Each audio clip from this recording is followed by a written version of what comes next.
One fine day, this young man suddenly woke up in his university dorm room.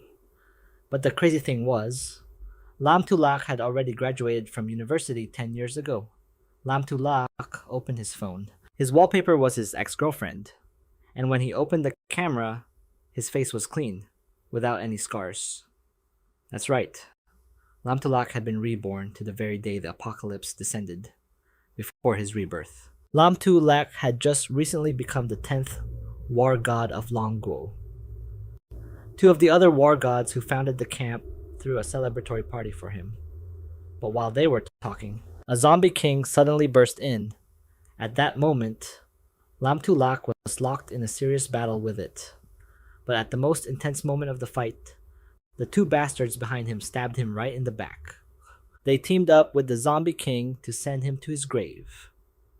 Boss Chulwul.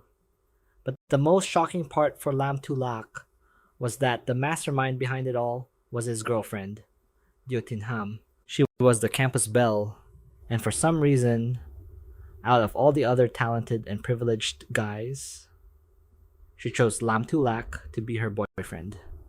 Back then, he was over the moon about landing such a beauty, but he had no idea that before the apocalypse, she was under orders from young Master Lai to get close to him. The Lai family was one of the three great families in Longguo, a force to be reckoned with, and young Master Lai wanted to use Lam Tulak to help his family expand their territory, only to eliminate him afterward. He paid the price of having his face disfigured just to escape with his life. For the next 10 years, Lam Tulak was constantly hunted by the Lai family. In the end, he still died at the hands of Yao Jing Han, young Master Lai's trusted subordinate. Fortunately, the heavens took pity, and Lam Tulak was given a chance to do it all over again. Now, the apocalypse hadn't arrived yet, and Yao Jing Han was still his girlfriend. He could absolutely deal with her first. Just as he was thinking this, Lam Tulak received a text message from Yao Jing Han. It said that because she had a tutoring session, she couldn't celebrate his birthday with him today, 10 years ago. Lam Tulak had naively believed her, but reading the message again now made his blood boil. Her tutoring session was actually a private lesson in the sheets with the Lai family's young master. Lai Hao back? Suppressing his rage, Lam Tulak texted Yao Jing Han back, telling her to meet him tonight at the abandoned warehouse behind the practice field, saying he had a surprise for her. In his past life, even up to the moment he died, Lam Tulak never understood why Li Hao Bak hated him so much. Because of him and Yao Jing Han, he had missed the golden opportunity to level up this life. Lam Tulak was determined not to let that tragedy happen again, and he would make those scumbags pay the price. That evening, Lam Tulak arrived at the abandoned warehouse on time. The sky had already turned a murky, blood-red color. This was the sign that the apocalypse was about to descend on the real world. At exactly 7 p.m. tonight, it would invade the physical world, turning the Earth into a planet shrouded in death. Lam Tulak glanced past a few people on campus, remembering that they were among the survivors after the apocalypse came, but that didn't really matter. The important one was that woman, Du. With that in mind, Lam Tulak hurried to the warehouse. Yao Jing Han was already waiting there. The moment she saw him, she put on a pouty act and whined. "What took you so long? If you have a surprise, hurry up and tell me. I'm in a hurry to get to my tutoring session." The words tutoring session were incredibly grating to Lam Tulak's ears. In his past life, they had even specially filmed a video and sent it to him as a birthday gift. How infuriating! Lam Tulak had a knife hidden up his sleeve. Yet his face held an incredibly sincere and naive smile. A true master of the acting craft. "Don't rush. I'll tell you right now." Seeing that Lam Tulak wasn't saying anything, Yao Jing Han started getting antsy, anxious to get back to her tutoring.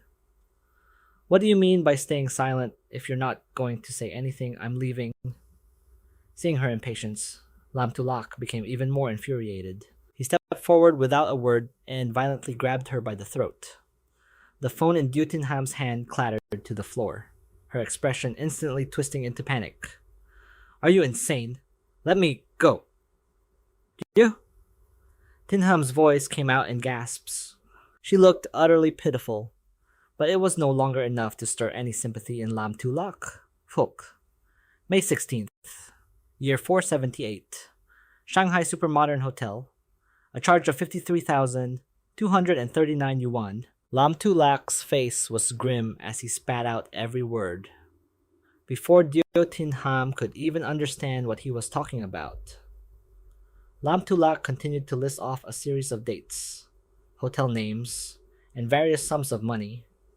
After a while, Diotinham found that these hotel names sounded vaguely familiar, and a moment later, she realized they were the records of her room rentals with young Master Li Haoback. Diotinham's whole body began to tremble, saying that she could explain, but Lam Tulak gave her no opportunity because Diotinham's phone screen was still on, displaying her unfinished conversation with Li Haoback, and the contents of that chat exposed all of Diotinham's lies, even though he had already experienced this in his past life. Seeing it all with his own eyes now, Lam Tulak still couldn't help but let out a self-mocking laugh. He temporarily released Diotinham, his fingers quickly scrolling to a 1-minute and 36-second video clip. This was the birthday present they had used to completely shatter his spirit in his previous life. Lam Tulak remembered the contents of that video as if they were etched into his mind. He could recite every single one of Diotinham's lines from it. Lam Tulak: "My foolish, weak little boyfriend. Happy birthday. Did you ever stop to think how I, the belle of Shanghai University, could possibly fall for a broke fool like you, who has nothing going for him but a handsome face?" Lam Tulak recited her words without missing a single one, and with every word, Diotinham's face grew paler. But Lam Tulak had no intention of stopping. His voice remained chillingly calm. Her harmless appearance made Yao Jing Han's heart pound with fear. This was clearly the video she'd recorded while messing around with Li Haobo, so why hadn't she sent it yet? How did Lin Zi Luo know what she was about to say? Well, if it weren't for you, I wouldn't have caught the eye of the great young Master Li and enjoyed such wealth and glory. So in the end, I really have to thank you. Lin Zi Luo even perfectly mimicked Yao Jing Han's teasing tone from the video clip. This sent her into complete despair, and she collapsed onto a chair in fear, giving up all resistance. Lin Zi Luo understood how she felt at that moment, but he had no intention of explaining. Once Yao Jing Han was in hell, she'd have plenty of time to think it over. With that thought, Lin Zi Luo grabbed both of Yao Jing Han's hands. The dagger in his hand flashed, and blood splattered everywhere. Lin Zi Luo's strike was deadly. Yao Jing Han crumpled to the ground, blood pouring nonstop from her carotid artery. She clearly had no chance of survival. Despite just becoming a murderer, Lin Zi Luo felt no fear. On the contrary, he was incredibly thrilled. 10 years had passed, and Lin Zi Luo had finally gotten revenge on this wretched woman. He was so overwhelmed that he laughed and cried at the same time. But this revenge wasn't enough. After all, Yao Jing Han was just a pawn in Li Haobo's hands. He had to find out why that young master hated him so much, and he also had to make him experience a fate worse than death. Just then, a voice suddenly echoed through the space. Congratulations to the hosts on a successful rebirth. Activating the apocalypse guidance system. Lin Zi Luo whipped his head around in surprise. The sound was coming from his phone. It was now 6:05 in the evening, which meant there were still 55 minutes until the apocalypse officially began. So why had the system already appeared? Moreover, this was the first time Lin Zi Luo had ever heard of this guidance system. As if understanding Lin Zi Luo's confusion, the voice spoke again. This was a system capable of deciphering the apocalypse's data, providing the host with numerous experiences. The space around Lin Zi Luo began to digitize. The system completed the binding process, then presented a super tier guide called Absolute Drop Rate. It allowed Lin Zi Luo, while killing zombies, to increase his item drop rate from 1% to 100%. This meant that every single time he killed a zombie, it would definitely drop an item. Wouldn't that make him ridiculously rich? Was this guide really trustworthy? Lin Zi Luo asked doubtfully. The system firmly asserted that its words were more solid than 24-karat gold. Then, the virtual window in front of him transformed into a personal status panel. Lin Zi Luo's current level was 0, with his only guide being the absolute drop rate he had just received. Every time he gained 10 levels, he could activate a new guide attribute. This was no different from hacking a game. It seemed way too incredible. Suddenly obtaining this miraculous system made Lin Zi Luo ecstatic. With it in hand, he could completely crush the power of the Li family. However, the Li family was one of the 3 great clans of the Dragon Kingdom. With unfathomably deep power, it was still better to act with a bit of caution. In his past life, the reason Li Haobo targeted him was still unclear. Lin Zi Luo vaguely suspected it had something to do with his father, who had died young. Originally, Lin Zi Luo had planned to kill Li Haobo first, then go into hiding and level up on his own. But with this guidance system, it seemed he could infiltrate the Li family and take them all down in one fell swoop. At this thought, Lin Zi Luo's mood became extremely cheerful. The Li clan had better just wait and see. He left the dilapidated warehouse, the sky now even gloomier than before. Outside, a few couples were lost in their passionate embraces, completely unaware that the end of the world was fast approaching. Afterwards, Lin Zi Luo found a hotel near the school. He rented a room by the hour and also bought 3 bottles of water and 5 loaves of bread. After all, Lin Zi Luo didn't completely trust the system that had fallen from the sky. It was still better to be a little prepared for when the apocalypse hit. After returning to his room, Lin Zi Luo made a call, specifically requesting technician number 3 to service him. This was because in his past life, this woman had turned into a regional zombie boss, and she had absolutely wrecked him. Now that he was reborn with memories of his past life, Lin Zi Luo wanted to strike first to claim the reward and level up quickly, while also testing the authenticity of this system. Before long, there was a knock on the door. "Come in, it's unlocked." As soon as Lin Zi Luo finished speaking, a female employee in revealing clothes walked in, her 3 sizes on full display. The moment she entered, the woman wanted to get straight to business. But Lin Zi Luo was in no mood for that kind of fun right now, especially not with someone who was about to turn into a zombie in 5 minutes. He told the woman to go take a shower, while he pulled a dagger from his backpack. Lin Zi Luo slowly approached the bathroom. The woman was showering inside, and hearing the doorknob turn, she flashed a mischievous smile. "I knew you'd play this kind of kinky game. Hurry up, I'm getting tired of standing." She thought they were about to have a steamy, adults-only scene in the bathroom, but just then, Lin Zi Luo's phone vibrated. It signaled that it was 7 o'clock in the evening. The woman's body began to transform. Her once fair and beautiful skin turned pale and sinewy, with bluish-purple veins bulging all over, and she was covered in sticky blood. Her whole body trembled, her last shred of consciousness unable to comprehend what was happening. She clutched her face and began to scream, just as Lin Zi Luo pushed open the bathroom door and stepped inside. The moment he entered the bathroom was also the moment the employee's last trace of humanity vanished, and she completely turned into a monster. It lunged towards Lin Zi Luo, but he was incredibly calmly dodging and counterattacking at the same time.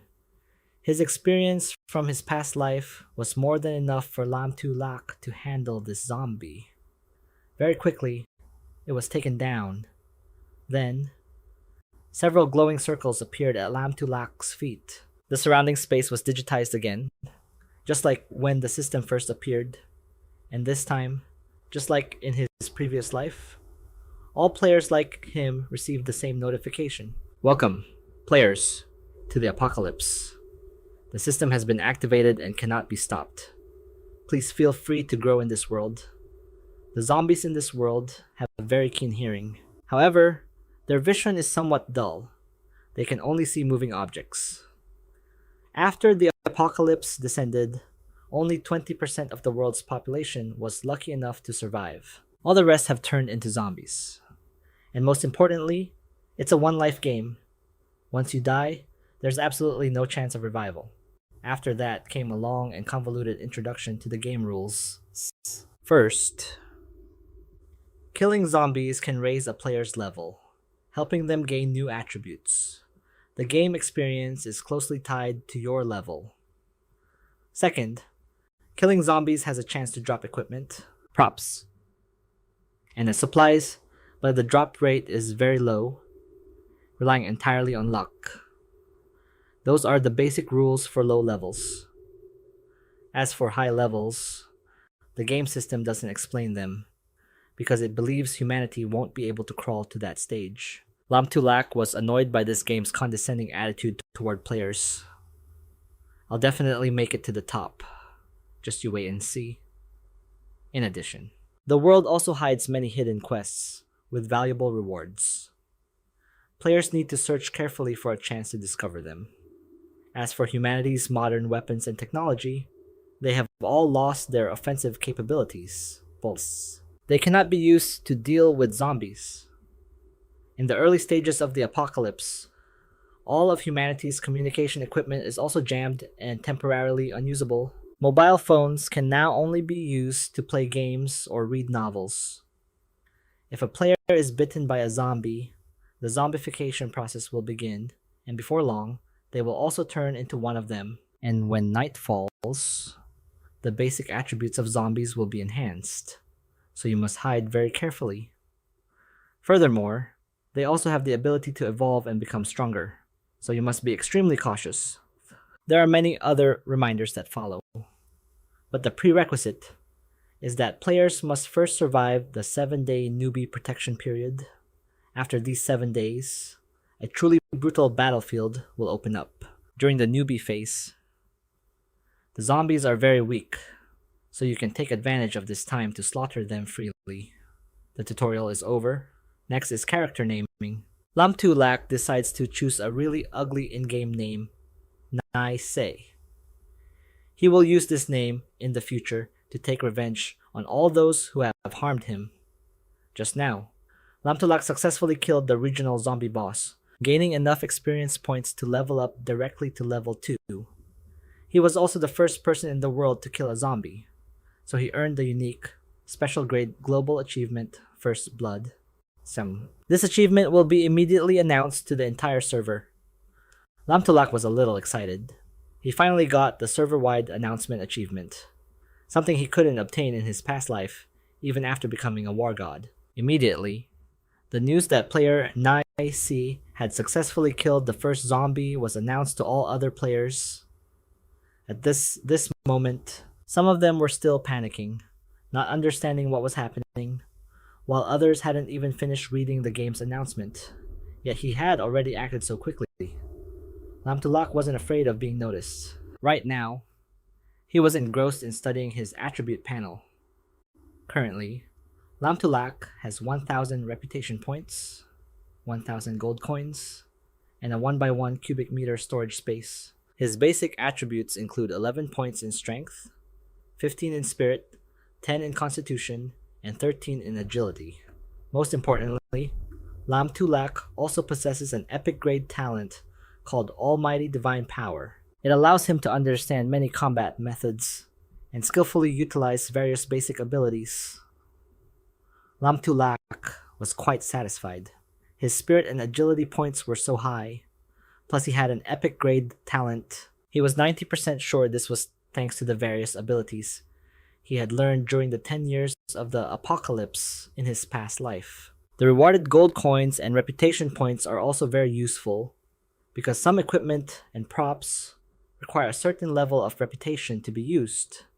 There's even a personal discount in the shop. But all of this couldn't come thanks to it. All of his attributes were increased by 1 point. Furthermore, every day after midnight, his first attack would deal an additional 100% damage. Getting 4 free attribute points was one thing, But this damage effect might have some miraculous results. After studying all his personal information, Lamtulak went back to the zombie corpse once more, because he suddenly remembered the system's guidance about a 100% item drop rate that he received back in the warehouse. And sure enough, a meditation necklace had dropped next to the boss's corpse. This is a bronze-grade piece of equipment. After equipping it, it increases spirit by 1 point and boosts spirit energy recovery speed by 10%. Lamtulak's eyes immediately lit up. Oh my god. That system didn't lie to him. A bronze-grade item dropped on the very first try. Please use the guidance system properly. Host, and do not forget my existence. Seeing Lamtulak's constant suspicion, the system got offended and spoke up to remind him. Alright, I got it. Lamtulak nodded vigorously. He couldn't believe a pie had really just fallen from the sky for him. Looks like I'll have to make good use of that system. My current mission is to make the most of the 8 hours of daylight to hunt zombies, because their stats increase significantly at night. Lin Zi Luo picked up the meditation necklace and decided to start clearing out the other rooms in this hotel. Before he could even leave the room, he heard a noise echoing from the hallway. He cautiously held his dagger and went to open the door, only to run into another zombie. After zombification, zombies retain some of their characteristic stats from when they were alive. It seems this zombie in front of me had a physically demanding job when it was human. Just look at those bulging muscles. Although its stats were a few points higher than a normal zombie's, that wasn't enough to pose a challenge for Lin Zi Luo. The zombie lunged at him first, facing its fierce attack. Lin Zi Luo chose to dodge, then found an opening in his opponent's defense to counterattack. His blade plunged straight into the zombie's throat, pinning it to the wall. Even so, it still tried to fight back. But Lin Zi Luo applied more force, driving the blade deeper into its throat. He finally eliminated his opponent, gaining 1 experience point and 1 gold coin. The muscular zombie dropped a card for a well-done steak. These cards represent actual supplies, and activating them grants the corresponding item printed on the card. This wasn't a rare item, but in the early stages of the game, it was considered pretty good. Lin Zi Luo stored the card in his inventory, then began to search the zombie's backpack. Inside was a photo of the man with his daughter, a pitiful sight, and there were also quite a few repair tools. Lin Zi Luo conveniently picked up a hammer and charged into the next room to continue his zombie-slaying journey. But when he entered the adjacent room, the scene inside made him freeze. Lin Zi Luo saw 2 zombies, a male and a female, getting it on the bed, and was so shocked that he ran back out and slammed the door shut. This hotel really is a shady place. Even after turning into zombies, the guests didn't forget to do that. It's just that, with their current appearance, the scene wasn't arousing at all. In fact, it was rather nauseating. Lin Zi Luo didn't want to burn his eyes out watching this, but he also didn't want to waste the precious 8 hours of daylight. So he peeked his head in once more. The male zombie, seeing him ruining its good time, went berserk and charged. Its speed was surprisingly fast, but its total stat points were 2 points lower than the repairman zombie from before. Lin Zi Luo stepped back to gain momentum, then smashed the hammer right into its forehead. While the zombie was still staggering, he followed up with another strike from the dagger in his other hand, successfully finishing it off. The dagger in Lin Zi Luo's hand spun around, and he didn't even need to look to know the other zombie was about to sneak attack him. The blade plunged precisely into its throat. After dealing with both of them quickly, Lin Zi Luo gained another 2 experience points and 2 gold coins. And just like the previous ones, these 2 also dropped items. That guidance system was truly miraculous. In his previous life, Lin Zi Luo had to kill 100 zombies just for a chance at a single bottle of mineral water dropping. Now, he got a new item every time he killed one. This was a blessing he could have never asked for. Lin Zi Luo opened the item box, and he received 2 scout eyes. This was a bronze tier, single-use item that could detect any movement within a 10-meter radius. It would alert the user whenever someone else got close, with a single use lasting for 10 hours. Lin Zi Luo grinned, clearly pleased with this item, but before he could put it away, he heard cursing and frantic footsteps echoing from the stairs. Who's there? Who's making all that noise? If you're gonna fool around, do it quietly. It turned out to be the hotel owner, who had apparently been lucky enough to not turn into a zombie. As soon as he saw Lin Zi Luo, he started cursing even more furiously. So it's you, you little punk. You're broke, yet you're making such a huge ruckus. If you don't get on your knees and call me Grandpa today, don't even think about leaving. It was unclear if the hotel owner was drunk or not, but as if cursing wasn't enough, he rushed forward to punch Lin Zi Luo. He was used to dealing with zombies, so how could he possibly be hurt by such a clumsy and slow ordinary person? But just to be safe, he kept his dagger ready behind his back. You dare to dodge. You mutt. Just you watch how I'm going to deal with you. The hotel owner continued to curse as he turned around. The moment he did, he met Lin Zi Luo's hellish, demonic gaze.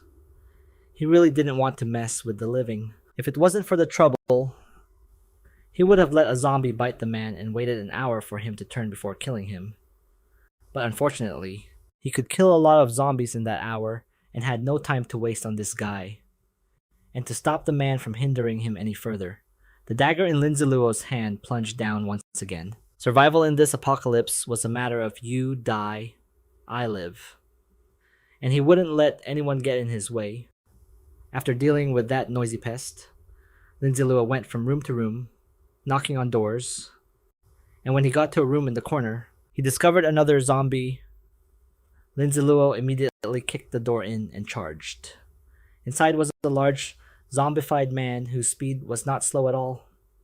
Lin Zi Luo really enjoyed such fast and formidable opponents, because they helped him regain the combat senses that had somewhat faded from his past life.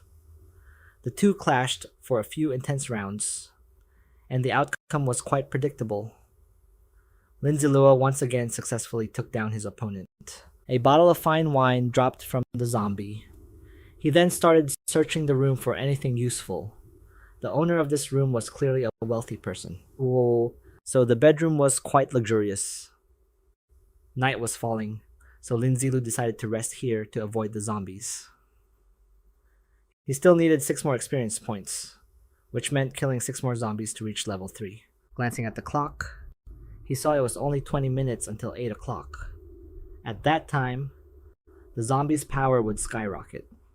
So, Lin Zi Luo, who had just sat down on the bed, hurriedly got up and ran down to the first floor. He had to eliminate 6 more zombies to level up before nightfall, but the first floor was already empty. Lin Zi Luo wandered around, searching. His eyes landed on a notice placed on the reception desk. Technician number 3 is always ready to serve you. If you are willing, if there was a technician number 3, then there must be a number 1 and a number 2. The woman who specialized in wholesome massages for male clients had already been dealt with by Lin Zi Luo. The other 2 were nowhere to be seen. According to the game's mechanics, zombies have very sensitive hearing, so to lure them out, you need to make some noise. With that in mind, Lin Zi Luo took the hammer in his hand and slammed it on the table a few times. Sure enough, some sounds came from the room behind the cashier's counter. Lin Zi Luo cautiously stepped inside, but the room was also empty. He listened quietly and realized the sound was coming from below the ground. It turned out there was a basement to here. Lin Zi Luo clicked his tongue and then opened the basement door. The door opened to a vertical shaft, where 2 zombies were clumsily trying to climb up, but their coordination was terrible, and after a few steps, they would tumble back down.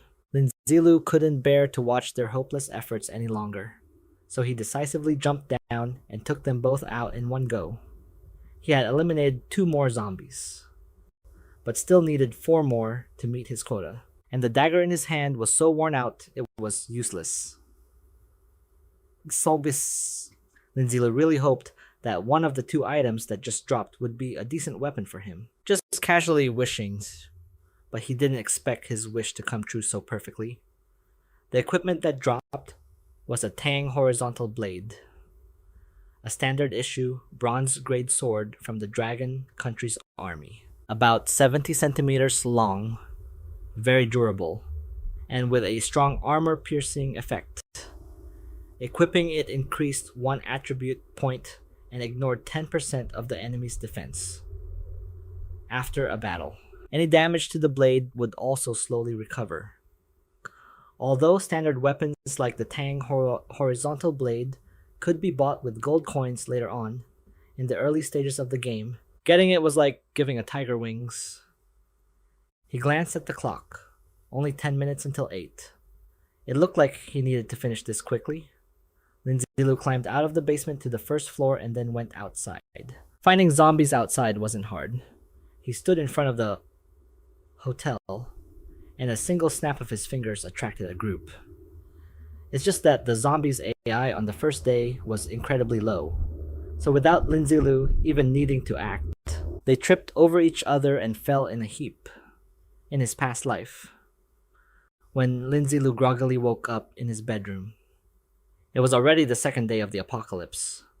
The zombies had all evolved to level 2. He missed the most crucial leveling period because of that scheming girl, Yao Jing Han. But things were different now. With the Tang horizontal blade in hand, one-shotting these weaklings was no problem at all. At this stage, the quality of this blade was simply amazing. He had officially met his quota of killing 6 zombies before nightfall and had reached level 3. Lin Zi Luo was originally planning to call it a day, but then another zombie shuffled forward. He thought this one might be a bit smarter than the others, but it just walked right into his blade and croaked. Even though it was pretty dumb, the item it dropped wasn't bad at all. It was a skill book, for now. Lin Zi Luo stored the skill book in his inventory. And just then, the clock struck 8 o'clock sharp. Lin Zi Luo's intuition quickly sensed danger, and he took a step back. Sure enough, right in the spot where he had been standing a second ago, a zombie 1.5 times his size suddenly appeared. It was only a level 1 zombie, yet all 4 of its stats were sky high. This was clearly because they received a massive growth buff at night. The creature before Lin Zi Luo now was not going to be easy to deal with. Its strength would peak within a minute, and he had to finish it quickly if he didn't want it to attract more of its kind. However, dealing with this rampaging monster wasn't as easy as Lin Zi Luo imagined. The previous zombies couldn't even withstand a single blow from the Tang horizontal blade. But this zombie, even after being slashed directly in the neck, showed no signs of going down.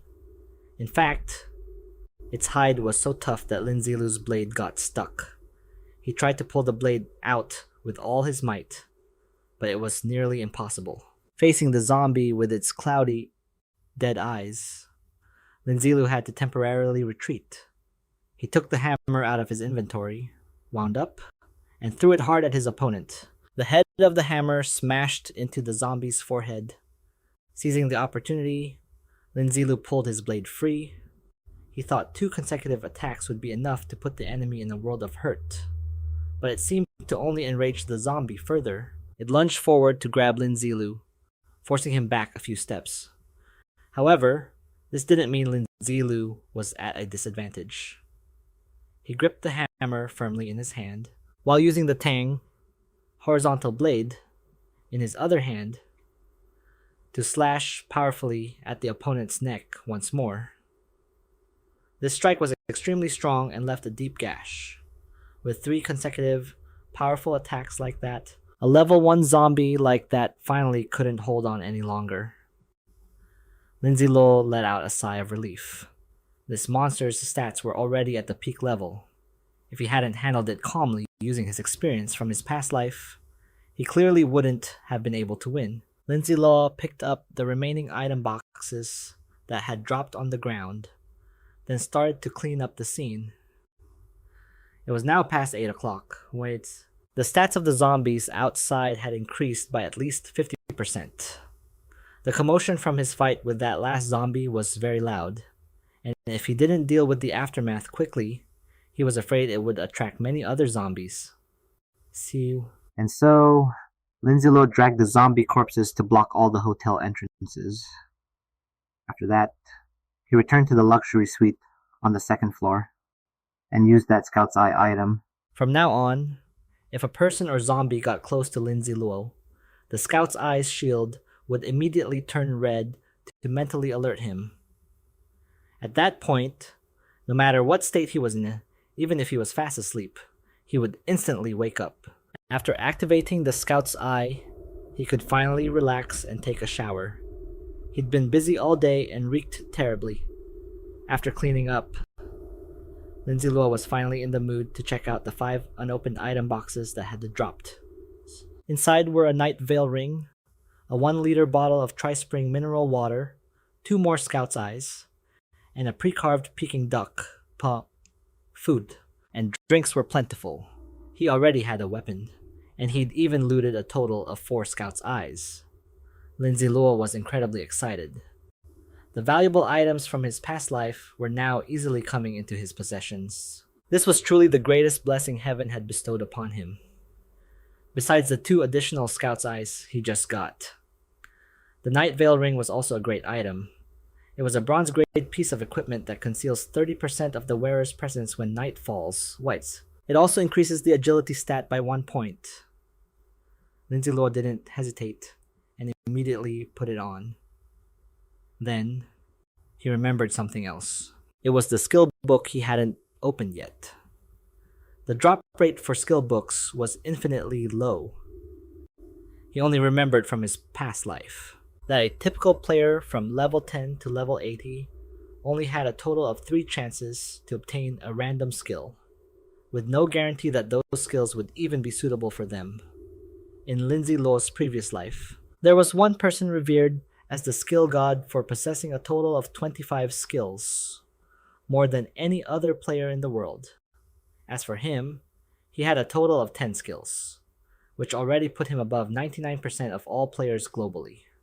Now, at only level 3, Lin Zi Luo had already found a skill book. Before opening it, he was really nervous. Lin Zi Luo prayed to every god he knew, just hoping to get a good skill that suited him. Only then would this life of his have a smooth start. When the skill appeared before him, Lin Zi Luo's eyes widened, as if he couldn't believe what had just happened. He had gotten the Whirling Slash skill. This was a warrior-type skill. When he throws the weapon in his hand, it will deal 120% of his damage power. After the weapon hits an enemy or reaches its maximum range, it will automatically return to his hand. The throwing and return distances are the same. While the weapon is returning, if it hits an enemy on its path back, it will deal 80% of his damage power. Its only weakness is that if it hits an obstacle, it won't be able to return to its owner's hand. Lin Zi Luo was extremely excited because this was a rare warrior skill. It was a ranged damage skill, and it also integrated an automatic retrieval and a damage boost. Using this type of skill right now has a fairly long cooldown, but once Lin Zi Luo's spirit power is higher, he can shorten that time. After learning the skill, Lin Zi Luo was so eager to test it out immediately by throwing his Tang horizontal blade. But before he could even make a move, his stomach started rumbling loudly.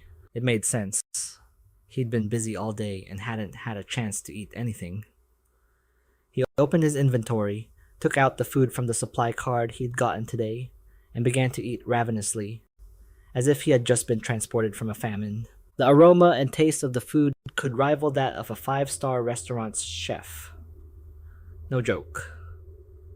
Lin Zi Luo demolished the spread of food quickly, and after his stomach was full, he returned to his thoughtful demeanor, busy pondering his life's affairs. He was thinking about his path of revenge.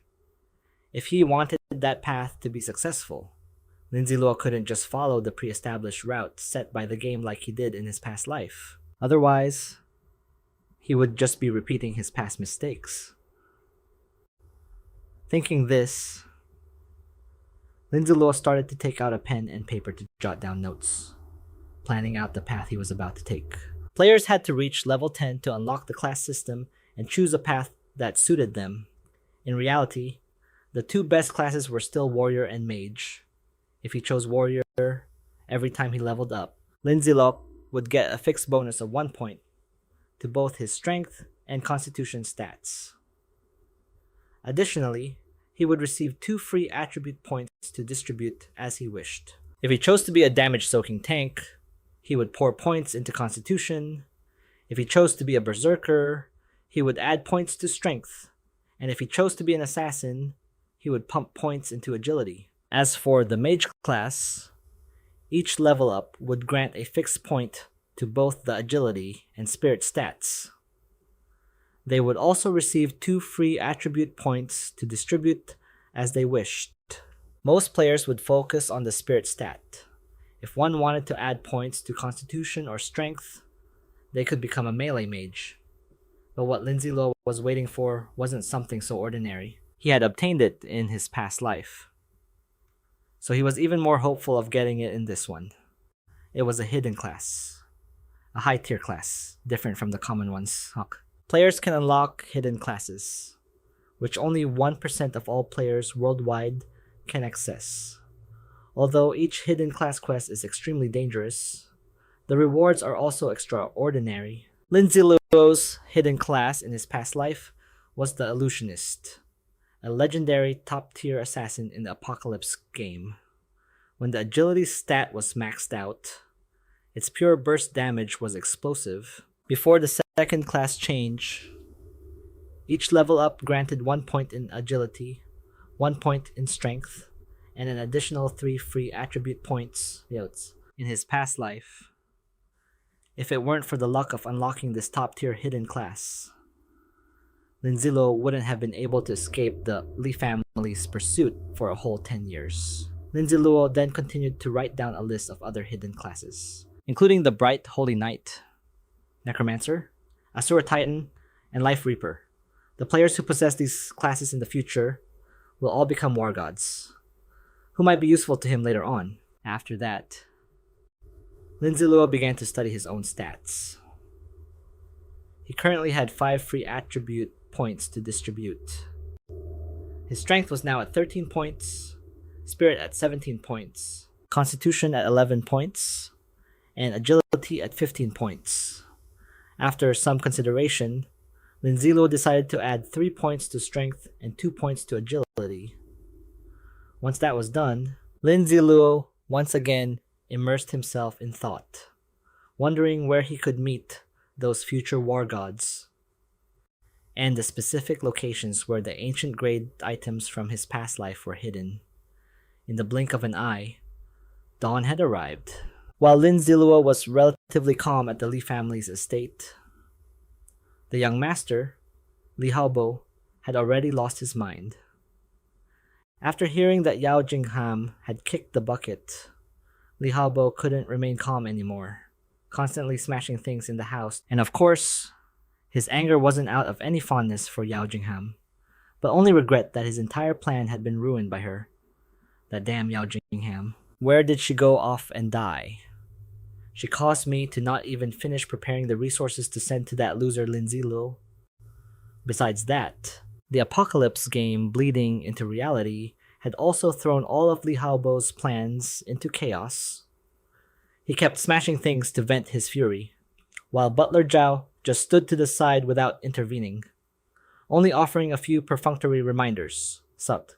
Young master, please try to keep it down. Our bodyguards have suffered many casualties and injuries. If more zombies break in, they might not be able to protect your life. Hey, what do you think?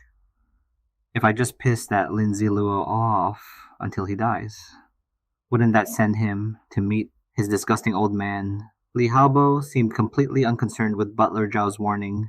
When he mentioned killing Lin Zi Luo, Li Haobo's expression was extremely twisted, looking exceptionally excited. Butler Zhao was in a fierce internal conflict. On one hand, he felt that the Li family head's method of raising his son was completely wrong, causing Li Haobo to become like this. On the other hand, He felt that training the family heir this way had its reasons to prevent brutal sibling rivalry in the future. It's just that now, the apocalypse has arrived. Thinking it over, with Li Hao's current personality, he would suffer a great loss. Butler Zhao, I can't accept this, Li Hao said suddenly. What is it? Didn't my father say a few days ago that the hunting mercenary corps wanted to see me?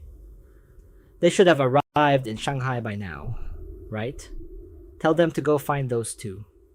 Li Hao wanted to find Yao Jing Han at all costs, even if it was just her corpse. And as for Lin Zi Luo, he absolutely had to be found. Li Hao wanted to ruin his life, to completely shatter it. Butler Zhao was fed up with Li Hao's attitude. However, the hunting mercenary corps was a group of personal assassins raised for him since childhood. So of course, they would carry out his every command.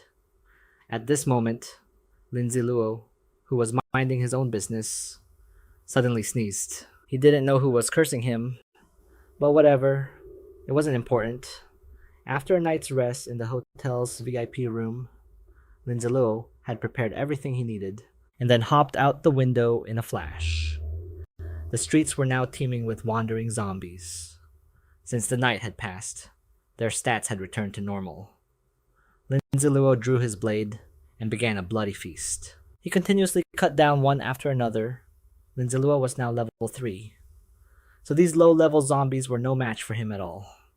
And with Whirlwind Slash in his arsenal, the power of his blade was further enhanced.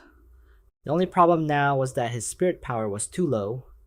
In the early game, he needed to focus on strength and speed attributes. So he hadn't yet spent any free attribute points on spirit, leading to a rather long cooldown time for Whirlwind Slash. After swinging his blade for a while, Lin Zi Luo was getting tired. He had met his zombie killing quota for the day, so he didn't plan to continue, and switched to the unboxing segment for the dropped loot. And Lin Zi Luo's eyes lit up once again when he saw that he had obtained a new attribute item. It was a bronze grade equipment enhancement scroll, used to enhance a piece of bronze grade equipment. This thing wasn't just useful, it was extremely useful, something you couldn't even hope for after using it. The enhanced equipment would have its stats boosted. The first enhancement was a guaranteed success. Subsequent enhancements weren't a sure thing, because the higher the level, the lower the success rate. Lin Zi Luo successfully enhanced his Tang Heng Dao for the first time. Taking its attributes to the next level, its strength attribute increased by 2 points, and its ability to penetrate enemy defense also increased to 15%. Furthermore, consecutive attacks would grant an additional 10% damage. It was easy to see that Lin Zi Luo was very satisfied with this enhanced piece of equipment. He set it aside for a moment, then glanced at the other items that had just dropped. Among them was a bronze grade stealth mask. After putting it on, it could help the player hide basic information like their in-game name and level for 30 minutes, and it could be used twice a day. In his past life, Lin Zi Luo had never used this item, so he was a little curious. He tried it on, successfully activating its information hiding ability, then simply lay on the ground to rest for a moment. As long as he reached level 5 before nightfall, Lin Zi Luo could directly go challenge the place he wanted without needing to find a dungeon. Although dungeons were the way to gain experience, food, and crucial items. To enter a dungeon, players just had to find a teleportation circle located within the city, and passing through the portal would lead them to the dungeon's waiting room. There, they would select a dungeon suitable for them to challenge. There were also some special solo dungeons that existed. These were usually equivalent to hidden dungeons, which meant the rewards were incredibly plentiful. Possessing memories from his past life, Lin Zi Luo didn't even bother looking at the regular, common dungeons. He planned to head straight for the Li family's villa once he reached level 5. After resting for a while, he was ready to go. Lin Zi Luo put a watch on his wrist and continued his journey. Along the way, he spotted a house. It was properly latched, so he used his Tang-style broadsword to smash the lock. Although the door was secured from the outside, the inside was a total mess. Furniture was overturned, and bloodstains were splattered everywhere. Lin Zi Luo followed the bloodstains to the bedroom door. Just as he cracked it open, a blackened hand shot out from within. It was fast, but not as fast as Lin Zi Luo's blade. He stepped back to create enough room to swing his blade, but the zombie inside was faster than he thought and instantly retracted its hand. Seeing how cunning the opponent was, Lin Zi Luo flattened himself against the wall, remaining on guard.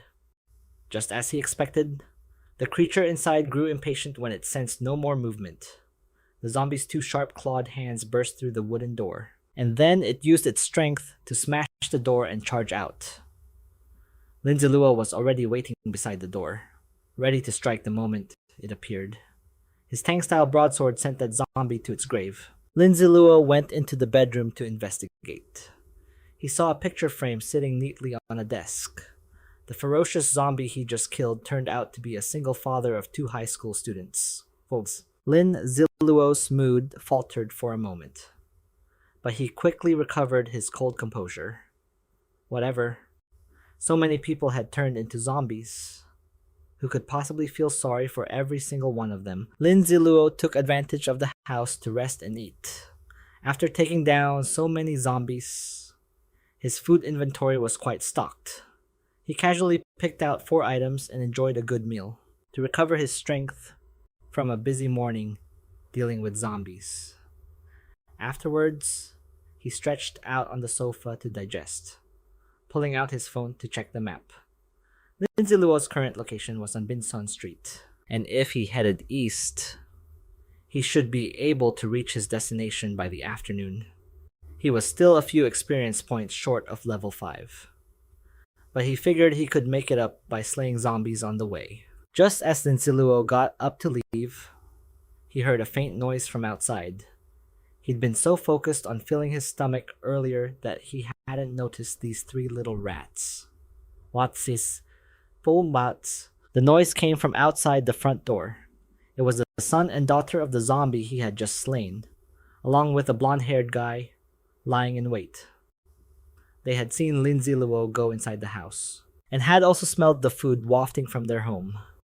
They were sure he had some item that could create tasty food. So the blonde guy convinced the siblings to wait in ambush, planning to knife Lin Zi Luo as soon as he stepped out and jack his supplies to survive. But robbing other people isn't right, the daughter said hesitantly. What's not right about it? In this apocalypse, you have to do things like this to survive.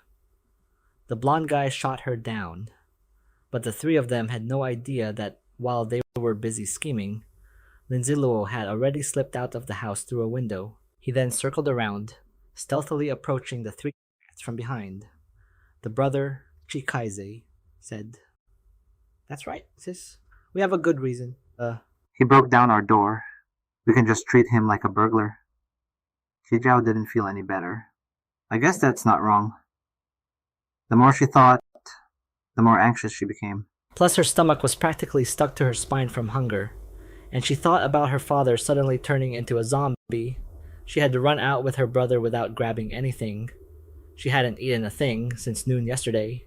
There was no other way. Why did he have to be the one with food? With her mind made up, Qijiao reluctantly forced herself to shout, "All right, let's rob him. Let's take everything." But before she could even react, she froze as a viscous liquid sprayed past her face. Her eyes widened in a blank stare. It was Zi Luo who had made his move, delivering a fatal blow with a swift slash across Gaoji's back. His face firm and emotionless, was his stabbed from behind. The man fell face first to the ground, right at Qijiao's feet. Scaring her so badly, she collapsed and screamed.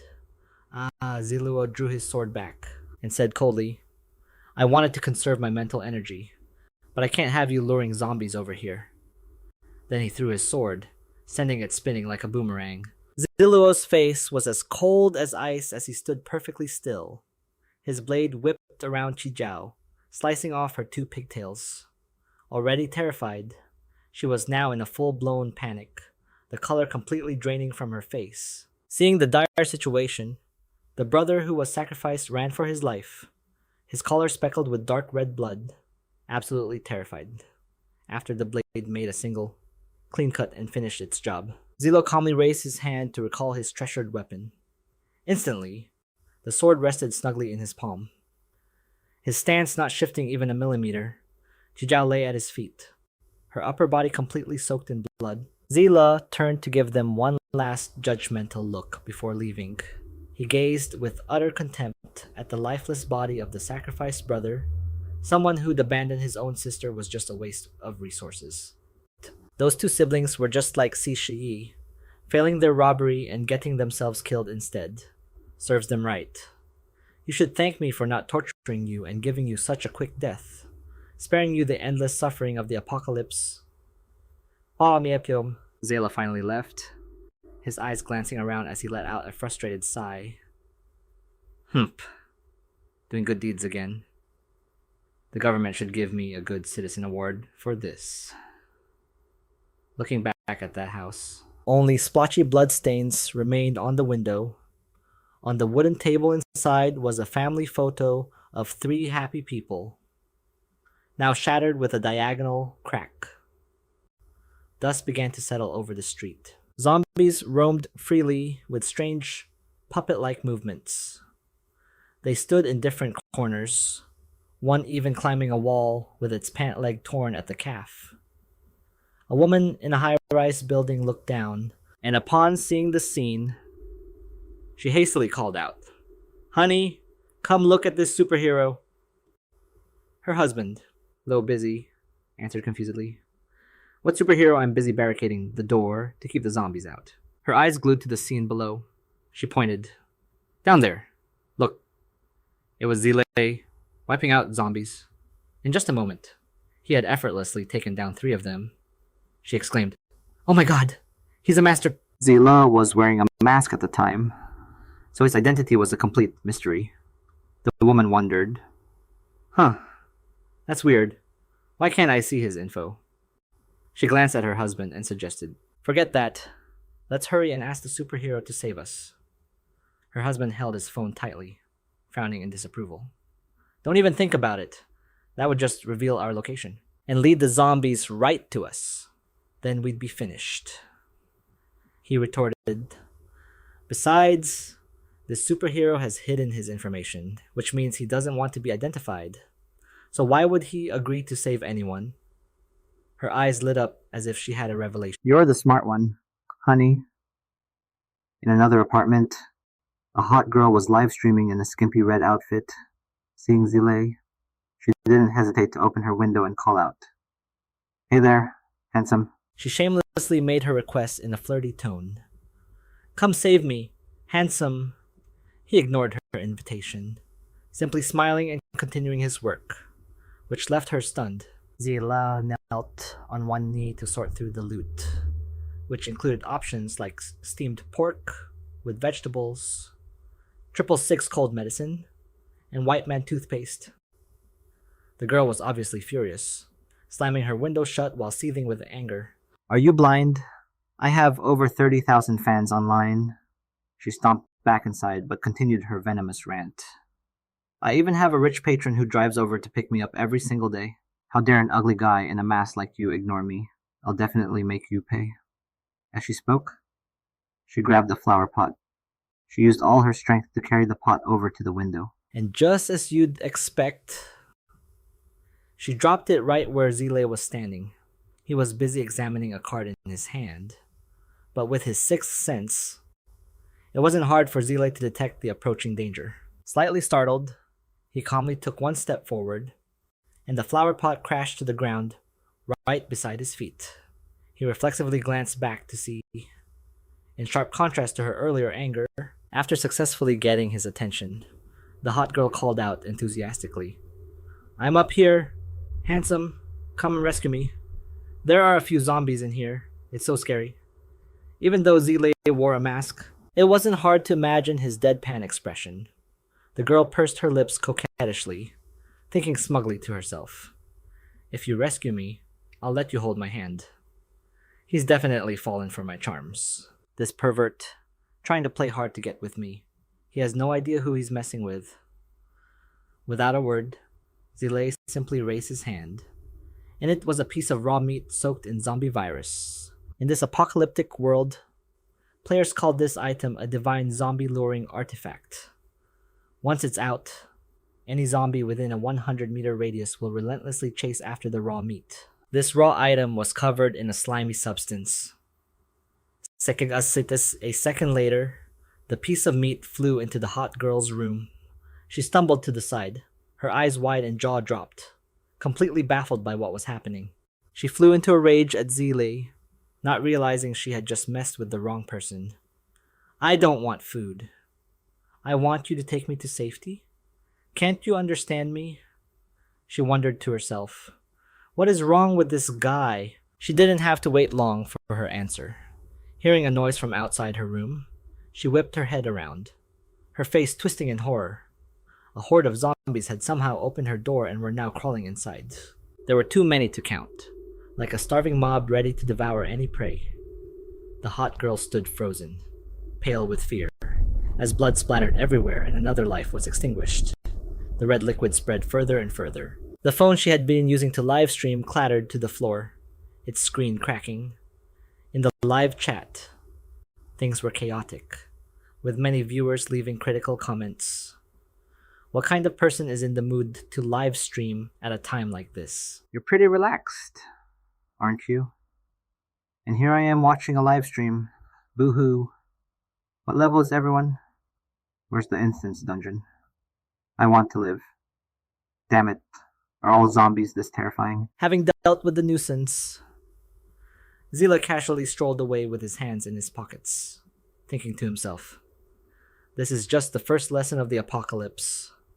As the apocalypse began, human life descended further and further into chaos. Some people were free-falling through the air, while others scrambled down balconies.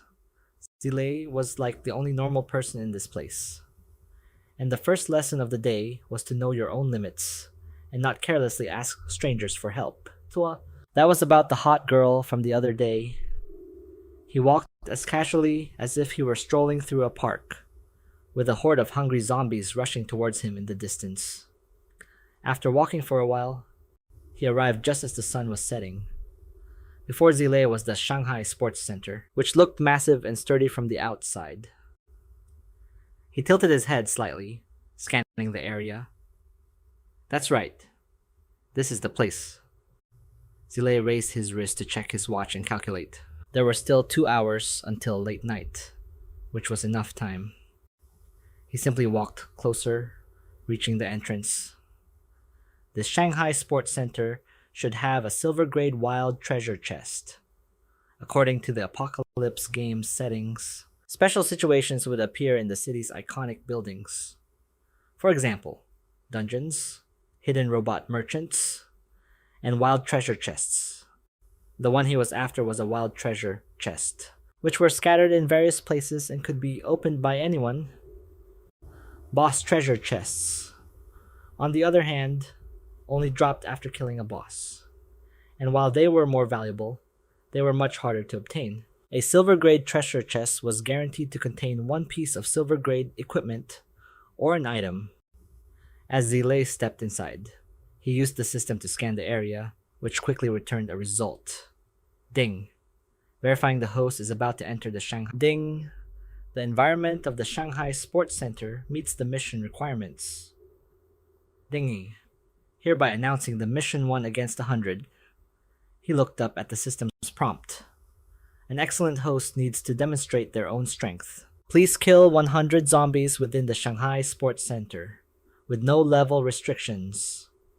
The mission reward is 1 random normal guide draw and 1 piece of bronze-grade equipment. The mission time limit is 24 hours. Does the host wish to accept the mission? Zila pondered. 100 zombies, and most of them have already evolved to level 2 by now. He had to think it through carefully before making a decision. This sports center is so big. My original plan was to avoid large numbers of zombies, use stealth to open the treasure chest, and then get out. But now there's this mission. Zila frowned and asked the system, if I don't accept the mission or if I fail, what's the penalty? A ding. Sound provided the information. Please rest assured, host. The guide system exists to provide the host with a better game experience, allowing the host to enjoy the process.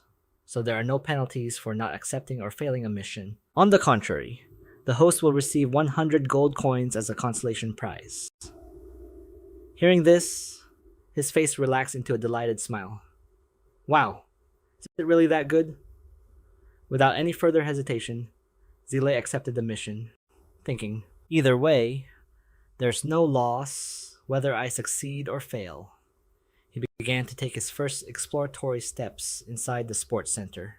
According to his memories, the silver treasure chest should be in the warehouse on the 3rd floor. Zila followed his memory with a grim expression. He entered through a side door, then walked along the safety corridor on the 1st floor, mentally mapping out a specific route. The plan was to get to the 3rd floor infirmary. It was almost 8 o'clock. Night was falling, and there were beds in the infirmary, so he'd sleep there for a night and continue fighting on the 2nd day. He should be able to reach the 3rd floor warehouse by noon on the 2nd day. Thinking this, he crossed his arms with a smug look, opened the treasure chest, then jumped straight down from the outer ledge of the floor and escaped. Standing before a locked door, Zili solved the problem with a single slash of his sword. The lock and chain shattered instantly. When he opened the door, a zombie was already waiting, lunging out at the sound. This one had bulging muscles, a gaunt face, blood-red eyes like a vampire, and sharp teeth, just waiting for prey to walk right into its mouth.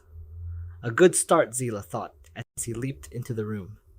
He gripped the sword hilt with both hands and thrust it through the zombie's throat. Gritting his teeth as he watched, Zile pulled the sword back with a slight frown. His other hand had already produced a small hammer, which he used to relentlessly strike its face, giving it no chance to fight back. A blood-splattered basketball bounced out, and the outcome was predictable. The guy was dead on the spot. Zile was at a loss for words. You didn't expect this, did you? You turn into a zombie even while you're out playing basketball. As he was observing, he narrowed his eyes, noticing something strange. A small chest had appeared right next to the body. Without hesitation, Zile kicked the zombie's corpse aside to easily grab the box, from which projected an image of a new weapon, a super flashbang, alcohol along with an old key. A bit of information about this weapon. It was a one-time use bronze-grade item that could release a blinding white light. Anyone who saw this white light would be blinded. The duration of the blindness is determined by the exposure time and sensitivity to light. He happily picked up the loot to examine it, handling it with care. Good stuff. Tomorrow night at the Lee Manor. This is an absolutely perfect crowd control item. Zili reached for his backpack on the floor. The key was inscribed with the words, Sports Center Master Key. He left the room, conveniently tucking the treasures into his backpack, silently pleased that he could at least avoid the whole breaking down doors routine and reduce the noise that attracts zombies. Zile moved to another room where the door was ajar, and he slipped inside. Zile skillfully scouted the situation inside through the small opening, his face as tense as a fiddle string. Inside was a group of students in sports uniforms who had turned into zombies at some point. They all looked irritable and exactly the same. It turned out to be a table tennis room. The paddles were still left on the table from their last game. The student zombies moved towards the door, and in that moment, Zile successfully snuck in without alerting anyone. He got inside, ducked under a table to hide, and peeked out at their movements. The sounds of zombies were right next to his ear. Zile raised his hand and carefully counted them. 1, 2, 3, a total of 17. Knowing his enemy and himself, his facial muscles relaxed a bit. In terms of attributes, these zombies weren't much different from him. An ordinary person would have to use all their strength to deal with just one. But based on his skills, fighting 17 wasn't impossible. He scanned the area to see what he could use to his advantage. The main door of the table tennis hall was closed, and just a small noise would likely draw the zombies outside to enter. Zilei's expression went blank as he calculated a plan. He could take out 2 zombies first to reach level 5, then execute a kiting strategy with the remaining 15. With that thought, he entered the fray, drew his sword, and eyed the nearest one. Without a word, he knew. You're first. Zila leaped up and decisively slashed across the zombie's skull, his face filled with determination. He was all too familiar with this. One unlucky victim fell, dying on the spot. Obviously, this noise startled the rest of the horde. They paused for a beat. 2 or 3 zombies turned to look at their friend, who had just been wiped from existence, their eyes blazing with fire. Gradually, more of them took notice. Their faces darkened, and their blood-red eyes all stared in the same direction. Then, the zombies charged like moths to a flame towards that spot, their faces contorted with extreme rage. On the other side, Zilei had already steeled himself to face them. He held the sword in front of him, his blue eyes shimmering. The zombies advanced, now only a few steps away from Zilei. He swung his blade in a wide arc, sending blood splattering everywhere. Without a moment's delay, Zi Luo built up momentum and leaped forward. He spun around the 2 he had just slashed at the legs to handle the remaining ones. Zilei landed a short distance away. The nearest zombie changed its direction and slowly shambled towards him. As usual, one slash across the head was enough to finish it off. Zilei bit his lip slightly. Just as he lowered his sword, the system notification popped up. Congratulations to player Zilei for successfully killing 2 zombies, gaining 2 experience points, 3 gold coins. Congratulations to the player for leveling up to level 5, gaining 1 free attribute point. Zila opened the system to check, adding 1 point to his agility.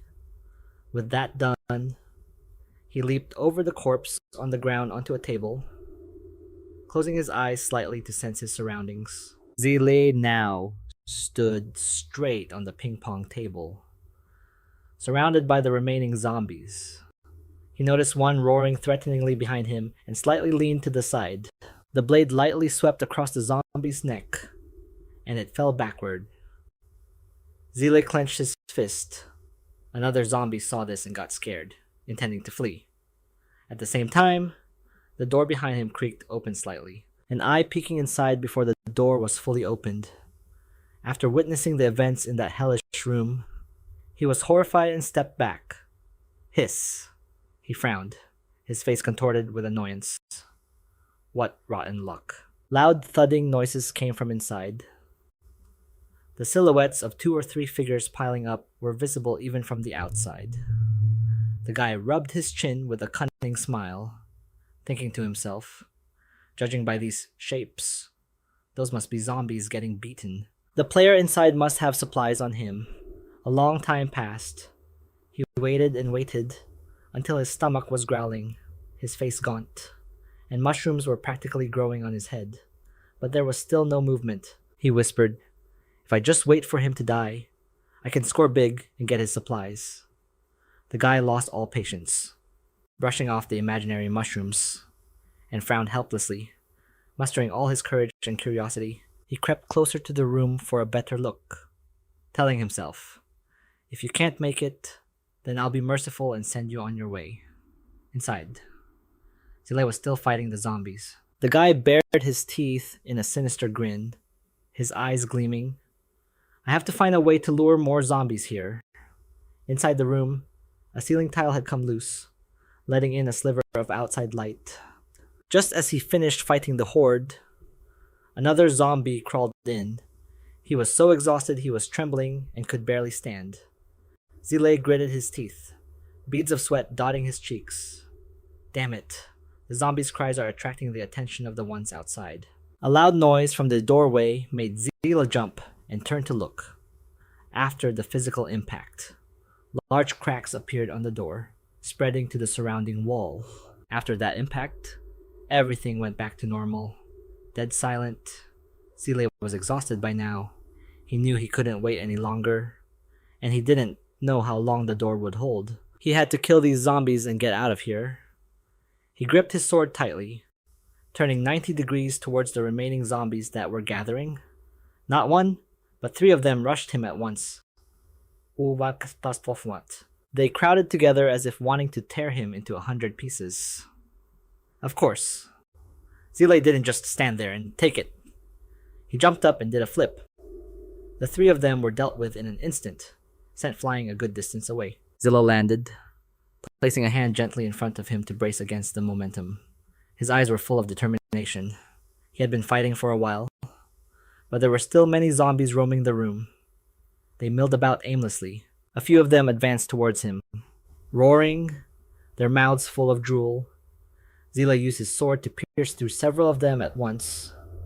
After the continuous exertion, he plopped down on the ground, wiping the sweat from his forehead, panting to regain his strength. Just then, a system tip appeared behind him. Zile was startled for a moment and turned to look. It was a stamina potion, a single-use bronze-grade item that could instantly restore 20% of his stamina upon use, and then restore 5% of his stamina every minute thereafter. It lasts for 5 minutes, with a 30-minute cooldown after use. He immediately grabbed it and chugged it down, and instantly felt a surge of abundant energy. Zile stood at one end of the ping-pong table and threw his sword to the other end. The blade sliced right through a zombie's neck, killing it on the spot and causing it to drop. Another item chest. He cautiously approached the chest to inspect it, still wary of the zombies nearby. Zilo found a stable spot where he wouldn't be disturbed and happily opened the chest to see what was inside. The look of fatigue on his face completely vanishing. This time, he received a thorn bracelet, a bronze-grade piece of equipment. The bracelet enhances the spiritual magic attribute by +1. Its additional skill is Thorn Ambush, which can summon a number of thorns from the ground to deliver a heavy vertical blow. The skill's cooldown time is 24 hours. Zilo carefully held the bracelet in his hand, suddenly at a loss for words in his excitement. Oh my god. An equipment with an additional skill. Is my luck this good? He immediately put it on his wrist, eager to test out the new weapon while it was hot. The door finally couldn't withstand the pressure from the outside. A few people standing outside fell to the ground from the momentum, and a cloud of dust billowed out. Ziluo just stood from a distance, quietly observing the situation. Through the thick smoke, he could see a group of uninvited guests, with one hand in his pocket and the other clenched as if celebrating something. He smirked. They've arrived right on time as the starving zombies from outside swarmed in. Following them was an entire horde, and this bunch looked even more horrifying than the ones in the room earlier. There were both males and females, their faces no longer intact. Ziluo got a running start and leaped high, flying over the advancing horde of zombies, who couldn't reach him no matter how high they stretched. The bracelet on his wrist flashed a brilliant light that lit up the zombies as large cracks began to appear on the ground, causing them to panic.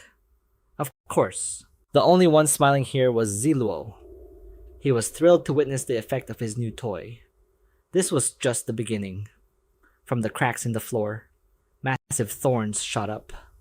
They grew densely, intertwining with each other, reaching straight for the ceiling, stabbing wildly in all directions. Zilo stood to the side, watching intently. He was so surprised by what he had just unleashed that he couldn't help but curse. Damn, it's this strong. The destructive power of this skill was likely something only a level 20 mage could achieve. A lone surviving zombie, who had been hiding in some corner, suddenly jumped out. Zilo gave it a charitable glare. his expression unchanging, meeting the same fate as its fallen brethren. This one was slashed right across the neck. Just as things quieted down, he noticed a thorn sprouting right where he was standing. He quickly jumped back to dodge it. Before him was a scene of utter chaos. The thorns were making short work of the zombies. He remained silent. But with so many zombies killed, the system notifications were popping up continuously. Congratulations to player Zi Luo for successfully killing 2 zombies. You have obtained 2 experience points and 3 gold coins. Popo. Congratulations to player Zi Luo for successfully killing 3 zombies and 5 gold coins. Congratulations to player Zi Luo for successfully killing 2 zombies. You have obtained 2 experience points, 3 gold coins, and countless other congratulatory messages. Zi Luo's face lit up with excitement. And motivated to fight, he laughed out loud. This is a huge score. Kichuko. He knelt down in front of the many unopened chests on the floor. All around him, zombies lay scattered, and his finger tapped on the item properties. First was a short-range launcher, a single-use bronze-grade item that could launch a loaded object to a designated location, as long as the location was within a 30-meter range. Next were the Gale Boots, a skill-type equipment of bronze grade. The boots could summon a gale, gave +1 to Constitution, +1 to Agility, could muffle footsteps, and had the additional skill, Gale Dash. For 10 seconds, your movement speed is increased by 20%. With a 1-hour cooldown, Zi Luo immediately equipped the boots, and the system responded. Congratulations to player Zi Luo for successfully equipping the Gale Boots. Basic attributes: Strength 18, Spirit 18, Constitution 12, Agility 18. Zi Luo's eyes widened in amazement, unless one successfully changed classes. An ordinary person couldn't have stats like these, even at level 10. This was just too good. Seeing the situation turning in his favor, he grew more confident, clenched his fist in determination, and set a goal for himself after changing classes. His stats would be double that of an ordinary person of the same level. He was still facing a formidable army of zombies roaring like hungry tigers. Zi Luo decided to practice with the short-range launcher, using meat, his face serious, his hands moving swiftly. He raised the launcher, firing several consecutive shots as the zombies continued to charge forward. When they saw the piece of meat laid out before them, they acted like wild beasts. The whole horde scrambled for the single piece of meat, growling inhumanly. Roar Zi Luo stood quietly from a distance, watching them fight over it.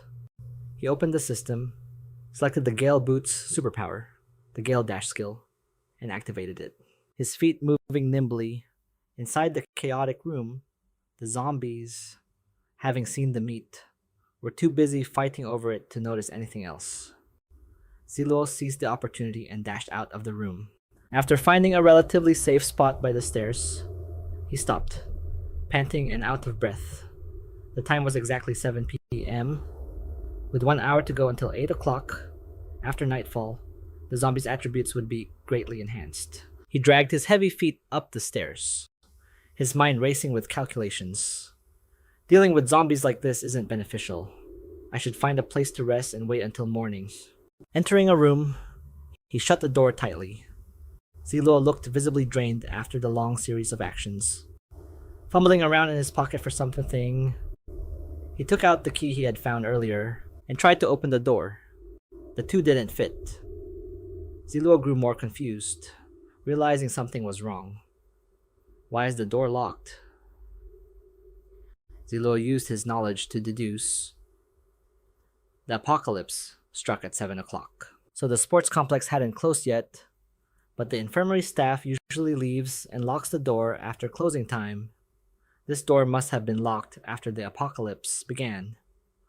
Looking through the keyhole, he could see a light shining in. He stubbornly jiggled the key in the lock and finally managed to open the door to the infirmary.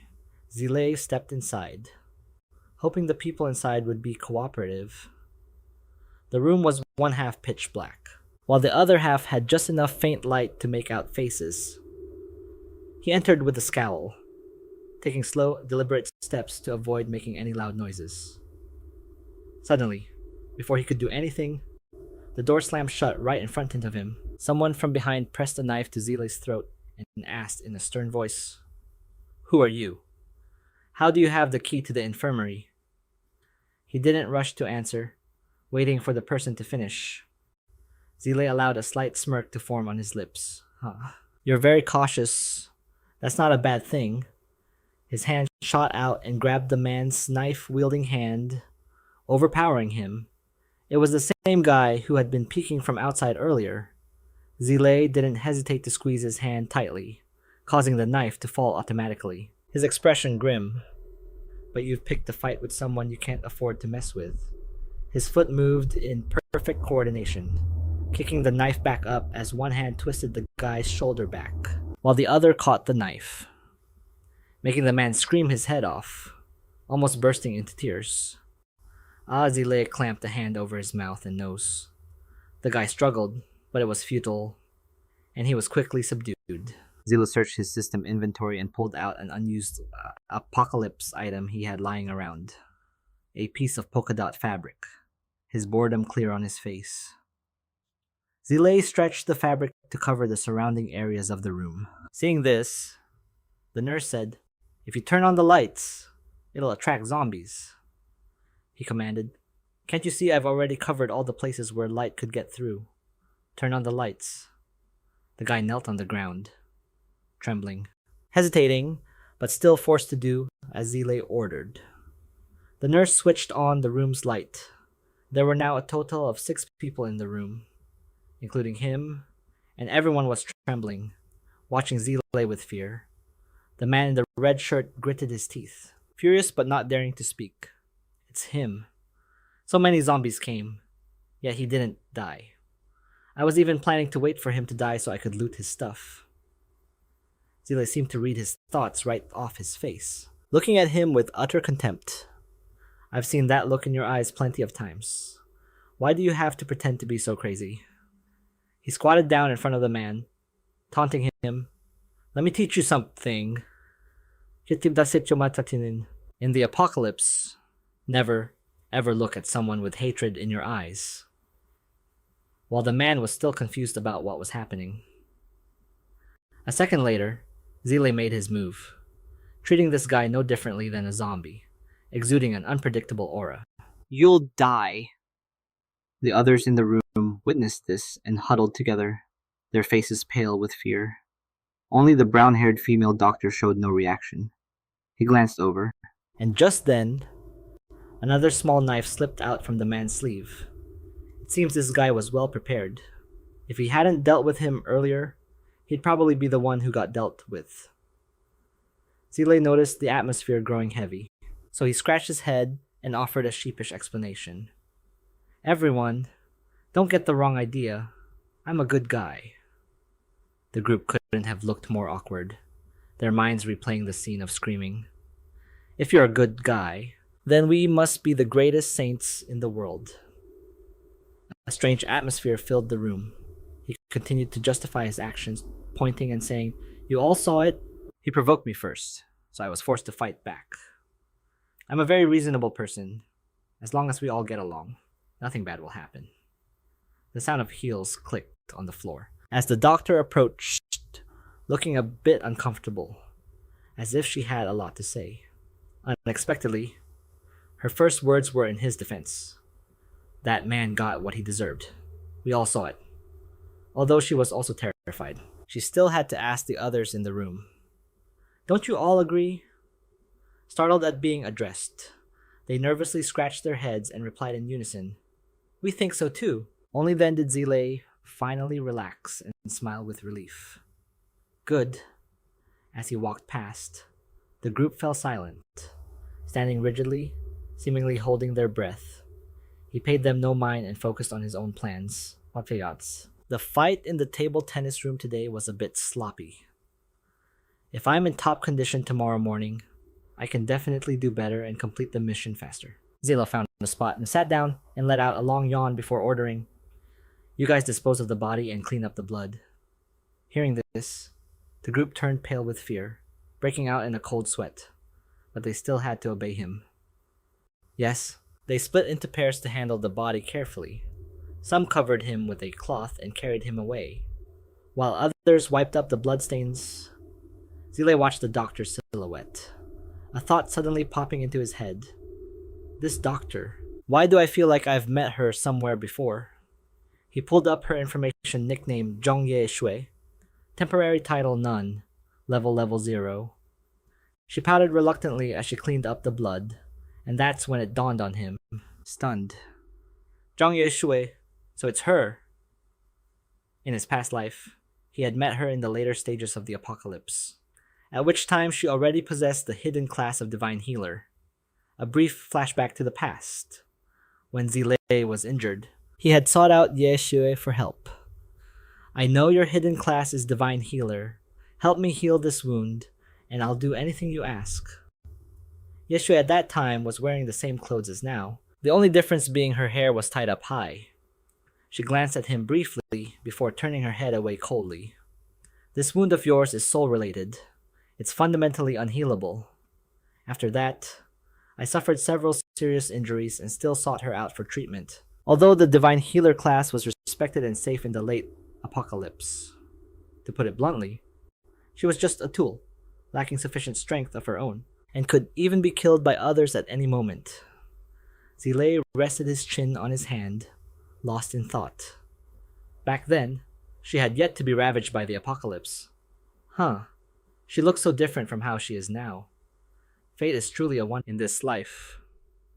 The apocalypse has only been here for 2 days, and I've already run into an old acquaintance. Thinking of this, he closed his eyes, his mind in a jumble. Moreover, they now had a doctor, a nurse, and a mechanic. The lights suddenly flickered on, and a loud noise came from beyond the door. The group in the room trembled with fear, all eyes fixed in one direction. They already had weapons in their hands, and the door was now covered in cracks. They grew even more terrified, their faces drained of all color. Everyone stood frozen like statues. Only Zi Luo sat calmly, cracking open one eye to check his watch. It was 8:30 p.m. He took out his items, presenting a pile of food with a diverse menu, full of nutrients from meat to vegetables, and it was even steaming hot. Zi Luo casually shoveled food into his mouth, ignoring the confused stares directed at him. The nurse's stomach growled with hunger, and the young guys drooled as they watched. Yeshui was in the same state, so she took a risk and asked, "Where did you get all this food? Is there any way we could get some?" Zi Luo chuckled to himself, but his face showed no emotion. She took the bait. He offered a bowl of rice with a condition. "If you want to eat, it's simple. Just do one thing for me." The nurse behind her was trembling so uncontrollably with fear. She moved closer to Ye Shui, who was more resolute, and asked Zi Luo again. "Go on." Her mind was a mess of thoughts, her anxiety clear in her eyes.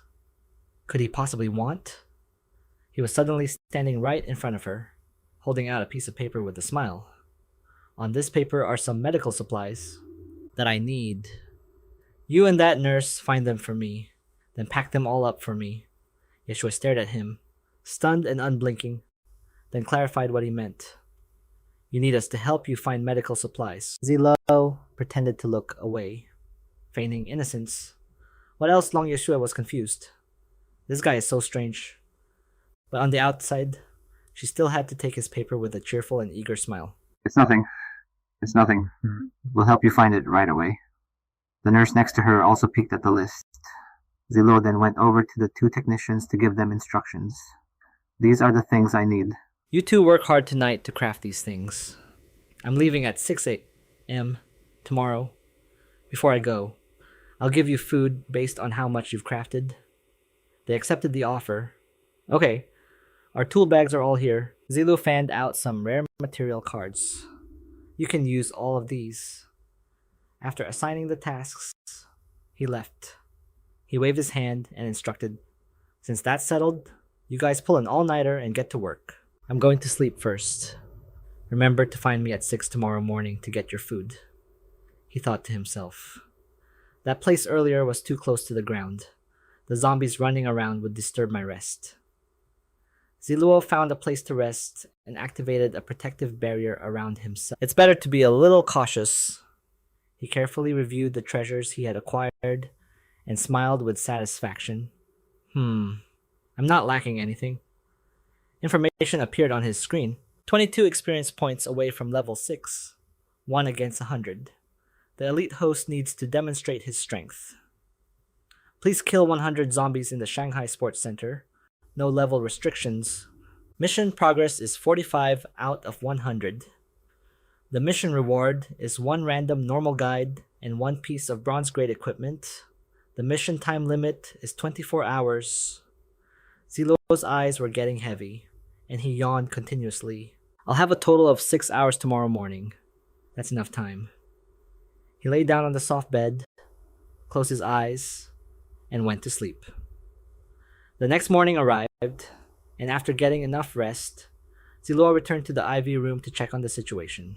Inside, the 4 of them, from staying up all night, were both starving and gaunt. They hardly looked human anymore. Ziluo walked over with a smile. "Not bad. You did a great job." Yeshu and the nurse had dark circles worse than a panda's, and shook each other awake. He gave them the food as promised. "You guys don't have to fight. 1 card is enough to sustain you for a day. 1 card for each person. A fair and reasonable price." The group joyfully accepted. "Thank you." The nurse took the card and held it to her chest, hesitating. Thank you." Yeshua's expression brightened up, and she smiled. "I thought he was going to kill us and then take all these things. I had already prepared an escape plan. I can't believe he actually kept his promise." She closed her eyes, feeling a sense of warmth spreading around her. "It seems he's not as cruel as I thought." Ziluo carried the box of medicine, whistling as he walked. "We just keep what we need?" Yeshua asked. Big boss, how do you use this card?" He was so shocked he dropped the medicine box in his hands. He froze, screaming internally as he remembered that this apocalypse game didn't even come with a beginner's tutorial. In my past life, it took me several days just to learn how to open my inventory space. Back then, I was screaming and crying because I couldn't open it. Ziluo patiently explained it, step by step. "Well, look here. I'll use this chance to do Zhong Yeshu a favor." Ziluo pointed at the smart screen to select the food. Instantly, fried chicken, sausages, and soft drinks appeared on the table. Ziluo sat with his arms crossed arrogantly, basking in the admiring gazes of everyone around. Zhong Yesa exclaimed with a bright smile, "Thank you, big boss." A lavish feast was laid out on the table. The group enjoyed the meal happily together. Ziluo sipped his sweet drink off to the side, thinking to himself, "I should still give Yeshua a warning. She helped me so much in my past life. If I don't build a good relationship with her in this life, I'll lose an important ally in the future." Without further hesitation, he stood up, cleared his throat, and gave a warning. "Around 12 noon, leave this place immediately." A moment later, Ziluo snapped his fingers, and he pulled open the curtains, letting the warm sunlight stream into the room. By then, I should have dealt with all the zombies in the sports center. Ziluo turned towards the exit, his face devoid of any emotion. Before grabbing the doorknob, Ziluo frowned, glancing back to warn Yeshua one last time. "Remember, don't get the time wrong." Yeshua looked terrified. Her voice trembled as she stuttered. There are zombies outside. It's dangerous." Ziluo smirked, casually replied, "Just worry about yourself." He left right after that, closing the door as carefully as possible. Then Ziluo scanned the hallway. Once he had identified his target, he quickly charged forward to attack. Zi Luo swung his sword, decisively stabbing the zombie straight through the neck, killing it, and received a fishing rod at the same time. He used his other hand to support the corpse, telling himself over and over in his head, "Easy now, easy now. I absolutely cannot alert the zombies outside." Seizing the right opportunity, Zi Luo took out the ferocious monsters one by one. as fresh blood splattered everywhere, emitting a nauseating stench. The hallway grew much quieter as a result. Zi Luo stepped forward, focusing on watching and listening, his hand still gripping the sword to protect himself. Zi Luo shoved the door open with a loud thump, and the scene inside made him jump in shock. Holy crap. Do zombies not wear pants when they move around now? It turned out to be a restroom, and the zombie was in the middle of relieving itself when the loud noise from behind startled it. Their eyes locked, and the zombie probably thought there was no way it would let such a delicious meal get away. The zombie bared its sharp teeth and lunged forward without even bothering to do the most basic thing, pull up its pants. The wrinkled pant legs got tangled in its own feet, causing the zombie to trip and fall flat on its face right in front of Zi Luo. If it still had any consciousness, it probably should have considered buying looser pants. Zi Luo stood there like a god, and the extremely quiet surroundings supported the effect. He waved his hand a few times, muttering some nonsense. "Can't we just fight normally? You just had to rush out like that. I'm a very upstanding guy, you know." The zombie was then sent on a one-way trip to hell. Zi Luo lifted one of its arms to examine it, noticing a few eyeballs scattered on the sink. Zi Luo concluded that the survival rate for people in this sports complex was extremely low. Moreover, most people who came to the sports complex were in good physical shape, so their stats were greatly enhanced after turning into zombies. For an average player, this was an absolute disaster. The sign on the adjacent room caught Zi Luo's attention. It was the women's restroom. He scratched his head with a slightly awkward expression. "There are zombies in here, so there probably aren't any living people, right?" Zi Luo clenched his fist, his cheeks flushing and eyes shut tight as he encouraged himself. "It's just a women's restroom, right? It's the apocalypse for the mission. I don't need to sweat the small stuff." He slowly pushed the door open, but there was really nothing inside. Zi Luo did a quick check and noticed that the stall at the far end of the room was closed, with faint moaning sounds coming from within. He excitedly thought to himself, Judging by the sound, that's two zombies. Zi Luo slashed down the wooden panel, and the door swung open, revealing two zombies intimately embracing each other. Zi Luo's jaw dropped in shock. What the hell? Are they getting this freaky? Annoyed at being disturbed, the two zombies became agitated and charged at Zi Luo together. As luck would have it, there was a soda can on the floor. The female zombie slipped on it and fell, pulling her companion down with her. Then, by some miraculous twist of fate, both of them stumbled right onto the blade of Zi Luo's sword. While he was still trying to process what had just happened, the system sent a notification. "Congratulations to player Yao Che for successfully killing a level 2 zombie, gaining 4 experience points and 5 gold coins." Zi Luo reached into his pocket for something.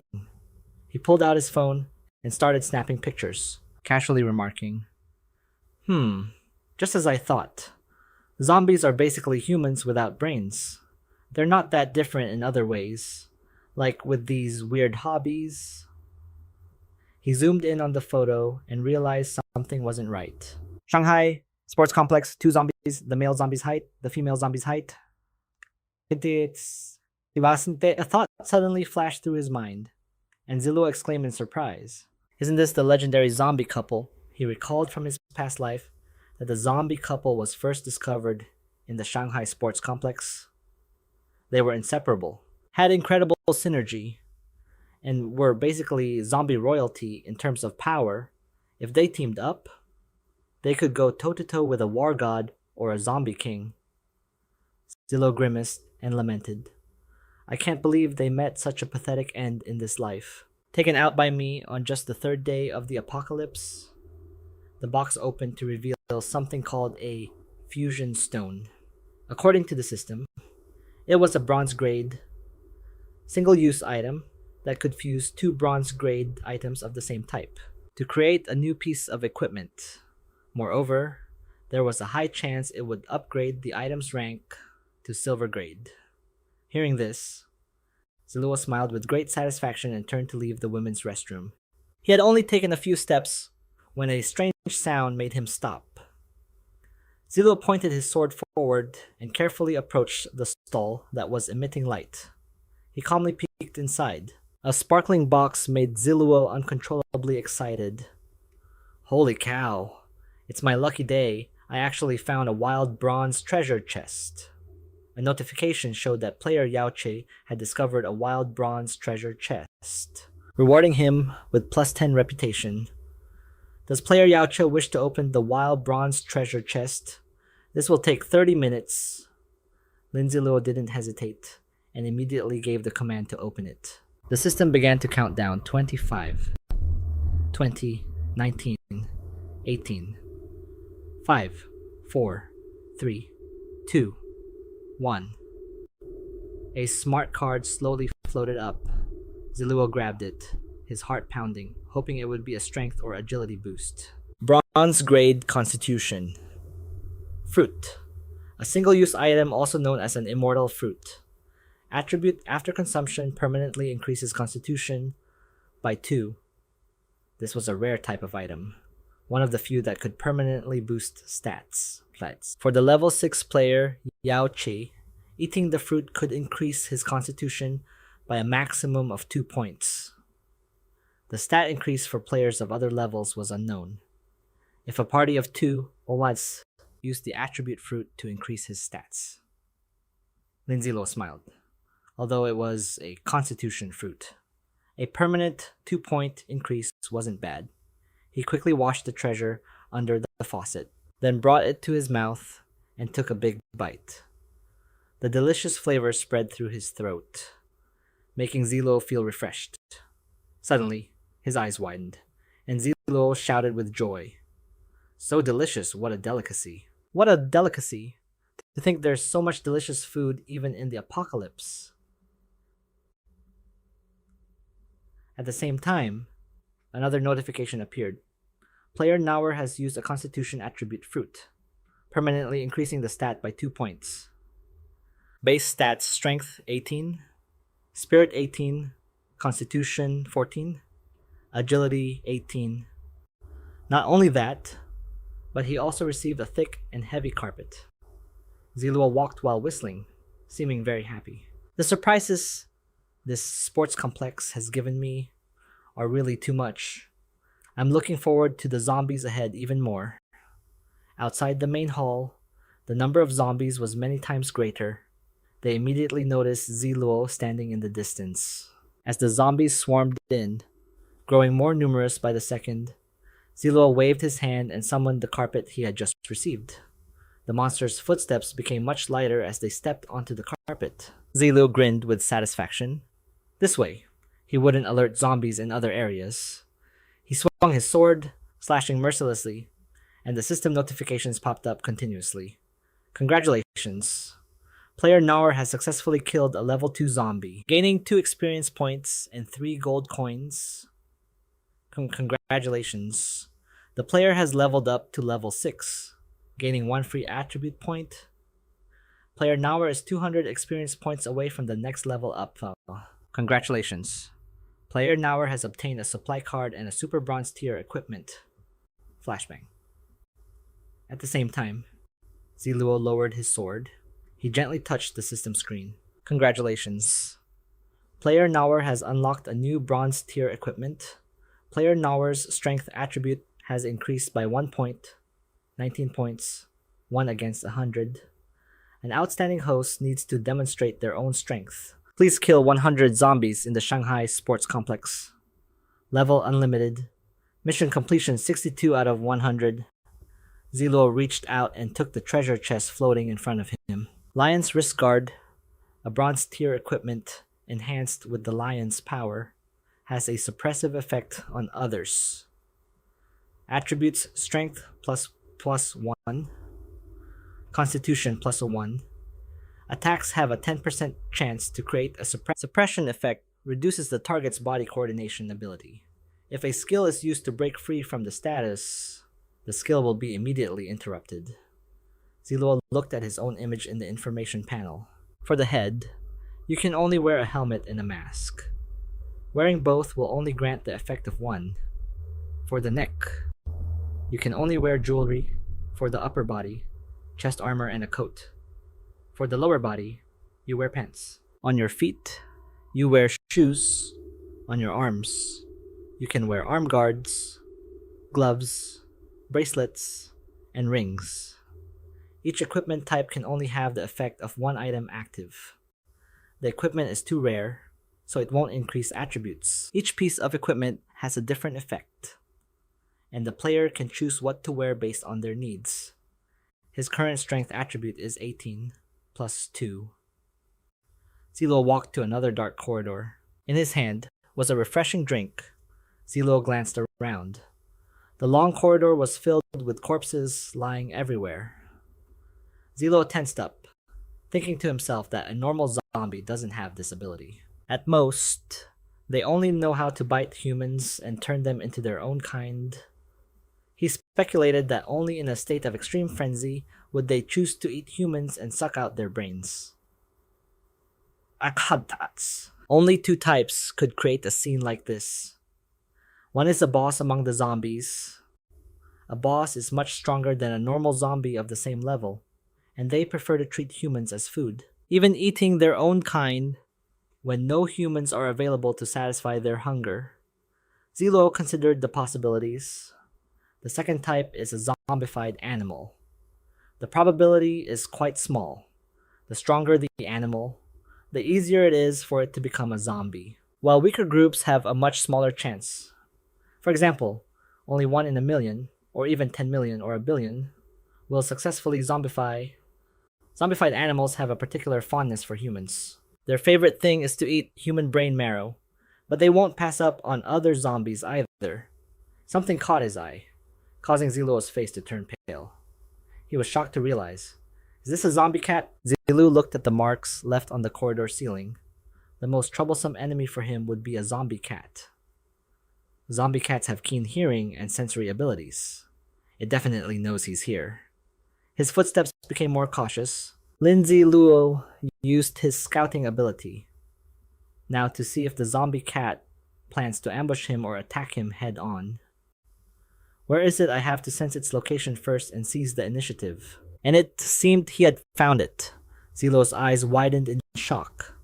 Thanks to his incredible reflexes, he quickly dodged the zombie cat's dangerous attack. Zi Luo leaped backward, maintaining a safe distance, while simultaneously using his strength to fling the cat away. It was called a Sharp Claw, or Zombie Cat, a level 9 bronze tier boss. Basic attributes strength 21, spirit 10, constitution 9, agility 20, after image counterattack. Immediately increases speed by 30%, pouncing on the enemy to deal 120% of strength attribute as damage while in the after image state. And damage taken is reduced by 50%. Zi Luo pondered. Animal zombies with the prefix represent a boss level threat. It didn't stop there. It had the talent, Sharp Claw, after injuring an enemy. The wound enters a torn state. Healing speed is reduced by 40%. The wound's bleeding rate is increased by 40%. Cat's eye gaze can pull an enemy into a terrifying illusion created by the cat's eyes, causing a fear status effect that reduces all of the opponent's attributes, and the effect will continue to impact the opponent's combat state. Zi Luo felt a bit excited.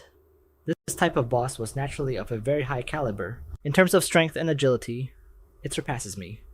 As expected of an early game boss in this apocalypse game, it reduces healing speed and increases bleeding rate. This attribute means that as long as an opponent takes damage once, that part will be basically impossible to heal during this fight. He He rubbed his chin, smiling faintly. A plan formed in Zi Luo's mind. I just need to use my terrifying combat experience to kill you, zombie cat. A notification panel suddenly appeared. Player Gear Grinder has encountered a bronze level boss. The sharp-clawed zombie cat, triggering the Slay the Zombie Cat quests. The Ungrateful Cat's Revenge. A stray cat with a special gift was a regular on the third floor of the sports complex. Cat lovers would bring it food every day, but after the apocalypse descended, the cat, infected with the zombie virus, went on a killing spree. Its sharp claws raked across the bodies of the very humans who once helped it, causing them to die in agony. Quest objective: kill the zombie cat. Reward 100 reputation points, 200 gold coins, 100 experience points, and a bronze grade item. Time limit 8 hours. Penalty: lose 1 level. All stats permanently reduced by 1. With a note that abandoning the quest is equivalent to failure. Zi Luo looked bewildered. The system guide has detected that the host has activated the Ungrateful Cat's Revenge quest and is now optimizing after the number reached 100%. Zi Luo carefully read the Ungrateful Cat's Revenge. Quest objective: kill the zombie cat. Reward 100 reputation points, 500 gold coins, and 300 experience points. A bronze grade item. The rewards have been optimized. Time limit 24 hours. No penalty. Abandoning or failing the quest is exempt from any punishment. Zi Luo clutched his head in disbelief. My god. Is this the same apocalypse game I know? Is this still the quest system that screwed me over countless times? He subconsciously recalled his past life, where every quest he undertook was incredibly difficult. Whether you failed or refused, the game's punishments were extremely severe. For a normal person with only a 1% drop rate, the rewards might seem decent, but a level 9 bronze boss in the early days of the apocalypse was impossible to beat without a party of several dozen people. Even then, the party reward after completion would only be 50 gold coins. Zi Luo's lips trembled. Looking at the lines of text appearing before him, he saw a pitiful quest turn into a mission with generous rewards. A sweet deal, and absolutely no penalties. Awesome. Without a second thought, Zi Luo quickly pressed the accept button. System notification: player Gear Grinder has successfully accepted the quest. The Ungrateful Cat's Revenge. Please complete it within 24 hours. The zombie cat was leisurely licking its tiny paws. It lay down, even flicking its tail as if to taunt Zi Luo. He pondered. Based on his experience, if a player provokes a boss first, they are sure to lose. You have to force the boss to make the first move. The cat's crimson eyes widened when it saw Zi Luo sit down instead of attacking. He casually pulled out his phone to browse, even bursting into a joyous laugh. Infuriating the cat, it opened its mouth and let out a roar, coiling its hind legs to pounce. Just as planned, the zombie cat initiated the fight with Zi Luo. Shockingly, a raspy, grating voice came from the zombie cat's mouth. Cursing Zi Luo. Die. Human. Zi Luo gritted his teeth and leaned back to dodge the attack. He instantly summoned his weapon. The cat landed, its eyes still locked on Zi Luo. It charged a second time with a piercing shriek that echoed through the cold hallway. Zi Luo focused intently, striking the cat hard with the hilt of his sword. So, the zombie cat let out a low growl. It spun around 180 degrees, shouting loudly, "You cunning human! You didn't expect me to see that coming, did you?" Zi Luo saw that the perfect opportunity had arrived. He immediately took a stance and decisively swung his sword. The sharp blade flashed, severing 3 of the cat's claws. The cat collapsed from the blow, tensing its body and groaning continuously. You human injured me. This is truly unforgivable. Zi Luo looked arrogantly at the zombie cat. Your claws are gone. come and get me now. The cat's fury reached its peak. It faced the sky and used its zombie cat skill, cat's eye gaze. The cat's pupils looked like pools of shifting blood consumed by a dense black smoke. Zi Luo sensed the gravity of the situation. He had been pulled into an illusion. Before him now was a giant figure with rotting human arms squirming out of its eye sockets, nostrils, and mouth. Behind Zi Luo, a multitude of unjustly killed souls were screaming. He calmly asked. 10 years in the apocalypse. And you think a mere zombie illusion can scare me? You're not even worthy. Hearing this, the cat was stunned, its entire body freezing up. And its aura diminished significantly. The giant figure from before shattered into pieces. Powerless. The cat could only glare at Zi Luo with hatred. It tried to flee on its limping legs. Zi Luo raised his sword high. He used spinning slash, the blade cutting a straight path towards the escaping zombie cat. The cat then died. A series of dings rang out from the systems. Congratulations to player Gear Grinder for completing the quest, The Ungrateful Cat's Revenge. Slapkadim Boisiwait. You have successfully slain the bronze level boss, the sharp-clawed zombie cat. Earning 50 experience points and 100 gold coins. You have leveled up to level 7, gained 1 free attribute point, and are now 400 experience points away from the next level. You have become the first player in the Apocalypse game to kill a bronze level boss, earning the unique global title, the Bronze Spear.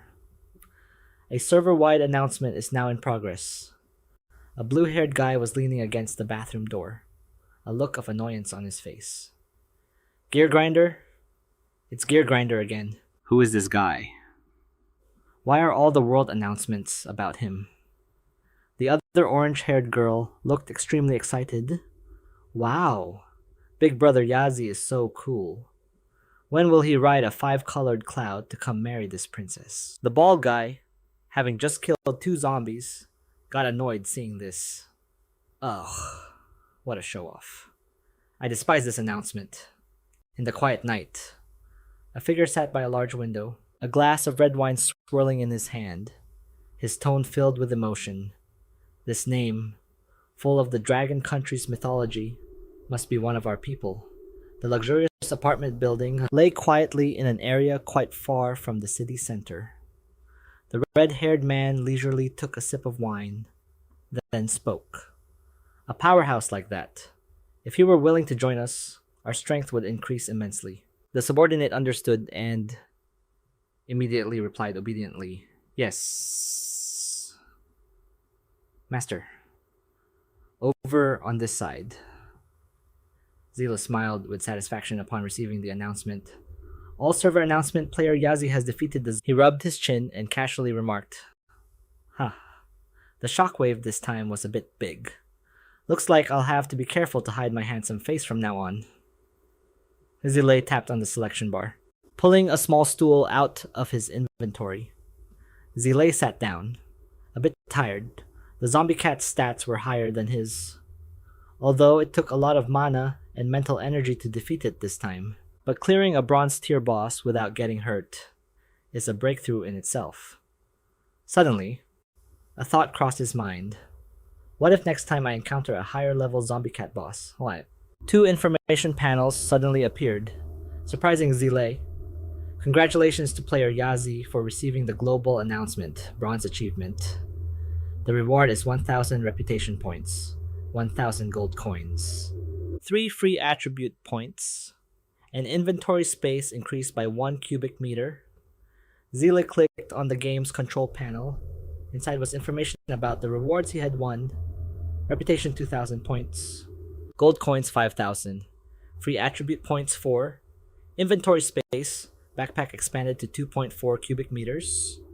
Congratulations to player Yazi for leveling up to level 7 and obtaining the bronze achievement. Stamina potion. A single-use item. After use can instantly restore 20% of stamina. And then restores 5% of stamina every minute. Lasts for 5 minutes with a 30-minute cooldown. The Bronze Bane, the most precious title, Only the first person to kill a bronze tier boss in the Apocalypse game can obtain it. All stats +2, us, against bronze tier bosses and below or common existences. It can weaken their basic stats by 5%. Zila chose to equip it with a word of praise. This skill is too awesome. Hello, respected player Yazi. Would you like to replace the First Blood title with the Bronze Bane title? Zila firmly chose to swap. An announcement came through instantly. Congratulations to player Yazi for equipping the Bronze Bane title. It will take effect in 1 hour. The player's base stats have changed. Strength 23, Spirit 19, Physique 16, Agility 21. Zile massaged his shoulders. With these stats, even if the zombie cat came back to life, I could string it up and beat it. I wonder how high my stats will be after my class change. Half an hour later, Zile approached the dead zombie cat. A rather large treasure chest had appeared in its place. He opened it and received the zombie cat's horn. After blowing the horn, you can summon one sharp-clawed zombie cat. The player can command the zombie cat in battle for 30 minutes. The cooldown is 48 hours. The zombie cat will inherit the player's basic stats. All experience but kills by the zombie cat will not drop items. Zile shouted in excitement. A summoning type item or a growth type 1. I hit the jackpot. This means I've gained a permanent assistant for no reason. He forcefully picked up the creature's corpse, planning to use the zombie cat's fur, meat, and claws. I remember they can all be crafted into non-attribute clothing, food, or weapons. It seems its whole body is the treasure. Then Zile tossed the cat's corpse straight into his inventory. After finishing up, he left leisurely, standing before the locked door. Zile thought. I remember the silver treasure chest is in this warehouse. A soft creak was heard. The scene inside was utterly gruesome. Human eyeballs and skulls were scattered everywhere. The stench of blood rising up was enough to make anyone who smelled it nauseous. A soul. Zila was completely astonished, realizing this cat's taste was truly unusual.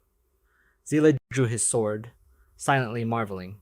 This would make anyone's hair stand on end. Good thing it's the apocalypse. For a cat to be able to collect so many eyes would definitely shock the whole world. He rummaged around the room, in case the zombie cat hid some treasure inside. Wouldn't it be a waste not to take it? While wandering around, a cat teaser wand suddenly caught Zila's eye. He imagined himself turning into a little kitten, playfully batting at the wand. Realizing he currently looked like an idiot, Zile cleared his throat a few times to save face. Besides the cat teaser wand, which is somewhat new, everything else is junk. I had some expectations for you for nothing. He touched the large cloth and sighed. Forget it. Let's see this through to the end. I've searched this far. This is the last thing left. After looking, as the white cloth was pulled away, a sparkling light burst from the chest. Surprising Zili, it can be like this too. The system detects that player Yazi has discovered a silver treasure chest. Reward reputation plus 20 points. Does player Yazi wish to open the silver treasure chest? It will take 60 minutes. Zile immediately gave the signal to open. Player Yazi is opening the silver treasure chest. Please wait patiently. Countdown beginning. Back. After a long, drawn-out period, the notification finally sounded. Player Naisei has successfully opened the silver treasure chest. Player Naisei searched the silver treasure chest and successfully found 360 gold coins. Received a boost. Storage space expanded by 0.4 cubic meters and gained 50 experience points. From within the chest, a treasure named the White Wing Cape emerged. Zilo was stunned and exclaimed, "Oh my god!" A single silver chest yielded both equipment and a skill book. This was a huge jackpot. The information stated, "Explosive double slash." a warrior type skill that can instantly unleash 2 attacks, with each slash's power being 70% of base stats. If both powerful slashes hit a single enemy, they can create an explosion, dealing damage equal to 70% of one's strength. Zilo smiled with satisfaction, thinking it wasn't bad. It was just the warrior skill he needed. But this type of skill was very difficult to execute. A newbie would be completely unable to land 2 consecutive slashes in an instant, nor could they trigger the explosion that follows. But he was confident that in his hands, the double strike would absolutely not fail. The system has detected the special skill. Does player Nai Se wish to learn the skill Explosive double slash Lin Zi Luo immediately accepted? A dinging sound rang out. Congratulations to player Nice for successfully learning the skill Explosive double slash. On the smart display, there were a total of 5 small equipment slots. Zilo lightly touched the white wing cape. It was a silver-grade piece of equipment woven from the feathers of various rare birds. The back of the cape also had special runes that allowed the equipment to perform short-term flight, with stats of Constitution +2 and Agility +2, and the added ability of a short-term air stall. During a jump or fall, a short-term air stall effect can be activated, with a cooldown of 20 minutes. Zilo was astonished. Holy crap, a cape with the skill. Player Nai Essie's basic attribute panel now showed Strength 23, Spirit 19, Constitution increased to 18, and Agility 23. Lin Zi Luo swung the cape, ready for a fight with the zombie cats. This time, he really made a haul.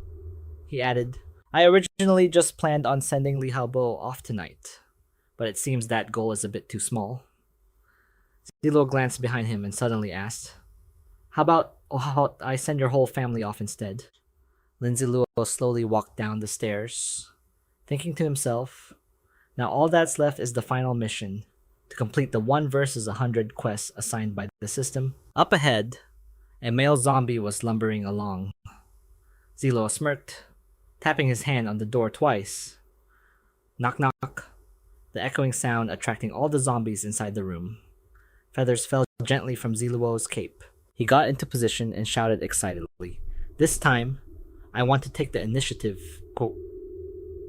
The cape fluttered in the wind as Zilo charged forward without a hint of fear.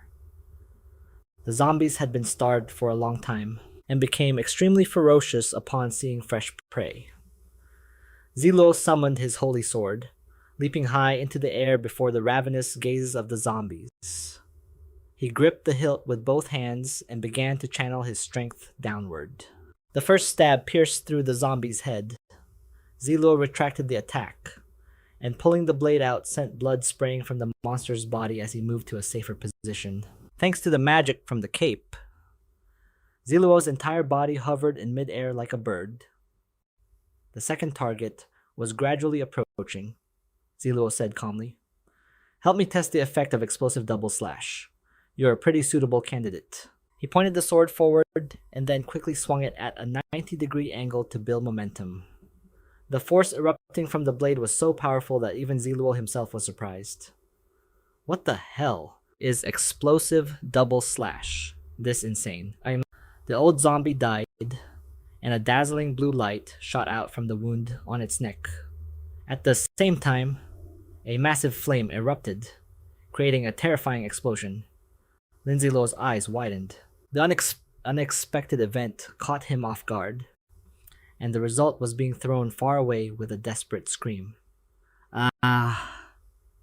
Zilo thrust the sword forward, his face clearly tense. Raising both hands high, Zilo violently plunged the sword into the ground, simultaneously planting his feet firmly to prevent his body from falling into a dangerous situation. As the force of the wind subsided, he let out a breath of relief. A zombie with stats 30% higher than the others couldn't even withstand the damage from the explosion and had already collapsed. The thick smoke gradually dissipated. Ziluo looked at what was left and came to a conclusion. The speed of this sword swing is similar to when I use Whirlwind Slash. but the effect is more than just a little better. And finally, he said, the experiment is over. The loud noise from the explosion attracted even more zombies. Zi Luo smiled cruelly. Now, I have to get serious. 15 minutes into a battle, and the notification sounds rang out continuously.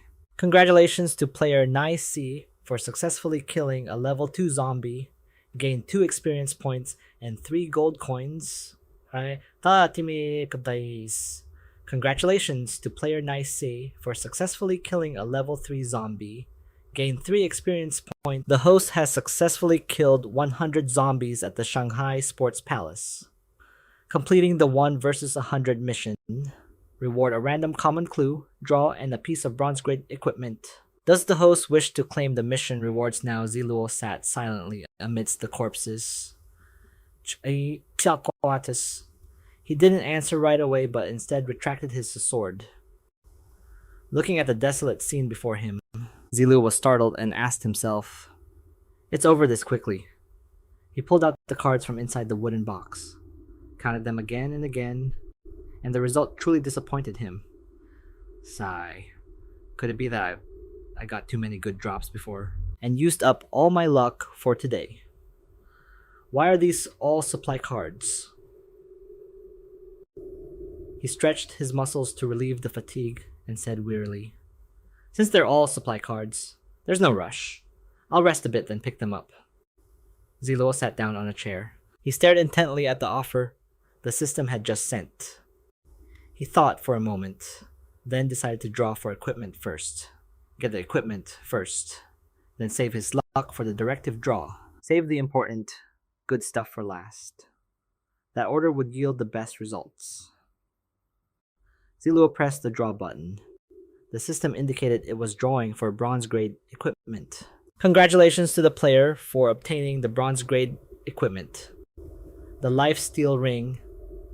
This evil ring can drain an opponent's stamina in battle, with attributes of +1 strength and +1 constitution. Ability: 5% of the damage dealt to an enemy can be converted into stamina and transferred to the user's body through their weapon. Lin Zi Luo was overjoyed. Lifesteal that converts damage into his own stamina was such a rare attribute. He carefully placed the ring into his inventory. Zi Luo's brows furrowed deeply. He was worried, thinking that with such powerful equipment, what if the directive he drew turned out to be bad? A note popped up as soon as Zi Luo finished his thought. Each of the common directives is fundamentally practical and can be of great help to the host. Although still a bit hesitant, Zi Luo decisively commanded, "Draw the directive for me." He poured all his hopes into this gamble. Drawing common directive. Complete. Zi Luo's jaw dropped at the sight. The smart screen displayed, "Congratulations to the host for drawing the common directive, Auto Loot Level 1. It can automatically collect items dropped by zombies killed only by the host and place them into the inventory space. The range is a 0.5 meter radius around the host. If the remaining inventory space is insufficient, it cannot continue to loot." After hearing this, Zi Luo whispered, "Then let's start now." His eyes lit up, a happy expression on his face as he imagined the prospect. Doesn't this mean I can enjoy a 100% item drop rate from killing zombies? While continuously collecting items, Zi Luo jumped down excitedly. He clenched his fists, a wide, joyous grin on his face. Before, I was worried that a high drop rate would attract trouble, but now I don't have that worry anymore. Then, he asked curiously, "But system, is this level 1 the rank of the common directive?" The familiar voice replied, "Level 1 represents the level of the auto-loot directive. If the host has the opportunity to draw another directive and gets auto-loot again, it will be upgraded. After leveling up, auto-loot's range will increase, and it might even gain other secondary effects. The directive system's missions are randomly triggered based on the host's situation and circumstances. The host cannot specify the conditions for them to occur." Zi Luo was full of anticipation. The first one was already so powerful. I wonder what skills the other directives have, and what type I'll draw next time. He glanced over at the corpses of the zombies lying everywhere. Zi Luo walked around slowly, savoring the feeling the reward brought. Congratulations to the host for obtaining a supply card, a packet of barbecue seasoning, a power bank with 50% charge, a bronze grade tool, the Scout's Eye, and a delicious guinea pig feast. The system has detected that the host has looted various types of items. Auto loot has been optimized, starting now. It will only notify the host upon obtaining equipment and tools.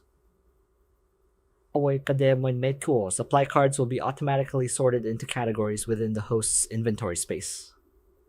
Zi Luo exclaimed excitedly. Not a bad experience. He manually opened his inventory. Inside, food, drinks, tools, junk, and other special items were all neatly organized. Zi Luo marveled. Not bad.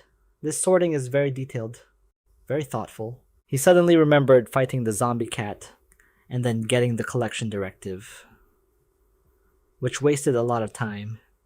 He didn't even know what time it was now. Looking at the hands of his wristwatch, time had passed so quickly. Zi Luo rushed off. There's no time to eat. I have to get to the Li family manor first. He leaped out of the large window frame and vanished. Meanwhile, at a large villa complex, Halbo was cheerfully fooling around with two beautiful girls in the living room when his expression suddenly turned serious, his gaze sharp. The grandfather clock showed the time. It was currently 12:10. Seeing the confused and bewildered looks on the two girls' faces, Li Habo said nothing and shot up from his seat. He viciously slapped one of the girls across the face, sending her tumbling backward. Li Habo growled in an angry tone. Why aren't they back yet? Am I just wasting food feeding them? Does it take a whole day just to find two people? Zhao Kai Guang approached and said politely, Young master, the hunting mercenary corps only arrived at Shanghai University at 7 in the morning. There are many zombies at Shanghai University. The situation is complicated, so the search will naturally be a bit difficult. Hearing this, Halbo gritted his teeth and cursed, Damn it, zombies again. I'm so sick of these damn zombies. He was furious, roaring. What kind of bull is this setup? I'm the one who kills the zombies, so why don't I get any experience? Li Habo recalled. I thought leveling up in this stupid game could make up for my weak body. I even had my bodyguards beat the zombies half to death just so I could land the final blow. But I still only get a tiny bit of experience points for it. Just then, the large door burst open and a tall figure appeared. Habo angrily asked Uncle Rong, You're back. Did you find that B word and the orphan? Rongchan slammed a large bag onto the floor. He announced coldly, Young master, we found the woman, but not the man. Habo couldn't hold back any longer, roaring. You found her, where is she? Tell her to get her AS over here to see me. How dare she sneak away? Rongchan pointed to the bag and said, She's been killed. She's in here. Li Haobo's face turned pale, unable to believe what he was hearing. Just as he heard it, What was that? Vincian calmly explained. Following the clues you provided, young master, we found Yao Jing Han's roommate and eventually located Yao Jing Han in the school's warehouse. He bent down and began to unlock it, a creaking sound echoing in the cold space, revealing the stiff corpse with splotchy red stains soaking its collar. Vincian then recounted the details. After she was killed, she was stuffed into a large container. We also found a set of blood-soaked men's clothes inside. Halbo stared at him, stunned, looking as if he was in a state of absolute panic. Toma, Vincian continued. Before this girl died, she was brutally tortured, and all the wounds were inflicted on nerve clusters that cause excruciating pain. The metallic stench of blood made Halbo cover his mouth and gag a few times. While Vincian continued his analysis, the killer seems to have an expert understanding of the Dragon Country's pressure points. Each strike was incredibly precise, using a very unique type of concussive weapon to rupture the surrounding tissues at specific points. He knelt on one knee, his hand gently touching the body bag. Torture methods of this level. I'm afraid even the world's #1 assassin from the underworld couldn't pull this off. Vin Qin frowned, speculating. The person who killed Yao Jing Han must be her enemy, and that killer could be a threat to you. Young master? Hao frantically wiped his mouth and said, She was just an ordinary campus belle. If it weren't for her and that worthless trash. He stopped mid-sentence, his eyes widening in realization as he stammered. That trash? Lin Zi Luo? Couldn't it be? Li Haobo threw his arms wide, trying to argue. Impossible. Absolutely impossible. He's just an orphan with no parents. How could he be as strong as you claim? Haobo leaned forward. And besides, the big surprise I had prepared hadn't even been sent to him yet. He couldn't possibly know that Yao Jing Han betrayed him, Vin Qian asked with some surprise. Young master, the Lin Zi Luo you're talking about. Is he Lin Jian's son? Haobo didn't deny the statement at all. Yes, that's him. Vin Qian shut his eyes tightly. The young master was right, but it didn't rule out an accomplice. If something the world's top assassin couldn't do, his accomplice could. This enemy is extremely terrifying, the man expressed his concern. And against a top-tier assassin like this, the 100+ men I brought with me might not be enough. We'll need even more security personnel. This shocked Li Haobo. What, Uncle Vin? You guys aren't enough. You're one of the top 10 masters in the spirit country. Not to mention you brought a full mercenary course. He slammed his hand on the man's shoulder and urged, Then hurry to the back of the mountain and get more bodyguards for me, even if they haven't completed their final training. I don't want to die. I absolutely cannot die. I will not die. Vin Qian smiled reassuringly. All right, rest assured, some young master. As long as I'm here, I'll protect you with my life. His loyalty was clear even in his thoughts. As long as he could protect the young master, he wouldn't hesitate to sacrifice his life. Evening fell across the vast sky, and the server congratulated the player for successfully killing a level 3 zombie, earning 3 experience points and 5 gold coins. Congratulations, player. You have leveled up to level 8 and earned 1 free attribute point. Zi Luo was delighted. Leveled up this quickly. I thought I wouldn't reach level 8 until the evening of the 4th day. But this is half a day early, he mused. But this is good too. Leveling up faster means I don't need to run dungeons anymore. Dinner tonight is a nutrition bar. Zi Luo looked towards the mansion complex. Li Haobo, I'm coming for you. The corners of his mouth curled into a cunning smile. Are you ready to settle your debt with me? The estate was vast. Its owner had clearly spent a fortune on it. The dispatched soldiers were divided into small groups and double files. They held rifles in their hands, always ready for combat. Zylo Heidi behind a large tree branch, safe from easy detection. He waited for the squad of soldiers to move away before landing on the ground. Zi Luo searched for something around the dense bushes. There was a secret button, camouflaged by being painted the same color as the plants. A staircase opened up, leading down into a dark abyss. Zi Luo smiled in satisfaction, thinking, I remembered correctly. It really is here. Before descending into the tunnel, Zi Luo turned back and pressed the secret button again. The garden returned to its original state. As if nothing had happened, Zi Luo thought arrogantly. Li Haobo, I'll leave you one way out, so that at your most hopeful moment, I can wipe you out in one fell swoop. His face darkened with a vicious expression. This tactic is encircle the army, leave an opening, one of the famous military strategies of the Dragon Country. With so many idiots by your side, I wonder if you can win this time. Zi Luo followed the passage deeper into the core area, where the guards were a bit more concentrated. There was an insignia on the back of their uniforms, which Zi Luo recognized at a glance. The Hunt and Kill Mercenary Course. The mercenary group that Li Haobo trusted the most. His old enemies from his past life. now prey resting in the palm of his hand. I know you guys all too well. Zi Luo paused for a moment. However, he hadn't carefully observed the Li family's security layout in his past life. He focused on the large door where 2 soldiers stood guard. The path here and the layout seemed to have no issues. But in reality, the flaws were significant. It's just that Suddenly, a voice called out from a distance. Mr. Vin, which startled Zi Luo. Is that Vin Qian? He looked at the man's back. And sure enough, Vin Qian, one of the Dragon Country's gods of war.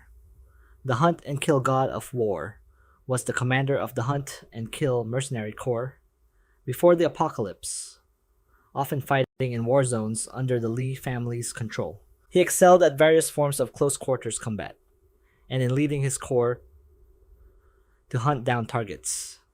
Zi Luo recalled that in his past life, after the apocalypse game started, Vin Qian began to hunt him down for Li Haobo, a subordinate of his after many failed assassination attempts. He chose to act. Zi Luo was cornered with no way to escape. Vin Qian gleefully raised his gun. This man had pushed him into desperate situations multiple times and could be called his greatest enemy. But Zi Luo used an invisibility card, and just like that, he escaped the life-threatening situation. I am Vin Qian's greatest shame, leaving Vin Qian standing there all alone, in an indescribable rage. I heard it was because I escaped from right under his nose so many times, shattering his myth as the perfect killer, that I earned this title of greatest shame. Zi Luo laughed. We truly are sworn enemies. A strange killing intent immediately alerted Vin Qian. He quickly scanned the area. Meanwhile, Lam Zi Luo was startled, but thankfully, he reacted fast. While Zi Luo was deep in thought, he suddenly remembered something. Zi Luo quickly formulated a plan in his head. This time, Vin Qian would undoubtedly die in their confrontation. As long as he's dead, I'll have cut off an important right-hand man of the Li family, and my chances of winning will increase significantly. Not wanting to waste another moment, he took out the invisibility mask and put it on. Just as Vin Qian came over to check, Zi Luo was nowhere to be seen. A subordinate approached and called out politely, Mr. Vin, the young master requests your presence. He replied coldly, All right. Zi Luo watched their retreating figures, telling himself, I absolutely will not pass up such a good opportunity. He turned and ran in the opposite direction. Based on his combat experience and skills, Vin Qian couldn't help but there's nothing here. I clearly felt someone was there just a moment ago. Am I just being paranoid? He raised his voice and ordered, Tighten the patrols and defenses of the manor. Then he thought to himself, I don't care who you are. If you dare to sneak in and cause trouble for the Li family, I absolutely will not let you leave here alive. The subordinate obediently replied, Yes, sir. Time flew by, and soon it was exactly 12 o'clock at night. Haobak yawned widely, pestering Brother Vin. Can I go to sleep? It's already 12 o'clock. The zombies outside are so active. Who could possibly come to kill me? He calmly replied, Young master, it's better to be cautious. My gut tells me we are definitely being targeted. Haobak furiously smashed his watch on the ground, roaring curses. I'm bored to death, making this young master stay up late for some good-for-nothing who doesn't even dare to show his face. Zhao Kai Guang smiled gently. Young master, if you're feeling bored, Zhao Kai Guang. You could find some entertainment. Hearing this, Haobak clapped his hands to signal Tongshun, smirking as he replied, That's right. I can find some fun, he said excitedly. Oh right, Uncle Vin, didn't you guys catch a zombie during the day? The man explained. Yes. Young master, I intended to bring it back for research, to quickly develop anti-zombie weapons for you, Li Hao cunningly suggested. There are plenty of zombies outside. Let me play with this one first. Vin Qian expressed his concern. Of course the young master can play if he wishes, but I'm worried that if the zombie goes berserk, you might get hurt. Inwardly, however, he had another plan. Using the zombie to calm the young master down wasn't a bad idea. Halbach excitedly reassured him, "Don't worry, this game of mine absolutely won't get me hurt. Besides, even if the zombie goes berserk, I'm not afraid. There are plenty of other people in this manor," Vincian ordered. "Go, bring the zombie we caught this afternoon here for the young master." The subordinate rushed to obey. Yes, Mr. Song. The large, muscular zombie was restrained with iron chains and a muzzle. It struggled violently, letting out incomprehensible growls. Halbach looked especially wicked as he commanded, "Bring my large iron cage over here." Inside, a total of 6 girls were being held captive. All of their faces were filled with sorrow, mixed with exhaustion from days of starvation. Halbach laughed viciously, pulling out a large golden bell from nowhere.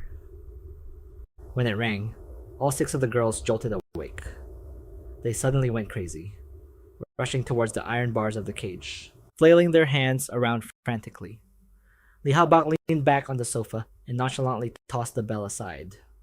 He stuck out his disgusting tongue and gestured with his finger for something. Haobak stomped his foot on the floor and walked over to the girls, who were rampaging like wild beasts. Without a word, the agitated Li Haobak jumped up and down, looking absolutely sickening. 2 nearby soldiers understood his intent and shared a cunning grin.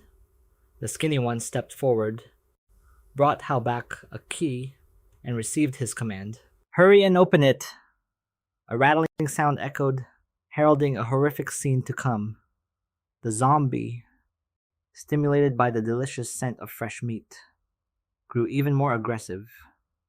The skinny man cautiously stepped forward and quickly removed its muzzle.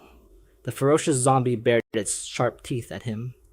In an excited tone, Halbach commanded, "You two, hold it down. Once its cuffs are off, throw it into the cage." Suddenly, a reckless man appeared out of nowhere and ran over to plead. "Young Master Li, this is too cruel. Please, spare those girls." Before Halbach could get angry, the manager hastily knelt down next to him and frantically explained, "My apologies. Young master, his name is Wang Dahu. He's a new replacement for a guard who died last night. He was born with immense strength, but he's a bit simple. Please don't mind him." Halbach put his hands on his hips and growled, "Are you telling me how to do things?" Wang Dahu simply repeated himself, "Please, young master, spare them." The manager was at a loss for words, stammering in fear. "I wouldn't dare. I was wrong. Young master, spare his life." Halbach looked extremely entertained and let out a cruel laugh. "Haha, it's been a long time since anyone dared to challenge my authority." He glared at the man and asked, "Wang Dahu, is that right? So I can hit him. Right men seize him for me."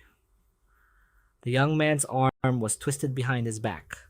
The soldier took a stance and clenched his fist, intending to land a direct blow. Vung Dai-ho didn't even flinch. He was able to block the attack with just one hand. The entire room fell silent. Halbach was astonished, thinking to himself, He could actually catch his punch. Vincian, who had witnessed everything from start to finish, now smirked and said, "How interesting." The soldier's arm trembled under the pressure. The two faced off, ready to fight. The soldier was in disbelief. "I actually lost to him in terms of strength." He lowered his head slightly, resentment welling up inside him. "Since you've embarrassed me this much, you'll pay with your life to restore my lost honor." The soldier glanced behind him and ordered loudly, "You two, help me hold him down." They moved forward, though they didn't seem entirely on board. "Hey Haktin, have you been messing around with women too much lately?" "Yeah. How could an untrained bodyguard push you back like that?" But everyone understood that Vung Dai-ho's strength was not to be underestimated. They were determined not to let this guy get favored by Mr. Vin. In a flash, the two of them each grabbed one of Vung Dai-ho's arms and pinned him down forcefully. Haktin seized the opportunity and arrogantly charged forward, Daiho was helpless and could only take the blows. Advocates. Haktin showed no mercy, treating him completely like a punching bag and unleashing a flurry of kicks and punches. How back, standing nearby, reminded him, "Don't kill him." Haktin obediently complied. "Yes, young master. Didn't you want to protect these women? Then watch them die with your own eyes." The group of subordinates chimed in. "The young master sure knows how to have fun." Vung Daiho's face was pushed against the iron bars. Walls. The girls inside seemed to have completely accepted their fate. Just sitting there motionlessly, a skinny guy cheerfully prodded a tall zombie. The men used poles to push it towards the iron bars. The zombie looked around, apparently choosing its first prey. It targeted the long-haired girl huddled in a corner. Hunger caused drool to drip uncontrollably from the monster's mouth. The zombie lunged forward, delivering a fatal bite to her neck. It was the first time in Vung Daiho's life that he had witnessed such a gruesome scene. He cried, but with his mouth covered, not even a sob could escape.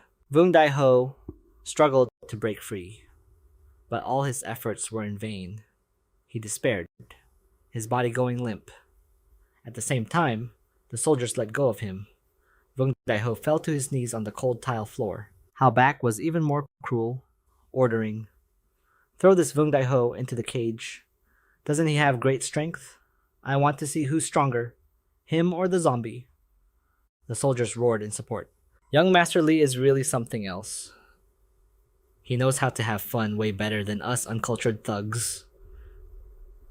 How could we ever think of something so brilliant as expected of the young master? But there were still some who thought differently. Even though it's the apocalypse, we can't just treat human lives like dirt. Vung Daiho was hoisted up, and the iron cage door opened once more. The zombie was frantically gnawing on the girls' corpses.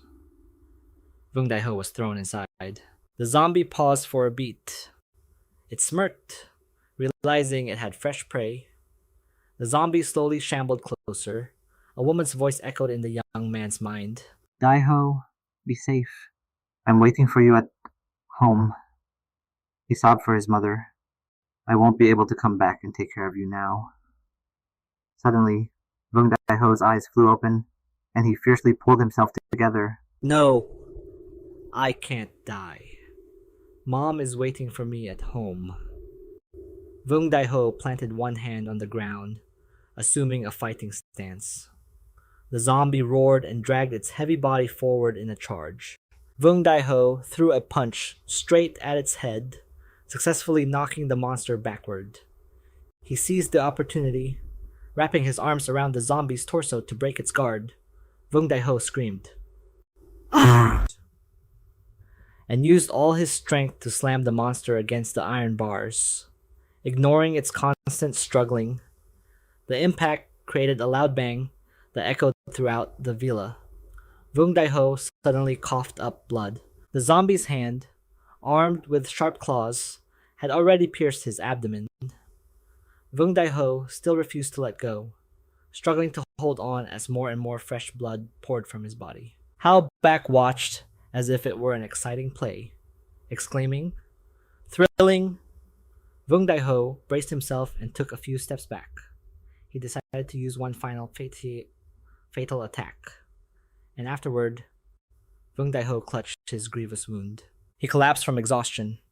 Panting heavily, Vung Daiho knew he was done for and could only silently send his regrets to his mother. "I was wrong. I shouldn't have listened." Vinchin remained silent, sighing and lamenting what a pity it was. The soldiers, on the other hand, were very satisfied, considering the threat resolved. He died pretty quickly. Suddenly, something strange began to happen to Vung Daiho's body. It began to tremble uncontrollably. His eyes slowly turned blood red, his skin darkened, and his fangs ground against each other. Tulak, waiting outside the villa complex, knew his chance had arrived. He smiled faintly, while a soldier wasn't paying attention. Tulak carefully approached and slit his throat with a knife, blood spraying onto the courtyard. Tulak began to swap clothes with the man and was contemplating his next move when he suddenly heard a voice call out. A dick. What are you doing here? Tulak made an excuse. I just saw a guy dozing off, so I came to wake him up. The soldier yawned widely and replied, All right then. Damn. This is ridiculous.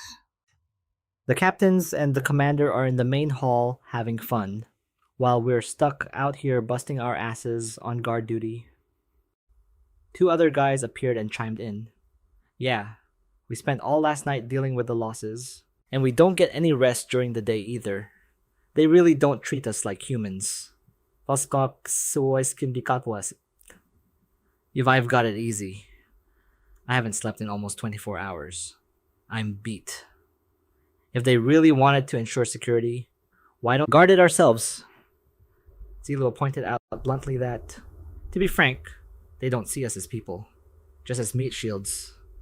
The chubby soldier finally noticed something was wrong and asked, Dai, when did you get so tall? Zi Luo looked at him and gave a wicked smile. A few minutes later, Zi Luo had swiftly dealt with the soldiers, cursing that a fool who learns a secret and immediately blurts it out doesn't deserve to live in this world. Moving deeper into the manor's center, Zi Luo took down another person. He noticed someone trying to escape in the distance. Using his incredible speed, he appeared next to the subordinate in the blink of an eye. Before falling to Zi Luo's sharp blade, the man managed to fire a signal flare into the sky. Zi Luo followed its trajectory and powerfully threw his dagger at it. The flare was destroyed mid-flight by the sharp blade. It fell right in front of Zi Luo. He pulled his knife out and said coldly, It's a good thing I thoroughly studied the Li family's ammunition in my past life, or this wouldn't have gone so smoothly. The system detected that all security outside the Li family manor had fallen. The host's path of revenge was now open, and it issued a special quest, Yazi's Retribution. With the vengeance of a Yaz, tonight, the host will become the Grim Reaper and harvest every life in the Li family manor, requiring the death of the remaining 296 people. The reward is one random common guidance scroll and one piece of bronze-grade equipment. The time limit is 12 hours. Does the host accept the quest? Zi Luo hit the accept button and smiled in satisfaction. This is perfect. Li Haobo, you just gave me another reason why you can't be allowed to die. Notification. The Yazi's Retribution quest has been accepted, and the Vengeance Barrier is now being deployed.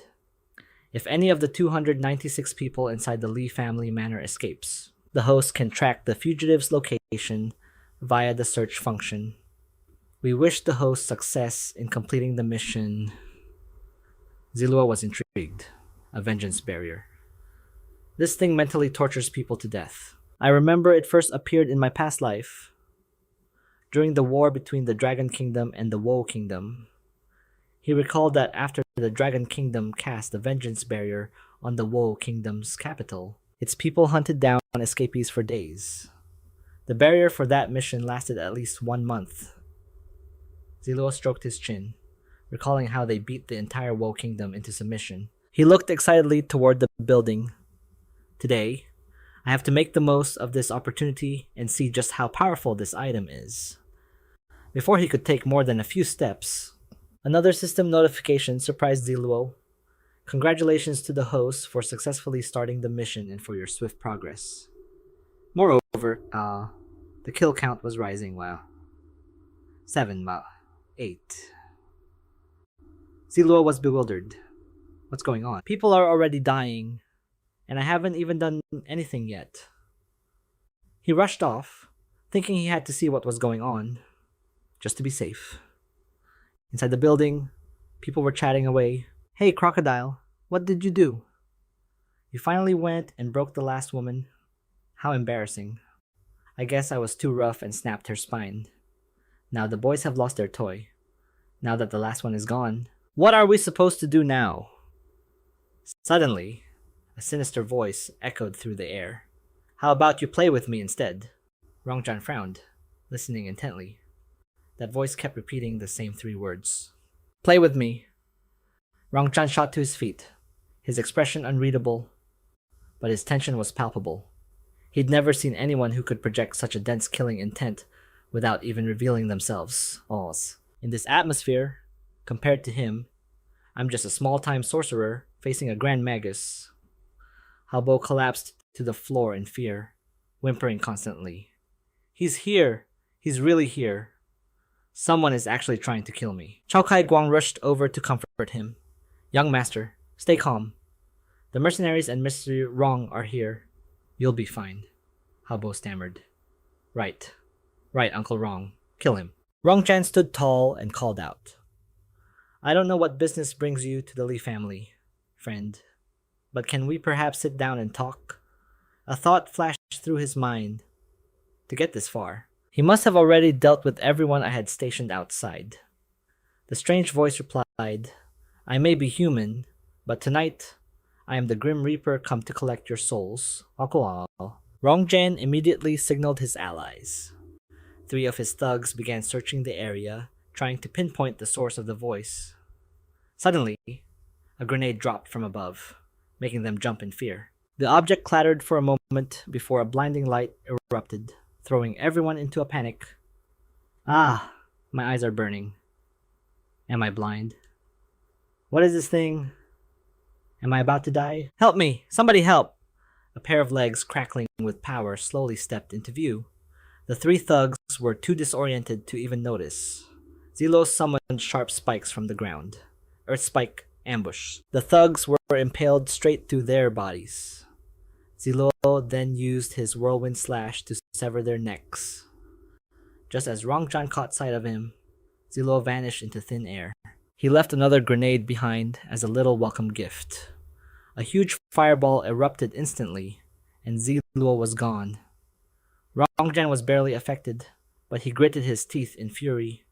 Damn it, I didn't even get a clear look at his face this time. And I've already lost so many men. He stood grimly amidst the scattered corpses. One of his subordinates called out anxiously, Boss, his earth spikes are like magic. It seems all of young Master Li's guards and mercenaries have been killed. The one with the relentless blade. He killed our brothers from the mercenary corps. Keep this, including Black Bear, Crocodile, and White Wolf. Hearing this, Rongjian roared in anger. Enough. Just tell me, how many men do we have left who can still fight? The subordinate stammered in panic. Besides the young master, Boss and Uncle Zhao, including me, we're 66 brothers in total. 10 of our allies are critically injured, and more than 10 still can't see. Halbo is going crazy. Who did this? Who the hell ruined my plan and spoiled my fun? Uncle Vin. You must avenge me. Chop him into 100 pieces, Vin Qian ordered in a menacing voice. Search for him. He's actually capable of taking on 100 men alone. Vin Qian quickly instructed Uncle Zhao to take the young master and Skinny Monkey's group into the secret passage. The rest of us will stay outside and hold off that assassin. Kai Kwang had no choice but to comply. Okay, that guy hasn't left. I can feel him watching us. Vin Qian gently placed a hand on the old butler's shoulder, seemingly placing all his hope in him. Zhao Kai Kwang looked up at the sky. His entire youth had been spent here, so he would have no regrets if he died. Tulak found a safe spot in the luxurious mansion, thinking to himself, this is truly unexpected. I didn't think this butler was also a master. The life points I've earned are now at 200, Tulak mused. They're thinking like me. They must be splitting their forces, sending half to protect the escape. They're escorting Li Haobo away. If I deal with the rest of them first, I'm still confident I can escape unscathed. He lightly touched the system button, and 2 clear information panels appeared. Tulak remarked. As expected of Vin Qian, he managed to get 3 bronze rank plunder items in such a short time. A shout echoed from the room. Come out and face me. Hiding like that is an insult to your status. Isn't it? Tulak sneered at the attempt to taunt him. You want to buy time for Li Haobo to escape. But I won't let you get what you want. Opening his inventory. He wanted to control the zombie cat's command horn. The first mode is to assign a specific target, the second is to control it with his own consciousness. Finally, the spirit cat inherits 60% of the host's base stats. Tulak decided to use it. The cat appeared like a god. Tulak held 5 small daggers in his hand. He threw one with all his might, aiming straight at the ceiling, the blade cutting the chain of the large chandelier. It fell right on the spot where Vincian was standing. Fortunately, he managed to dodge it. Countless glass shards from the chandelier flew everywhere, piercing the eyes, mouths, and necks of the soldiers behind him. While Vincian and his trusted subordinate were panicking, the zombie cat suddenly lunged at the young man. He screamed in agony. Tulak also seized the opportunity and swiftly finished off the surviving soldiers. Man and beast, a perfect combination that left Vincian to watch helplessly. The system can't find even the most basic data on him, Vincian exclaimed in shock. Why is there no information on you? What the hell is going on? He clenched his fists impatiently. Enough. Who the hell are you? Vincian shouted, nearly insane with anger. Arrogant. Tulak calmly tilted his head to look at him, sneering internally. His skills are poor, his stats are low, and even his personality lacks the maturity he'll have in a few years. I hadn't even planned on killing these mercenaries yet. It's true that the higher the expectation, the greater the disappointment. Then he replied in a low voice, Watch carefully. Let me show you what true despair is. In the blink of an eye, Tulak effortlessly defeated the surrounding minions and moved right in front of Vincian, making his face go pale. His body trembled uncontrollably, and his mouth felt gagged, only able to let out a sound. Ah! And a second later, their bodies froze and fell to the ground without a sound. The cat glanced at Vincian and said, Go after Li Haobo's group. Then it leaped away, leaving Tulak standing there, dagger in hand, looking at the system display revenge barrier. He muttered to himself, They probably haven't escaped the manor yet. He nudged Vincian's shoulder with his foot and said mockingly, Get a move on. Captain of the Slaughter Mercenary Group. With a cold face, he retorted. The Slaughter Mercenary Group has been nearly annihilated. Am I still worthy of the title of captain? At this, Tulak broke into a triumphant smile, thinking gleefully to himself, killing all his men right in front of him, slowly crushing his will to fight back. This is the ultimate form of revenge. Reaching his breaking point, Vincian shot up, screaming, Who are you? Who the hell are you? Tell me, or I won't be able to die in peace. But regardless of his screams, Tulak gripped his dagger and slowly approached him, saying, Not able to die in peace.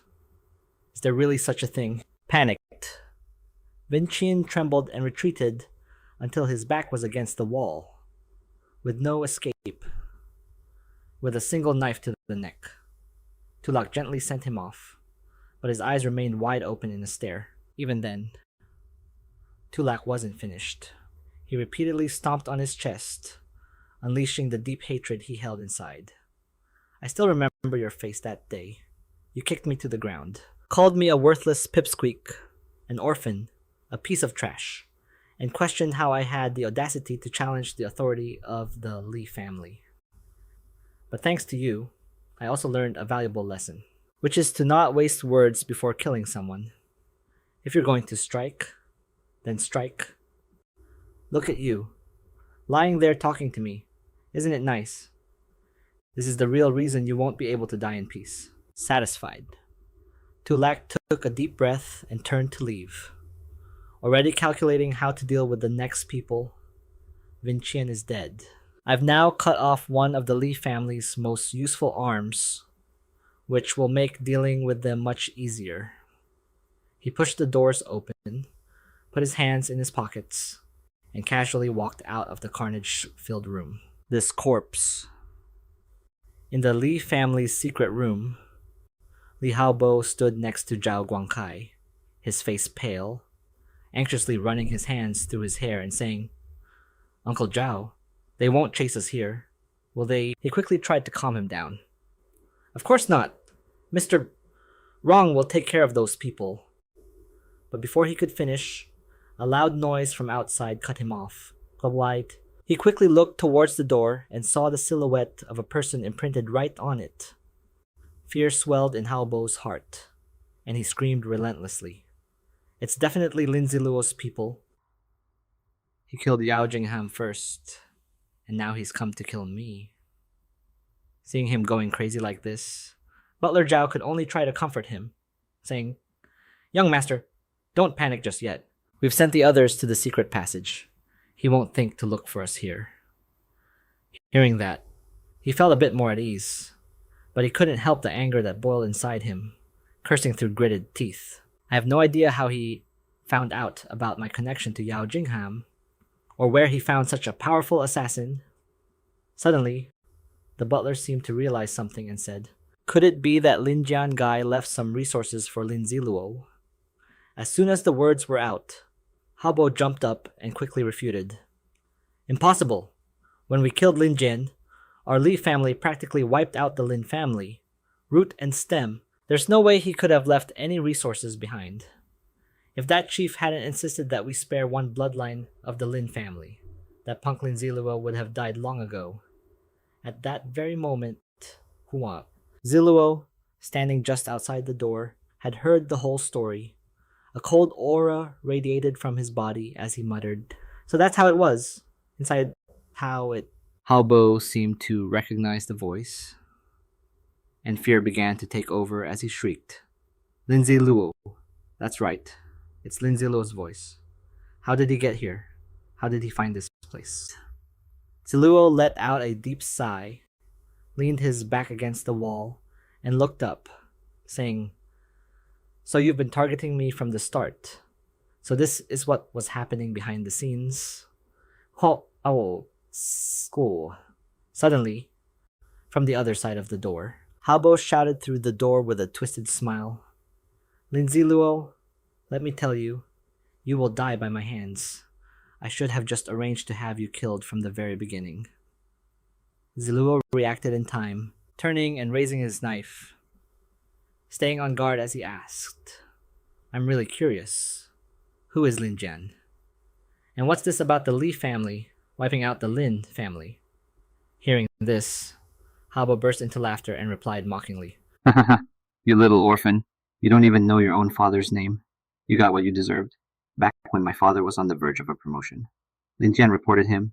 It threw years of our Li family's plans into chaos. And for that reason alone, your entire Lin family should have been annihilated. If it weren't for the chief's intervention, would a mutt like you even be worthy of being the Lin family? I'm genuinely curious. Where did you find such capable help on your own? I could kill you with a single bodyguard." Zi Luo wasn't about to be outdone and immediately shot back. "Nothing you say really matters. Because regardless of what you say, I will make sure your entire Li family is reduced to ashes."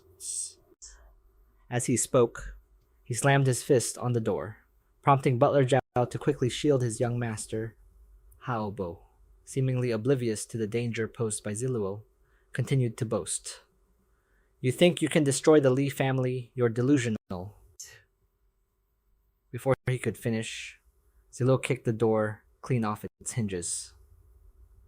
Seeing this, Butler Zhao immediately threw a punch at him, but with his pathetic skills, Zi Luo dodged it with ease. At that moment, the cat lunged to attack him, but unfortunately, he was spotted, and the butler immediately redirected his punch, landing a solid blow on it.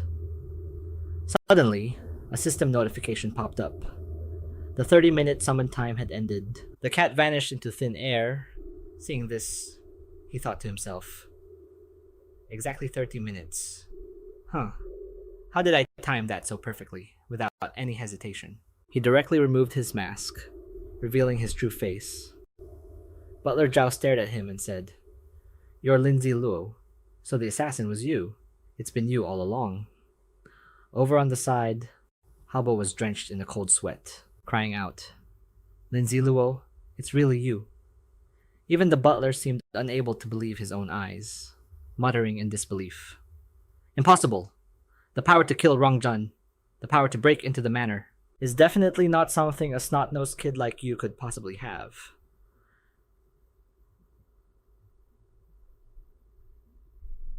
Ignoring their shock, he gave a smirk and spoke calmly. Old-timers have no place in the apocalypse. The 7-day newbie protection from the apocalypse game has ended. Your decades of painstaking martial arts training aren't even as good as a random zombie off the street. Habo still couldn't accept it, saying, Impossible! It can't be just him. How could Lin Zi Luo have gotten this strong? Ziluo's eyebrows knitted together. He raised his knife into a ready stance and replied softly, I alone am more than enough to kill you. Zi Luo advanced towards Butler Zhao with a raised fist, who hastily brought up both arms to block, but was still sent stumbling backward in pain with a grunt. This very fact made his eyes light up, and he stroked his chin with great interest, thinking, This old butler's physical conditioning is quite impressive. That one punch would have been enough to take down Rongjun directly. In contrast, the butler's heart was racing. He narrowed his wrinkled eyes and silently made a decision. Things have come to this. It seems this is the only way. He then clenched his fists, and instantly his shirt was ripped to shreds by his bulging, six-pack physique. But even a display like this didn't intimidate Zi Luo. As he swung his blade, as he lunged, the old man dodged and said, You have no martial honor. His expression unchanging, but he replied, Right now I want to take your head.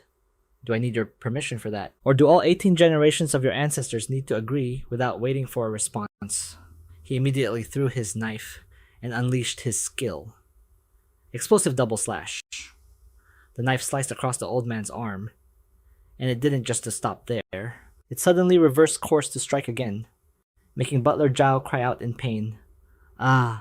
Suppressing the pain in his arm, he stared at him in disbelief and said, How can this be? I've painstakingly trained in martial arts for 50 years. How could I lose so quickly? I can't accept this. Suddenly, an explosion went off, and seizing the opportunity, Zyle swiftly plunged his knife straight into the man's neck and said, You can never afford to leave loose ends. Only by eliminating all your enemies can you find peace of mind. Looking down at the corpse at his feet, he said, What a pitiful and old-fashioned man. The apocalypse is here, and you're still hung up on the idea that a fight is a formal exchange of moves. Well, this just proves that to survive, you not only need to be strong enough, but you also have to be sharp, precise, and able to adapt to the times. Otherwise, there's only one way out, and that's death. He turned to look and saw Jing Haobo, whose face was pale with terror, his limbs trembling so badly that he collapsed to the ground, causing Zyle to say with contempt, Are you really this useless? With an unchanging expression, he raised the sword in his hand and plunged it straight into the man's leg, making him scream in pain as he clutched it. The corner of Zyle's mouth curled up as he said, Awake now, done playing dead. As he spoke, he stabbed him a few more times. The man's eyes bulged as he screamed, Help, Lin Zyle! My parents will never forgive you. Hearing this, Zyle just chuckled softly and brought the sword down once more. The torture seemed to push him to his limit, as he desperately pleaded, I'm begging you, just kill me. Please just kill me now. Zyle replied, Kill you? Oh, I'm definitely going to kill you. That's right. If you hadn't reminded me, I would have completely forgotten. He opened his system panel and selected a weapon, the dull starter knife. The duller the knife, the harder it is to cut, he said, giving Haobo a demonstration. Another scream rang out. Zyle pretended to scratch his head, saying, Oh, my apologies, this knife is too dull. It can't even get through.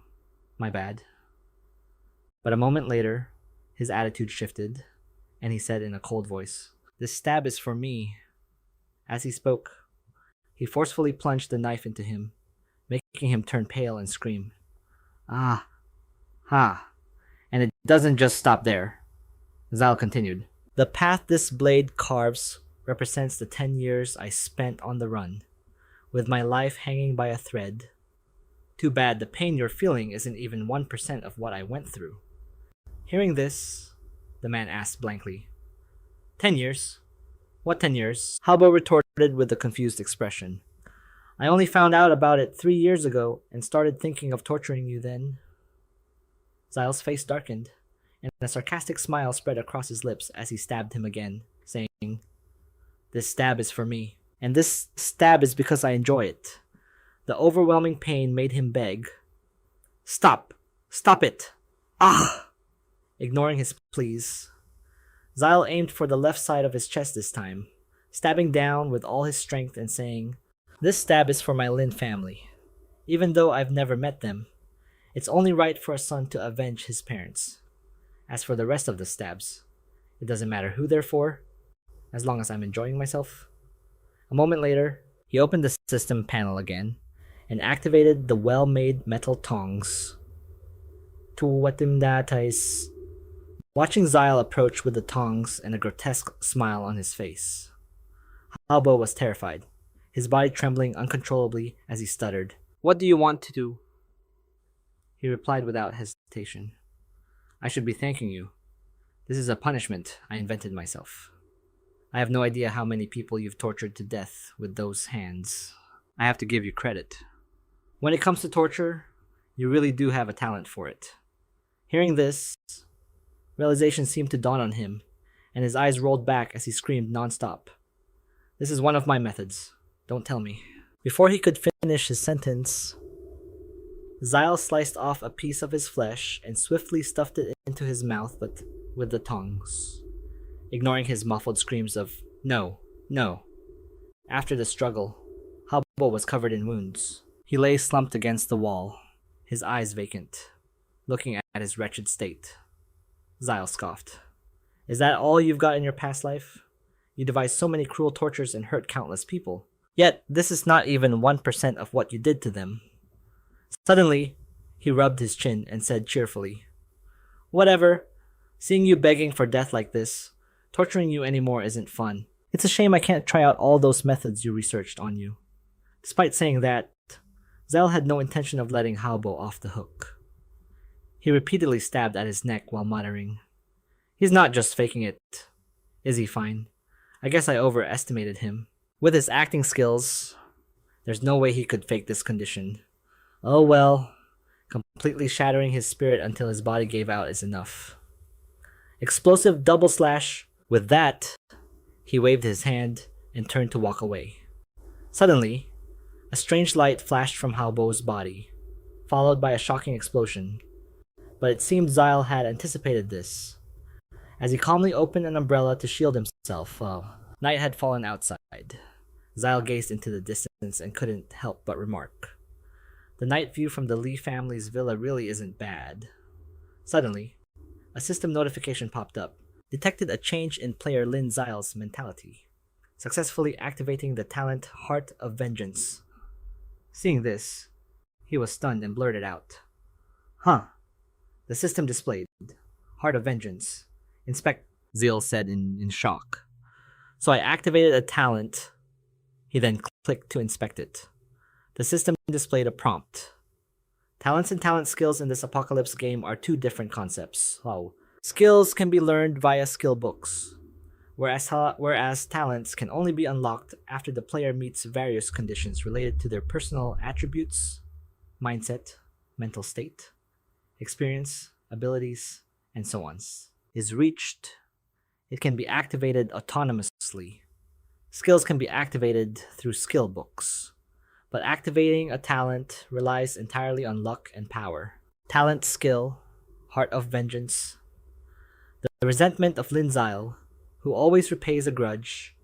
Against enemies, you possess power far greater than your stats. Once you designate someone as an enemy, your own attributes are enhanced based on the intensity of your hatred. The greater the hatred, the greater the boost to your basic stats. At its peak, it can increase basic stats by 20%. After reading this, he thought excitedly, I can't believe this Heart of Vengeance is so good. It can boost my basic stats by up to 20%. Then he muttered to himself that as his basic stats in the game get higher and higher, the boost from this talent will also grow. So this is basically a scaling talent. What a steal! Suddenly, the system displayed another new notification. Host has successfully killed 269 people in the Lee family manor, successfully completing the quest Lin Zi Luo's Revenge. Congratulations to the hosts for obtaining the quest rewards, a random normal instruction scroll, and a piece of bronze grade equipment from Just a Draw. Does the host wish to draw now? He quickly tapped Draw. A piece of bronze grade equipment appeared along with its description. Congratulations to the host for drawing the bronze grade equipment, Small Magic Scepter. Small Magic Scepter, bronze grade equipment, class specific, increases magic power and magic casting speed. Skill power increased by 5%. Magic skill casting speed increased by 5%. Mana recovery speed increased by 20%.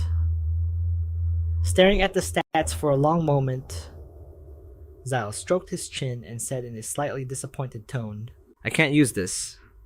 However, for a mage, this is a top tier item.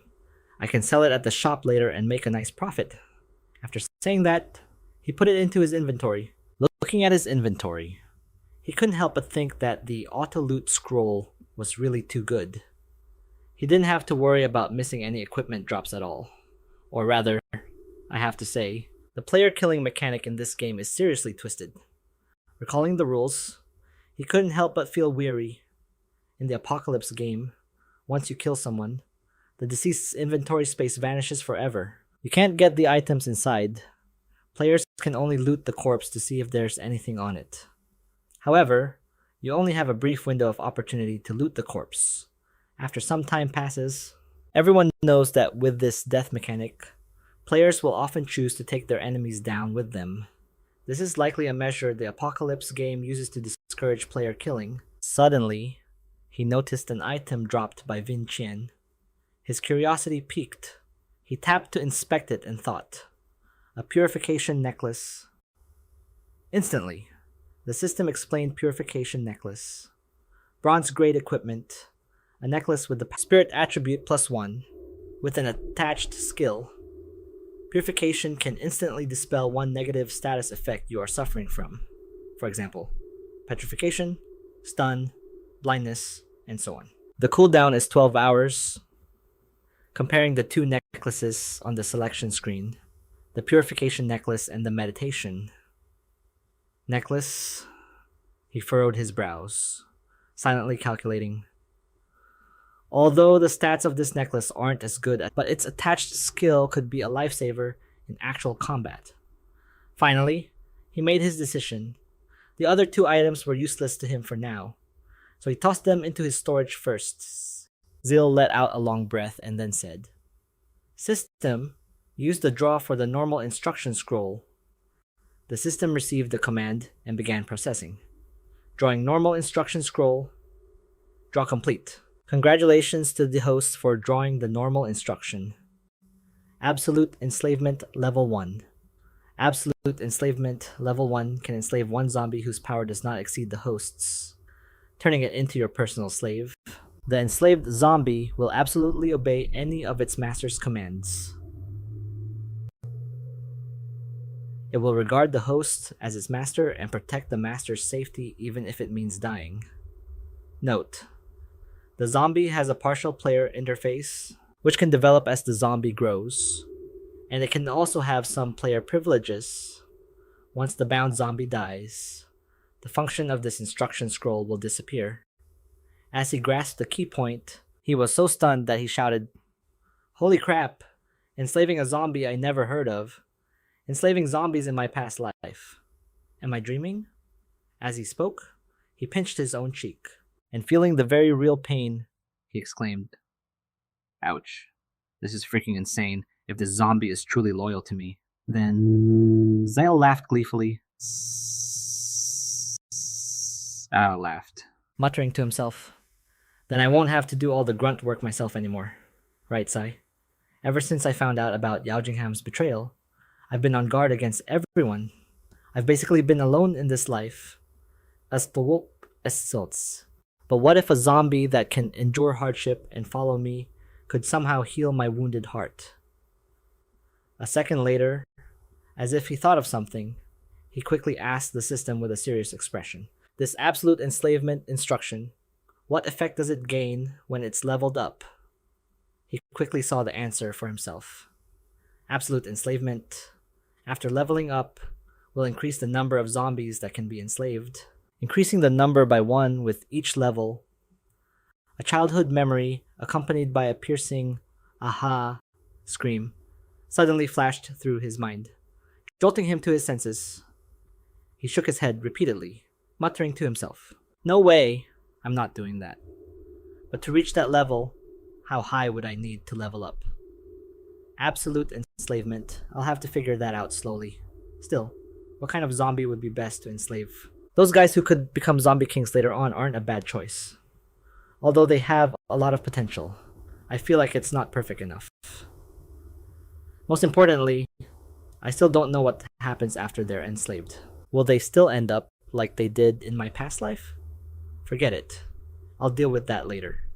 I heard in my past life that the Lee family's basement has a lot of treasures, so I'll go check if there's anything useful." As he spoke, he walked straight downstairs. The moment he opened the door, his eyes sparkled like stars, but he quickly snapped out of it. Looking at the pile of gold, silver, and jewels, he tossed them aside and said, "In the apocalypse, this stuff isn't worth a dime. Using it as toilet paper would just be uncomfortable." So, Zell turned his attention to other things, saying cheerfully, "I remember these portraits have some use, but I can't recall what it is exactly. I'll just take them for now." He shamelessly pocketed them, and then turned to check out another weapon. Of course, only the Lee family would do something like this. This dagger is encrusted with gems. Are they afraid people won't know they're rich? After some effort, he happily hummed a tune and left after looting everything, wandering around the Lee estate. He decided that in his 2 lifetimes, he'd never stayed in such a luxurious villa, so he'd sleep here tonight. As he entered a room, a figure appeared, startling him. He took out a light to see, thinking, there's absolutely no way anyone is alive in this mansion. As he got closer, he discovered it was a captive zombie. The system displayed its information level for zombie. Basic attributes: Strength 25, Spirit 3, Constitution 26, Agility 18, Attributes increase at night, Innate talent, Born of extreme power, and Epic grade talent. Your strength will grow as you level up. All strength-related items and equipment in your hands will have enhanced effects. You use skills by consuming stamina only, not spirit energy. Skill: Full Power Strike. Concentrates all power into one fist. This punch deals damage equal to 150% of the strength attribute. Feeling like he'd struck gold, Zyle said joyfully. This zombie is ridiculously strong, and its stats even increase at night. It's just like a bronze level boss. This is too much of a coincidence. I just drew an absolute subjugation scroll and now I find this zombie. Suddenly, the zombie stared at him with its bloodshot eyes wide open. The two faced each other in silence. Noticing the unusual peacefulness, Zyle spoke up. "Big bro, I'm a human. You're a zombie. Aren't you supposed to bite me when you see me?" Suddenly, the system showed Spirit 3. This made him facepalm in bewilderment. No wonder its spirit is only 3. If it were released into human society, it'd basically be considered mentally challenged. But then he changed his tune and chuckled. No, it has character. System, since the zombie's stats are so high, can I choose to subjugate it? The system replied, possible. Due to the zombie's mental deficiencies, its total combined stats are not higher than the host's odds. He fell into deep thought, muttering to himself. This zombie is actually not bad. I really covet its talent, despite its mental aspect. Alright then. System.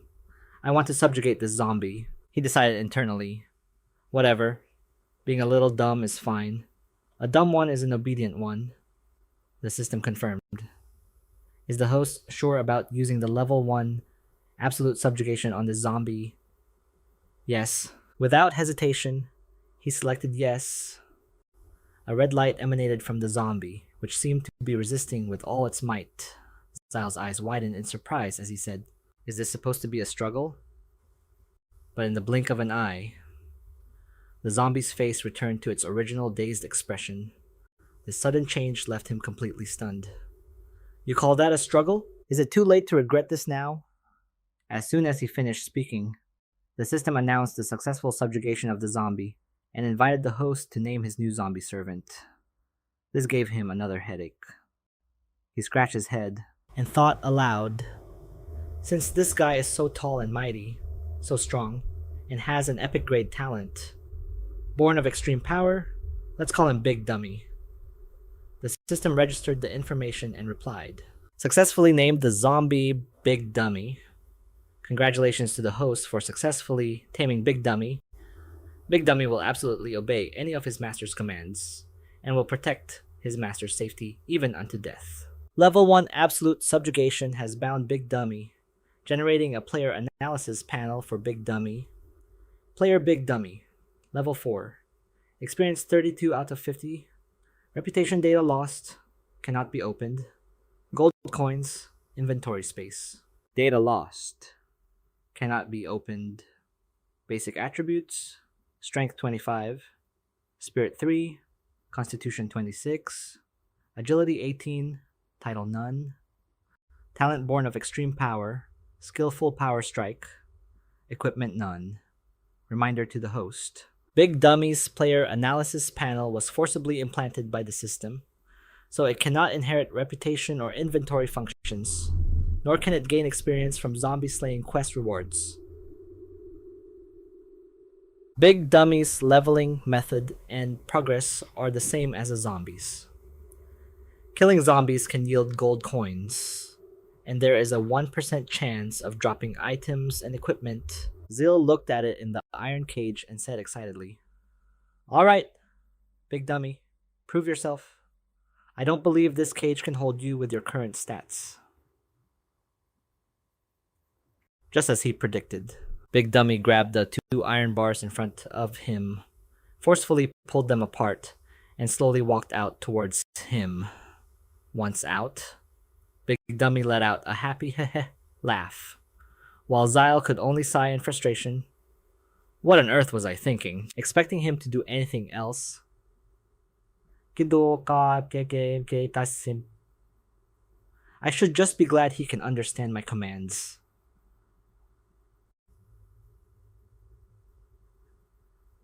Opening the system panel, he selected the leather, then clicked on the equipment to check the basic stats again.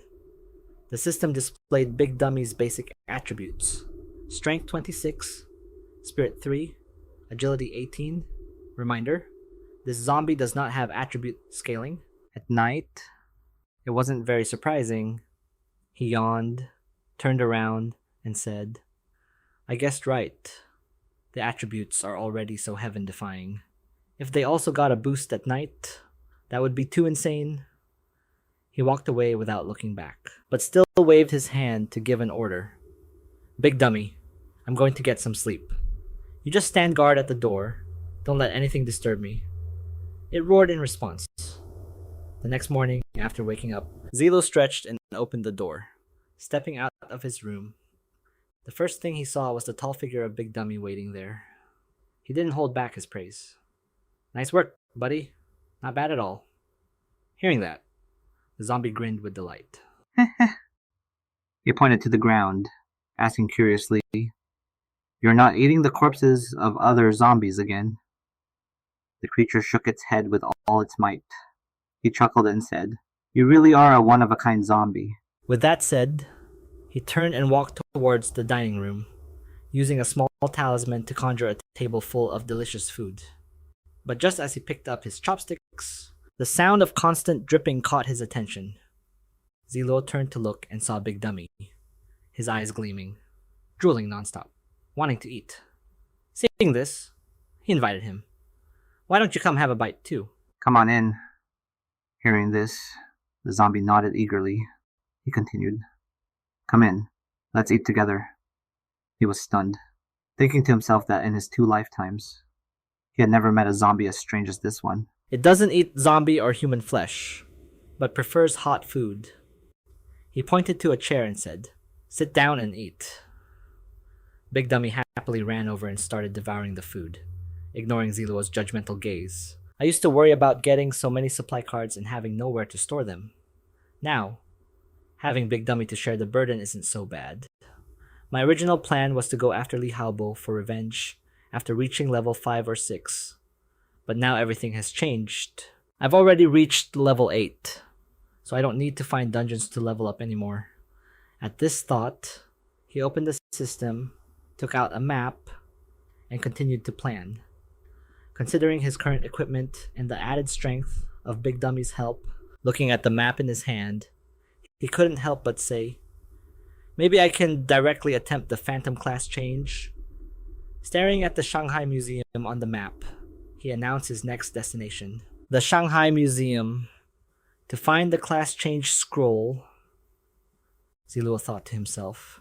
I remember the ancient scroll hidden in the Shanghai Museum is the key to the class change. Suddenly, he remembered what one must know about the class change space. After activating the space, a player needs to complete 3 class change trials to obtain the class change scroll designed for them. If you fail to complete them within the time limit, the class change fails, and the player is killed instantly. At this point, memories from his past life began to replay in his mind like a movie. In my past life, it was all because of Li Haobo. My roommates and I heard that the Shanghai Museum had a treasure, so we wanted to go search for it. But unexpectedly, on the way, I received news that Yao Jing Han was cheating on me with Li Haobo. I originally wanted to find Li Haobo for revenge, but it turned out he had already bribed my 3 roommates. What? They tricked me into entering the class change space. They wanted me to fail the class change, using it as an excuse to kill me. Unexpectedly, I succeeded, but that wound stayed with me for 10 years. Thinking of the museum, Zi Luo mused, In my past life, this happened on the 8th day of the Apocalypse game. Right now, it's only the 4th day. The Shanghai Museum will definitely be empty. After thinking it through, he said with satisfaction, This time, without Li Haobo as a stumbling block, things should go much more smoothly. Just then, he glanced at Big Dummy, who was still eating heartily, and an idea suddenly struck him, saying, It's just that your current appearance is a bit too conspicuous. I've got it. A moment later, the 2 of them were standing in front of the villa's gate. Toots. Big Dummy was completely covered up, with a large blade slung over his shoulder. This made Zi Luo think with satisfaction. This is perfect. At the Shanghai Museum, many other zombies were milling about outside. Zi Luo and his companion hid in a secluded corner. He quickly came up with a plan. Looks like someone's already been here. I need to be careful. And in the blink of an eye, he took down 3 zombies by himself. The system announced, Congratulations, host, for obtaining a one-time use bronze grade item. He tapped on his inventory, and an analysis panel for the fireball scroll appeared. It was a one-time use bronze grade item. After use, it can release a fireball with a fixed amount of energy. The player can control the fireball to attack enemies, or choose to detonate it, causing massive damage. He said happily, Not bad at all. Suddenly, he sensed something, and whipped around to see Big Dummy being pawed at by other zombies. Zi Luo hid behind a wall, secretly observing Big Dummy, and couldn't help but think, Big Dummy doesn't actively attack zombies. And the zombies don't attack him either. This is really interesting. Big Dummy can get close to zombies for a sneak attack, and he might even be able to open treasure chests without fighting. This way, I might be able to avoid a lot of unnecessary trouble. However, if Big Dummy opens the treasure chests, I won't get rewards like experience, reputation, and inventory space, which is a bit of a waste. I'll see how the situation develops and decide then. Suddenly, he recalled the memory from the past and thought with concern. In my previous life, on the 8th day of the apocalypse, the zombies here had been almost completely wiped out by players. Now, relying on just me and Big Dummy to handle them will be a bit difficult. Zi Luo used binoculars to observe the situation inside the museum. Looking at the people inside, he said, "Hey, the class change scroll can't be in there. Otherwise, I'd just send Big Dummy into the museum to grab it. That would be much simpler." Wait, something's not right. He suddenly noticed something unusual and thought, "They're clearing out this the museum. We don't have enough manpower." Ugh. These guys' body language is sloppy. They need more practice. It makes me wonder if I guessed right. The signs of battle I just saw were most likely left by them. If I can join them, following them into the museum would save me a lot of trouble. Inside the Xiaoruan Fa shopping mall at the Death God Club, Cao Dong stood on a high platform looking down at the crowd below and shouted, "All right, it's decided then. We'll move out once we've gathered 200 people. Everyone, prepare your own weapons." What's that? But the people below didn't accept this. They shouted in protest, "I can't wait anymore. Waiting for 200 people is underestimating the strength of us brothers. Let's just charge over there now." The others agreed, shouting, "That's right, I want to eat a whole roasted goat." Yeah, the supply cards ran out a long time ago. Cao Dong, what are you waiting for? Are you trying to let us starve to death here? You're going to take all our brother's supplies. Smack a slap to the face sent Dai Huang Mao stumbling to the ground. Ding Ning Jing glared at him and said angrily, Dai Huang Mao, calm down. He struggled to his feet, rubbing his sore mouth, and said in a provocative tone, "I'm telling you, Ding Ning Jing, don't think you can show off in front of us just because you have some big iron club you looted. You can slap me, but if you just listen to me, I can let it slide. How about it? Come on, want to think about it." As he spoke, he reached out to caress her face. Her expression darkened, her grip on the iron bar tightened, and she said coldly, "Dai Huang Mao, I know what you're up to. Listen to you. You think you're worthy." Embarrassed and enraged, he immediately shouted back, "What? Don't be hasty. I'm being a gentleman and not messing with you right now. But just wait until I get the chance. I'll screw you over so bad your own mother won't recognize you." She angrily yelled right in his face, "You think you can mess with me? Why don't you go take a piss and look at your own reflection? That's hilarious." The people around them joined in, laughing gloatingly, humiliating him. He quickly pulled out a wooden club, ready to fight. "Don't blame me for being ruthless."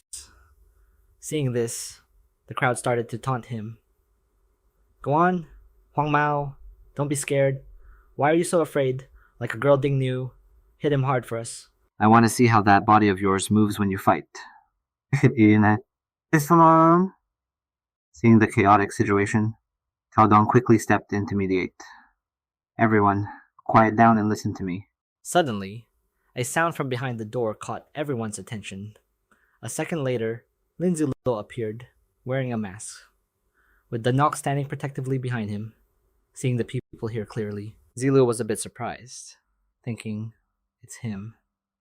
As Zi Luo stepped into the party, he immediately saw a familiar figure.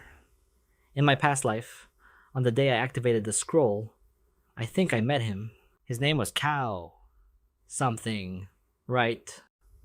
The girl dressed in an all-pink outfit spoke up with a very annoyed attitude. "Who are you people? What are you doing here?"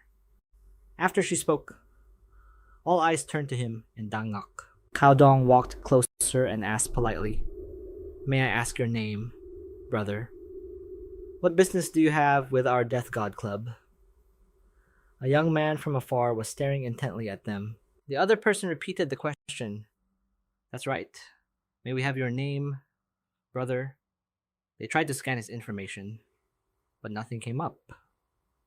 What the hell is this information? Turning to the person next to him, the information appeared in full HD. Basic info, nickname Dangok, title none, level 4. He was filled with questions. Who would name themselves Dangok? Zi Luo raised his hand. He gestured and introduced them. Me, and this brother of mine. We saw that you guys have a lively crowd here and wanted to see if we could join. As soon as Chao Dong heard this, his expression changed. He dropped all of his previous wariness. You want to join our Death God Club? Of course. You're welcome. Let me introduce myself. I'm the president of the Death God Club. Chao Dong? He immediately put on a friendly face, extending his hand as if greeting a long-lost friend. So he's the president. This made him pause for a second. Zi Luo scratched his head. Me. My name is Lin Luo. He glanced at the man beside him carrying a huge blade on his shoulder and continued. This is my brother, Dangok. He's a bit slow and also mute. He used to be a bodyguard for a rich person. Chao Dong adapted very quickly. He shook his hand with both of his, smiling until his eyes crinkled. Excellent. Excellent. Brother Lin Luo, on behalf of the Death God Club, I welcome you to join us. He rejoiced inwardly. This guy is a bit of an idiot. Doesn't that mean he's easy to fool? Zi Luo played along smoothly. Great. That's great. We finally have an organization to belong to. Behind his ugly mask. He also smiled to himself, not expecting it would be this easy to join them. The two of them sat down with Chao Dong in a private room to chat and get acquainted. Brother Lin Luo, Brother Dangok, I feel like we've clicked right away. I was wondering, do you guys have any hobbies? Since we're brothers, I'll arrange something for you. He began to fabricate a new identity. Well, elder brother Chao, my brother and I love to fight. Our biggest goal is to get stronger. Whenever we have free time, we like to go out and kill zombies to level up. We mainly came here to find a group to join. Chao Dong broke out in a slight sweat, but had to pretend to be calm. So you want to get stronger. I have a lot of skill books here. Since I'm just holding on to them, I might as well give my favorites to my brothers. Hearing this, Zi Luo sensed something was off, feigning a confused look. The skill books, and he's just giving them away for free. He waved his hands and shook his head frantically. Skill books must be very valuable. Right. The man gestured with his hand and laughed. We're all family here. What's valuable or not between us? Come on. Brother Lin Luo, take it. Gao Dong pushed the book closer to him. Zi Lei looked at it carefully, monologuing in his head. Oh my god. It's really a skill book. Did I just open it the wrong way? Are all the players in this life really this generous? He flipped open the book, and the Berserk Rage card popped out.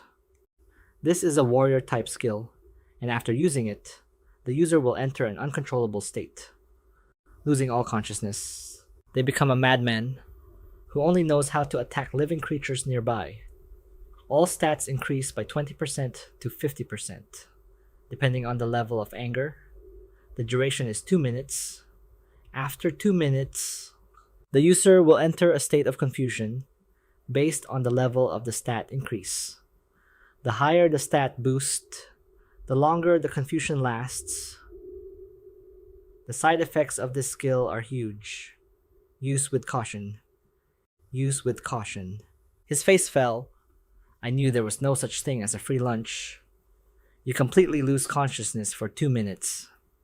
How is that any different from a zombie? Besides, someone without consciousness can't possibly fight as well as someone who's aware. Gao Dong scratched his face and let out a laugh to break the awkwardness. Although the side effects of this skill are pretty significant. He hesitated for a moment, then thought of a way to salvage the situation. But skills like this can be a lifesaver when you find yourself in a desperate situation. Inwardly, he thought a different tune. Does he really think I'm stupid? Giving away a skill book I wouldn't use myself. But is this skill really for people to use? I didn't expect this kid to react so quickly though. Zila closed the book, clenched his fists, and pretended to be very grateful. I can feel your good intentions. Old Brogao, I really like this skill book. Thank you, Old Brogao. Then he finished with a sentence that made Gao Dong's jaw drop, unable to react. Old Brogao, is there anything else you want to say? If not, my brother and I are going to go level up. The two of them quickly stood up, ready to leave. He still hadn't collected himself. Was I wrong about that smile earlier? Just as Zile turned to leave, he was called back. Brother Lin, wait, he asked. Old Bro Gao, is there something else? Gao Dong pulled something from his pants pocket. He hurriedly held out a golden card, adding that he was sorry. How about this? I have a KFC fried chicken supply voucher here. Shall we use it together? He thought to himself. After all, I did try to trick him with a skill book first. I should probably compensate him somehow. Seeing this, Zila waved his hand to refuse. Hey, there's no need. Big Dummy and I have to go find zombies for experience. Under his mask, he felt an indescribable feeling, stuck between a rock and a hard place. Taking the guy's skill book already made him feel guilty. Sigh. If I take the supply card too, I'll feel a bit bad myself. Gaodong pressed the card into Zilei's hand, insisting he take it with all sincerity. Just take it, brother. If you need anything to eat or drink, just grab it directly from the warehouse. Don't be a stranger. He was already feeling very awkward, so he had no choice but to accept. Then on behalf of my brother... Thank you in advance. Old Bro Gao. The two of them finally left. Gao Dong stood inside and waved goodbye. Go on. If you need any help. Brother Lin Li really isn't a bad guy. I gave him such a useless skill book, and he didn't even complain. What a good brother. Zile and Big Dummy had just left that room when they heard footsteps approaching from the opposite direction. The leader of the group stood with his arms crossed, a cigarette dangling from his mouth. He walked past him without even a glance and said, Brother, I don't want to threaten you. I just want to give you a piece of advice. Don't get too close to Gao Dong. The old man even placed a hand on his shoulder, leaning in to threaten him. Otherwise, it won't matter how strong your brother is. Zile didn't have time for a long chat. He shoved the man's hand off him and turned to his friend. Big Dummy, what are you spacing out for? Get to work. The arrogant group laughed loudly, and the leader's underling even pulled out a gun. You think being big is all that? You're only level 4. Let me tell you, the guys behind me are all level 4. The moment Big Dummy was mentioned, he stomped his foot hard, causing the ground to shake and crack, stunning everyone. He casually backhanded one of them, sending the guy flying and spitting blood. The leader was sent tumbling to the ground, flying a good distance away. At this point, the underlings holding guns couldn't even keep their hands steady. They were trembling with fear, not daring to look straight at him. Zile then asked, Do you all have anything else to add? The two guys, shaking like leaves, quickly dropped their weapons and raised their hands in surrender, stammering, No, nothing. Big Dummy quietly stepped back behind Zili. Passers-by saw the blood on the floor and were amazed. Damn. One slap sent his head spinning a few times. Ugh, that's nasty. You have to know, Jedi always wanted to challenge Gao Dong for the position of club leader. Their overthinking went into overdrive as they came up with 1,000,001 scenarios. Who's de tambas? What if this was the helper Gao Dong had found? Using this simple and brutal method to eliminate dissent, Tiametim. and conveniently warn everyone else. The person next to him, looking dazed, replied, "Well, sis, it's not impossible." Unbeknownst to them, Gao Dong had been standing right behind them, and it was unclear how much he had heard. Have you all run out of things to do? The group jumped, startled. One of them went to whisper the news to him, looking at the man on the floor with his head tilted to the side. He still had questions. Was it really Brother Lin and his brother who killed Jia Dai? The person who had just reported to Gao Dong recounted the situation grimly. "We don't know the guy, never seen him before. He had a brother with him. I think his name was Big Dummy." After hearing this, he chuckled and looked at the ground. "Brother Lin Li, this is quite a gift you've given me." Gao Dong placed his hands on his hips, his eyes fixed on the body as he deduced. "Tadetas. Killing Jia Dai in front of so many people, he's definitely helping me establish my authority. For a short while, at least, no one else will dare to covet the position of club president." He crossed his arms and started giving orders. "Disciple, go find some people to bury Jedi. Give him a decent funeral. If he has any good gear on him, split it among the brothers." The man nodded in compliance. "Yes, boss." With a major rival gone, Gao Dong skipped along, singing and cheering happily. Meanwhile, Zi Luo and Dangok had found a quiet room, where he rested his chin on his hand, bored, as he studied the skill book. His disciple was sitting and enjoying some food. Zi Luo glanced to the side. "System, I have a question for you. Will Dangok ever attack? Will he do anything to harm me?" An immediate response came. "Under no circumstances. Protecting the host is an instinct the system programmed into Dangok. It has absolutely nothing to do with whether he's rational or not." He closed the book, his lips tightening slightly. Understood.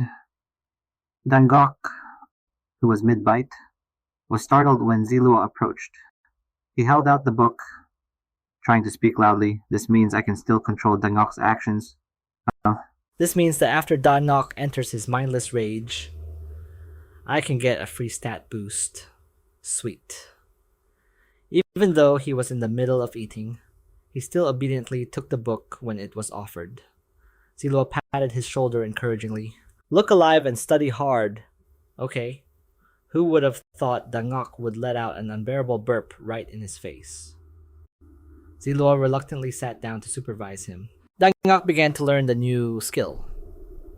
Watching him, Zi Luo felt a contagious happiness and smiled unconsciously. Dangok is truly a zombie with a fool's luck. I also need to work hard and seize the time to reach level 10. At a minimum, my strength will double at level 10 after my class change. Dangok was in the middle of eating when he was forced to move again. "Let's go.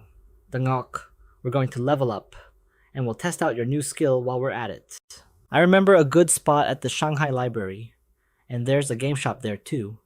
The scene shifts to the street outside, where people were still walking around normally. The two of them strolled leisurely under the bright sunshine. At the emergency exit, he stuck close behind him with his familiar sword. Before them was a glowing door at the end of the hall. Inside was the game shop Zi Luo had just mentioned. He had put on a mask that covered his entire face. The two of them moved closer.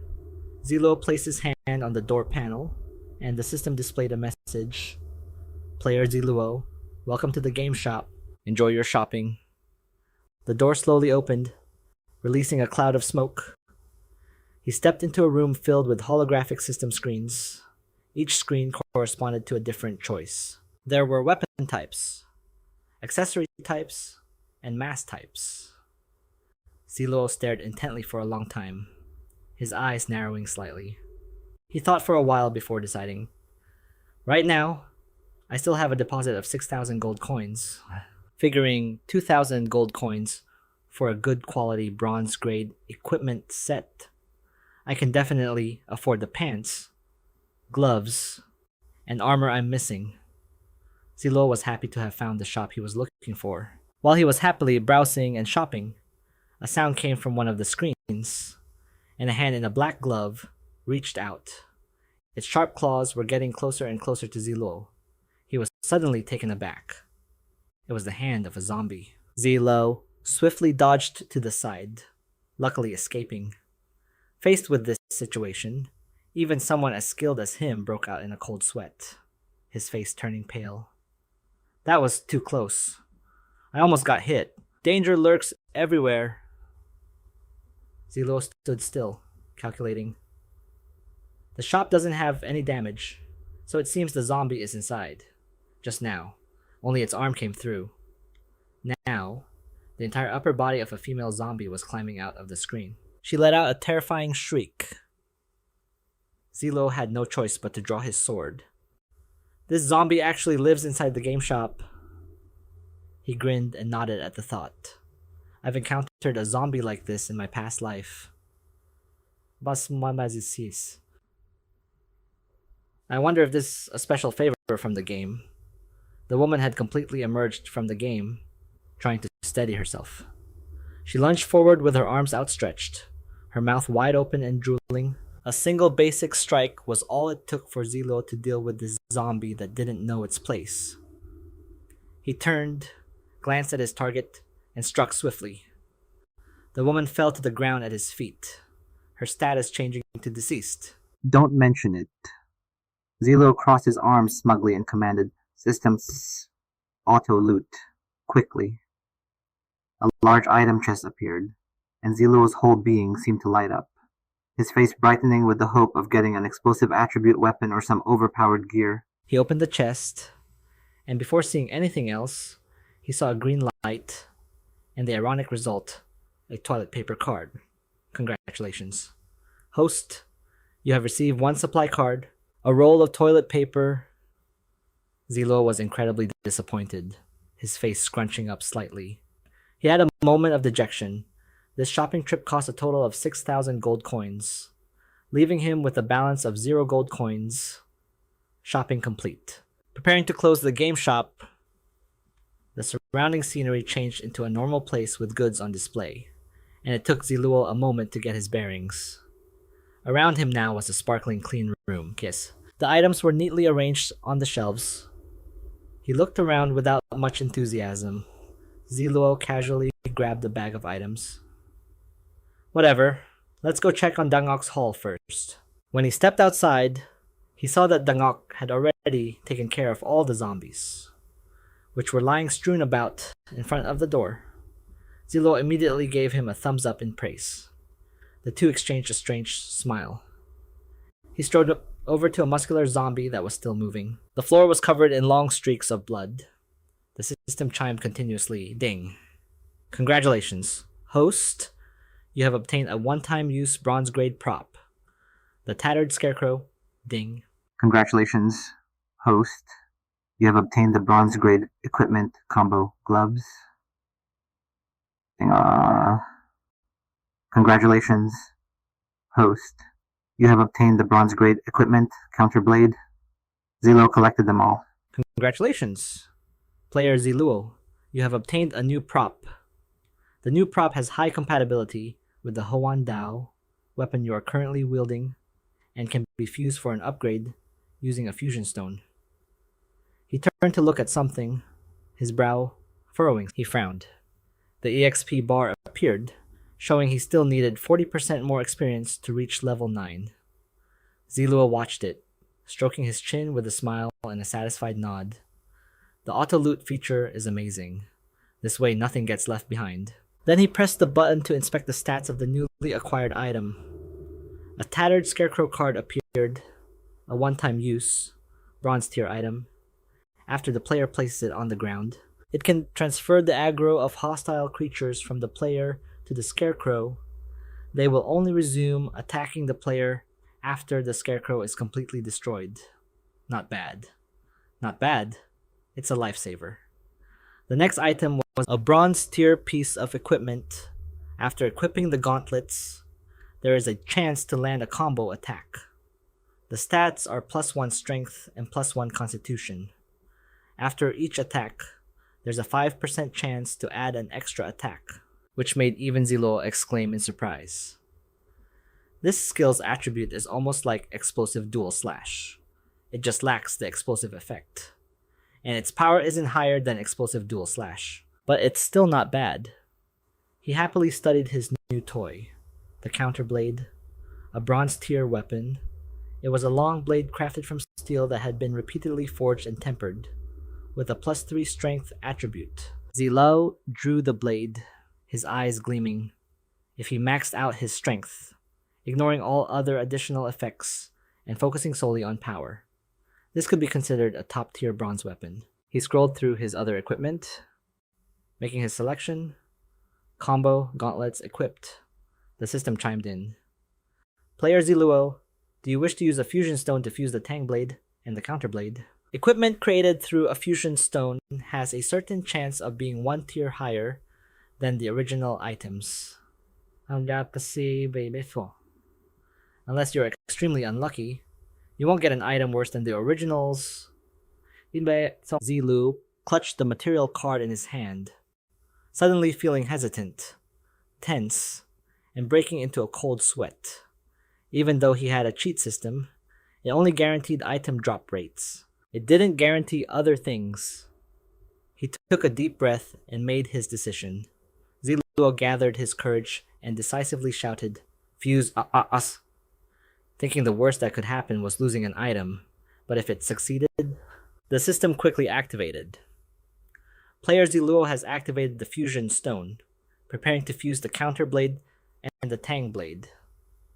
Are you sure you want to fuse after fusion? These 2 items will disappear forever. Fusion beginning. Please wait 30 minutes. Gistati salts. Right then, a sumptuous feast was laid out before the 2 of them, a sight that made their mouths water. He and Big Dummy had already devoured his portion, leaving only a clean bone. In the middle of his meal, a notification popped up. Congratulations, player Zi Luo, on a successful fusion. You have obtained the silver tier equipment, the decapitating demon blade. He paused, completely bewildered. Once the system's message sank in, Zi Luo repeated in stunned disbelief. A silver tier weapon. He immediately rushed to check it with a frantic look on his face. Decapitating demon blade. A silver tier weapon, formed from the Tang blade and the counter blade, plus the user's previous history of successful decapitations. It has become a demon blade with a synergistic reaction to beheading. Attributes: Strength +8, Constitution +1. Cracks on the blade can slowly regenerate after combat ends. Passive skill: Decapitation. During the act of beheading, beheading speed is increased by up to 20%. After a successful decapitation, the player gains 1 point of strength for 3 minutes. This can stack up to 2 times. Zi Luo screamed with excitement. Oh my god! These stats are insane. He immediately took out the new weapon to try it. This was just ridiculously overpowered. So insane. Big Dummy was still examining the clean bone when he was called. Big Dummy, let's go. We're fighting our way back to the library to get the scroll. The 2 left, with Zi Luo checking the map for a route. Otto, he pointed while explaining the plan. Big Dummy, this time, no holding back. Just charge straight in and kill our way to the library. We'll figure out the rest later. Big Dummy looked on blankly. Then, he did exactly as he was told, charging in and wiping out a whole crowd without a second glance. Zi Luo also rushed forward with his new demon blade. He was like a tiger with wings, roaring to show off his extraordinary power as he swung his blade. Zi Luo dropped to one knee, throwing the demon blade like a whirlwind at a group of clustered zombies, which then circled back to him. He smiled, full of vigor. Congratulations, player Zi Luo, on reaching level 9. You have gained 1 free attribute point. Player Zi Luo needs 1,000 experience points for the next level up. That last strike made 3 of them bleed out, falling face down on the floor. He rested the blade on his shoulder and exhaled. Phew! Then, a strange sight suddenly startled him, making Zi Luo almost faint at what he saw. Bewildered. Huh. Holy cow! What are you doing? Big Dummy's clothes were torn to shreds from the fight. His long pants were now shorts. His face was fierce as he growled, and smoke was even coming out of his mouth. Zi Luo glanced over, exasperated and speechless. He was stunned, bewildered, and floored. Big Dummy's original human setting. It wasn't a humanoid beast, was it? With that thought, Zi Luo started to leave, not forgetting to instruct his brother in arms. Hey, Big Dummy, hold them off here for a bit. I'm going to clear out the restroom area. In 10 minutes, come up to the rooftop. I'll wait for you there. He just grunted in response. Half an hour later, just as planned, the two of them met on the rooftop with a horde of zombies. Zi Luo stood with his hands in his pockets, looking down on them with his head held high. Big Dummy, activate Godless Fury. Instantly, the beast within him was unleashed. Godless Fury. His muscles bulged, ripping his shirt to shreds. At this point, Zi Luo just casually directed him. Big Dummy. Those dozen or so zombies in front of you ate all of your roasted chicken. You won't have any roasted chicken to eat tomorrow. It was as if his button had been pushed, his power buffed to the max level as he gnashed his teeth in fury. Dummy had only just warmed up, and he already scared the zombies stiff, freezing them in place.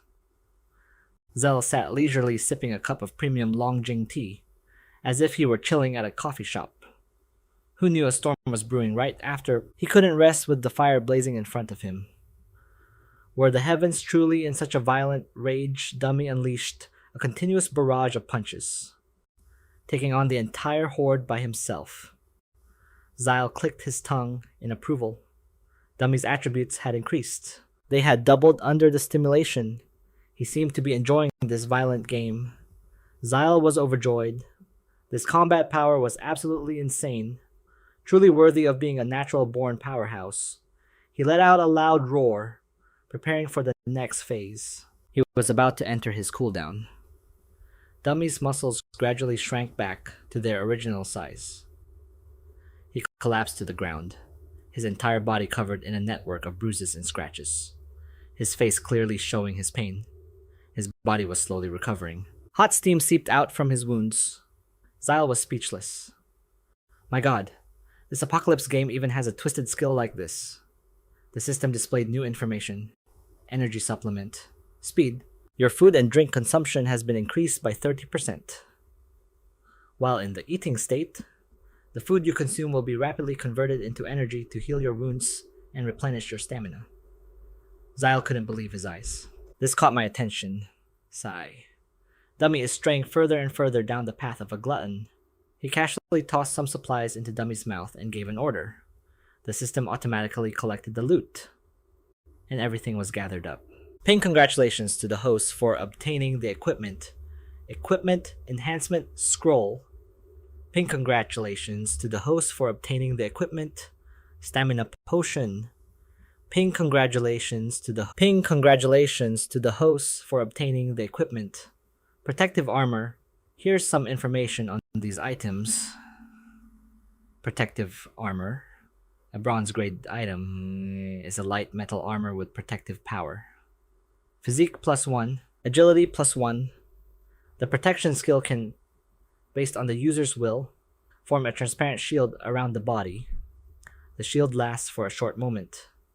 Once it takes an attack that exceeds a certain level, it will break prematurely. The skill's cooldown is 1 hour. After the shield is broken, the cooldown will increase to 12 hours. Spirit Potion, a bronze grade item. It's a single-use item, and after drinking it, you can instantly recover 10% of your spirit power, and then recover 5% of your spirit power every minute for 4 minutes, after which it has a cooldown of 30 minutes. Zyla looked at the system screen and fondly equipped the new item. The screen displayed 2 enhancement items, hoping that after enhancement, the stamina absorbed by the blood-sucking ring during combat could offset his own combat consumption, relying on his Emperor-level luck. He decided to go big or go home. His jade green eyes flashed, and the ring floated, resting neatly in the palm of his hand. Zile smirked, his eyes never leaving the system screen, which displayed enhancement successful. Congratulations to player Zile for obtaining the blood-sucking ring +2, the blood-sucking ring +2, an evil ring. It can absorb the enemy's stamina in combat. Strength attribute +2, physique +2. He pursed his lips, temporarily satisfied. Phew, it worked. As he spoke, he pressed the equip button. In his mind, Zile had already imagined 1,000,001 fight scenes using this precious treasure. Blood-sucking ring +2. Player Zile successfully converts 12% of the damage dealt to the enemy into his own stamina through the blood-sucking ring. Blood-sucking ring +2. Player Zile successfully converts 12% of the damage dealt to the enemy into his own stamina through the blood-sucking ring. Sentences like these repeated over and over. In his ear, thinking of this, he rubbed his chin, his gaze distant. Basic attributes: strength 28, spirit 19, physique 20, agility 2%. Zile and his brother in arms started moving, his hands tucked in his pockets. That's enough rest. Dummy, let's head upstairs. The door was no longer intact, covered in scratches. They opened it, and the room inside was a desolate ruin, with books scattered everywhere, dark and gloomy. This puzzled Zile, but then he smiled as he realized. To be able to cause this kind of destruction and possess such power, it must be a boss. The two of them slowly stepped into the room. In his past life, when he came here, the boss had already been dealt with. He didn't expect to make it in time on this run.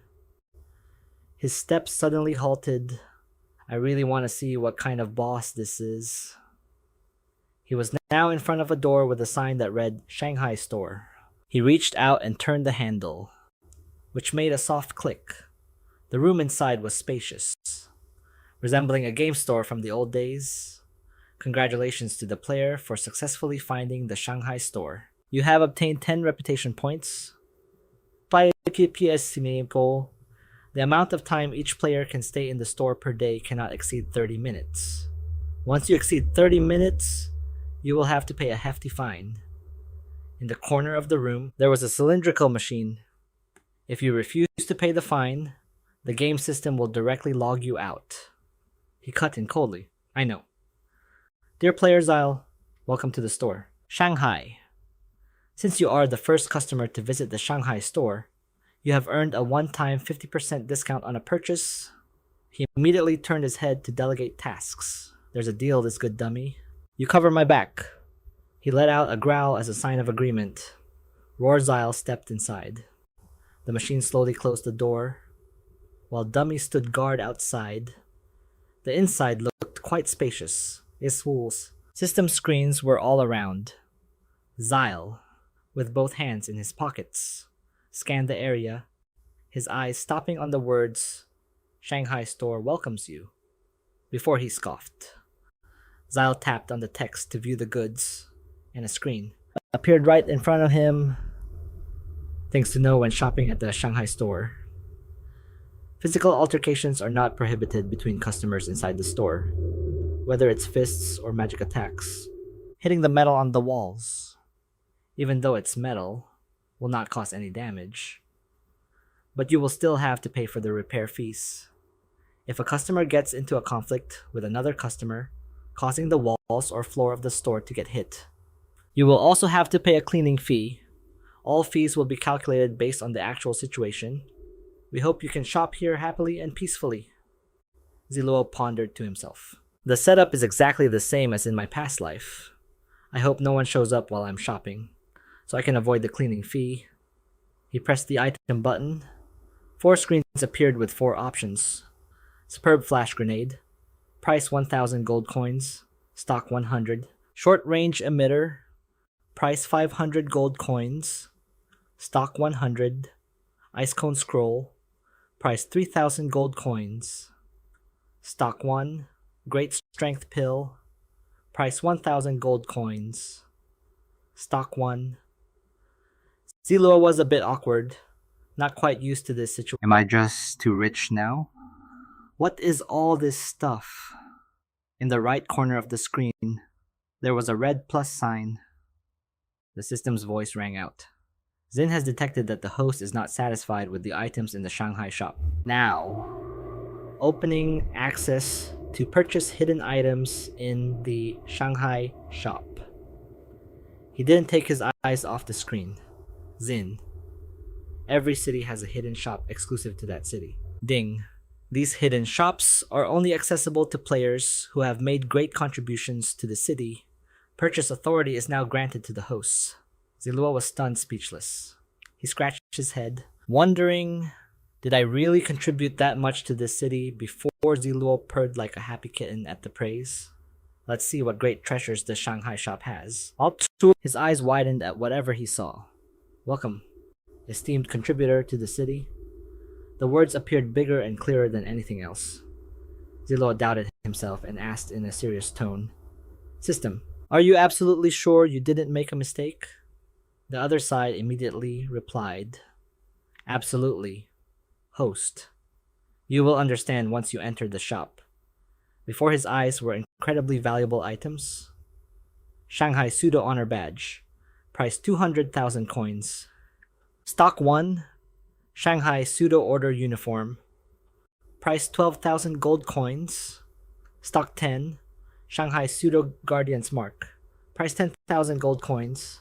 Stock 20. Zi Luo scratched his chin, glanced dejectedly at his shop balance of 6,545 gold coins, and thought, it's enough to buy the second item. He selected the Shanghai Pseudo Order Uniform, thinking, it's on sale right now anyway. You are purchasing the Shanghai Pseudo Order Uniform for 6,000 gold coins. The original price of 12,000 gold coins is crossed out below. Do you wish to pay yes? Zi Luo quickly cheered up, encouraging himself. I'll come back for the system continued. Does player Zi Luo wish to purchase any other items? He turned his face away and replied curtly, No need. Then calmly walked out of the Shanghai shop. Thank you for your visit. Please come again. The machine hissed out gray smoke. With the prize in his hands, Zi Luo felt even more secure. Shanghai Pseudo Order Uniform, a special diamond-grade equipment. An extremely precious uniform, exquisitely crafted, with outstanding effects. Only those with exceptional contributions to Shanghai are qualified to own it. Concealment ability. After equipping the Shanghai Pseudo Order Uniform, all of your clothing type equipment can be hidden under the uniform.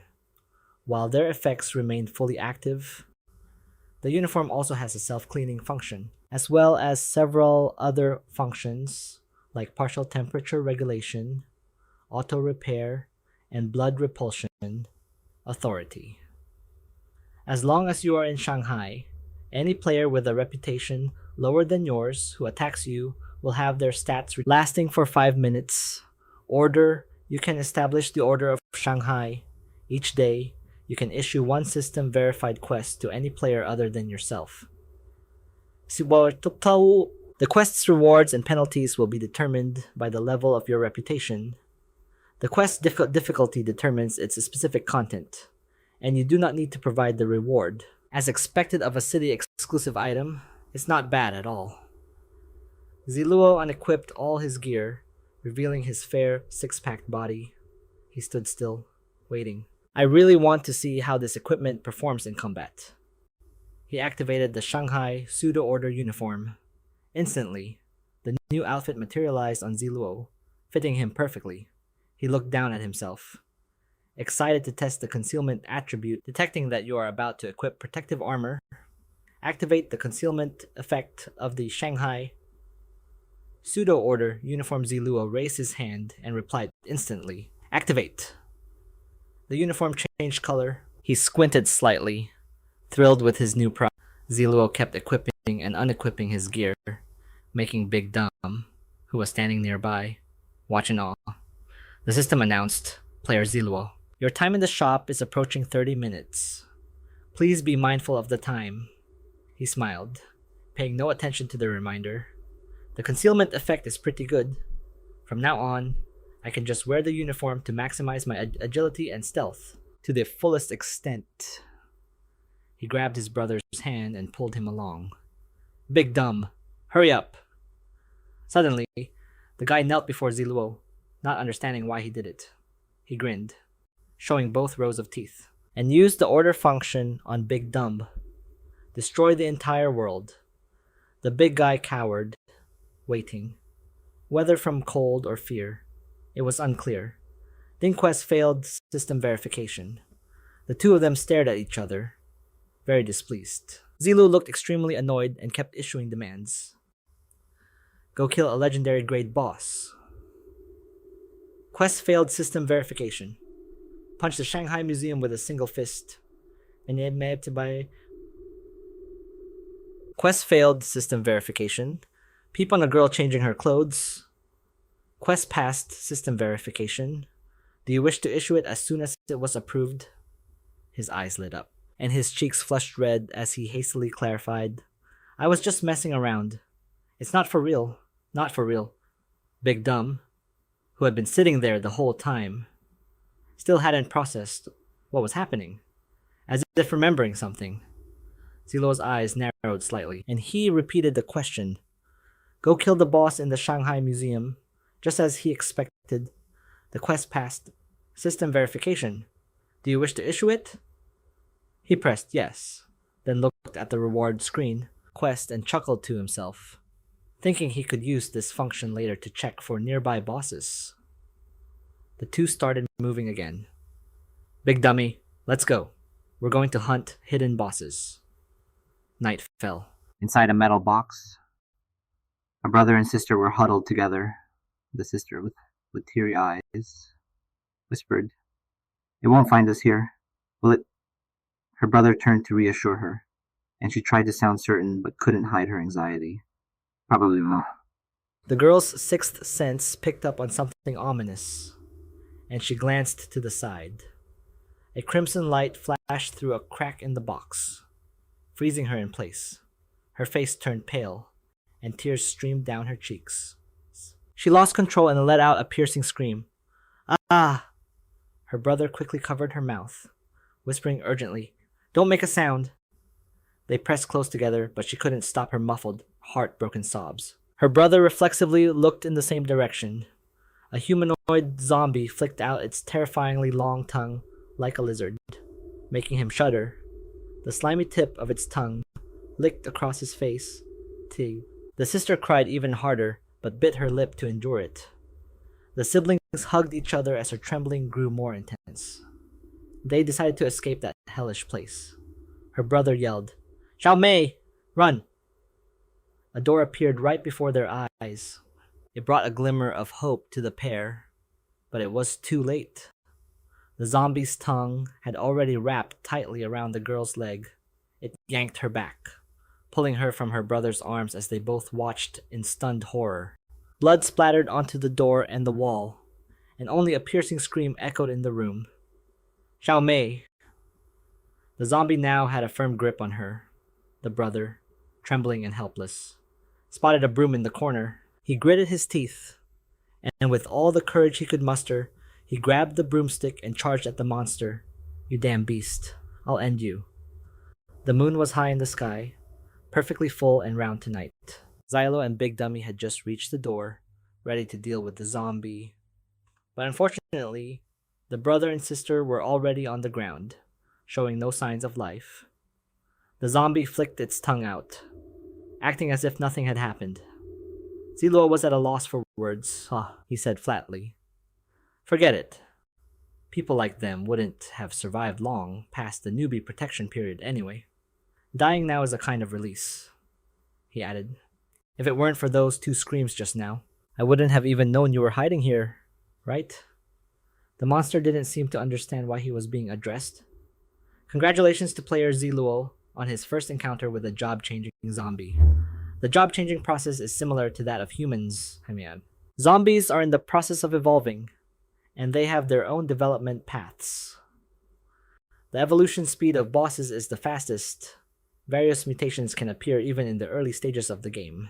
Its form resembles a human assassin, possessing extremely high movement speed and incredibly strong attack power. It enjoys eating human brains. They can increase their intelligence by consuming human brains cells. Crawling zombie, bronze level boss, level 10, basic attributes, strength 23, spirit 15, constitution 8, agility 23. Talent crawling, can freely crawl on smooth surfaces like walls. Skills: backstab strike, can unleash a claw attack, dealing damage equal to 17% of the strength attribute. If it hits an enemy's back, the damage is doubled. Phantom ambush, can instantly merge into the ground or a wall to attack, or follow the opponent's movements. Once it attacks, it will launch a surprise charge, dealing damage equal to 80% of the strength attribute. Zi Luo smiled. Its talent and skills were a perfect match. He put his hands on his hips and stared at the zombie. It also noticed the two of them moving at the same time, leaving Big Dummy next to him even more confused. Zi Luo crossed his arms. The analysis detected that player Zi Luo had encountered a bronze level boss, the crawling zombie, and issued the quest The Crawling Zombie's Grudge. The Golden Finger system detected that the host has triggered the quest The Crawling Zombie's Grudge and is optimizing related quest details. The crawling zombie stared directly at him. The Crawling Zombie's Grudge. A museum curator was falsely accused of stealing the sacred relic, the Advent. Tss, tss, tss. He turned into a zombie while being scolded by his superior and killed him. He wants revenge. He wants to kill every book lover in the world. Quest requirement: kill the crawling zombie. Quest reward: 100 reputation points, 600 gold coins, 300 experience points, 1 set of bronze level equipment. Time limit: 12 hours. Halt. He never expected an apocalypse game to have a function for avenging people. It's just a shame it came too late. Zi Luo waved his hand. Big Dummy, you go kill it. Don't let other zombies get here. He coordinated and moved closer. Roar. Big Dummy went one-on-one with the crawling zombie. He raised his weapon high above his head to attack. Gao! The creature somehow dodged it, using phantom ambush. As a result, Big Dummy's attack missed. It had completely vanished. The crawling zombie was clinging to a corner of the wall, mocking him. While Big Dummy looked around in confusion, it began to flick its venomous snake-like tongue. A second later, the zombie lunged from above. Who knows what will happen next? The crawling zombie lunged at Big Dummy, who still hadn't realized the imminent danger. But someone else was in the room. Zi Luo. He seized the opportunity, leaping up with a devilish grin. Scared already, I guess this is all you've got. Zi Luo brought his blade down as they both landed. The monster raised both its hands to block with all its might. A flurry of slashes sliced through, severing both of its arms. Seeing this, the crawling zombie started to cry, its whole body trembling like a child. He stood behind it, watching the little baby. The monster fled for its life, crying a river of tears. Go, go, go, go, go, go, go. Roughly translated. Help me, someone's killing a zombie. Zi Luo yawned, covering his mouth, and said, This is your chance. I'll count to 3 and then I'm coming after you. 1, 2. He flicked his blade down, a smirk playing, activating swiftness of the gale. Steps. Activating short-term levitation of the white wing flying cloak. Zi Luo flew into the air, chasing the zombie. Here I come. He was closing in on the little creature at a godlike speed. Zi Luo forcefully swung his blade back and forth several times, letting out a fierce shout before landing the final blow. All those slashes were aimed at the crawling zombie's head. It stuck out its tongue and ducked forward to dodge, resulting in a fiery whirlwind of an explosion. Zi Luo calmly turned and left with his achievement.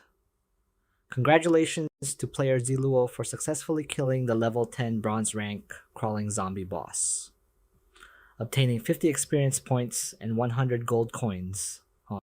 Congratulations to player Zi Luo for completing the quest, The Crawling Zombie's Grudge. Congratulations to player Zi Luo for obtaining the quest rewards, 100 reputation points, 600. Congratulations to the player for leveling up to level 10, obtained 1 free attribute point. Player Zi Luo has reached level 10 without a class change. You cannot level up further, and all experience points will be accumulated. Please wait patiently for the class change channel to open. Zi Luo gave a profound smile. He stared blankly at the system panel, thinking he needed to find that scroll quickly. Then congratulations, host, for successfully reaching level. You have obtained 1 chance to draw for a super golden finger. Does the host wish to draw now? Zi Luo scratched his head, closed his eyes, and said, "The newbie period is almost over. If I'm the first player on the entire server to successfully change class, I can even get a server-wide announcement." He opened his eyes. Draw. The screen displayed. Drawing in progress. Then drawing for the second super golden finger. The following text left Zi Luo stunned. Congratulations to the player for drawing the yin-yang twin super golden finger. The host can possess 2 classes. When the host has 2 classes, the first class obtained will be the one displayed to others.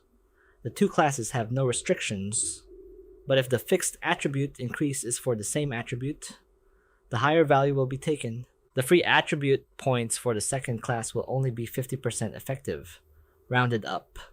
Then congratulations to the host for obtaining a dual class. Congratulations to the host for obtaining a dual class. He was truly frozen stiff.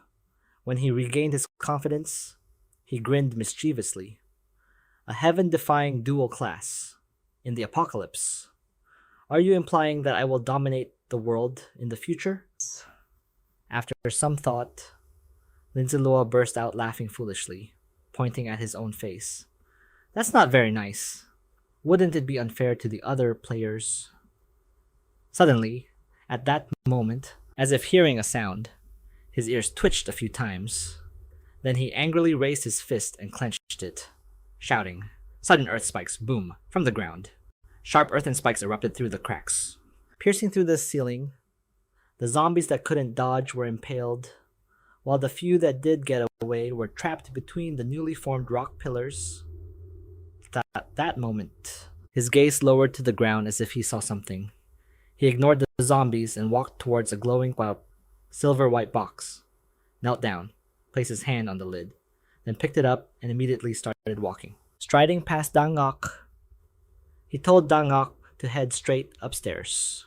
He remembered the previous reminder dropped, silver treasure chests can be moved. But while treasure chests cannot, he and Dangok moved up to the 5th floor via the stairwell. At that moment, he had reached the 5th floor. In front of the stairwell door, 3 zombies were growling and slowly moving in the 5th floor hallway. Seeing them, he thought to himself, "They're all low-level zombies, so there's no need for me to act." He looked at Dangok and told him to handle it. He responded to his command with a roar. Then he turned and walked away. As he walked, he thought, according to this Golden Fingers reminder, the illusion will increase strength and agility. So does that mean I still need to find a class that increases constitution and spirit? He put a hand to his head. It's not that they don't exist. There's the hidden class Holy Sword Knight, the best of its kind, but it's only available across the ocean. In the Dragon Country, there really don't seem to be any particularly good classes of that type. Well, at that moment, he was standing in a corner of the hallway, his hand fiddling with the virtual system screen. Suddenly, his finger stopped. After a long moment, his hand moved slightly on the screen, and then a hammer appeared in his hand. A lightning bolt symbol appeared on the face of the hammer. He gripped it tightly, looking at it with delight. Dangok seemed to sense something unusual and turned to look at him. Seeing the hammer in his hand, Dengak was happy. Then he took the hammer and tried to bite it. While he continued to operate the virtual system screen, a small rectangular box appeared on the screen, displaying the words Scout's Eye. He said, "As expected, no problem." Behind him, Dengak was trying his best to bite the hammer, while he looked at the chest with an expectant expression, his hand slowly opening it. After it was opened, the system immediately displayed a notification. Player Nasi successfully opened a silver treasure chest. When player Nasi opened the silver treasure chest, they received a buff from the chest. Personal inventory space increased by 0.3 cubic meters. An item appeared named Resilient Combat Pants. The system continued to announce that after player Nasi opened the silver treasure chest and received the buff, they obtained 50 experience points. Player Nasi, searching in the silver treasure chest, successfully found 270 gold coins. He picked up the gifted item, and some information immediately appeared. Resilient combat pants, silver rank equipment, a pair of pants with strong elasticity. In combat, it can provide great assistance to the player. Attributes: Constitution +3, Agility +1. Function: reduces the duration of negative effects the player suffers by 20%. After reviewing the combat pants information, he pressed the equip button displayed on the screen. Character attributes: Nyasi, rank soldier, race, base attributes, strength 28, spirit 20, constitution 23, agility 25. After receiving the item, he turned to Big Dummy, patting him on the shoulder and telling him to pick up the items that dropped from the zombies he just killed. "Go on, I'll see you downstairs later." Receiving the order, the man let out a grunt. Then he left, continuing his train of thought as he walked. The newbie protection period isn't over yet, and the class advancement system hasn't opened. So for now, I'll prepare for the illusion. As for the second karma, I'll talk about it after I've studied it carefully. I hope the members of the Death God Club have gathered, so we can clear out the museums. On the afternoon of the 8th day, before the newbie protection period disappeared, the sky was clear and sunny, with sunlight streaming through every window. Ding the elevator sound echoed as he and Big Dummy stepped out. His powerful aura radiated everywhere. He walked step by step towards Big Blondie, asking as he went, "When can we raid the museum?" Hearing his question, the man replied, "We've only just managed to recruit these people over the past few days. Now the club has over 200 members, so we can enter the Shanghai Museum this afternoon." He added, "Since Brother Lin is here, I'll go mobilize the brothers." Hearing this, he replied, "Okay." But upon getting his answer, the man smirked to himself. He thought that as long as this operation succeeded, no one would be able to compete with him for the position of club president. I also need to find a way to keep this useful pawn by my side. Just then, an announcement came over the loudspeaker. "Dear members, today is an important day for our Death God Club because we are about to welcome a major operation." Hearing the announcement, he felt a bit puzzled. A simple mobilization. All of our members are about to set out to deal with the zombies in the Shanghai Museum. Ahem. In short, everyone gather and prepare to attack the Shanghai Museum. Hearing this, the members of the Death God Club shouted, "Charge! I'm going to kill the zombies in the museum. I want to get a bronze grade equipment drop. The day has finally come. I, Big Blondie, am about to rise up. I'm not just bragging. I will definitely reach level 5 this time. This time, I'm going to kill 10 zombies." He let out a sigh, looking at the scene before him and thinking, they've really started treating this apocalypse game like some boring, easy monster grinding game, thinking that killing monsters is all it takes to get stronger. Once the newbie protection period is over, I wonder how many of these unlucky fools will die horribly. A scuffle had broken out in the crowd. Shouts rang out. Someone yelled, "Where are my shorts? Who stole my shorts?" Then, my shoes, my shoes. Big Blondie was speechless at the sight. Outside the building, hordes of zombies were slowly advancing towards the building, accompanied by growling sounds. At that moment, a lens was observing the zombies as they shuffled and crowded together. Big Blondie, holding a pair of binoculars, looked at him and called out, "Little brother Lin, are you sure your strategy will work? There are way too many zombies in there." Hearing this, he replied calmly, "It will work, as long as the people you've arranged are fast enough. There won't be any casualties." He placed a hand lightly on the man's shoulder, saying, "It's almost 7 o'clock. If we miss this chance, there won't be another. Besides, everyone has already agreed to this plan." "Of course, it's fine." He seemed a bit worried, but still replied, "All right, let's give it a try."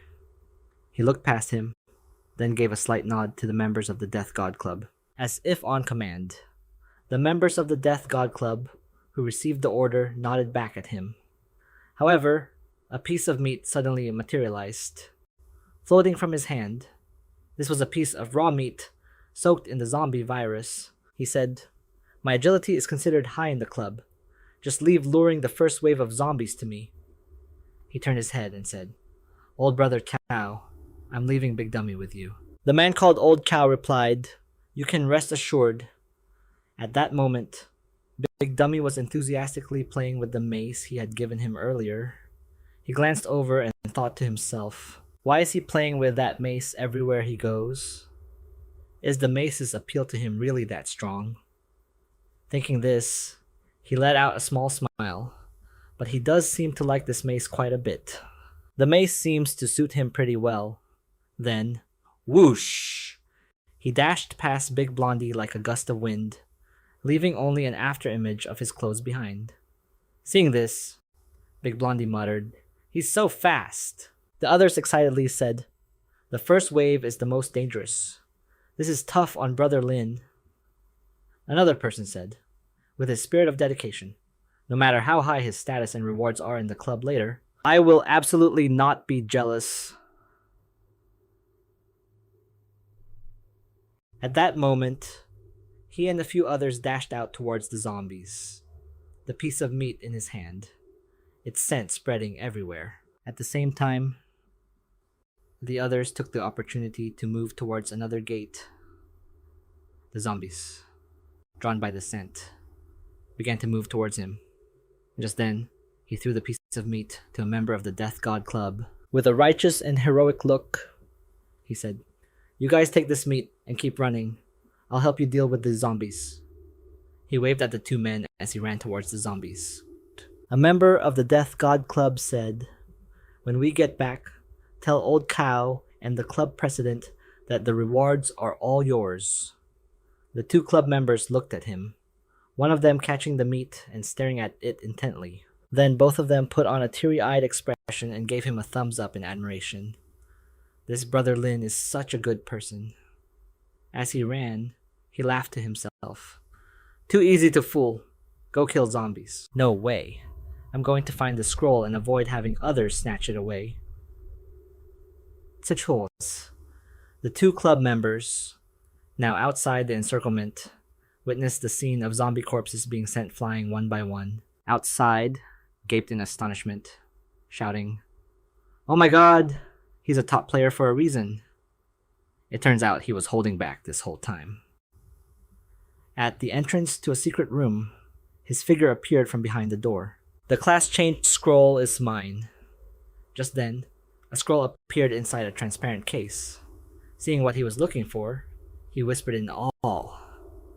So this is the thing that makes people risk their lives and flock to it like moths to a flame. It's almost deceptive. Then, as he approached it, he cracked his knuckles. His fist slammed hard against the glass case protecting the scroll. Making a loud noise. Boom. The warning light, detecting an intruder, started blaring, accompanied by a flashing red light. Hearing the alarm, He glanced up at the warning light. Then his fist accelerated, striking the glass case holding the golden scroll with even greater force. A crunching sound echoed, followed by a series of cracks. Fissures began to spread across the glass surface. His final punch was too much for the glass case, which shattered into countless pieces that flew everywhere. After breaking it, he pulled his fist back and blew gently on his slightly stinging knuckles. Hana. As his hand reached for the glowing golden scroll, the system's voice rang out. Player Nasi has discovered a strange scroll. It appears to hold a great secret. Player's reputation has increased by 500. The system prompts, the scroll is calling to you. Does player Nasi wish to accept the scroll's call? Hearing the system's prompt, he immediately responded. Accept. A beam of light emanated from the scroll, illuminating his entire face. Just then, 2 lines of text appeared on the scroll's surface. Player Nasi has accepted the scroll's call. Now entering the scroll. Hearing this, he was a bit confused. Then, his entire body was enveloped by a golden light, which pulled him into the scroll. His body fell into another dimension. The system announced, Player Nasi has successfully completed the entry sequence into the scroll. He slowly opened his eyes, his feet gently touching the ground. He was now surrounded by flames. He reached out and touched a wall that was emitting a blue light. His hand slowly sank deep into the spatial gate. I remember correctly. This is the right place. The system announced, Congratulations, Player Nasi, for successfully activating the trial. His body gradually passed through the wall. The system then displayed a long notification in front of him. Mysterious trial description. It seems some secrets exist within this scroll. It has always been here, waiting for someone who can inherit its power. Trial requirement. Clear 3 trials. Trial restrictions during this period. All equipment, skills, and stats are disabled.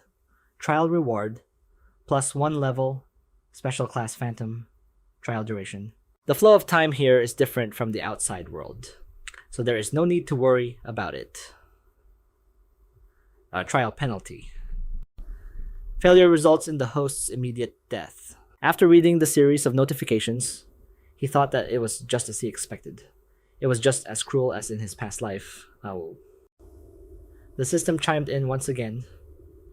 Ding, the Golden Finger system has detected that the host is undergoing a trial. Initiating program modification. Ding. Should the host fail the mission, they will not suffer any penalty. The system will protect the host and ensure their safe exit from the trial space. Ding. It has been detected that the host is undergoing a trial, successfully activating the Ancient One's trial quest. He was confused after hearing the series of system notifications. Then, another notification appeared before him. The Ancient One's trial. This is a 1,000-year-old inheritance. It is waiting for a human with enough power to claim it. Trial requirement. Pass the scroll's trial and inherit its true power. Trial reward, 1 random draw for a common golden finger, 1 piece of silver grade equipment. Trial duration. The flow of time here is different from the outside world, so there is no need to worry about it.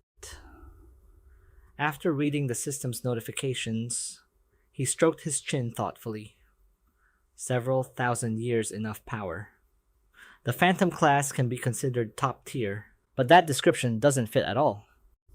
It's true that the Phantom class originated from a legendary assassin in the ancient dragon country, but that was only 1,000 years ago.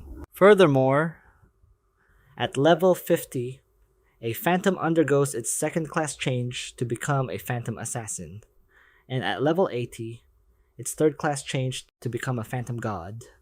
This just doesn't add up. After mulling it over, he turned and asked, "What's going on here?" The system simply displayed a series of ellipses in response, making him feel like he hadn't asked anything at all. Then, the system vanished, leaving him standing there, bewildered, as a murder of crows flew overhead. He slapped his forehead in exasperation and shouted, "Forget it! I'll accept the quest." The system immediately responded, "Quest accepted. He was speechless. Just then, a cloth pedestal and an open cave appeared before him. The system announced, "The first trial has begun." A shimmering golden orb appeared on the surface of the pedestal. The system then prompted, "Player Nase, please place your hand on the Lisho orb." Hearing the system's prompt, he did as instructed. He slowly placed his hand on the Lishao's orb. As his hand made contact, flickers of power began to stir within the orb. Pwah. A golden light began to flare up. Then, red chains shot out from the orb, wrapping around both his hand and the sphere itself. His eyes widened as he stared intently at the orb, shouting in his mind, "It's starting." His entire body was then enveloped in red and gold energy, and he began to levitate. Beams of light radiated from the orb, surrounding him and causing his eyes to ache. Seeing this, As a natural reflex, he raised his hand to cover his eyes.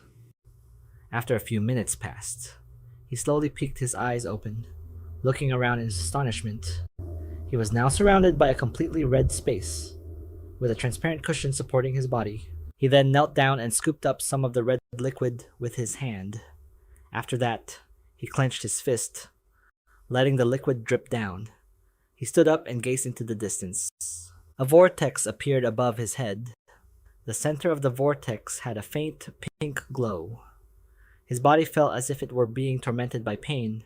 His face darkened as he trembled, cowering and clutching his head.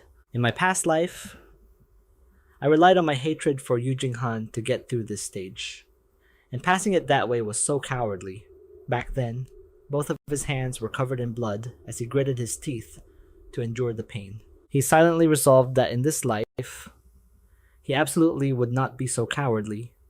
At that moment, a purple light once again emanated from above his head, releasing immense power and forming a vortex. The red liquid also began to churn violently. This time, he stood up straight with his chest puffed out and hands casually at his sides, showing no sign of fear like in his past life. His hands, body, and clothes were gradually enveloped by the red liquid. His face was also slowly covered by the red liquid, but unlike his past life, his expression was now filled with excitement. After enduring the sensation caused by the magical formation, he slowly uttered, "I passed." Then he smiled happily, clenching his fists and shouting with joy. "I finally proved myself just then," a voice echoed from above. "Good, good, good. Time to go back." Hearing the voice, he looked up at the faint pink light above him, then took a defensive stance and raised his hand to shield himself as a flash of light appeared, streaking past his eyes, and he was instantly returned to his starting point. The system announced, "Congratulations, player, for passing the first gate of the trial. Please proceed to the next trial gate." He reached for a round object on a flat surface, tossing it in his hand a few times before looking at it and exclaiming, "Wow, I can't believe such a small orb can put someone in such a terrifying situation." A blue portal opened, and the system prompted, "Opening the second trial gate. Player Yache, please proceed forward." He stepped into the portal, thinking as he walked, in my past life, during the second gate, I used hatred to push forward, but in the end, I couldn't hold on and passed out. When I woke up, I was already at the third gate. For this life, I will definitely see the dawn at the very. Just then, a series of gloomy voices echoed, "Give up. You just need to pass out to go directly to the third gate. Anyway, give up. Give up." With every step he took, horrifying sounds tried to pull him back. Give up. Give up. Give up. At this moment, each of his steps became firmer, and his resolve grew stronger. No. How could I think like that? Absolutely not. Why should I give up? I've already gone through this once in my past life. His expression darkened, but he still forced himself to grit his teeth and endure it. In this life, I must see this through to the very end and wash away my past shame. Since I have a chance to do it over, why wouldn't I persevere? He then closed his eyes and walked forward calmly. At that moment, an image appeared. A man with a scruffy beard stood with his arms crossed, gazing into the distance. He gradually recognized the figure. It was him from his past life. He looked to be middle-aged back then, but his eyes were filled with sorrow. Seeing that image, he thought about his current life. His body swayed slightly, but he still gritted his teeth and clenched his fists, powerfully lifting his foot and stomping down, advancing toward a crack that was emitting a brilliant golden light. It was as if the light was urging him forward, and he fought to steady his staggering body. As he moved toward the source of light ahead, he stared at it in amazement. A glowing rectangular frame. He asked doubtfully, "Is this the end?" I really persevered to the very end. He couldn't believe his eyes. But then, his expression broke into overwhelming happiness, his eyes welling up with tears. Did I finally do it? I've finally proven myself. He then strode decisively through the door in front of him. This is the true meaning of rebirth. He walked forward briskly. A different scene now appeared around him. The system announced, "Congratulations, player, for successfully passing the second trial gate. Please proceed to the next trial gate." His eyes filled with hostility as he said, "Next is the final gate. Only you are left." An image of his past self appeared, enduring pain and foolishly fumbling against the enemy's attacks. Before clutching his head and running away, he put a hand to his head, his expression grim. "The scars you left me in my past life. It's not too late to settle that debt in this one." With that thought, he thrust his arm into the next gate. His body once again passed through the barrier. The system announced, "Opening the third trial gate. Player Yake, kill the guardian beast." He gripped the blade in his hand tightly, pointing it forward. He was on high alert, scanning his surroundings, when suddenly a whooshing sound. A vortex appeared in mid-air, and his expression darkened. From the vortex, a black creature with a long tail shot out. It landed gracefully on the ground, and then looked at him, its eyes filled with contempt. He currently had his eyes squeezed shut, his sword aimed at the black cat, Hawam. It looked at him, thinking, "I waited all this time just for some loser to come and offer up his life." An image of that moment appeared. He was blocking its attack with his sword, eyes squeezed shut. One of his eyes was injured, at which point it attacked him, leaving a long red scar. However, he still fought with all his might using various tools. At this moment, the system's voice echoed in his head, checking player Nice's realm. It detected the potential for a breakthrough. The epic grade talent, all-encompassing mastery, evolved into the legend grade talent, omniscient combat mastery. The system began to explain it to him. Omniscient combat mastery, a legend grade talent. In combat, you will reach an unimaginably high level in aspects such as fighting styles and weapons.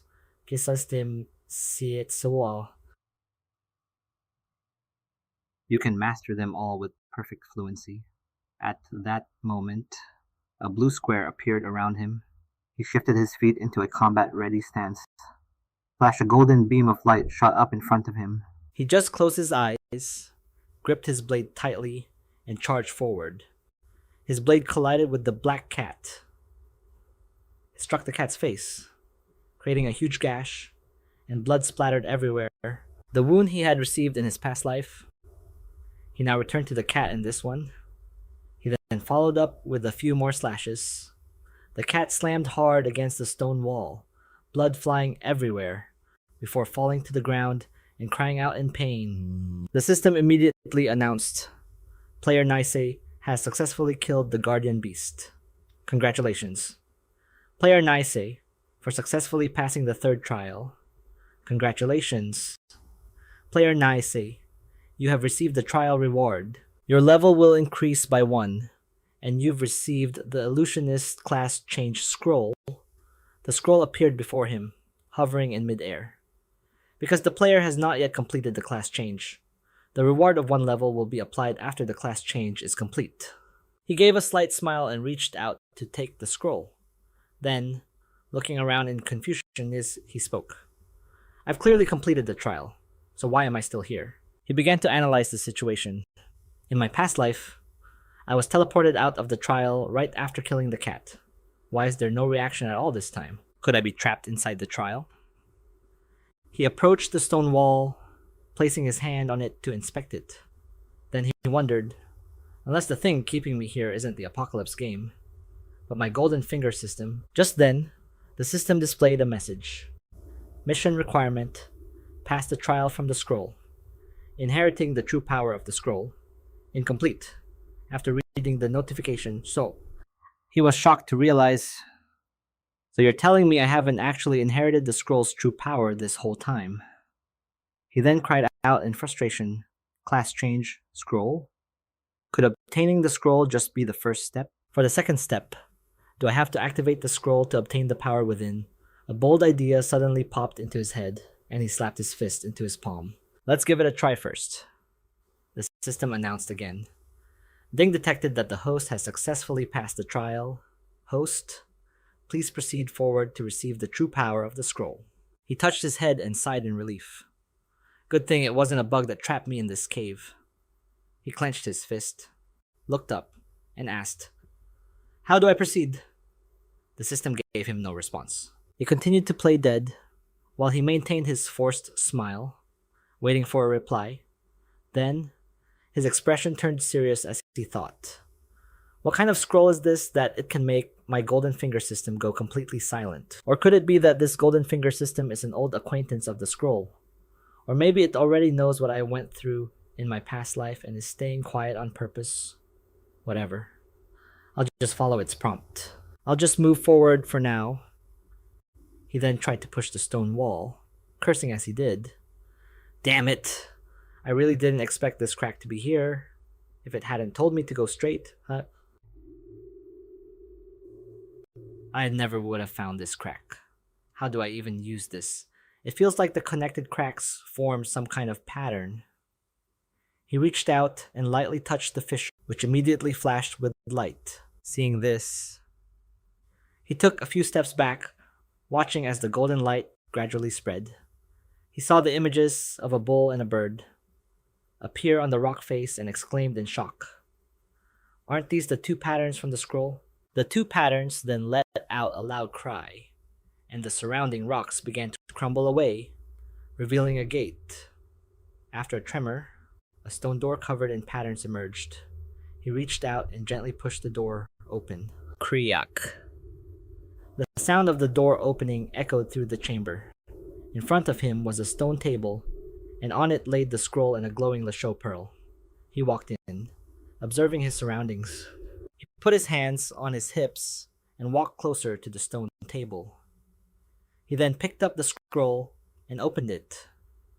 Streams of light burst out from within, making a crackling sound. One of the streams of light touched his hand, then wrapped itself around his wrist. The entire scroll began to glow brightly, as if it wanted to suck him in again. However, something changed. The two letters CV appeared on the scroll. He read it aloud in confusion.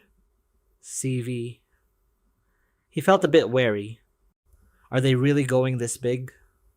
Despite his words, he thought the key information in the scroll was CV, along with the constantly appearing patterns. The images of a bull and a bird. Could they be the bull totem and bird totem of the Julie tribe? Words began to materialize within the scroll, and he read them aloud. Chia was killed by the Yellow Emperor. The Yellow Emperor beheaded him and buried his head. The severed head turned into a forest of blood maples. Legend says that the Miaogui can preserve souls. Chiu's soul was saved because he encountered a Miaogui. As he spoke, the words began to float out of the scroll and hang suspended in the air. Chiu knew his own soul would eventually dissipate. So, before it faded, he created this trial scroll. The final gate of the scroll is guarded by a cat that carries the bloodline of the Miaogui.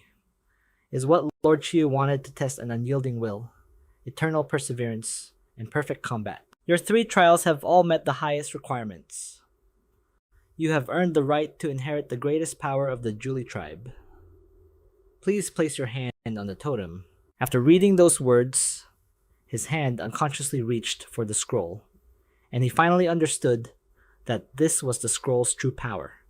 He placed both hands on the scroll. The system then announced, detecting player Nasi is receiving an unknown inherited power, initiating analysis of the unknown ability.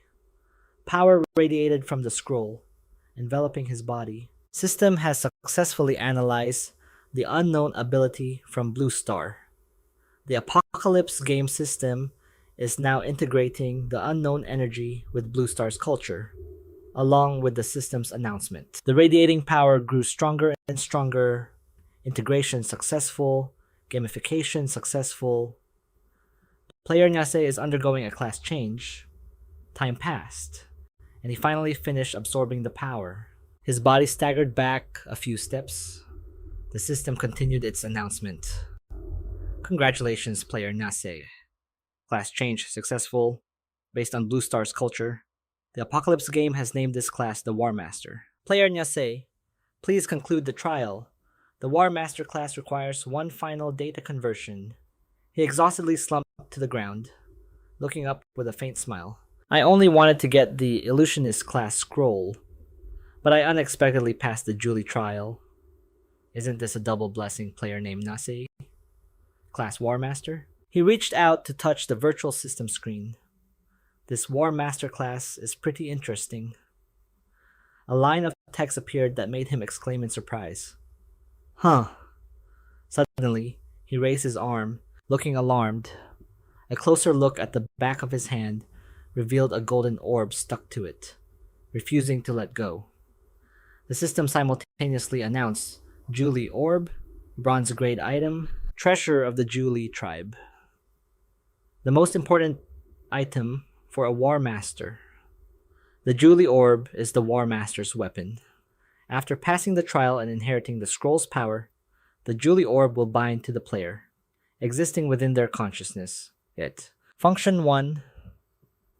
It can freely change its form based on the player's thoughts, granting the player the class abilities of that form. 2. It can devour energy to enhance its attributes and abilities. Tsu. He listened to the system's announcement while carefully observing the orb.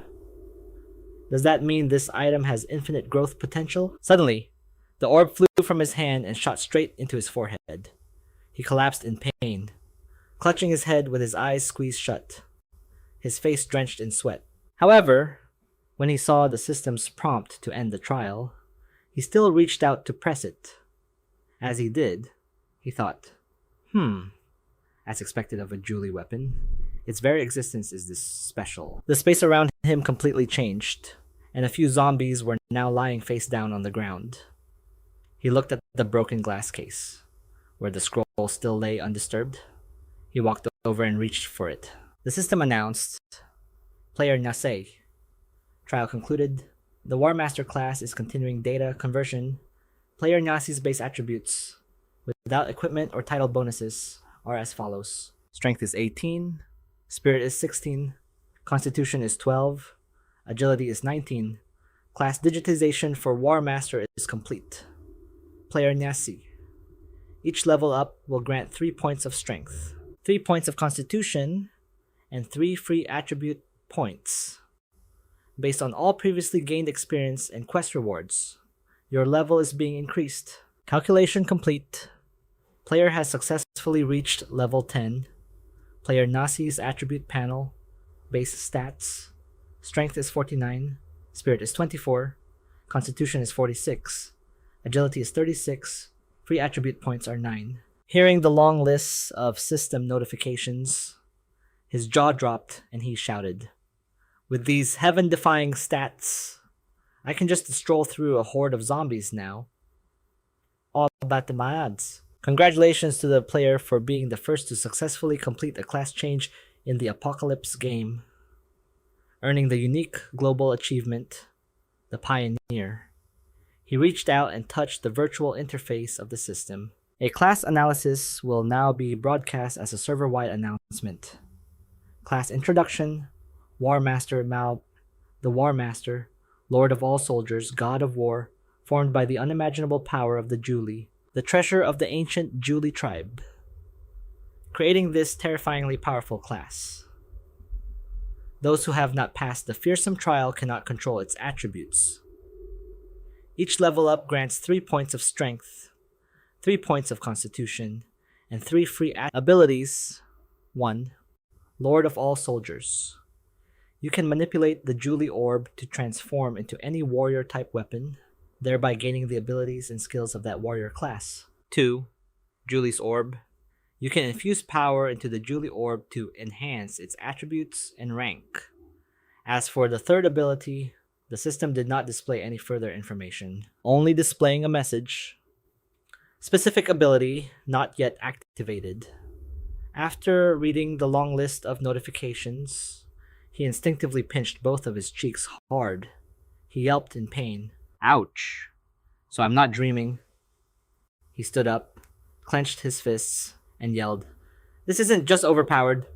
This is ridiculously broken. So broken it's off the charts." With that, he raised his hand, saying, "Let me test the power of this Julie orb first." A long staff appeared in his hand, with the Julie orb floating nearby. The virtual screen then displayed the word Devour. The surrounding power was fiercely drawn into the Julie orb. After a moment, the orb began to shine brilliantly, and a star symbol appeared above it. Haha. It was sparkling. He stared at it intently, deep in thought. Just then, the system announced that the 9 Li Pearl had absorbed enough energy and successfully evolved into a silver-grade item. The pearl began to radiate a powerful energy. Inside the pearl, a powerful energy fluctuated intensely. He reached for it, and suddenly, his eyes widened in shock as his pupils contracted. The pearl in his hand transformed into a red liquid. It then solidified into a blade that fit perfectly in his hand. The blade of 9 Li, a silver-grade weapon, increased strength by 4, constitution by 2, and had a 10% armor penetration attribute when attacking. 9 Li slash shoots a blade aura forward, dealing damage equal to 130% of the user's strength upon impact, and the pain it inflicts can reach up to 200%. 9 Li Heavy slash delivers a strike that deals damage equal to 200% of the user's strength, but it leaves the user immobilized for 2 seconds. Finally, there was a system notification. The player's main body cannot acquire skills through the Arms Master class. These skills will change based on the 9 Li's transformations. After he finished reading the information provided by the system, he screamed internally. This wasn't just overpowered. It was insanely OP. So overpowered it was off the charts. His curiosity piqued. He held the blade in his hand. He said uncertainly, "Bow." The blade in his hand gradually transformed into a bow called the Bow of 9 Li. The Bow of 9 Li was a silver-grade weapon that increased strength by 4 and agility by 2. It could condense spiritual energy to form arrows. Flame. Arrow shoots a flaming arrow forward. The arrow's power is equal to 120% of the user's strength and inflicts a continuous burn status on the enemy upon impact. Frost arrow shoots a frost arrow forward. The arrow's power is equal to 120% of the user's strength and inflicts a temporary slow status on the enemy upon impact. Seeing this, he shouted, "Assassin." The weapon immediately transformed into a shuriken, getting even more excited. He then yelled, "Woof!" and a shield appeared. With his every command, the Li Pearl obeyed, transforming into any weapon he desired. Swordsman. A sword appeared, Bow of 9 Li. The exhausted Li Pearl fell heavily to the ground, puffing out smoke from the strain of obeying his commands. Just then, the system announced, "Warning, warning, Player Nasi's spiritual energy is depleted. Forcing further transformations will cause the item to enter a stunned state. Transforming consumes that much spiritual energy, he thought. Clutching his head, why do I feel so dizzy? He then picked up the pearl, covered his mouth, and let out a long yawn. A world announcement was made. Congratulations to player Nyase, the first player to reach level 10 and successfully change classes in the game Apocalypse Day. He continued to walk steadily down a path. His speed was astonishingly fast. The unique global achievement, the Pioneer, has been obtained. Along with massive rewards, we encourage all other players to keep up their efforts. Kshimapas. Members of the Grim Reaper Club cursed in annoyance. Can this world announcement system shut up already? I'm trying to sleep here. Another member, holding an item, heard the announcement and remarked, Nase, that name is so familiar. It's him again. Does he ever quit elsewhere? A player who had just reached level 6 heard the announcement, gritted his teeth, and resolved to work harder. Meanwhile, our protagonist was sitting in the corner, consuming various items, potions, a small magic staff, and a meditation necklace. As he absorbed their power, he thought, it's a good thing I have these spiritual energy recovery potions. Being stunned is so annoying. Congratulations to the player for receiving the global achievement, the Pioneer. Congratulations to the player for receiving the following rewards: 1,000 reputation points, 2,000 gold coins, and 3 free attribute points. Storage space capacity has been increased by 2 cubic meters. The system screen displayed. The Pioneer. The Pioneer is a unique title that can only be obtained by the first player to change classes in the game Apocalypse Day. All stats are increased by 2. It also provides a 5% attribute suppression against other players who have a class. After reading the announcement, he thought dismissively, is that it? Still, it seems I did things backward. Most people change their class before they go fight a bronze level boss. He thought to himself, then let out a big yawn and gave a command. Alright, nothing else to do. Let me draw for a silver grade item. The system received the command, and the screen shifted. A gift box appeared on the screen with the text. Drawing for a silver grade item. Simultaneously, he reached into his bag. The gift box opened, and a mask materialized in his hand. Congratulations, host, on successfully drawing the silver grade item Mask of the Evil Phantom. Mask of the Evil Phantom, a silver grade piece of equipment. It is a mask containing the power of a malevolent demon. Be warned not to fall so low as to become the demon's spirit is increased by 3. Phantom Face. When worn, it can hide the player's basic information. No one can see through it unless they are at least 5 levels higher than the player. Otherwise, they cannot see past the demon's gaze. Altis. After activating it for 3 seconds, anyone who looks at the mask will be inflicted with the fear status. When someone under the effect of fear attacks the player, their stats and physical coordination will be reduced. The mask of the Evil Phantom can be changed into a concealment mask. Do you wish to change its appearance? He touched the change button, and the system then displayed a notification to activate the uniform's glamour effect. Do you accept? He pressed the decline button. Then, he placed the mask of the Evil Phantom on his face. The eyes of the demon on the mask flashed with a sinister light. He stood by the window and commanded the system. Now, let's draw for the golden finger. He now wore a black cloak and gazed outside. Just then, the system announced a breakthrough restriction related to equipment, stating that the limit was only Alpasasinan. I can wear 1 ring, and the number of rings I can equip has increased by 1. Does this mean I can wear 2 rings at the same time, and both will be effective? This is like having an extra piece of equipment compared to everyone else. That's too overpowered. I'll leave it empty for now and wait for a better ring to drop next time. He then clicked the X to exit. This time, the system announced that he had 12 free attribute points to use. Seeing the notification, he wondered, How should I use these 12 attribute points now?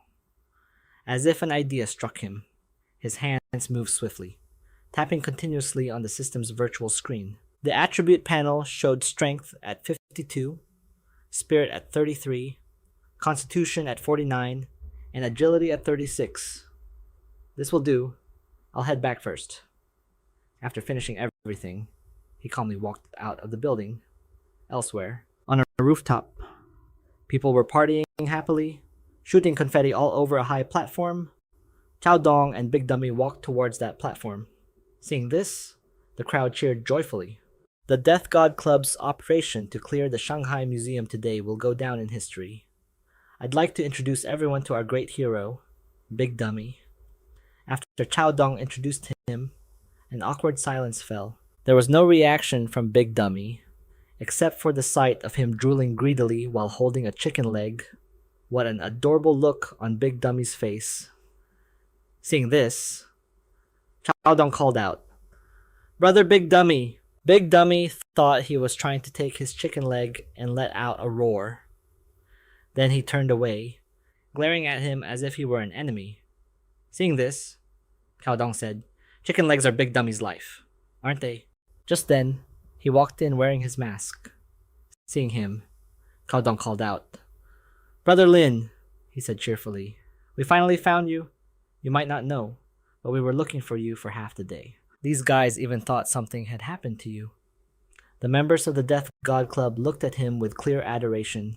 He paid no mind to their stares and just looked at Chao Dong, asking, "What's the status of today's battle?" Cao Dong reported to him. "Not bad. We killed a total of 1,000 zombies, recruited quite a few people, and obtained a lot of supplies. Then he gestured towards Big Dummy, who was still holding the chicken leg, and said, Today, Brother Big Dummy alone eliminated over 100 zombies. His contribution was significant. Brother Lin, come with me." He and Chao Dong went through a door. Behind the door, a storage room was revealed. He said, "This is our haul for today." He looked at him and said, "Brother Lin, many new brothers joined today, and this operation was tough on you too." "Are you free later? Maybe say a few words to the brothers." Then he whispered to him, "Let me tell you, there's strength in numbers. With these brothers on our side, things will be much easier in the future." Hearing this, he thought, more people? Doesn't that mean we can find more equipment? There's hope for the 9-leaf pearl to break through and upgrade to the diamond tier. With more people in the club, we can obtain more resources, and I have more material cards than I can use. Perhaps I can use these material cards to trade for their gold coins, or even equipment and items. After all, the 9-leaf pearl needs these things to upgrade. After thinking it through, he looked at Chao Dong and said, "Let's talk business." Hearing this, Chao Dong looked at him, confused. Then he placed a hand on his shoulder. He said, "Business. What do you mean by that Brother Lin and Brother Big Dummy made groundbreaking contributions for us in this raid? Just tell me what you need." He looked at him and replied, "I want equipment." Hearing that, Chao Dong said, "Ha! And here I was wondering what it could be." He placed his hand over his, saying, "This is a surprise I prepared for you." When he pulled his hand away, a silver ring appeared in his palm. He said, "Equipment. I didn't expect you to need it right now." Chao Dong put his hand on Zi Luo's shoulder and smiled, advising, "From now on, if you need anything, just say the word to the brothers. With so many people in our club, we can surely get anything done." He agreed. "Since it's a token from Brother Chao, I'll accept this ring." "I'll be back at 8 o'clock tonight." Chao Dong let out a sigh of relief, thinking to himself, with this equipment, he'll probably stick around with me for a while. Chao Dong showed his surprise and asked, 8 o'clock tonight. He calmly explained, "The rookie protection period ends at that time. I need to understand the new rules." Lin Zi Luo added, "Around 8 o'clock, I'll come to do some business with the members of the Death God Club. You'll be in charge of gathering everyone then." But in his mind, he already had a plan. "I'll just say this much.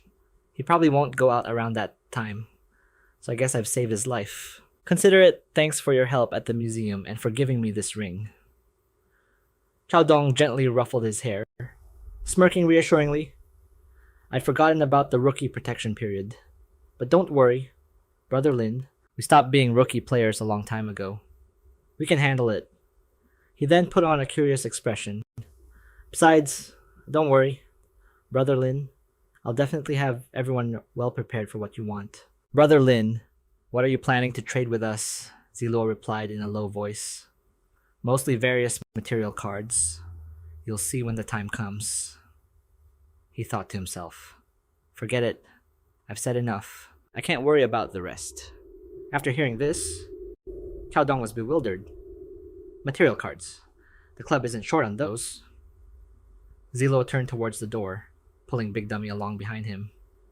Let's go. He left the group in the building, still cheering loudly. Back at his shelter, Zi Luo took off his mask and leaned back leisurely on his comfortable bed. The system displayed a notification. The 9-Li Pearl has absorbed enough energy. It has successfully evolved into a gold-grade item. He smiled faintly with satisfaction. Zi Luo looked at the little turtle and remarked, I didn't expect this evolution to go so smoothly. I thought you'd have to be around level 30 and kill a silver-grade boss to even get this item. The 9-Li blade gives plus beast strength, plus 3. Constitution has a 20% chance to break armor on attack, and a chance to inflict a rapid bleeding effect. Zi Luo was overjoyed. The stats seemed to have gone up a tier. While he was resting, some moaning and scratching sounds came from outside the window. Zi Luo peeked out to look at the horde of zombies, and said to himself, just what I needed. You guys came at the perfect time. He quickly used the 9-Li slash, swinging it powerfully, and the blade split in two, simultaneously unleashing a small bolt of lightning. Zi Luo was a bit surprised, his eyes widening as he watched the blade swiftly slice through the necks of several zombies, blood splattering everywhere. Zi Luo became much more excited, shouting an order for Big Dummy to get to work. The muscular zombie charged into its own kind, attacking relentlessly, and Zi Luo also joined the fight. In less than 10 minutes, the entire horde of zombies was lying in a pile. Zi Luo reached level 15. He looked at his watch and realized the time was near. Zi Luo hurriedly ran, growling a signal for Big Dummy to retreat. But it seemed things weren't going smoothly. They hadn't gotten far before encountering a new horde of zombies. Zi Luo and Big Dummy had no choice but to take refuge in an abandoned house nearby. The bloodthirsty zombies tried to break down the door to get inside. Zi Luo looked at his smartphone. The current time was 7 p.m. sharp. The surrounding space began to turn a deep crimson, and it also signaled the end of the newbie protection period. This time, a loud voice from the server rang out. Welcome to the Apocalypse game based on the principle of absolute fairness. Once started, it will run autonomously with no way to interfere. The simple and easy time is over. I think you've all gotten used to this warm and happy environment, haven't you, newbies? Well then, next up, the real apocalypse has arrived. After that came a series of new updates. 1. All zombie stats are greatly increased. Their sense of smell and hearing are optimized. 2. Some zombies are granted various forms such as Hunter, Berserker, Hypertoxic, Super Heavy, and Cursed. 3. Zombies will reorganize at any time to launch large-scale attacks. The infection ability is only effective against players with low total stats. 4. Nighttime is a synonym for death. Zombies will actively hunt for players. 5. The geological structure, architecture, building materials, natural environment, and so on of Blue Star have all been reinforced in terms of hardness and other aspects. 6. To ensure the game experience, all food that is not a game drop will spoil, rot, and become toxic at a significantly increased rate. Consuming this food and drink over a long period will gradually reduce the player's base stats with no chance of recovery. 7.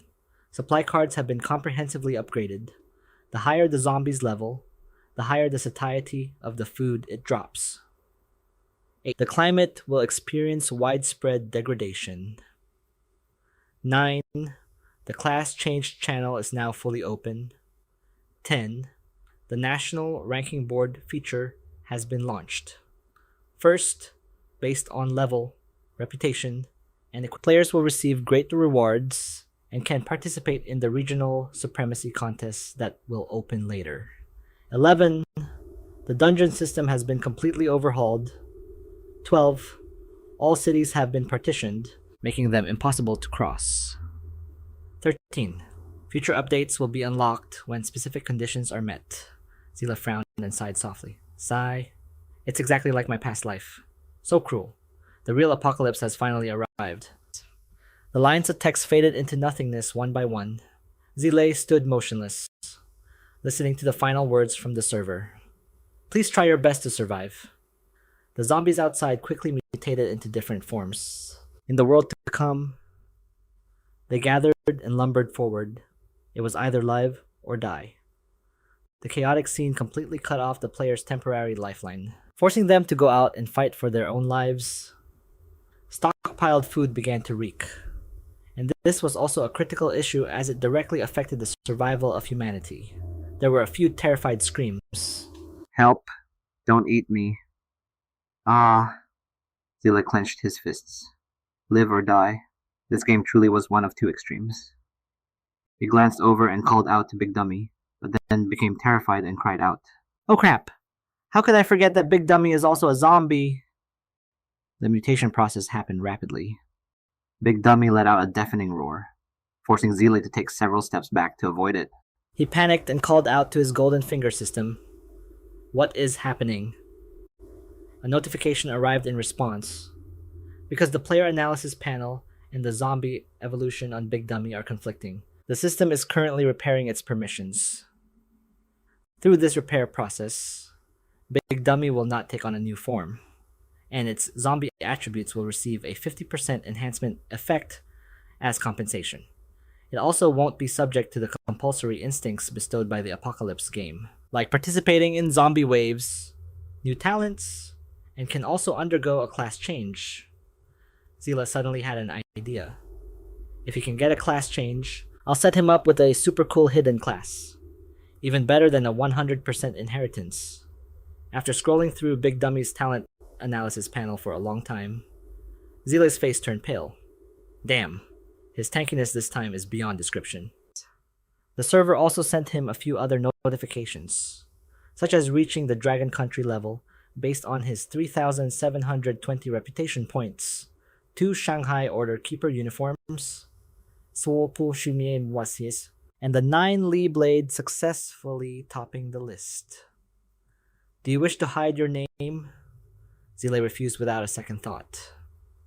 Don't hide any of them. The current level ranking board had 4 names. At the top was Yazi. Second was Zhang Yuan Zhong. Third was Big Dummy. And fourth was Po Jun. Zile looked at the zombie's name with disbelief. He got 3rd place. He was still sitting comfortably at the top of the reputation rankings. In the top spot, the rest was information about other people and their equipment. Zile was a bit torn. Should he hide his information and be a hidden master, or be like a masked panda surrounded and stared at by other players? He thoughtfully recalled that the reason he hid his identity was because the Li family, from his past life, had cast a huge shadow over him. He wanted to secretly dismantle the Li family step by step. But right now, they hadn't matured yet and couldn't pose a threat at all. Zile pursed his lips and whistled. Not hiding is actually pretty good. The only downside is being stared at like a panda. I'm wearing a mask. So what's there to fear? I can also recruit a few underlings to help me get more equipment, which would be perfect to feed to the 9 Li Blade. There are so many titles, and the stats seem pretty damn good. He smirked.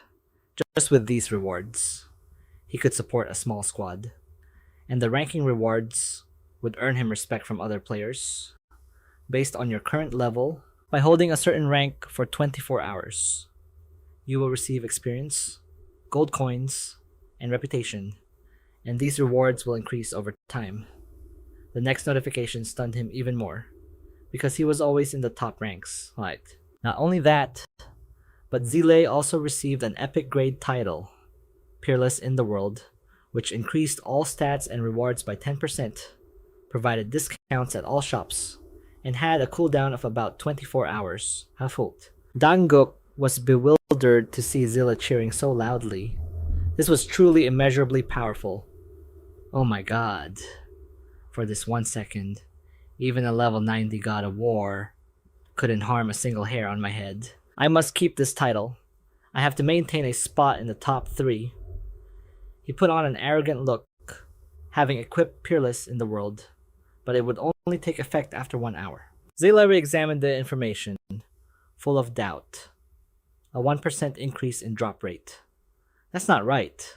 Isn't my system drop rate already at 100%? A further increase is useless. A notification arrived. Then, when activated, the 1% increased. Drop rate will cause 2 items to drop. Zile was astonished. It can do that.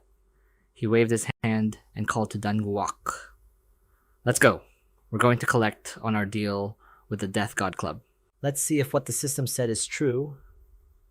Zile slowly turned the doorknob, and as soon as he leaned halfway out, a zombie lunged at him. Zile jumped back to dodge the attack. Drawing his sword with an expressionless face, the zombie was quickly defeated, its head falling and rolling away. Zile paused for a moment to survey his surroundings. He laughed and said, "We really don't have to go far." A hunter-type zombie with a stealth talent right outside the door. The sky was a gruesome blood red, and hordes of zombies were rampaging on the street ahead. Zila sensed something was wrong and quickly ordered Danwok. Oh my god. These zombies are highly toxic. Fall back. He looked panicked, thinking to himself, damn, these things aren't strong. But they're number 1 in the disgusting department. Even their saliva is corrosive. Just running isn't going to work. I need to get rid of this nauseating horde quickly. As he moved out of the narrow alley, something caught Zile's eye. There it is. He signaled to Dangwok. This way, and took off running. The zombie horde was massive. They were on every single street. Zile climbed down from a second-floor window of a building, and below, he heard continuous groans, mournful screams, and cries for help. Human corpses were scattered everywhere, and the foul stench of blood in the air made the scene more horrifying than ever. As Zile stood before a door, he suddenly heard a bitter laugh. Haha, what's the use in trying? A young man said in despair. After struggling for half a day, he received a notification. Before, we could kill zombies easily, but now they can't fight back. The girl beside him clutched her head in panic. What can we even do now, after this? All the supplies will be gone, and we'll just be waiting to die. Some people were so terrified they were losing their minds, constantly shouting in a frenzy. It's delicious. Everyone come get some. We won't be able to eat again after this. Zila suddenly realized. Isn't this an opportunity? He quickly moved to a good spot. Zili raised his voice to everyone inside the house. To help all of you live better and not lose hope. He pulled out numerous supply cards. You heard me right. Just give me a few gold coins, and we have a deal. Equipment and items work too. You can get a whole day's worth of food, so what are you waiting for? Hurry up and get it. Hearing this, the crowd erupted into chaos. I want some. Boss, look at me. I have a bronze weapon. I'll trade it for a roasted chicken. Zile smiled with satisfaction. Today's earnings had reached 1,000 gold coins, and he left with Danguak right after, before heading out. Zile put on his mask and gave a warning. Oh, right. Keep it down. It's late. And loud noises will attract zombies. So don't blame me if I have Dangok smash you with his mace. The crowd trembled in fear, and the room instantly grew quieter. A nervous Chowdong peeked his head out, and Zila asked in a low, threatening voice. Brother Chao, do you know who I am? Cao Dong fearfully pleaded. Please, great master, I should be the one calling you big brother. From now on, please take me as your underling. I'll do whatever you command. Zile leaned in and whispered something. Cao Dong understood and quickly reassured him. Don't worry, I'll do exactly as you say. Zile placed a hand on his shoulder and signaled, Go now! Watching the young man's frantic departure, Zile thought to himself, I hope Cao Dong is smart, but even if this plan fails or he doesn't follow my instructions,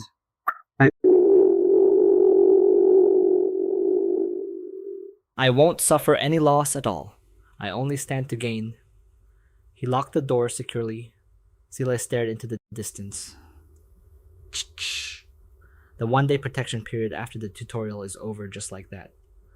Tomorrow I'll go hunt some mutated zombies to earn some more gold coins and equipment. He clutched the item in his hand with anticipation. Now we'll see if Cao Dong is lucky enough to survive and find equipment to trade for my supply cards. As Zile and Dangok stood in the middle of the highway, the zombies, with their keen sense of smell, soon caught the scent of their prey. The horde, consisting of both adults and children, aggressively charged forward to attack. Zile remained motionless, showing no signs of fear or worry. He used just a single move to wipe out the entire zombie horde.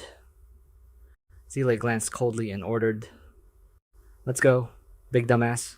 We'll clear out more zombies, and it'll be a good chance for other players to get some fresh air. We're on the 5th floor now. Zile smiled. If you ask me, we should just set up camp right here. A man's voice came from the emergency exit ahead. There's a magic shop here. When people come to buy things, we'll charge a passage fee and we'll definitely get rich.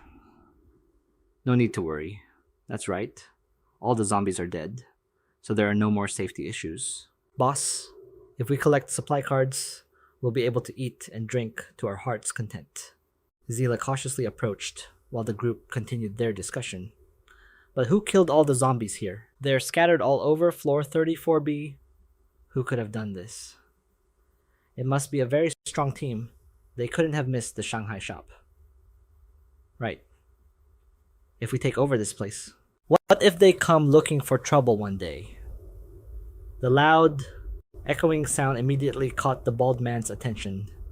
The leader took a defensive stance and irritably asked who they were. Can't you see there are people here? The bald man rushed over to cover his mouth, stammering, Boss, wait, is that guy in the back? Big dumbass. It took a moment for the situation to sink in, and the whole group's jaws dropped in shock. Oh my god, isn't that the number 2 on the Dragon country's level ranking? It's really him. Zile was just as bewildered. Number 2 on the ranking? He gave a forced smile. Thinking to himself that he'd wondered what the big deal was. With the automatic experience growth from zombies, it was normal for Big Dumbass to surpass that Zhang Yuan Zhong guy. The group's attitude changed in a flash. Shouting out a warm welcome, Big Dumbass, brandishing his hammer, aggressively stepped forward, terrifying the group. Zile had to gently console him. Alright, Big Dumbass, let's go buy some things. Don't mind them. Watching their retreating backs, the bald man looked tense and said to his leader that there was nothing they could do. You can tell this big dumbass is a whale just by looking at him. And even though he's strong, there are more of us. The leader, who seemed to understand the situation, explained. You think getting to number 2 on the Dragon Country's ranking is normal more of us. The number of zombies he's killed is more than we've ever seen. Topa, he could wipe us out with a flick of his wrist. It was a great act of mercy that they spared us this time. Zila remarked to himself that an item at this price must be powerful. With a bit more effort, he might be able to gather them all before the city opens. He absolutely couldn't let someone else get them. He decided to buy. A notification appeared. Purchase of the Shanghai Guardian's seal successful. 9,000 gold coins paid. With a remaining balance of 754, which has now been packed into the card, Zile excitedly pressed the activation button. According to the information panel, This seal seemed to be a special type of prop. Zi Li attached it to his chest, successfully activating it, introducing the Shanghai Guardian's Treasure, an extremely precious diamond-grade prop. Only those with significant contributions are allowed to possess it, and it increases the automatic recovery speed of equipment. Unless damage exceeds 40%, it has the ability to summon a combat mecha that lasts for 10 minutes. Zilei's eyes widened. Holy cow, this thing is insane. Another warning arrived. Player Nai Sei, please be advised. You can only purchase one seal. Be careful not to acquire identical props, Zilei mused. And here I thought I could buy out the entire stock of these seals once I had enough gold. He slowly walked towards the door. Seems like I can't summon an army of guardian mechas after all. But this shop doesn't say if it scales based on the player's stats. And I have no idea what it's based on. Whatever. I'll find out when I buy the next item. The two of them then left the 5th floor, the scenery outside giving off a creepy vibe. On the rooftop of a skyscraper in the city center, there were several characters engraved in the shape of swords and axes. Suddenly, two streams of power intersected in mid-air. A young man holding a weapon stood high above, observing the situation. Looks like all the zombies here have been killed, so it should be safe. He pointed to the glowing object and said to his ally, "This must be the class change altar from yesterday's game update announcement. Right." I wonder what it does, another guy suggested. How about we look around? We might find some useful supplies. The red-haired girl next to him added, I think so too. There might still be some good weapons left. The innocent, pink-haired girl curiously asked everyone, "What's this crystal ball for? It's the most unusual thing around here." The red-haired girl was startled and frantically screamed, "Xiaofei, don't touch it!" But it was too late. A dark aura had already enveloped the pink-haired girl's body. It suddenly exerted pressure, drawing in a massive gust of wind from out of nowhere. The entire group was thrown back, letting out a few terrified screams. The explosion lasted for a few seconds before starting to dissipate. Such a loud noise would definitely attract a lot of zombies.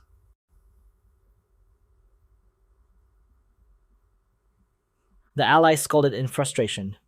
"Xiaofei, can't you fix that habit of touching things randomly? How many times has this been?" Xiaofei tried to argue back defensively. "I didn't know it would open a portal." I'll be more careful next time, okay? As tensions rose, someone calmly tried to placate them both. Come on, stop arguing, the young man with the weapon said calmly. Let's find a way out first. Completely unaware of the imminent danger. The ally panicked, announcing that the oil lamp behind them had been shattered by the terrifying power of a giant zombie. It was the 18th level bronze grade boss. What? The remaining basic attributes were unknown, and the group was frozen in place, their limbs stiff and faces pale. The zombie seized the opportunity, lunging forward and attacking relentlessly. Once it was done, it casually walked away, leaving behind a pool of blood. A blinding light suddenly appeared in the crimson sky. The giant zombie watched intently, grinding its teeth. The zombie raised its blood-soaked hand as if it was contemplating something. It suddenly let out an unwilling roar. A flame-like aura emerged from behind the giant zombie. Thick black smoke began to spread all around. This sacred flame only covered a specific area, forming a box shape. Not far away, someone spoke up. "Did you see that? That's the fate of Lumang. Fate of..." He snorted coldly, warning his allies in a low voice. "This is what happens next time you mess around with something you shouldn't." Zilo's voice echoed from a distance. "Big dummy." Over here, the team of 3 noticed the intruders and quickly looked for a place to hide. Zilo and Big Dummy carefully entered the job change area, but first, they needed to make sure no one else was around. The team of 3 watched and sighed. Tisk tisk. 2 more idiots have arrived. We didn't get a good look at how the last group was devoured. We need to watch closely this time. Did you hear what the guy in black called the other one? Big Dummy is incredibly powerful on the Dragon Country's ranking board. The only woman in the group wondered, "Do you guys think Big Dummy can kill that zombie?" The leader replied nonchalantly. "It's not that big of a deal," he added. "But the guys from before were experts among us, and they couldn't even scratch the zombie's skin. Even if Big Dummy is stronger, he still can't beat it." The other guy sneered. "Who knows? Let's just wait to pick up the gear.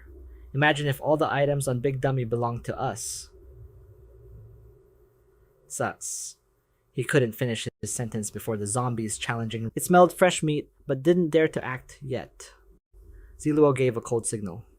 "Big Dummy, let's go," he thought to himself. Another 3 naive players. No need to waste time. Zi Luo approached the Gate of Power, musing, if I remember correctly. The gatekeeper boss of the Shanghai Job Change Altar is a berserker-type zombie, and it's even protected by the Apocalypse game system. In my past life, it was killed by the Hunter mercenary group, so I don't know its true strength. In front of Zi Luo now was a guide panel, detailing how to activate the quest. With a few hidden conditions, Zi Luo rubbed his chin, looking worried. I remember in my past life there was a gatekeeper boss for 4 small cities, which was eventually pushed to level 40-something, and as a result, no player could succeed until the level cap was raised, allowing them to reach other areas.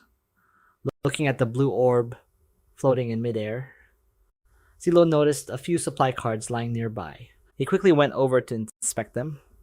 Well, as long as you don't activate the quest, and there aren't 30 people around, it's not wrong to go into the pit and pick up gear. It seems his excitement made Zi Luo a bit careless. As he casually leaned on the orb, the team of 3 still hadn't taken their eyes off the area. The system detected that player Yaiche had touched the mage job change spirit orb, and was forced to accept the quest. The player's current party size is 2, so the rewards have increased significantly. The guardian boss of the Shanghai Job Change Altar is about to awaken. Please prepare. Zi Luo silently listened to the ping as the Shanghai Job Change Altar was activated, optimizing quest-related parameters. According to the description, in response to the terrifying zombie attacks, a job change altar has appeared in every city for players. However, to proceed, elite talents must prove their worth. The rewards are 500 reputation points, 2,000 gold coins, and 1,000 experience points, with a time limit of over 10 hours to complete. There is no penalty for failure. Zi Luo smiled and said to Big Dummy, "I'll take the mage class, and you're a warrior type." As commanded, the giant zombie awoke from its short nap. Only now was clear information about it revealed. 56 strength and constitution, 30 spirit plus agility, and the extraordinary body talent. Its epic grade skill can emit a sonic wave after roaring, boosting its own attributes and lowering the enemies by 10%. Zi Luo held up a few fingers, excited. Praising, "That's impressive. Man, this ability really lives up to the name Titan. It's no ordinary creature. But if you were to compare..." Wouldn't someone like him, who has killed countless zombies and possesses the Ninely Blade and countless other enhancements, have the upper hand? Just imagine Zi Luo easily taking down the zombie, right at this moment. The system suddenly detected that the host is facing the Titan zombie and has successfully activated a mission. Requirement: kill the giant zombie protecting the job change altar. Reward: a random draw for a common grade golden finger and silver grade equipment. Time limit: 24 hours. Zi Luo raised his bow, signaling his acceptance. The Titan zombie looked at him and licked its lips. What a delicious meal. A massive bolt of lightning erupted from the arrow Zi Luo was about to fire. It shot towards the zombie at an incredible speed, caught by surprise. The Titan zombie couldn't react in time and had to block it with both hands. Seizing the opportunity, Zi Luo roared a command for Big Dummy to smash it. Big Dummy obeyed. Gripping his hammer tightly and leaping high into the air, he began to attack the creature several meters taller than himself without a hint of fear. Ice began to form on the Titan zombie's left arm, its nerves growing numb. To its surprise, Big Dummy suddenly stopped fighting. Zi Luo stood behind him in a ready stance, quietly remarking, "Nice. The accuracy of os, I'm still okay." The giant zombie seemed extremely furious. The roar from its throat shook the heavens and earth, shattering the very space. Zile was not prepared for this situation, and was momentarily overwhelmed. Dropping to one knee with his head throbbing in immense pain, Zile tried to think as everything before his eyes began to blur. This unusual talent uses sound waves as an attack, activating the stun effect on the Titan's body. He looked up, and Zile frantically called out to Big Dummy upon seeing him being counterattacked by the giant zombie. The zombie Titan violently grabbed the arrow and snapped it. In a fit of absolute rage, the giant zombie went on a frantic rampage, while Zile was forced to keep moving. He smiled confidently and drew his bow again. 6 arrows were fired, split into 2 types. Fire and ice. The giant zombie thrashed about as every part of its body was struck, finally taking a direct hit right on the top of its head. The giant zombie rubbed its bald spot, muttering a few unintelligible sounds. It suddenly burst into tears, sobbing loudly. Wah, wah. Zile was completely bewildered.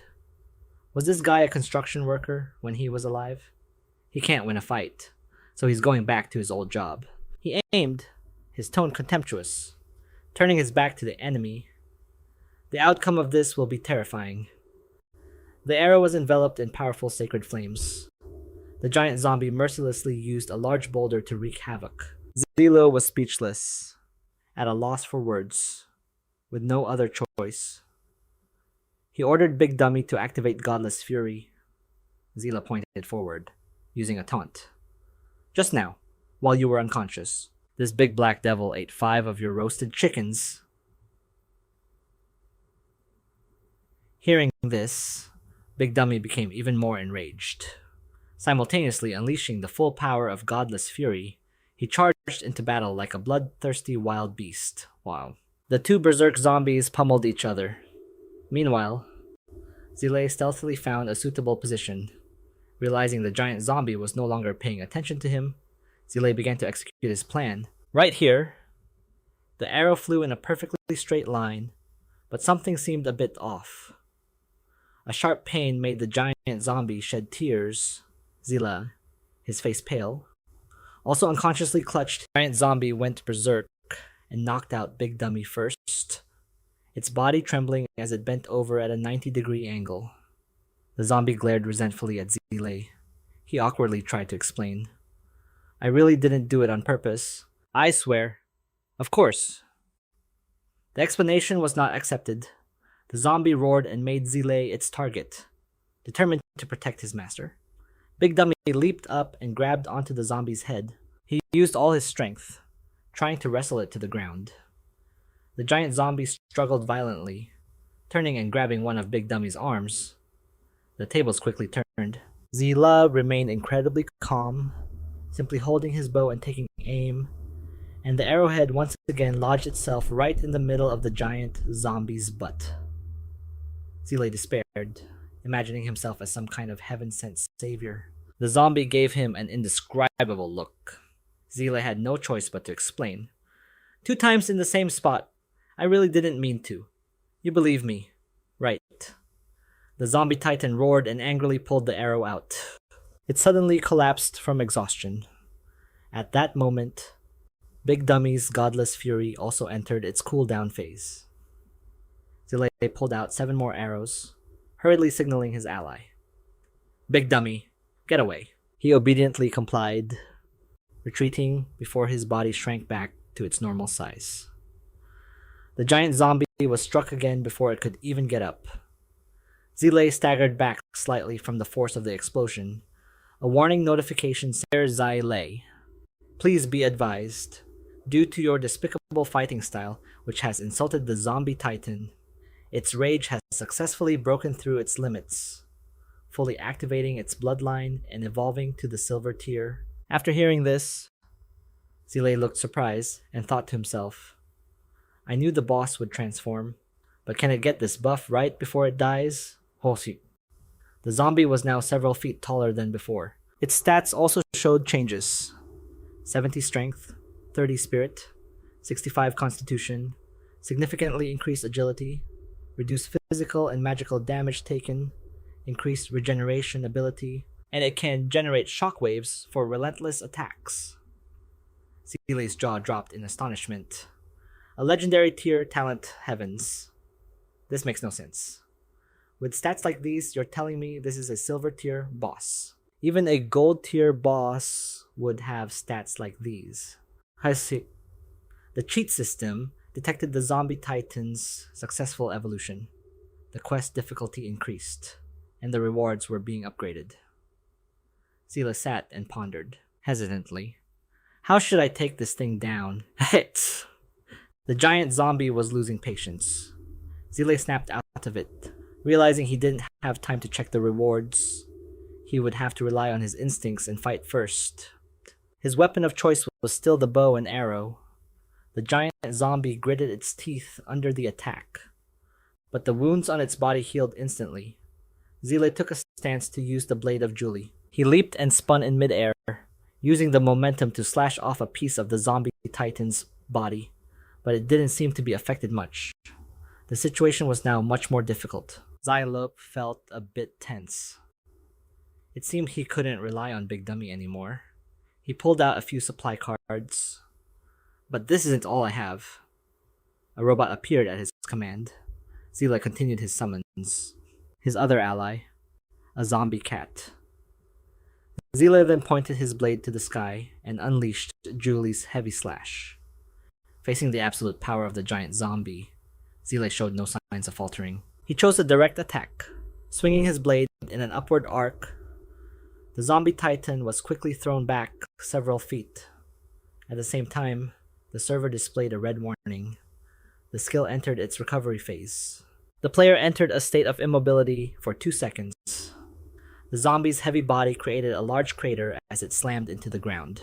He struggled to get up when Zile's robot appeared and landed a painful blow right on the giant zombie's neck. Not stopping there, the zombie cat wanted to join in too.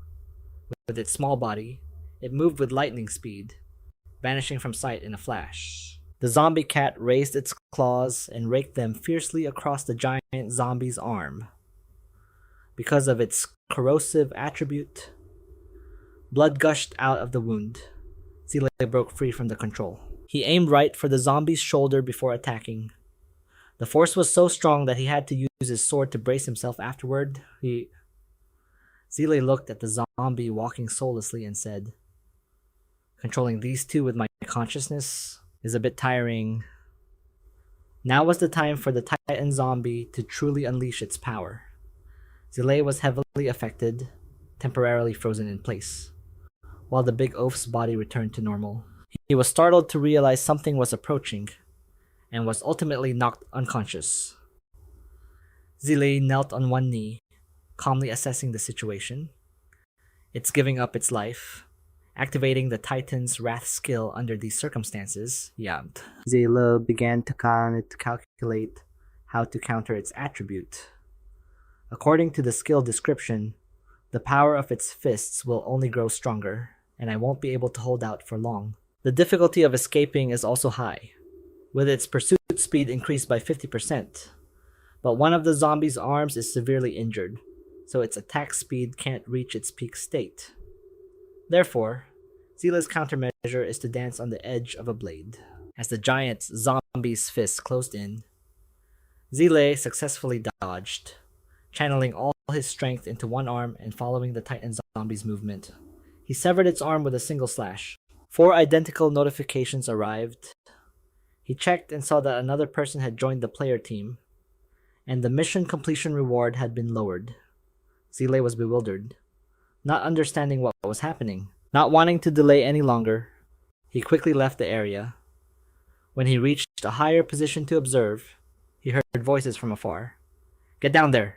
Quick! The other team realized that Zile had actually won and wanted to come reap some benefits. The team leader urged, Get in there! Quick! We can really get a huge mission reward. He was clearly ecstatic. Oh my god! Activating the first class change altar will definitely be a worldwide announcement. I'm about to be famous. The only girl in the group worriedly suggested, Everyone, let's get out of here. That big shot had such a hard time killing that terrifying zombie. How can we just... Before she could finish, the team leader cut her off with a harsh tone. Shut up! You slut, I've been putting up with you for a long time. It's the apocalypse. What are you pretending to be so noble for? Just you wait.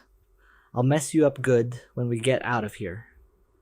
The girl cringed in fear, only managing to squeak out a faint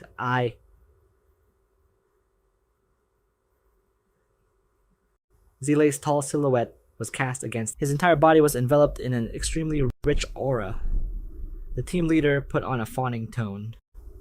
Big shot, you must be Yazi, right? You're so incredibly strong. I've always been your loyal fan. The other two chimed in with smiles. I watched your whole battle, so I decisively brought my brothers over to help. That's right. We all admire you immensely, Zile asked coldly. Admire me. Help me, he stated bluntly. Weren't you guys hiding nearby since the beginning? Why didn't I see you come down earlier? The team leader knew he was caught and stammered. About that? Zile decisively cut his body in half with a single slash. He commented flatly, Hypocrite. Seeing the gushing and splattering blood, the rest of the group couldn't help but scream in terror. Zylo stood still, but his words came out slowly. The one thing I hate most is a hypocrite. As he turned his face, a giant eye appeared, radiating an eerie purple light.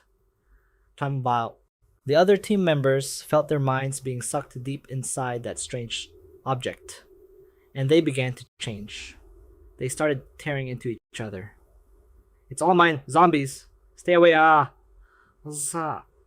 Zile thought with disgust. So disgusting and unscrupulous, trying to join the mission just to share the rewards. The system verified that one player had left the team, and the completion reward was increased. Zile thought to himself. Doing this would not only split a large portion of the profits, but if I encounter a quest where the difficulty increases with the challenger's strength, this bunch would have gotten me killed. One of them shouted angrily, Yazi, your reputation now is that of a hero of our dragon country.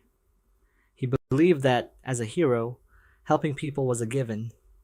We just wanted to follow you and get some scraps. We had no other intentions.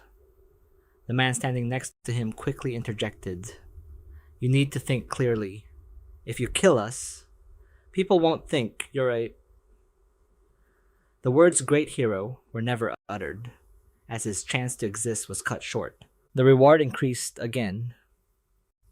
Zile flicked his wrist to sheath his sword and warned in a low voice, Remember this. My name is Yazi. My motto is an eye for an eye, and I'm not your great hero. Nor do I care for moral obligations or doing things for humanity. I simply want to live. The rest of the team trembled, quickly looking for a way to escape. Zile roared, Anyone who gets in my way, obstructs me, or disgusts me will definitely die.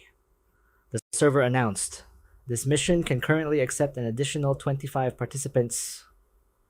Please make arrangements, Zile cursed in frustration.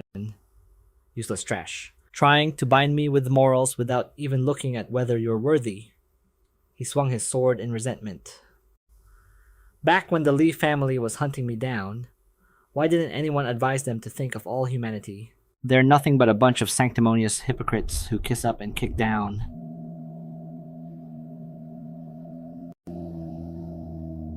Congratulations to player Yazi for successfully defeating the level 19 silver rank boss. Titan Zombie, obtaining 400 experience points, 500 gold. The Silver Spear. A server-wide announcement is forthcoming, plus 2 golden fingers and a random piece of equipment.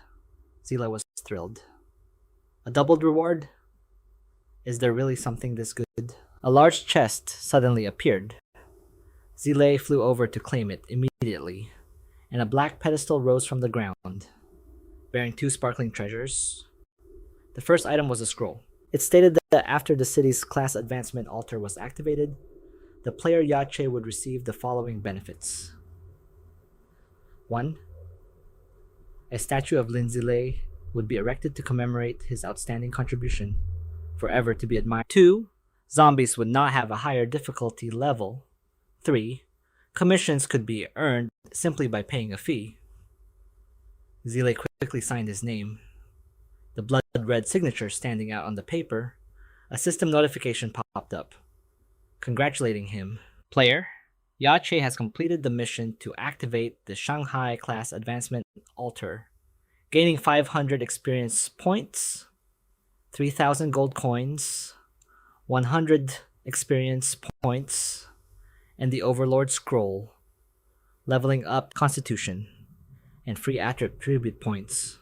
2,800 experience points are needed to reach the next level.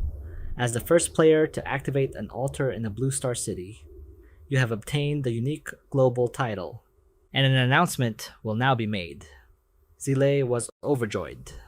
Is this the system's enhanced reward? A series of loud noises from behind caught his attention. Zile thought to himself, "Tsk. How could I forget you guys were still here? I need to find a quiet place to claim my rewards. I'm in no mood to teach them a lesson right now." Zile slapped Big Dummy on the face a few times to wake him up, then gently signaled, "Let's go. Time for some chicken legs." And just like that, the two of them left. Meanwhile, the remaining survivors were utterly bewildered. What's going on? Didn't Yache already defeat the zombies? A few of them started to panic. Could it be that he activated a more advanced mechanism and intentionally left us here as zombie bait? How could he be so cruel? We just wanted a share of the profits. That's nothing to him. The server congratulates Yache for becoming the first player in the Apocalypse game to single-handedly kill a silver grade boss and activate a class advancement altar. Through his heroic strength, he has shaken the world, achieving a unique accomplishment and massive rewards. We hope other players will be inspired to follow his example, because Shanghai is the first city to have its class advancement altar activated. All players there have for the next 24 hours. Killing zombies will have double the drop rate, and a 10% increase in experience and gold coins. A pillar of fire descended from the sky, and everyone stared wide-eyed at 2 girls who looked overjoyed. We really leveled up. Yeah, from now on, Yache is my idol. The other people started fighting amongst themselves over the benefits. A boy looked out the window and said softly, "If I remember correctly, the class advancement altar only appeared last night at dusk, and inside was a ridiculously tough bronze grade boss. We lost 30 people and still couldn't beat it. And they managed to clear it this afternoon." A fan of Yache shouted excitedly, "I knew it. He just took out countless other players. The Great Master is no longer satisfied with simple world announcements anymore." He went straight for 3 of them. He's forever a god. In a dark meeting room, a leader spoke up. "I'm telling you all, this player named Yache is truly a national talent."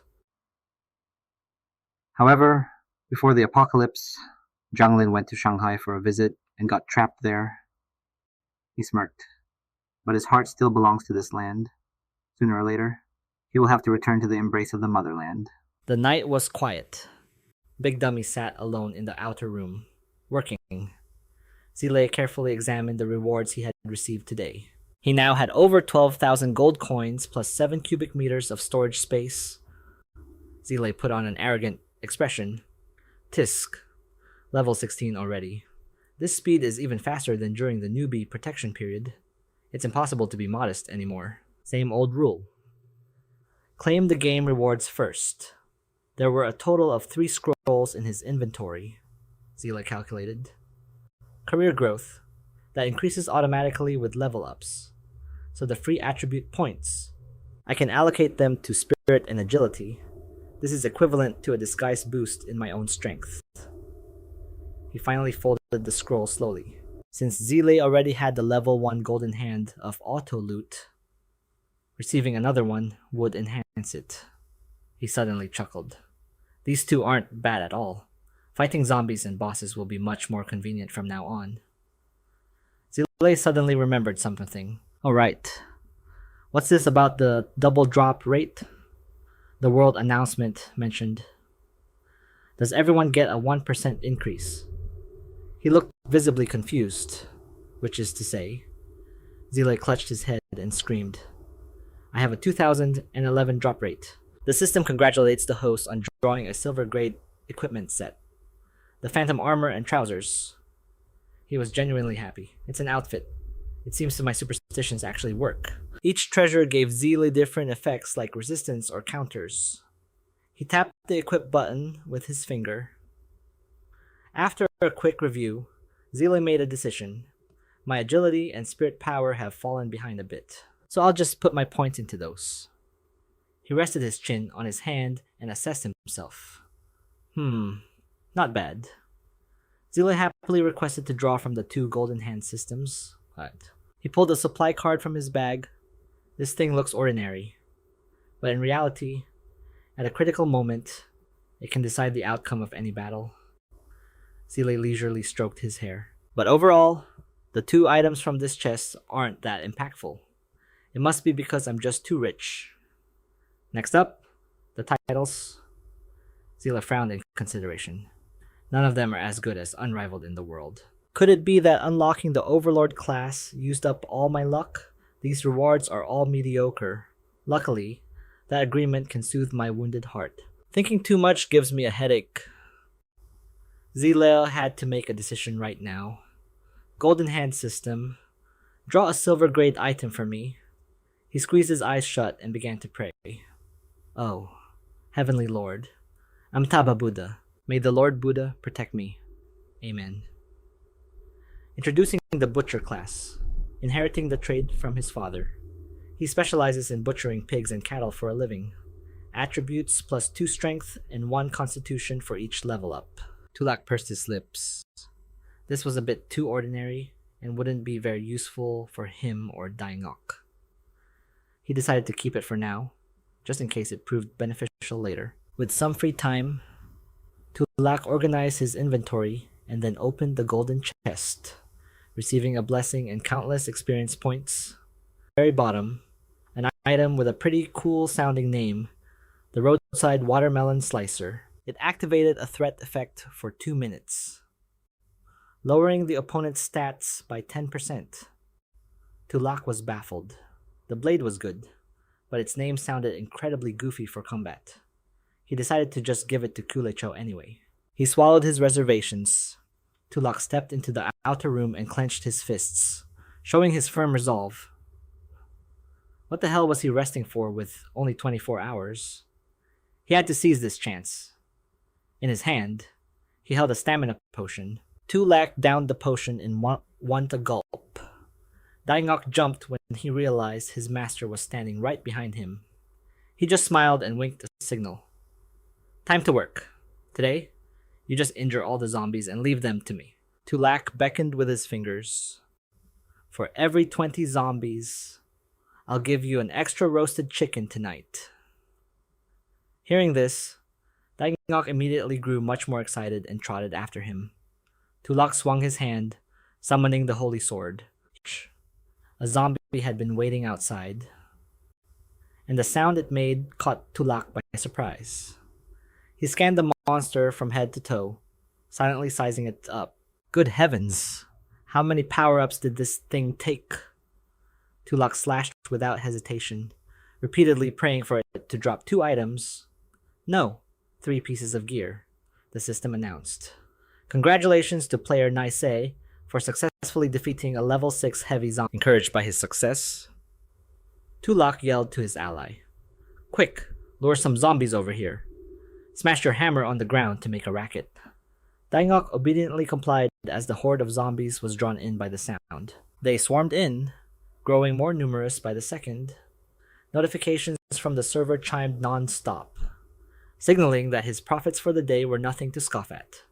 Tulak paused for a few seconds, an arrogant smirk spreading across his face. Now that's more like it.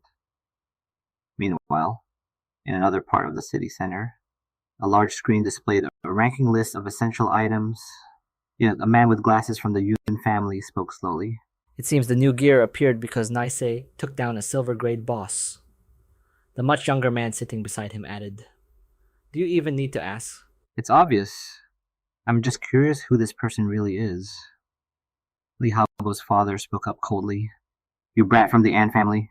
If your father hadn't had the misfortune of turning into a zombie, you wouldn't even be qualified to be here. We are discussing official business right now, so show some seriousness. Chimin let out a contemptuous laugh. Haha.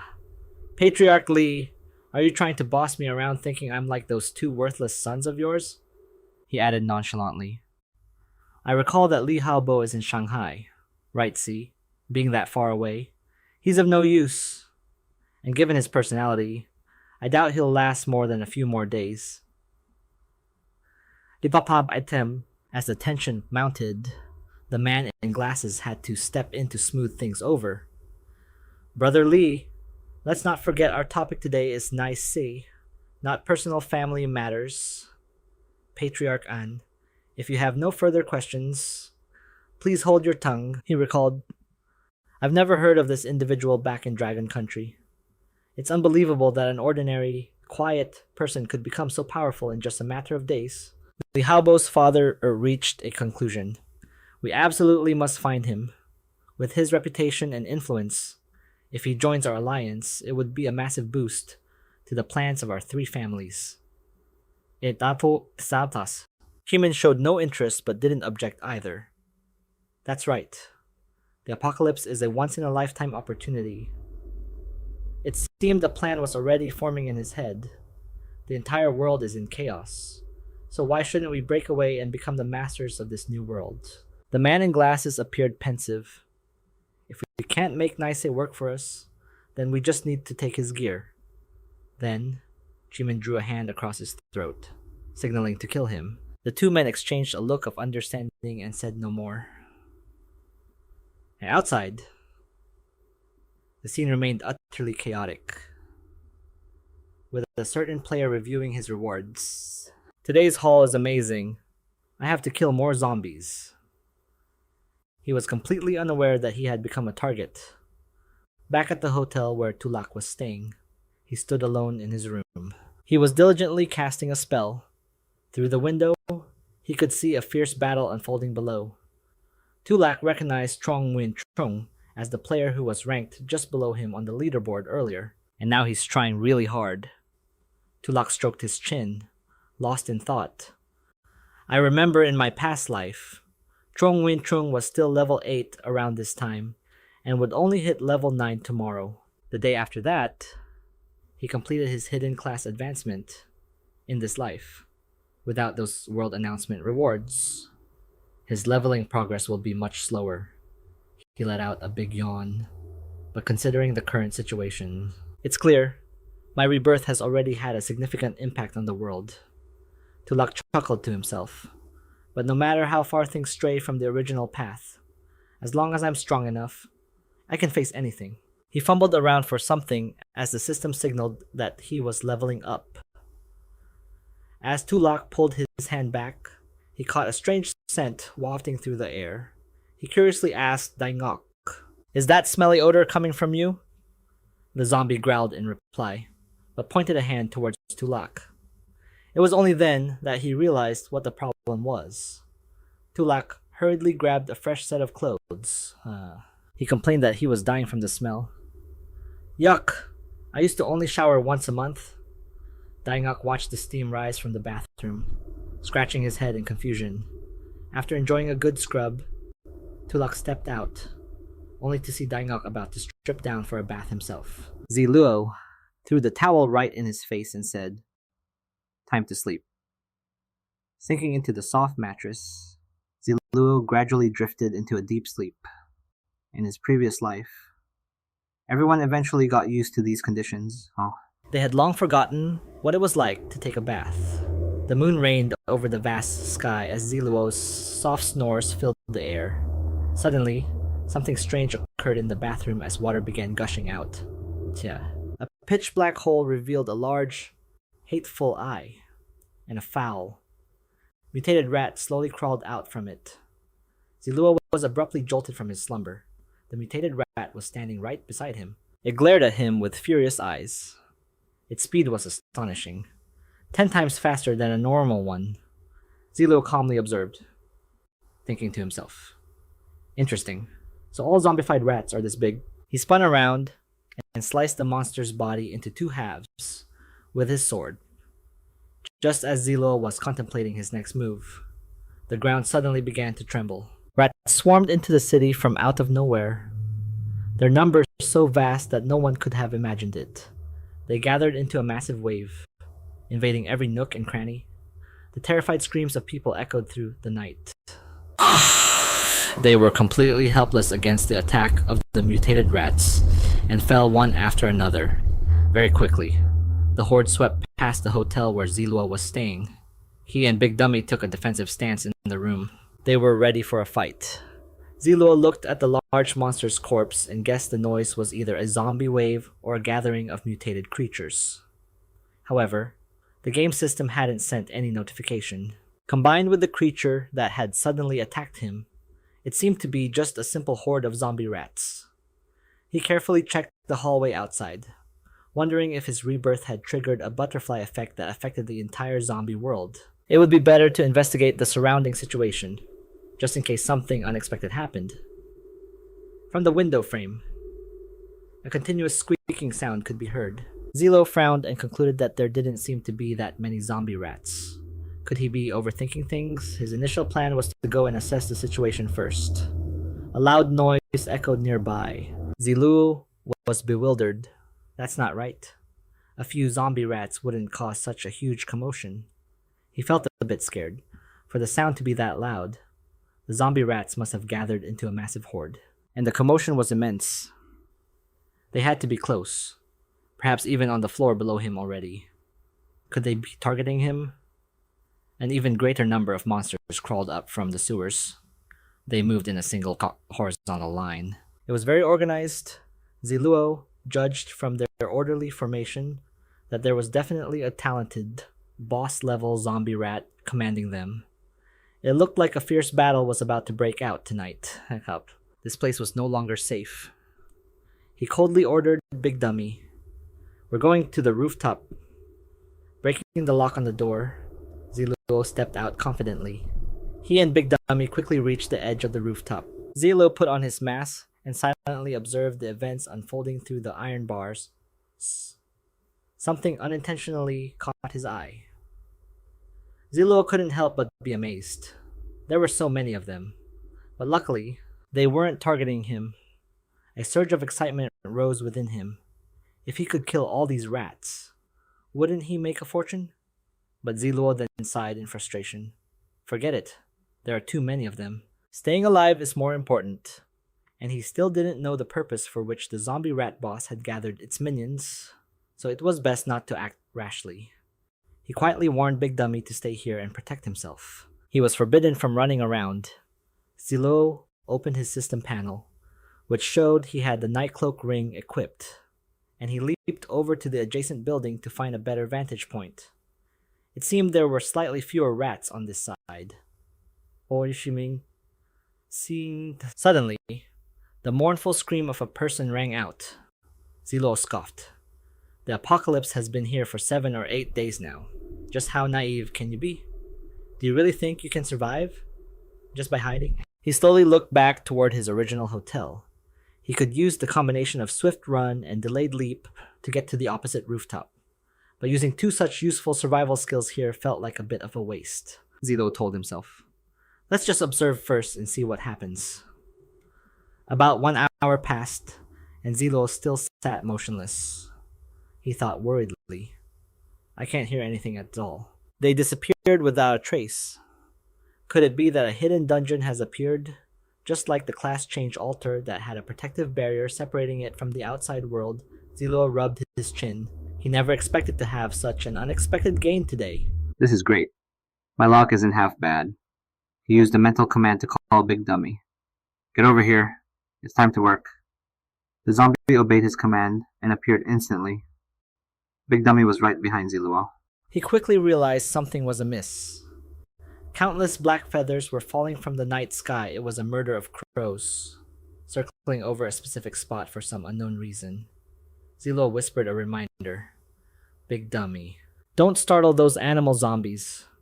There are too many of them. We might not be able to handle it. Zilo looked down at the street. A few crows were calling their flock to feast on the corpses. His face turned pale. My God. How could something so bizarre be happening? The two types of zombies, rats and birds, were not only coexisting peacefully, but they were also obediently lining up to enter a mansion. What on earth could be inside that place? Zi Luo used a rope ladder and carefully approached the area. He landed safely, and the surroundings were dead silent. Zi Luo took the lead, his sharp sword at the ready. The number of different zombie species heading towards the mansion was even greater than he'd imagined.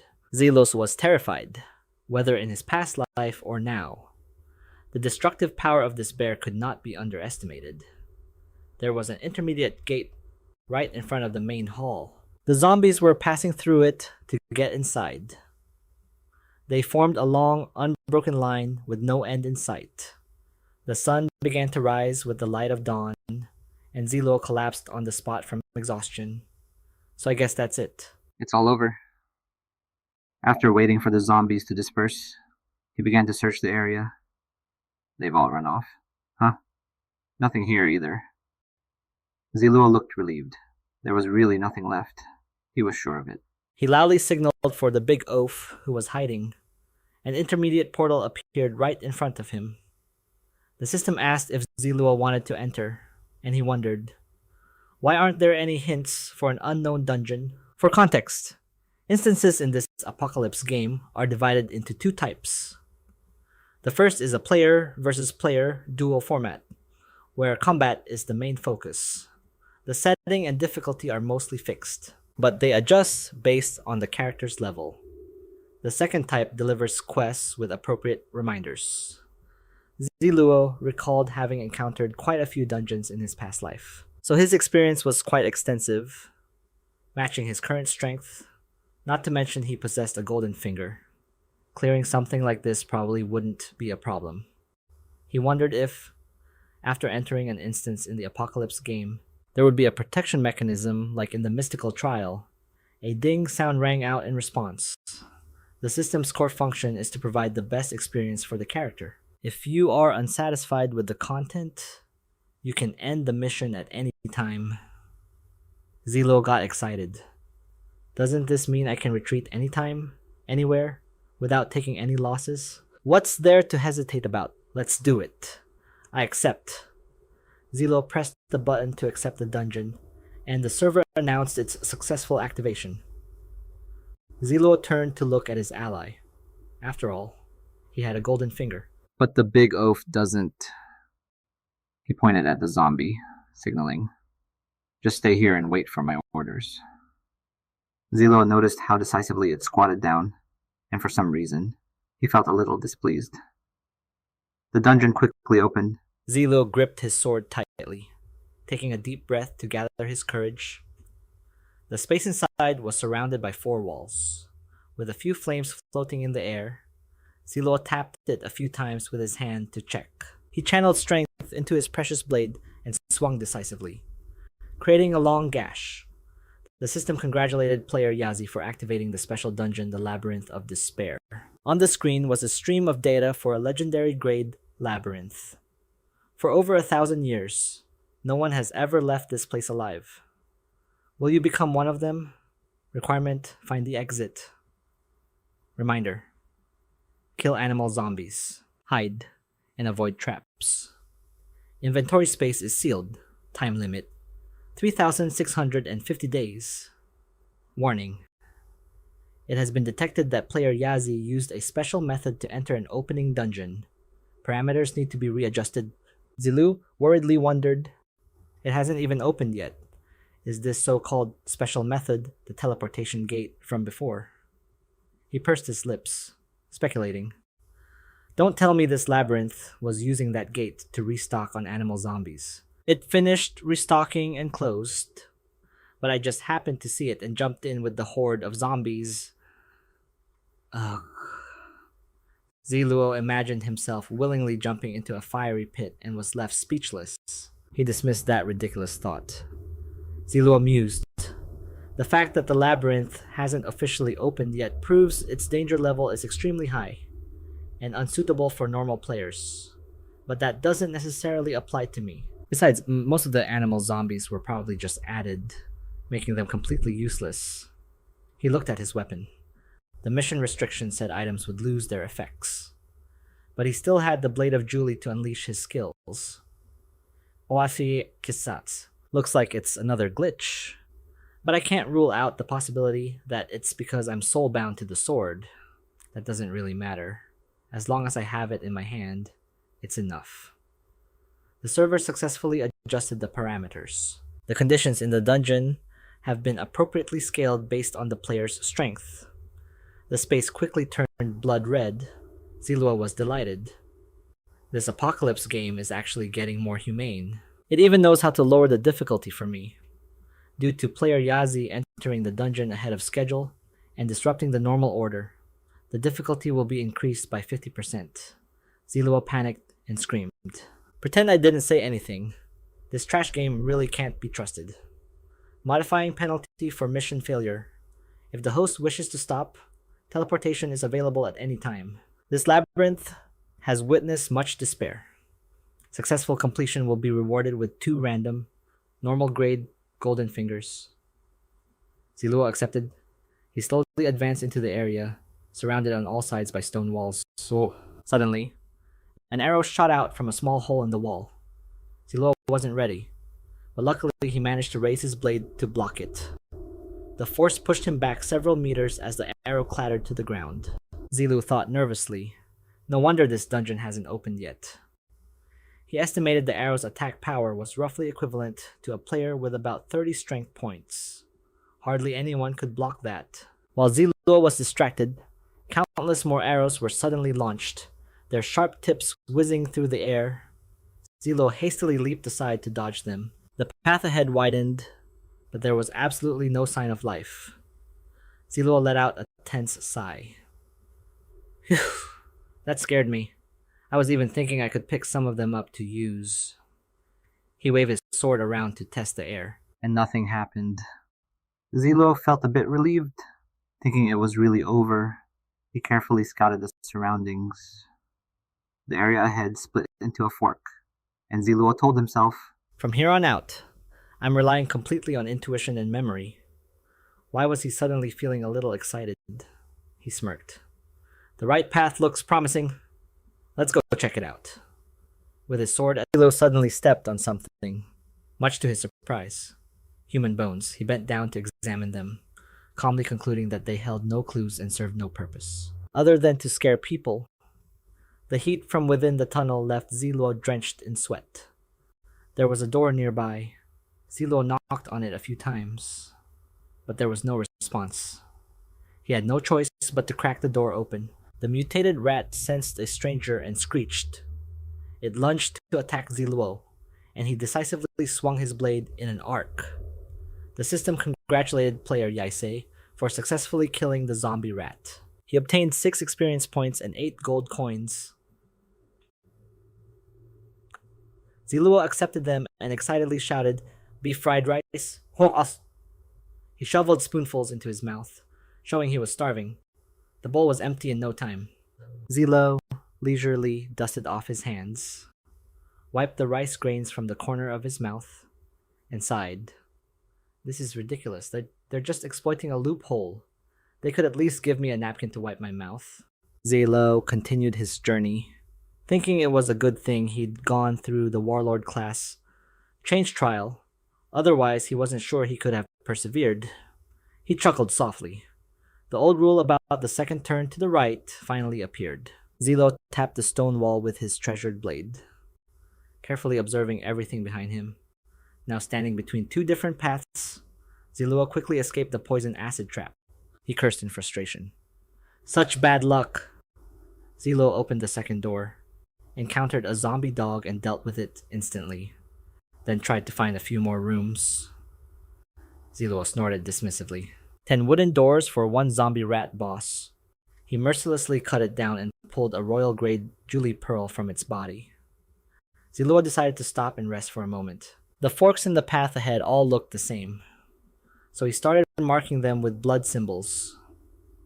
3 paths. 2 were dead ends, one of which was filled with various traps, and the last one was empty. Behind the doors were random animal zombies. Killing them would drop supply cards or weapons. Ziluo realized the number of zombie monsters corresponded to the number on each door, but many questions remained. He let his arm fall to his side. Ziluo frowned in thought. I guess I finally understand why this maze drives people to despair. He left the room thinking that the animal zombies he encountered from now on would only get stronger. And I don't know what traps lie ahead. I have to be more careful. Ziluo forced a wooden door open, revealing 2 bronze-grade bosses inside. He thought to himself, this is just as I suspected. And with just a few basic slashes, Ziluo successfully defeated them, leveling up to 18 in the process. The system congratulated player Yaisei for finding the agility fruit and gaining 2 points. Ziluo opened his mouth wide and took a huge bite. He excitedly used the newly acquired supply card called Trap.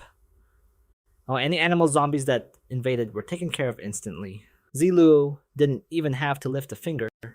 He stood confidently with his hands on his hips, ready to enter the 3rd day of the maze.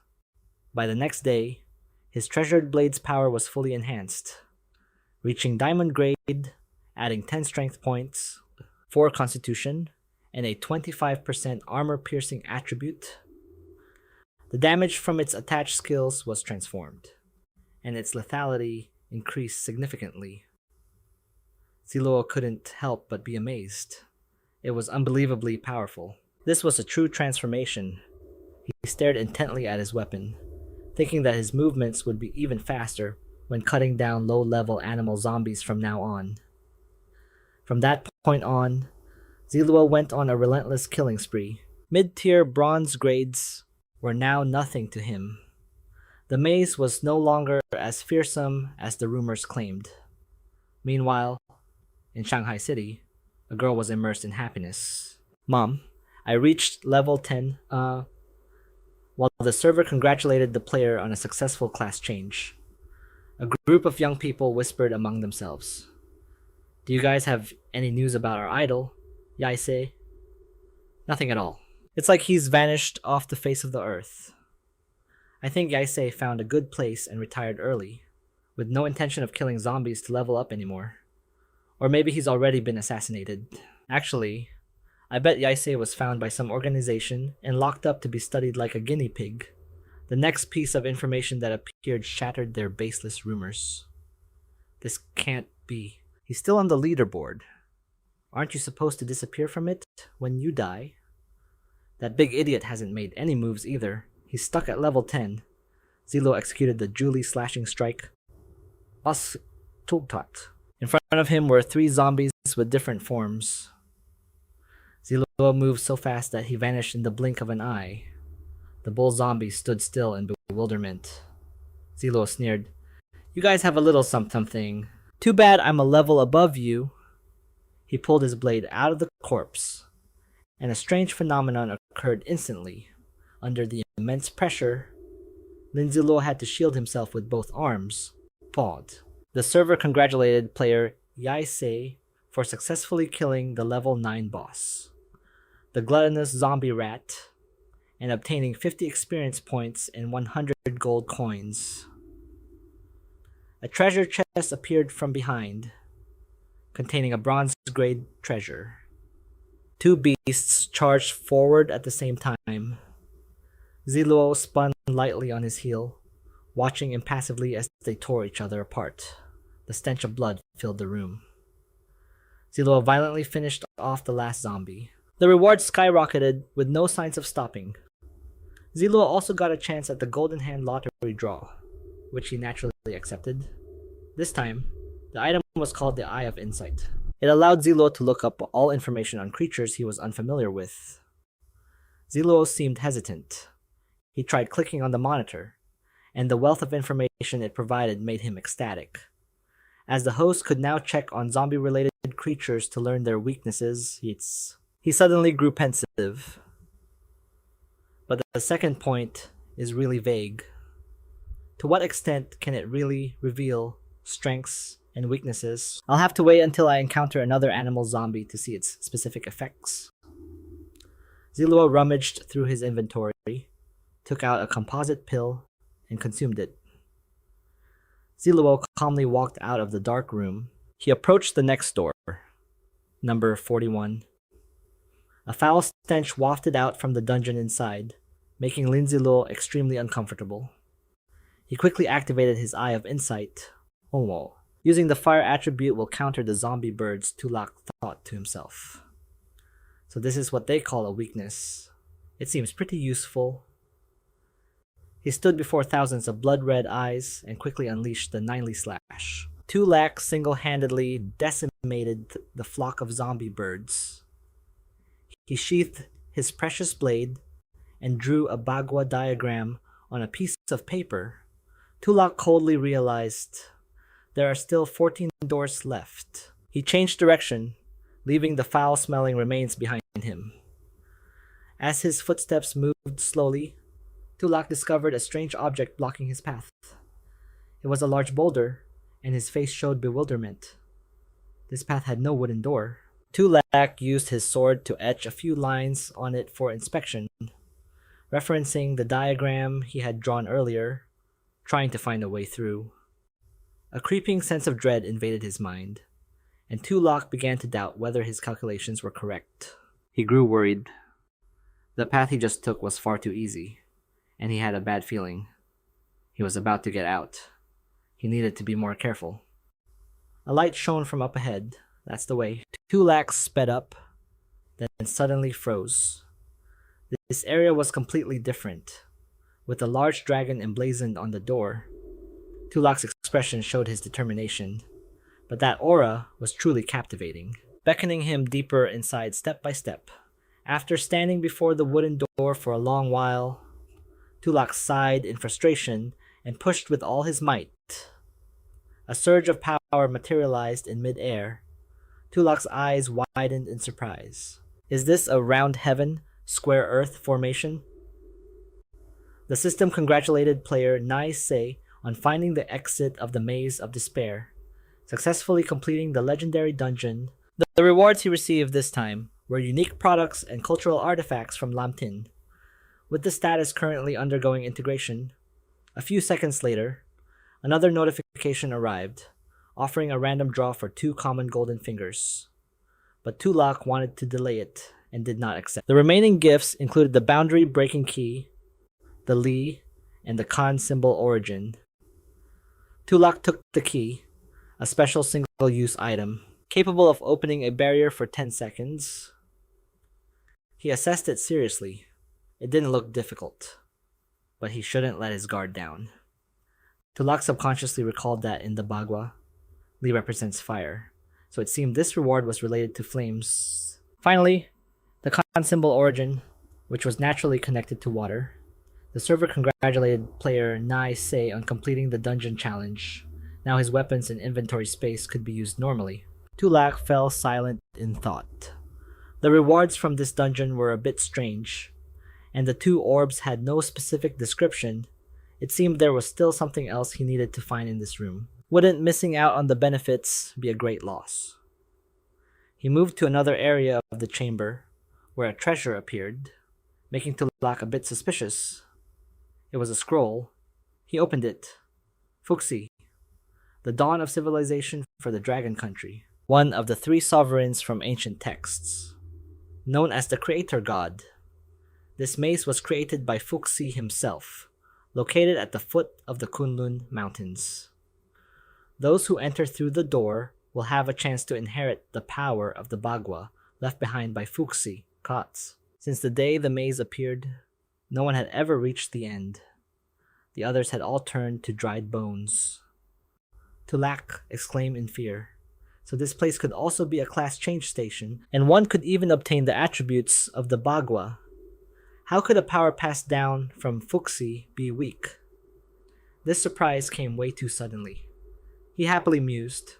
This must be the kind of happy problem the Nether Emperor has. You get what you wish for. Aha. I was just thinking about a second class. Isn't it time now? The Jade Ring was surrounded by a powerful barrier. Tulak used his consciousness to claim it. When the Jade Ring touched his skin, it suddenly burst into a brilliant light of various colors, making Tulak gasp in surprise as his entire body was blown into the air. Tulak's jaw dropped in shock. This stream of power had materialized into a large object, shaped like a cocoon. Lam Tulak was relentlessly attacked by 3 sources of energy, causing him immense pain. It pierced through his body, taking him by surprise. The blood flowing from Lam Tulak's head increased. He struggled to look forward, his appearance extremely distressed. Before him was the image of a large cocoon, surrounded by pure green energy. The stars in the sky twinkled and shone down, when suddenly a massive beam of energy shot straight into the cocoon. The colorful energies from before now swirled around him. Lam Tulak focused on absorbing the energy, and the cocoon began to crack, allowing energy to slowly leak out. Filled with power, he shattered the cocoon. Opening his eyes with a determined gaze, Lam Tulak gently wiped the blood from his face. The system's notifications rang out continuously, detecting that player Nisei was receiving an unknown inherited energy. The system is now analyzing the unknown energy. The system has successfully identified the unknown energy as originating from Lam Tin. Kidame Si. Lam Tulak stepped onto the marked spot for the system to inspect. Now integrating the unknown energy with Lam Tin's culture. Apocalypse game system. The system's voice echoed in his ears. Integration successful. Gamification successful. Layer Nisei is undergoing a class change. The system is updating again. The system's voice still hadn't stopped. Now, congratulations to player Nisei for a successful class change based on the culture of Lam Tin. The Apocalypse game has named the class the Azure Emperor. Congratulations to player Nisei for completing the dungeon. The Azure Emperor class requires a stat initialization step. Lam Tulak looked at the system, full of questions. The Azure Emperor lost in thought. A green jade pendant suddenly appeared before his. It swirled with 2 sources of power, red fire and blue fire, hovering in front of him. Lam Tulak was utterly astonished at the sight. He reached out and gently touched the jade pendant. Instantly, both streams of power were unleashed. They enveloped Lam Tulak's body. His eyes were full of curiosity as he watched it. The system's voice rang out again, congratulating player Nisei for obtaining a control type ability, control flames and water currents. Other abilities were waiting for the player Nisei to slowly unlock them.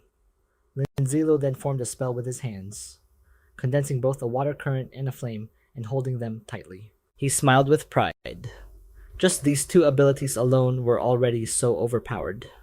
If he fully unlocked them, what could this apocalypse game possibly do to him? He clicked his tongue in excitement. I'm actually kind of looking forward to what happens next. Lin Zi Luo confidently strode forward and opened the stone door. The surrounding walls were cracked and beginning to crumble. Lin Zi Luo looked around in confusion. It seems this room was supported by Fuxi's power of the 8 trigrams. He broke out in a cold sweat as he observed it. Realizing it was just a house of cards, Lin Zi Luo opened the system. A question immediately popped up. Do you wish to exit the dungeon? He instantly selected yes. The system quickly transported him out. Lin Zi Luo smirked confidently, thinking it was finally over. He reached into his pocket and pulled out his phone. Holding it in his hand, Lin Zi Luo was completely surprised. He frowned, his expression a mix of worry and confusion. Lin Zi Luo checked the notifications and saw that the time displayed indicated 2 weeks had passed. He was shocked. He had been in the dungeon for 2 whole weeks and hadn't felt it at all. Lin Zi Luo grew anxious, wanting to leave immediately. I need to hurry. Just as he turned his head, a pale face appeared right before his eyes, startling Lin Zi Luo so much he stumbled backward. Realizing it was Big Dummy, he heaved a sigh of relief and looked up at the person approaching him. Ever since I went in, what po bas? Have you just been standing in the same spot? Big Dummy looked dazed, merely nodding and letting out a grunt in response. Seeing the drool trickling from the corner of his mouth left Lin Zi Luo a bit speechless. Kiss? He asked Big Dummy. Aren't you hungry? Seeing him nod blankly, Lin Zi Luo helplessly patted Big Dummy on the shoulder. Okay, once I'm done with things here, I'll take you out for some chicken legs. Big Dummy roared happily at the suggestion. Lin Zi Luo looked at the system panel to check the current rankings. Rank 1, Niaise, level 20, class armament master. Rank 2, Zhang Yuan Zhong, level 17, class army soul. Rank 3, Vong Hon, level 16, class flame manipulator. Rank 4, nicknamed Fakwan, level 16, class army breaker. And rank 5, Zimen Chui Fings, level 16, class wind warrior. After checking the leaderboard, Lin Zi Luo mused.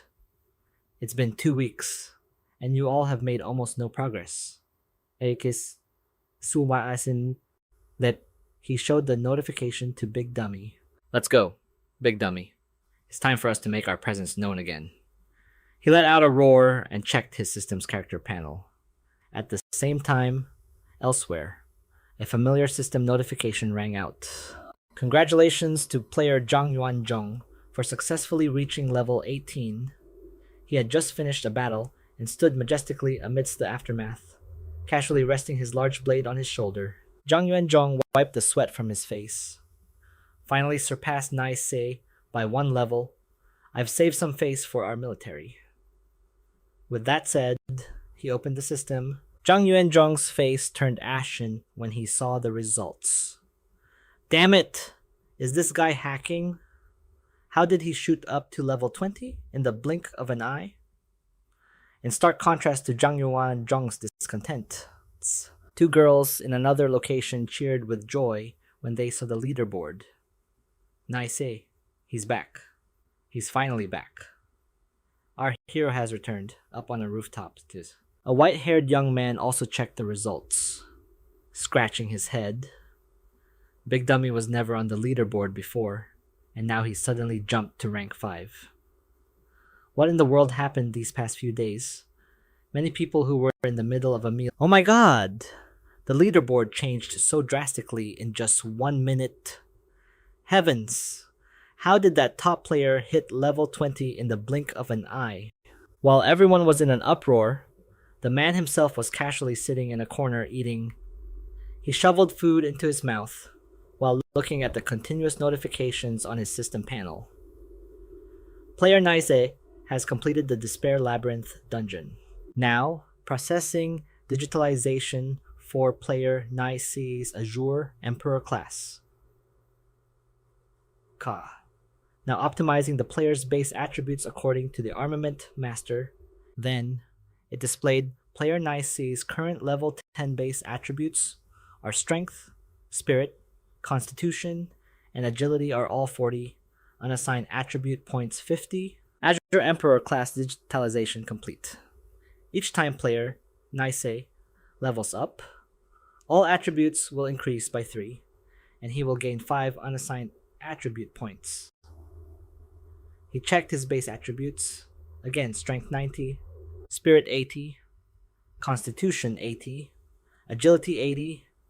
After reviewing his stats, Lin Zi Luo stroked his chin to look at his class description. Class Azure Emperor. Introduction. The Azure as Emperor. one of the 5 directional heavenly emperors of the East, symbolizing the Azure Dragon.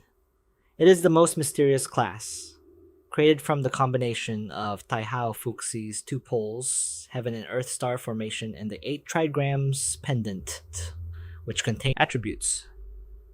Each level up grants 3 spirit points, 3 agility points, and 3 unassigned attribute points. Ability: Heaven and Earth stars. Your power can receive the blessing of the celestial. The brighter the stars shine, the stronger you will become. Power of the 8 trigrams. You can gather origin pearls to replenish the depleted energy of the 8 trigrams pendant, and thereby control the elemental abilities related to the origin pearls. A power so great the universe cannot contain it. As he read this, Lin Zi Luo was shocked. The 8 trigrams pendant. I actually got the 8 trigrams pendant. He hastily set down his finished bowl of food and reached out to catch the item that materialized. It was a special unranked item, a jade pendant imbued with the power of the 8 trigrams. Ability Li: you can consume spiritual power through it. Control the power of flames. Kan means you can control the power of water currents by consuming mental energy. The skill implies that once you possess the corresponding attribute, you can rely on your aptitude to comprehend skills related to that attribute. Looking at the spinning jade pendant in his hand, Lin Zi Luo was overjoyed. This basically means I have infinite skills. Even if I don't know how to learn them, I can still control these elements at will. Tisk. Is this what it feels like to be a top player? I almost feel bad for being so much stronger than them. After that, he immediately began training according to the system. All his attributes were perfectly balanced. The ultimate dual-class combat style was consolidated into one body, and he could learn numerous skills. Suddenly, a faint groan echoed out. It was Dangok, whose condition was currently abnormal, making him think something was wrong. But then, Dangok suddenly shot up, screaming and tearing his shirt. The level bar above Dangok's head also broke through to level 16. Seeing this, Lin Zi Luo immediately opened Dangok's class analysis panel, where a series of familiar characters appeared. Tyrant King's mountain moving power, 1 slash to break all laws. Strength is the root of all your abilities. As long as you have enough strength, you can use your own attacks to shatter various restrictions, curses, controls, and limitations.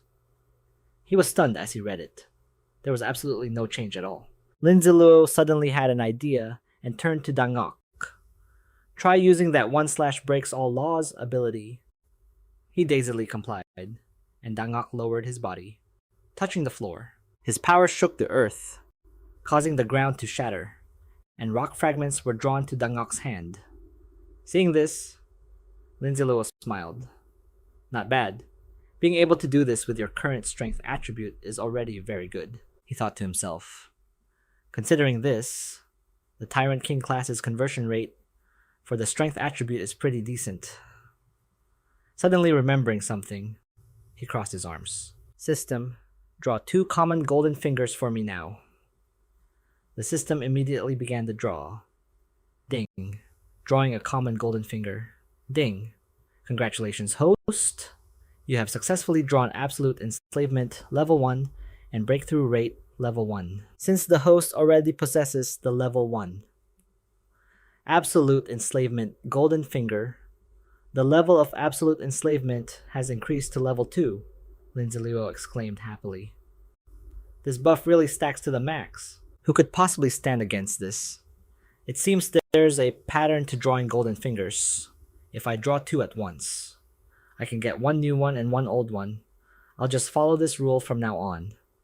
Next, Lin Zi Luo and Dangok went outside, and a system announcement immediately popped up.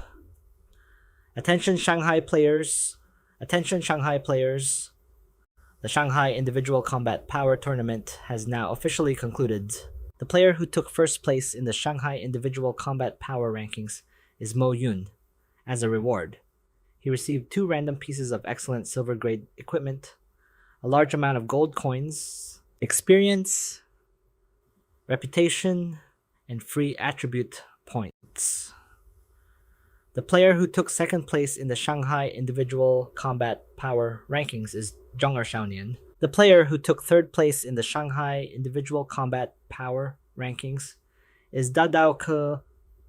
Lin Zi Luo was shocked. The Shanghai Individual Combat Power Tournament was already over. It seems that while I was in the labyrinth, they were all seriously grinding levels. The system displayed the specific details of the Combat Power Tournament. The condition to start the city's Individual Combat Power Tournament was for 30% of all players in the city to surpass level 10. Within the time limit, all players who reached the designated location were automatically registered for the Individual Combat Power Tournament. The rewards for the Individual Combat Power Tournament were exclusive and based on each player's contribution. Afterwards, he said, "Dangok, now that we've leveled up, we should go kill some zombies and join in on the action." Use your hammer to smash the ground to draw them over to us. He let out a roar, and Dangok immediately transformed.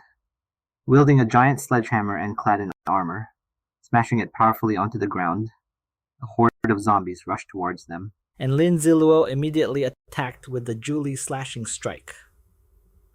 The attack shot towards the zombies, wiping out the entire horde in a single blow. Then, the Ngok charged forward, leaping high and cutting them down one by one. Meanwhile, Lin Zi Luo was searching the system for a fireball technique scroll.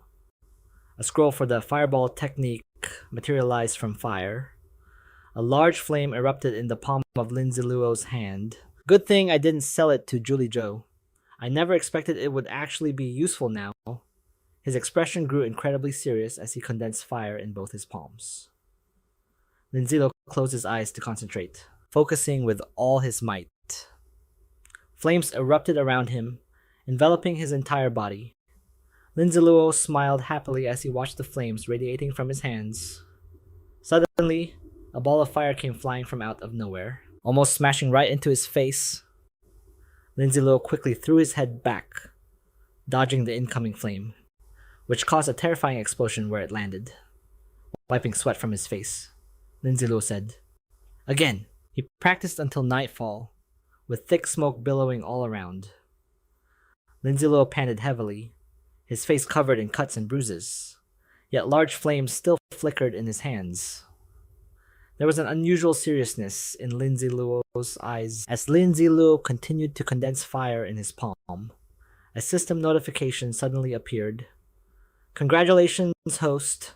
Through your Azure Emperor class trait, you have successfully comprehended the fireball technique." Lin Zi Luo smiled as he clicked on the skill description in the system panel.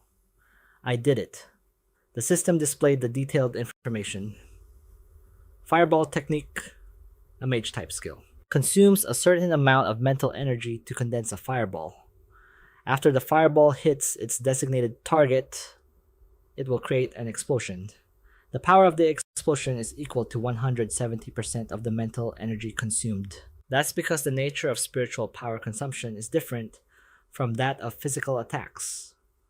The damage from mage-type skills scales incredibly well with spiritual power.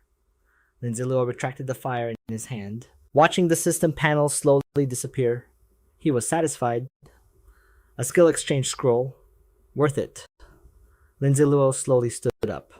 However, there were many scrolls in the Shanghai shop. So the shops in other cities are probably similar. Let's go check them out first and buy some things just in case, Lin Zi Luo said to the one behind him. "Big dummy, go find some chicken legs." The one behind him responded with a grunt. Lin Zi Luo stepped outside and gazed at the sky thoughtfully. The Shanghai Individual Combat Power Tournament had ended, which meant the tournaments in other cities were probably about to begin. There's no guarantee other places won't have some formidable newcomers, so this is a good chance to scout out their strength beforehand. Elsewhere, in a bustling area, was the Li family's headquarters in the capital. At the conference table, the man at the head of the table, who was leading the meeting, spoke up. The prestige of placing in the top 3 isn't enough. I want you all to take first place and build a name for our Li family. Let the players who haven't joined the faction yet see the true strength of the Li family. Hearing this, Shi Jingshan stood up. If it were for the top 2, I could still give it a shot. But for first place, there's that guy, Zhang Yuanzhong. Who said you have to fight to the death? Shi Jingshan quickly waved his hands. Family head, Zhang Yuanzhong is backed by the military. Li Lixuan raised a hand to cut him off. Don't worry, he explained. Our 3 great families have already joined forces.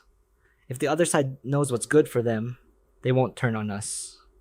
You can all proceed without worry, Li Lixuan declared with a resolute expression. Bring me first place, by any means necessary. Everyone responded in unison. Yep. We will carry out this order to the death, Li Lixuan commanded. All right, all of you may leave. Hearing this, the men filed out one by one. Li Lixuan suddenly called out to Shi Jingshan. Shi Jingshan turned back in surprise. Family head, Li Lixuan sat on his chair with a commanding presence. Go and investigate why Rongzhan hasn't appeared on the rankings yet, and find some good equipment and items. The matter with that Zhang Yuanzhong also needs to be handled soon. There's nothing else. You may leave. Shi Jingshan respectfully cupped his hands. Yes, family head. He then walked out under Li Lixuan's gaze. Once everything was settled, Li Lixuan sat alone in the room, his expression hardening. He just couldn't shake the feeling that something was wrong. He paced while thinking to himself. With Haowen gone, the Li family fell into chaos once. I absolutely cannot let that happen a second time. I must seize this opportunity to push the Li family to the very top, and also find Haobo. After walking for a bit, he pushed open the door to a room and stepped inside. Li Lixuan moved a porcelain vase, and a secret passage behind an iron cabinet door swung open. Li Lixuan stepped inside, and the door immediately closed automatically behind him with a soft click. Meanwhile, Lin Zi Luo was still training diligently with 2 fireballs in his hands. This was the outskirts of Shanghai, the city border. Lin Zi Luo was incinerating zombies with his flames. A zombie charged forward, and at the same time, a system notification popped up. Congratulations, player Nice. You have obtained 12 experience points and 14 gold coins. Lin Zi Luo used his 9 Li slash skill to kill the ambushing zombie. The system panel appeared again. Congratulations, player Nice. You have successfully killed a level 2 zombie and obtained 11 experience points. And 13 gold coins. A series of notifications appeared before his eyes. Congratulations, player Nice. You have leveled up to level 21. All attributes have increased by 3, and you have gained 5. Lin Zi Luo pressed the button on the system panel to increase his spirit attribute. Player Nice is 3,633 experience points away from the next level. After that, he casually walked away. After walking for a while, a sign appeared on the road. City borderline, 500 meters ahead. Lin Zi Luo arrived and looked up at the crimson sky now. An incredible number of zombies were gathered here. The system then displayed an explanation. The path between cities has been completely sealed by a barrier. Players are advised to wait until the seal is lifted before traveling to other cities. Ziluo then received an item, a key. The moment Zi Luo took the key, a small spatial gate appeared, asking, does player Zi Luo wish to consume the boundary-breaking key to open the city's shield and enter the capital? He immediately replied. Zi Luo then inserted the key, and the gate immediately grew larger. On the other side of the gate was a black dimension. Zi Luo frowned in suspicion. Shouldn't there be a street behind the barrier? Not this black void. Could there be a checkpoint here too? Zi Luo immediately gave an order. Big Dummy, follow me. Big Dummy responded from behind with a Gao. Just as they stepped inside, the gate slowly shrank behind them, and after a moment, it was completely sealed as before. Ziluo and Big Dummy proceeded into the indeterminate dimension. At the end of the path, he saw a small cube-shaped room. After entering the room, Ziluo surveyed his surroundings. There was nothing inside, and another system notification appeared, leaving Ziluo utterly confused. Players Ziluo and Big Dummy have violated the game's rules for this stage. Travel between cities is not permitted. In 10 seconds, the two players will be teleported back to 198. Ziluo hurriedly explained, "Wait a minute. Big Dummy and I have already submitted an application to transfer to the capital region." He frowned, silently calculating. After the Shanghai Individual Combat Power Tournament ends, the next city to host it will surely be the capital. Teleporting directly to the capital to catch the Individual Combat Power Tournament would save a lot of trouble. Ziluo clenched his fists, staring nervously at the system's notification panel. Of the two players has been approved. Now teleporting the two players to the border of the capital city. Just then, Ziluo breathed a sigh of relief. Ziluo and Daingok continued on. They headed towards the end of the room. A moment later, Ziluo was suddenly at a loss for words. He and Daingok had both been teleported right into the middle of a zombie horde. Ziluo immediately drew his sword and cut one down. Daingok also raised his hammer and smashed another. They coordinated perfectly to eliminate the zombies that appeared to attack them. A while later, Ziluo and Daingok were drinking energy potions, sitting exhaustedly on a pile of zombie corpses. The system then displayed a notification. "Congratulations to player Ziluo for successfully killing a level 11 zombie, obtaining 11 experience points and 13 gold coins." Ziluo wiped the sweat from. "Congratulations to player Ziluo for reaching level 22. All attributes increased by 3, and you have gained 5 free attribute points. Player Ziluo needs 3,845 more experience points for the next level up." Suddenly, Ziluo sensed that something was wrong. He immediately turned and ran, not forgetting to yell, "Daingok, run!" Ziluo and Daingok hastily fled. They ran non-stop from the pursuing zombie horde behind them. Soon after, Ziluo quickly jumped down into a sewer. Daingok followed him down and didn't forget to close the manhole cover.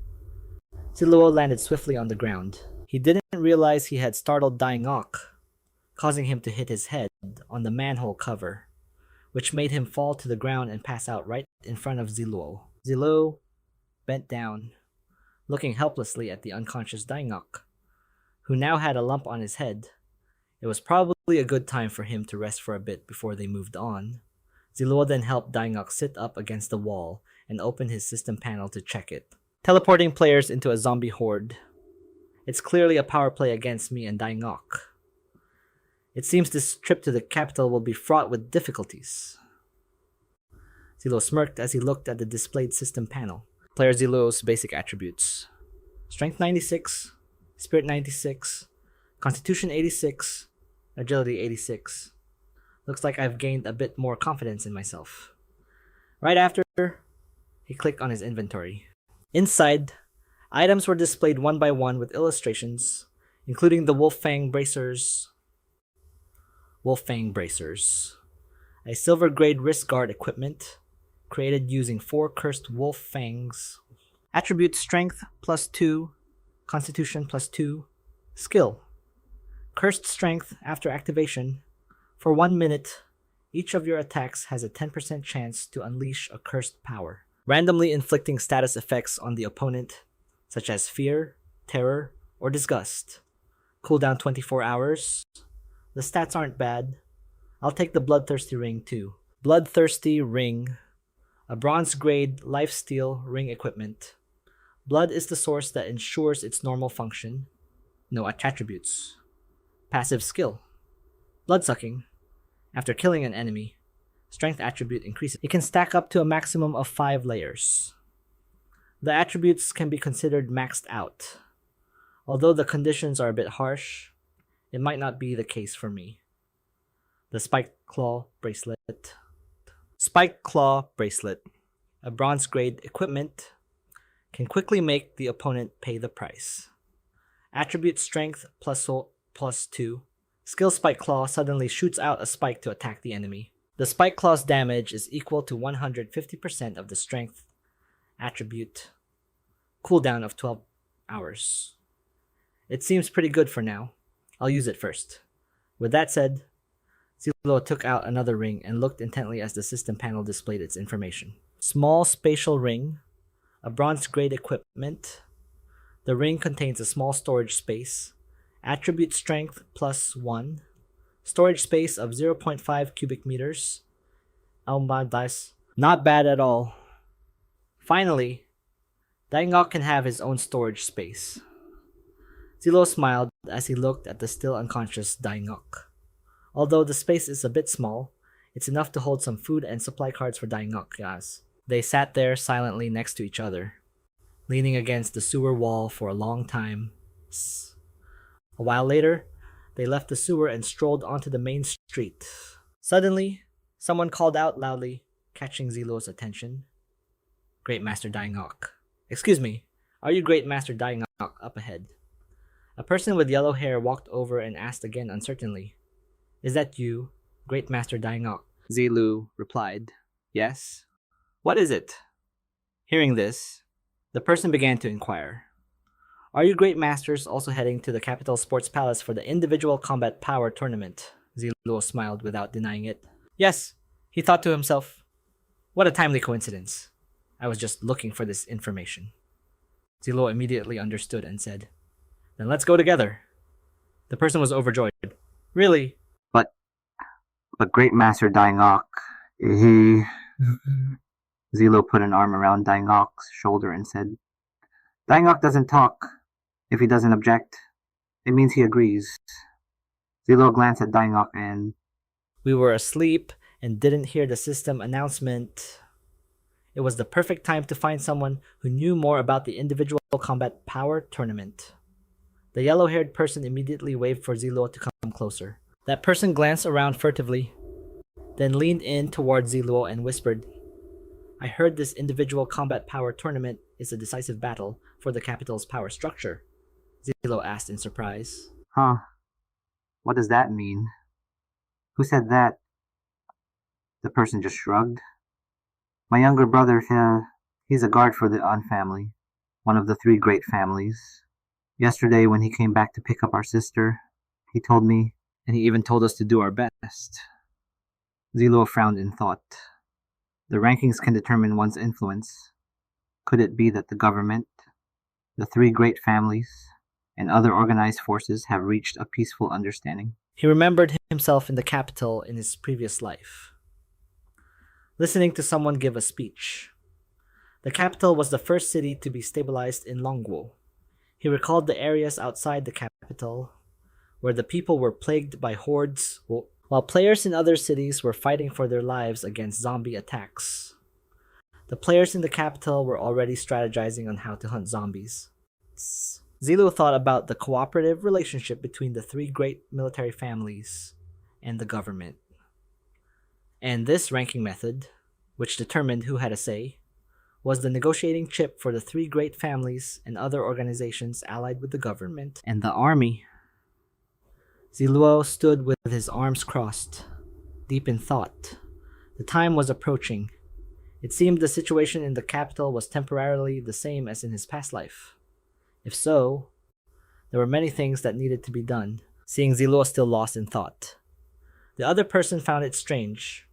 How could a security guard possibly know such classified information?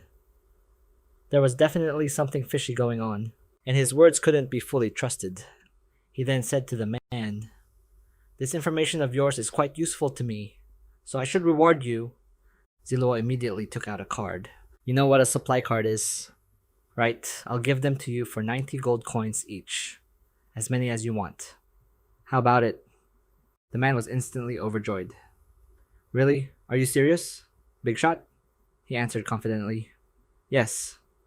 The man happily took out his own storage bag. Oh my god. Everyone knows that supply cards in the shop cost 100 gold coins each right now. The big shot selling them for 90 is basically doing charity.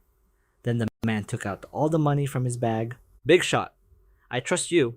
I happen to have 270 gold coins. Can I get 3 cards? Zi Luo replied, sure. What followed was a simple exchange. One person handing over cards, the other handing over money. Just as Zi Luo turned around, he suddenly saw that 2 lines of people had formed there at some point. Their shining eyes were fixed on him, leaving him speechless. A girl stood up and asked, Big shot, I'd also like to buy some supply cards. Do you think you could sell a few to me? Zi Luo immediately pretended to be in a tough spot and pointed behind him. But this young brother here answered my question. That's why I gave him this special offer.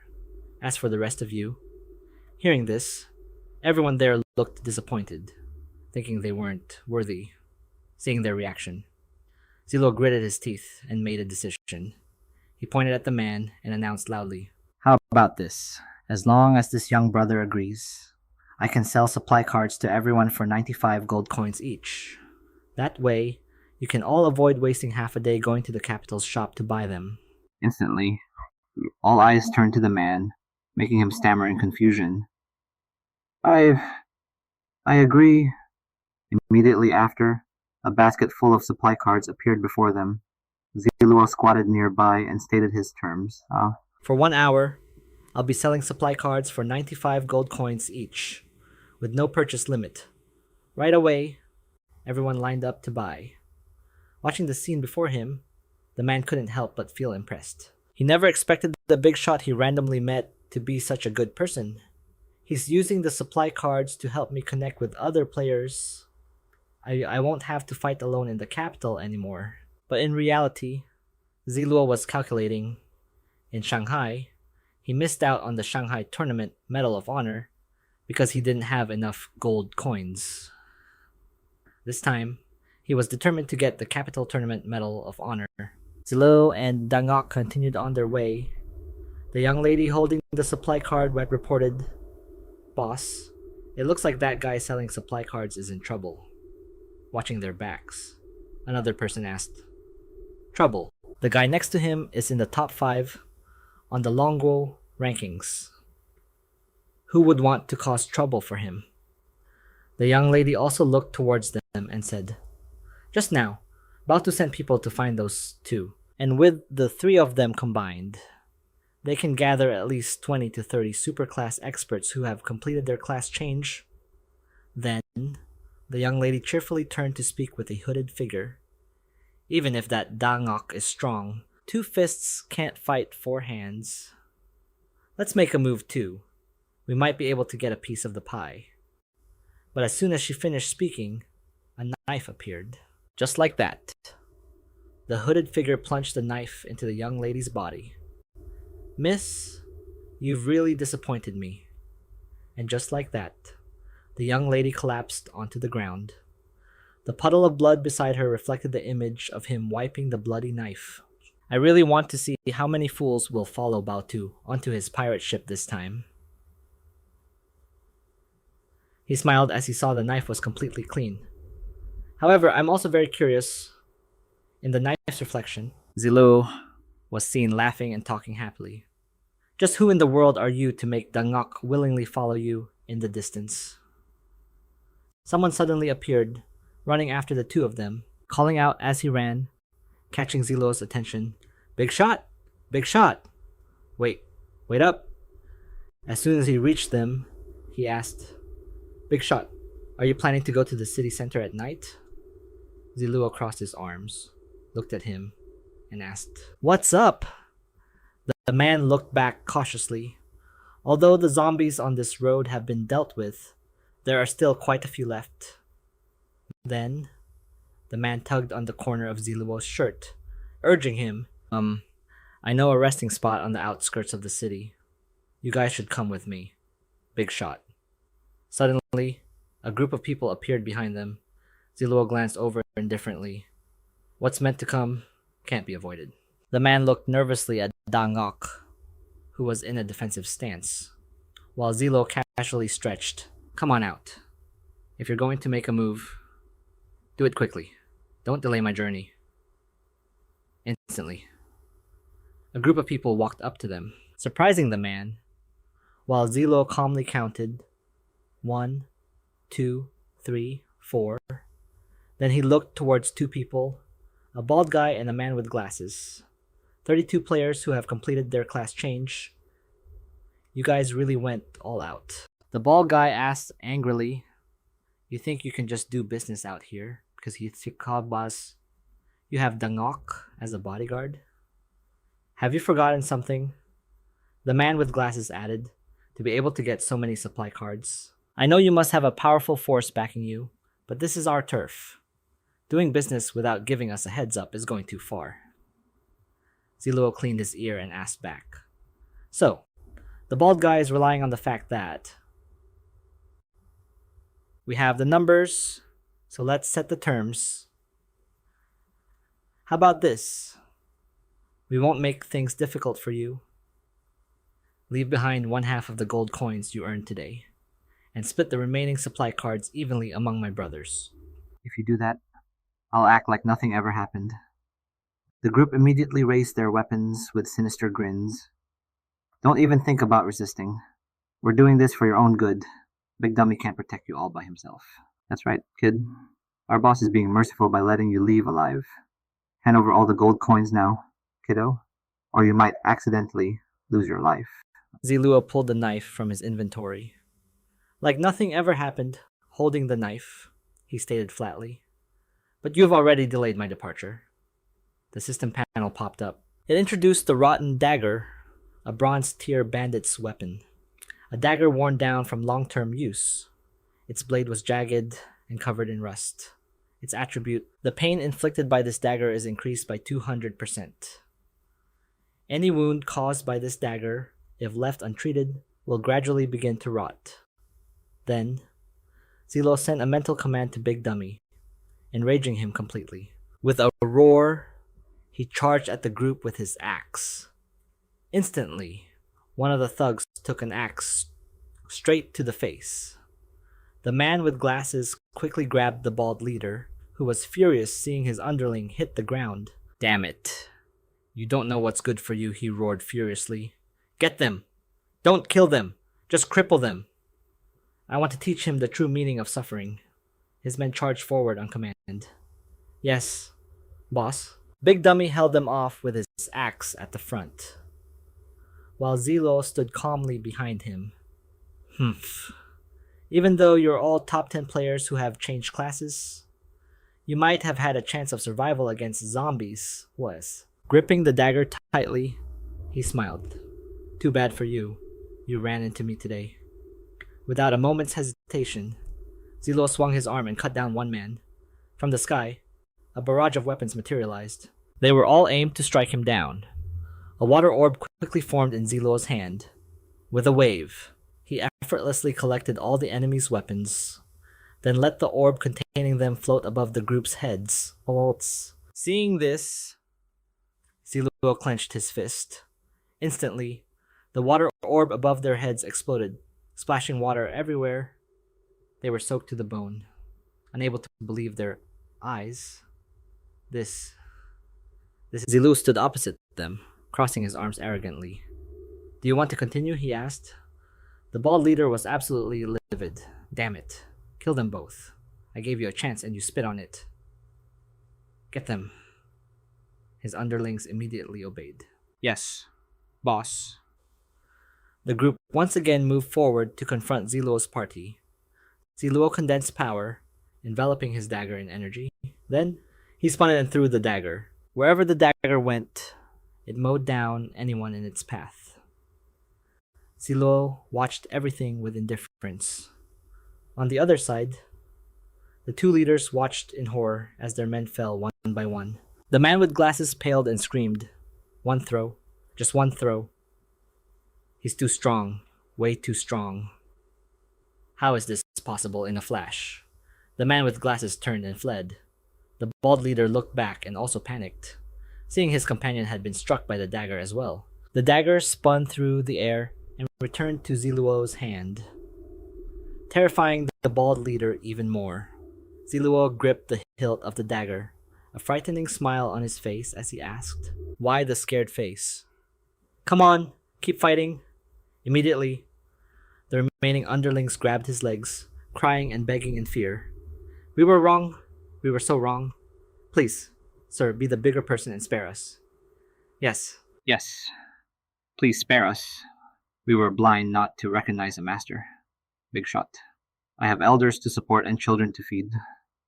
Please, we beg you to show mercy. Only then did Zi Luo smile, resting the dagger on his shoulder. Spare you? Not a problem. The men were overjoyed. Really? You're not lying to us? Zi Luo turned his head and raised an eyebrow. Of course. Everyone knows that I, Lin Zi Luo, have never lied. "I once swore an oath. If I, Lin Zi Luo, ever lie, my entire family will die a horrible death." Then he said his condition. "However, shouldn't you all pay a price to buy back your lives after that?" Zi Luo stood with his hands on his hips, watching the men hastily kneel and take out all their assets from the system. Without turning his head, he asked the bald leader who was about to sneak away, "What do you want?" "As long as I have it, I'll give it to you." Zi Luo turned around and said, "Take out everything you own." A moment later, Zi Luo had collected all the items from their systems. The men behind him helped each other up and tried to escape. Then, he stepped forward with a dark expression and ordered, "Big dummy, leave no one alive." The bald leader turned his head just in time to see an axe swinging down at him. Big Dummy raised his axe and brought it down relentlessly, spilling blood everywhere. Screams and curses filled the air. "Ah, your whole family will not die in peace." A short while later, the street was covered in nothing but corpses lying in pools of blood. The families of the victims began to appear one by one. Some clasped their hands in prayer, while others clutched their heads and wailed, "Dad, although I couldn't avenge you myself, a benefactor has killed this entire group of heartless scoundrels. You can now rest in peace in heaven. Xiaohui, I was useless. It's because I was so useless that I let them get you. Xiaohui, they stole my supplies and caused my son to starve to death. You all got what you deserved." "You deserved it." From atop a building, a hooded figure had witnessed the entire event. He speculated, "It seems the power structure of the capital is about to change." Immediately after, he took out a gun and fired a signal into the sky. A glowing orb appeared, momentarily blinding Zi Luo. He and Big Dummy glanced over and he smirked. "Humph. It seems we've alerted someone we shouldn't have." At the capital's safe zone, the busiest trading hub for players on the server, everyone conducted their business here. Please cooperate with the inspection. Everyone who passed by couldn't help but turn their heads to look. Zyle crossed his arms and smirked. As expected of the Dragon Country's capital, the safe zone was already built in just 1 month. He leaned against a wall, watching the bustling crowd. "I remember you have to verify your real identity to enter the safe zone, so Big Dummy and I would be exposed. I haven't figured out the Lee family's power and scale yet, so I can't reveal myself for now." Zil and Big Dummy turned and left. Since the safe zone was built in such a hurry, as long as they could find a way to sneak in, other problems would naturally be easy to solve. 1 hour later, in an area with a sign that read, "Caution, do not enter," a devious look appeared on Zyle's face. He licked his lips and took out his tools. Here and here, with just a few moves of the pick, the lock became loose. Zil and Big Dummy had put on their masks. He reached out and operated the system. The two of them tiptoed stealthily like thieves. They tried to stick close to the wall as they slowly closed the door. He whispered, "Big Dummy, listen to me. Go quietly and find a map of the capital city." Zyle broke into a sweat when Big Dummy left and returned as fast as the wind. A map already in front of him. He looked at the map and pondered. The capital city's individual combat power tournament is held in the capital's sports palace. So let's head to the sports palace first. The two of them quickly made their way back to the main street. Who do you guys think will take first place in our capital's individual combat power tournament this time? Do you even need to ask? It's definitely going to be the pride of our capital, Zhang Yuanzhong. General Zhang was just recently promoted to the rank of General. Zyle clenched his fists as he heard them continue. But I heard General Zhang's health hasn't been great lately, so it's not a sure thing. He remembered him. Something had happened to Zhang Yuanzhong's health. No wonder in the previous life's capital tournament, Zhang Yuanzhong, who was number 1 on the power rankings, only ended up taking 3rd place. So was full. The group with colorful hair up ahead continued to gossip cheerfully. Nonsense. I told you. It's just a rumor. I bet it was intentionally spread by the people who run the casino. That's possible. So, did you place a bet? Who'd you bet on to win? The guy with moss green hair grinned. Of course I did. I bet on General Zhang for first place. It cost me 500 gold coins. Wow, you're a real high roller. At that moment, Zale approached them to inquire. Excuse me, where is this casino located? Who owns it? The group turned to look at him in surprise.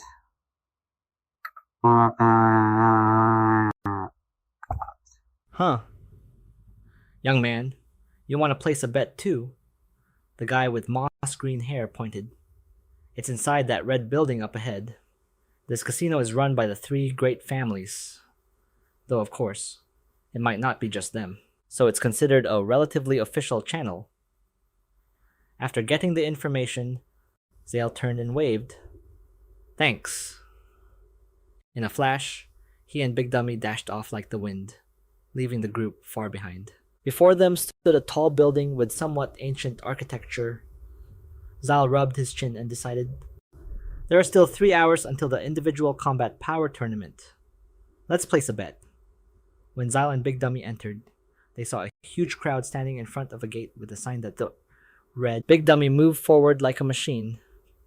Relentlessly pushing his way to the front, he bumped into quite a few people along the way. A woman behind him, whom he had bumped into, looked annoyed. Hey you! But Big Dummy just kept going. A casino employee saw the two of them and approached. Hello? How would you like to place your bet? Zela smiled. What are the odds for General Zhang Yuanzhong? The man looked at the statistics board. The odds for Zhang Yuanzhong to win first place are 1 to 12. Hearing this, he sneered. Ha. They're exploiting people's trust in Zhang Yuanzhong to inflate the odds. The person pulling the strings is going to make a killing this time, the bookie asked again. So, how would you like to bet? He held up 3 fingers. Zyle's face was full of confidence.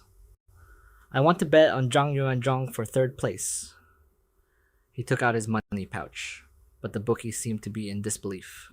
He had to ask again. You want to bet on Zhang Yuanzhong for 3rd place? General Zhang Yuanzhong. Zale poured out a pile of shimmering gold coins before the astonished eyes of the others. That's right, 20,000 gold coins, all in. Betting on Zhang Yuanzhong for 3rd place. The players behind them looked at each other suspiciously. 20,000 gold coins. Is this guy here to cause trouble? Spending 20,000 gold coins to bet on General Zhang for 3rd place. If he wins, based on the odds, he could get around 60,000 gold coins. Big Dummy also took out his money pouch. He ignored the whispers and gossip from the people behind him. General Zhang is so powerful. There's no way he'll win. He's just throwing money away. Big Dummy slammed his gold coins onto the table, currently being controlled by Lin Zi Luo's consciousness. Whoa. He's also spending 20,000 gold coins to bet on Zhang Yuanzhong for 3rd place. The bookie broke into a cold sweat dealing with these 2 big spenders. He stammered. You two, are you sure that's a total of 40,000 gold coins? Zeal urged impatiently. Stop dawdling. I'm sure about my bet. He pouted. Hurry up. The individual combat power tournament is about to start. Big Dummy leaned in close with a threatening look, and the bookie's face went pale. Done, done, done, done. Right away. He handed 2 betting slips to Zyle. The arena was still empty, with no contestants in sight. As he stepped inside, the system displayed, player Zyle has entered the capital city's individual combat power tournament. Spent gold coins. A look of obvious triumph was on his face. Zyle blended into the crowd, watching people line up at the spectator entrance. Zile immediately turned and headed for the contestant's entrance. The system scanned him once more, checking player's level 10 requirement met, eligible for participation. The individual combat tournament. 10 players entered the battle preparation area while waiting for the tournament to start. The 2 of them casually walked in, and the surrounding whispers and discussions made him very happy. Zilu looked at one person and muttered, "Zhang Yuanzhong." An announcement appeared again. At 2 p.m. Capital City time, the individual combat tournament officially begins. A red announcement screen was enlarged for all the spectators to watch the matches. Everyone stared intently at the announcement. The preliminary stage will select 32 players for the finals out of the 1,546 players currently in the preparation room. Other announcements popped up one after another. There are a total of 32 arenas on the battle floor, and each player can choose to attack or defend. The process lasts for a maximum of 5 minutes. If it exceeds 5 minutes, the attacking side will fail. Players who fail to attack or defend will be eliminated from this tournament. As time passed, the matches were decided one by one. A defending player who successfully defends the arena for 1 hour will be considered successful, and the arena will be permanently closed.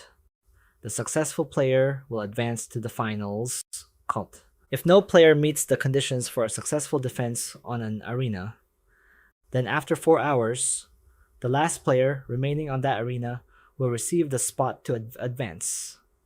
During the attack process, players are responsible for their own life. If a player wishes to surrender, they can press the surrender button on the control panel or say the 3 words, "I surrender," to be successfully teleported out of the arena. All arenas are made from special materials. Players, please feel at ease and fight freely. Now, all contestants are invited to enter the competition grounds. Ziluo once again acted incredibly arrogant. With one hand in his pocket, he thought, "Isn't this just a battle royale format?" The other contestants, upon hearing the command, shouted and rushed forward. Their spirited yells made the entire arena roar with excitement. But Ziluo and Big Dummy still strolled along leisurely. Player Ziluo, please enter the preliminary area. Contestants who do not enter the preliminary area within 5 minutes will be considered eliminated. He and Big Dummy looked at each other. The audience gasped in awe, looking at the arenas. A light blue shield appeared, surrounding each one. His hand was still holding a card. During the competition, players can use the control panel to challenge for a spot on any arena. Zilu, along with Big Dummy, sat on chairs with their legs crossed like rich bosses watching a play. During this time, a state of peace will be maintained among players who have not yet entered an arena, and they cannot attack anyone. Anyone with the intent to attack will be teleported to the spectator area, forfeiting their right to compete.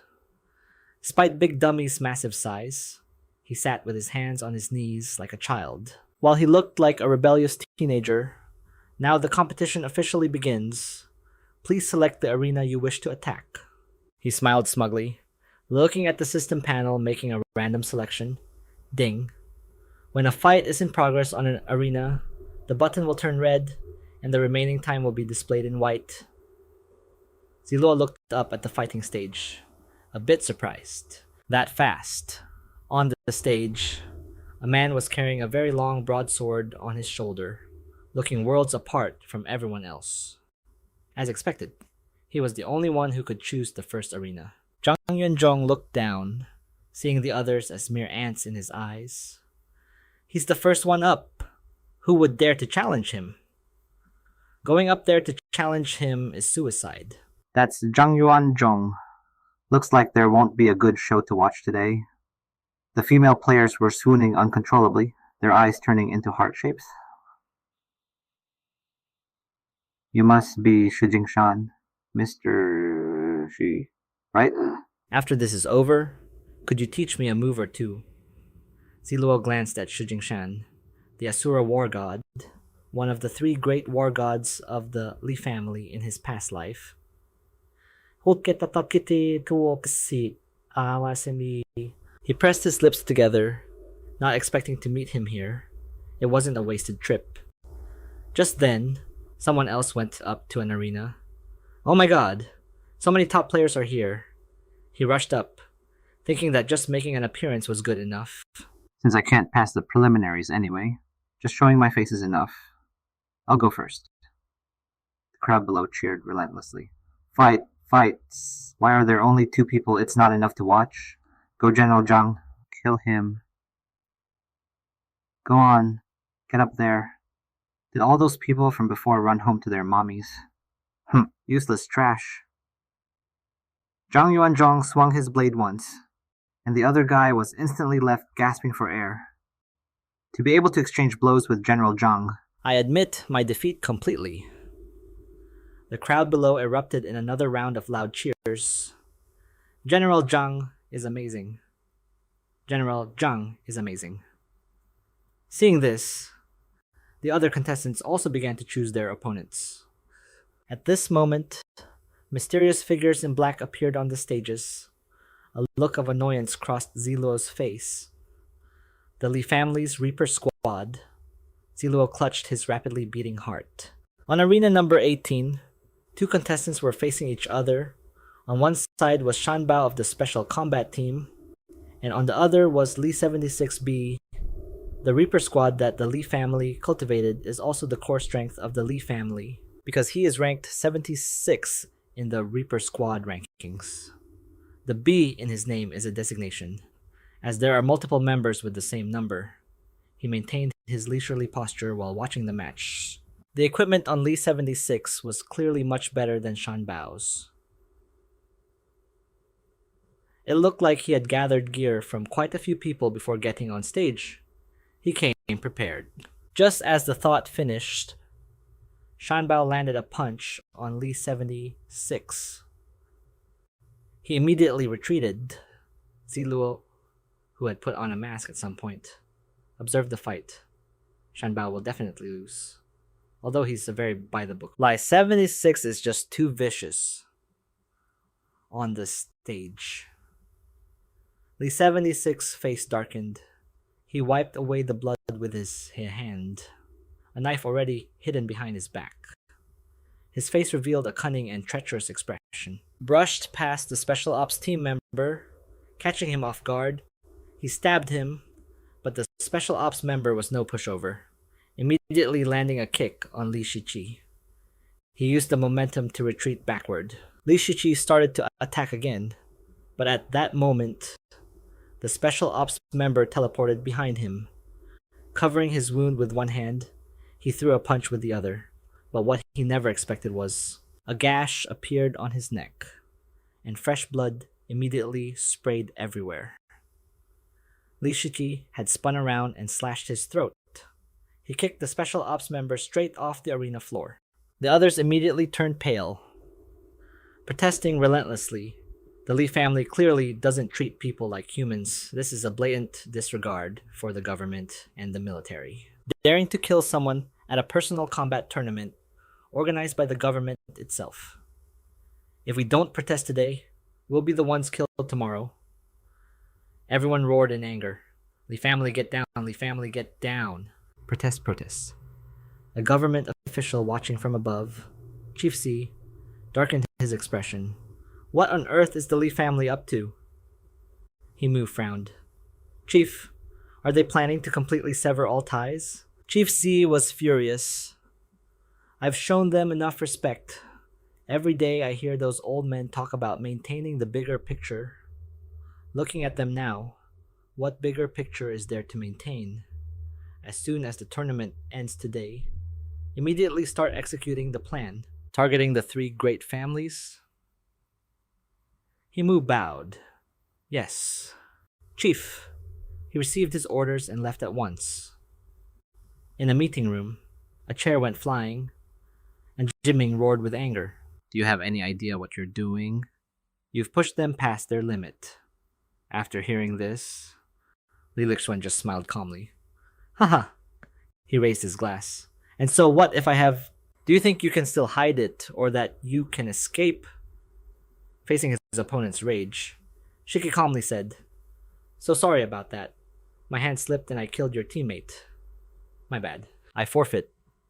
His opponent remained silent, radiating a murderous aura.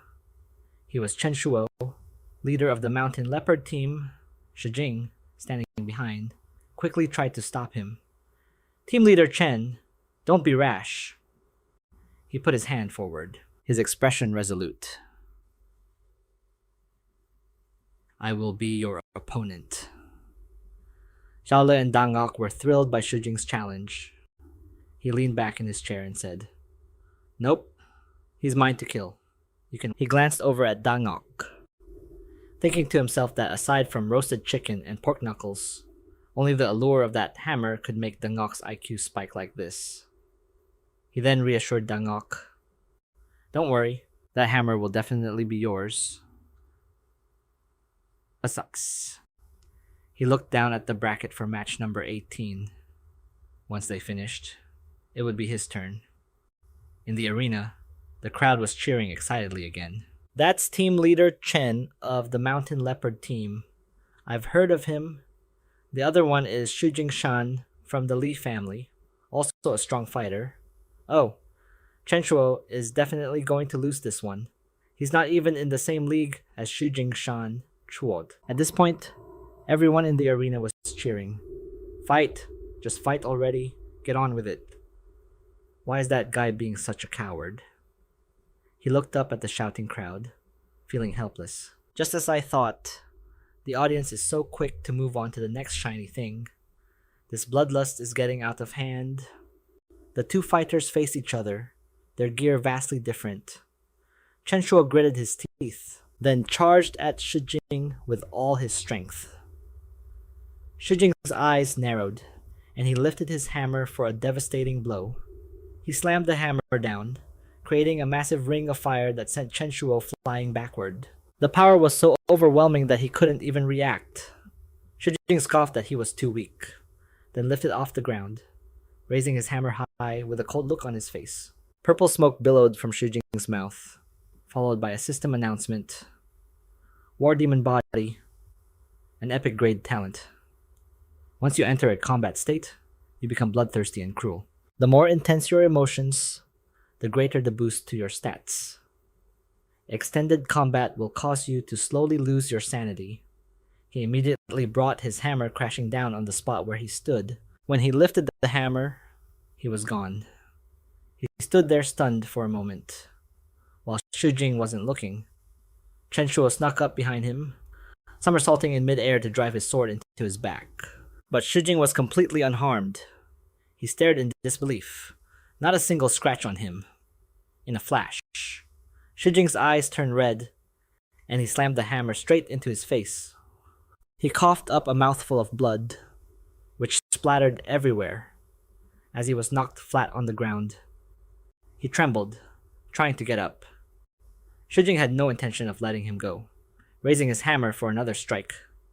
But then a voice shouted, That's enough, Yuan Zhong yelled, his face pale. Chen Shuo, I order you to surrender. Lying weakly on the arena floor, Chen Shuo said, I surrender. He was then instantly teleported off the stage. Only Jingshan remained on the stage. He tossed Chen Shuo's weapon to the ground and arrogantly shouted, Are there any other fearless pieces of trash who want to come up here and get revenge for your team leader Chen and that dumb leopard? From the sidelines, Zi Luo immediately pressed the screen for arena number 18. Instantly, he was teleported onto the stage in front of Jingshan. The other players who saw this were utterly confused. Why would he dare to challenge Shi Jingshan? He's just looking to die. trying to make a name for himself in front of everyone. But he picked the wrong person. He clearly doesn't know his own strength. The audience immediately started buzzing. It's him. That's the guy who bought a 20,000 gold coin bet before the tournament started. And not just him. His bodyguard also bought a 20,000 gold coin bet. My god. That's 40,000 gold coins. What kind of person has that many gold coins? But shouldn't the focus be on why he's challenging Xu Jingshan? If he gets killed, he'll lose everything. Meanwhile, Zi Luo, pulling his weapon out of his inventory space. Kang Sun was still incredibly arrogant. It looks like I'll have to break every single one of your bones to make you stop putting on this act. Bolt. Behind his mask, Tu Lak felt extremely annoyed. Just then, Kang Sun was startled to see a demonic killing intent radiating from behind Tu Lak. Kang Sun's face paled with fear, and he unconsciously backed away. Then, Kang Sun quickly snapped out of it, realizing he couldn't retreat any further. If he kept this up, he might lose his will to fight and would surely lose. So he gritted his teeth and decided to go all in. Immediately, Kang Sun gripped his hammer and charged forward with a roar. As he neared Tu Lak, he raised his hammer and shouted, unleashing his skill. Crimson Armament, the audience watched the match with bated breath. As it turned out, Tu Lak easily parried Kang Sun's attack with a single sword strike. He swung his sword, knocking the hammer away, and sending it spinning through the air and landing behind Kang Sun. At this point, Kang Sun had completely lost, raising his fists and charging forward. You're courting death. But his body was instantly sliced into several pieces. From a distance, Tu Lak turned his back and flicked his sword clean, ignoring the pieces of Kang Sun's body as they toppled over. A moment later, Kang Sun's remains completely collapsed onto the arena floor as Tu Lak stood calmly. The audience erupted in an uproar. This can't be happening. Am I dreaming? Someone that strong was killed just like that. Just how powerful is he to create such a huge gap in strength? This isn't just a crushing defeat anymore. They're not even in the same league. Suddenly, one person yelled out, confusing the person next to them. Ha! That person abruptly shot up, pointing towards the arena. Whoa! Everyone, look! Just then, Tu Lak also smiled and slowly looked at his basic information. The system panel above Tu Lak's head appeared. Basic information. Nickname, Tu Lak. Class Weapon Master. Title Unrivaled in the World. Level 22. He stood on the arena and confidently introduced himself. My name is Tu Lak. Tu Lak, the man who repays every grudge, observed the other players from the arena. After defeating Kang Sun, it wouldn't be long before people figured out who he was. So he might as well take the initiative. And it seemed the effect was better than he expected. He gave a mysterious smile. Li family, are you ready to welcome my revenge? From the stands, another person was walking. Chief Shu folded his arms, a glimmer of hope in his eyes. To put it simply, he always gets his revenge. It seems our chances of winning against the three great families have just increased. At this time, the other players were buzzing with discussion. Did you hear news just came from the sports arena that my idol is going to take on the Li family? No kidding. I was just about to join the Li family's recruitment drive. Now I can't go anymore? I'm not going either. Who cares about the Li family? They're nothing compared to my idol. In a corner, someone else was overjoyed. May the great god Tu Lak bless me. And let me get 2 more equipment drops today. Meanwhile, at the Li family, someone was furiously taking their anger out on an armchair. Ziming angrily questioned Lapien while the head of the Yun family sat lost in thought. Li Lapien, is this the surprise you were talking about? It's a huge surprise. Indeed, as Ziming continued his interrogation. Wasn't provoking the officials enough for you? Now you've added a Tu Lak to the mix. Akawas seats. If you want to die, do you have to drag us down with you? Just then, the head of the Yun family finally spoke up. Well done. Lila Pien, weren't we just discussing how to pull Tulak over to our side? The Yun family head glanced away. But you went and pushed him directly to the opposite side, Lapian stammered. I then tried to explain. There's no need to rush this. Right now, Tulak is just one person. He can't make too many waves. Our priority at this stage is to deal with the officials. Lapian frowned, thinking angrily. How was I supposed to know that guy was crazy? He just arrived, and he's already seeking revenge on our Li family. Could it be that Halbo made an enemy of him outside? He tried to calm the atmosphere. I've already arranged for enough people in the sports arena to cause a commotion. As soon as the tournament's qualifying round is over, we will immediately return to reorganize our forces. Don't worry. At this stage, the officials are in no state to deal with us, so just then, Ximing pulled out a chair and plopped down into it. I'll trust you one more time. Dealing with Tulak is your family's problem. Our An family wants no part in this. The head of the Yun family, sitting beside him, also spoke up. Brother Li, we're in a tough spot too. We've sacrificed our entire family's interests to support you. The Yun family is in the same boat. Don't let us down. Lapian immediately replied, Of course! Back at the sports arena, Tulak stood proudly on the stage, holding the hammer. He looked at the hammer's information displayed by the system Blood Demon Mallet. Silver-grade equipment. A large, cursed alloy hammer. Please be sure to use it with caution. Attribute Strength +5, Constitution +3, Spirit -5. The longer it is held, the more chaotic the wielder's mental state will become, eventually leading to a complete loss of reason. Ability Bloodlust. After killing an opponent, 1 stack of a blood crystal mark is added to the hammer's surface. For each stack of the blood crystal mark, damage dealt is increased by 2%.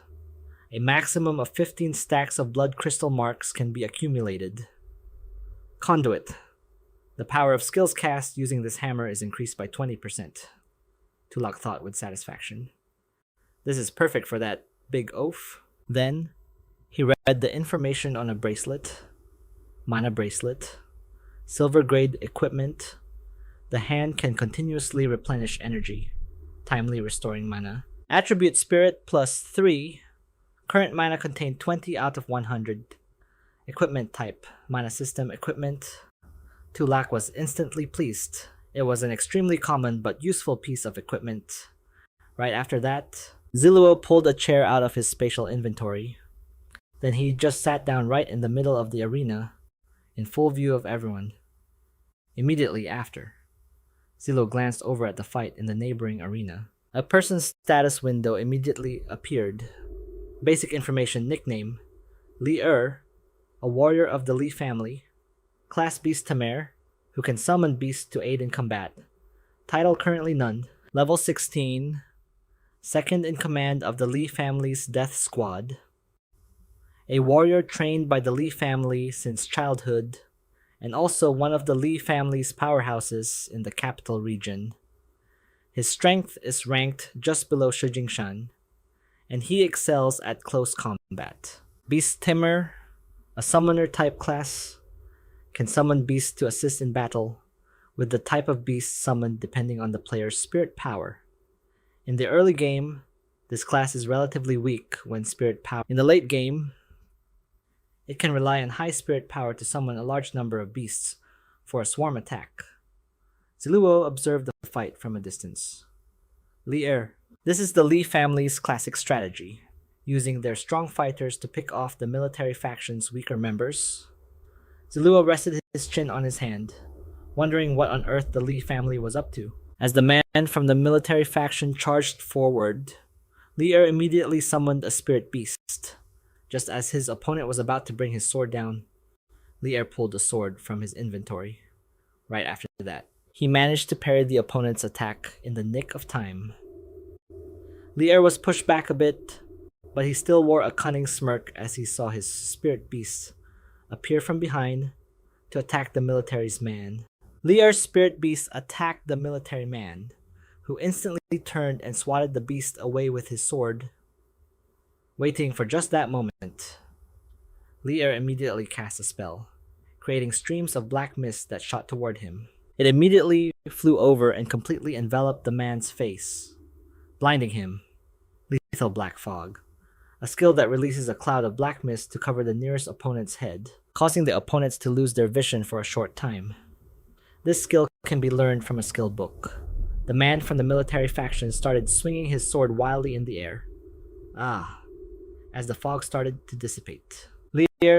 Lier had appeared behind the man at some point and gently sliced across his neck, causing the man's body to fall limply to the ground. Lier kicked the corpse away and feigned regret. What a pity! I could only kill one person. Looking at the corpse lying in a pool of blood, its eyes staring blankly, Lier complained.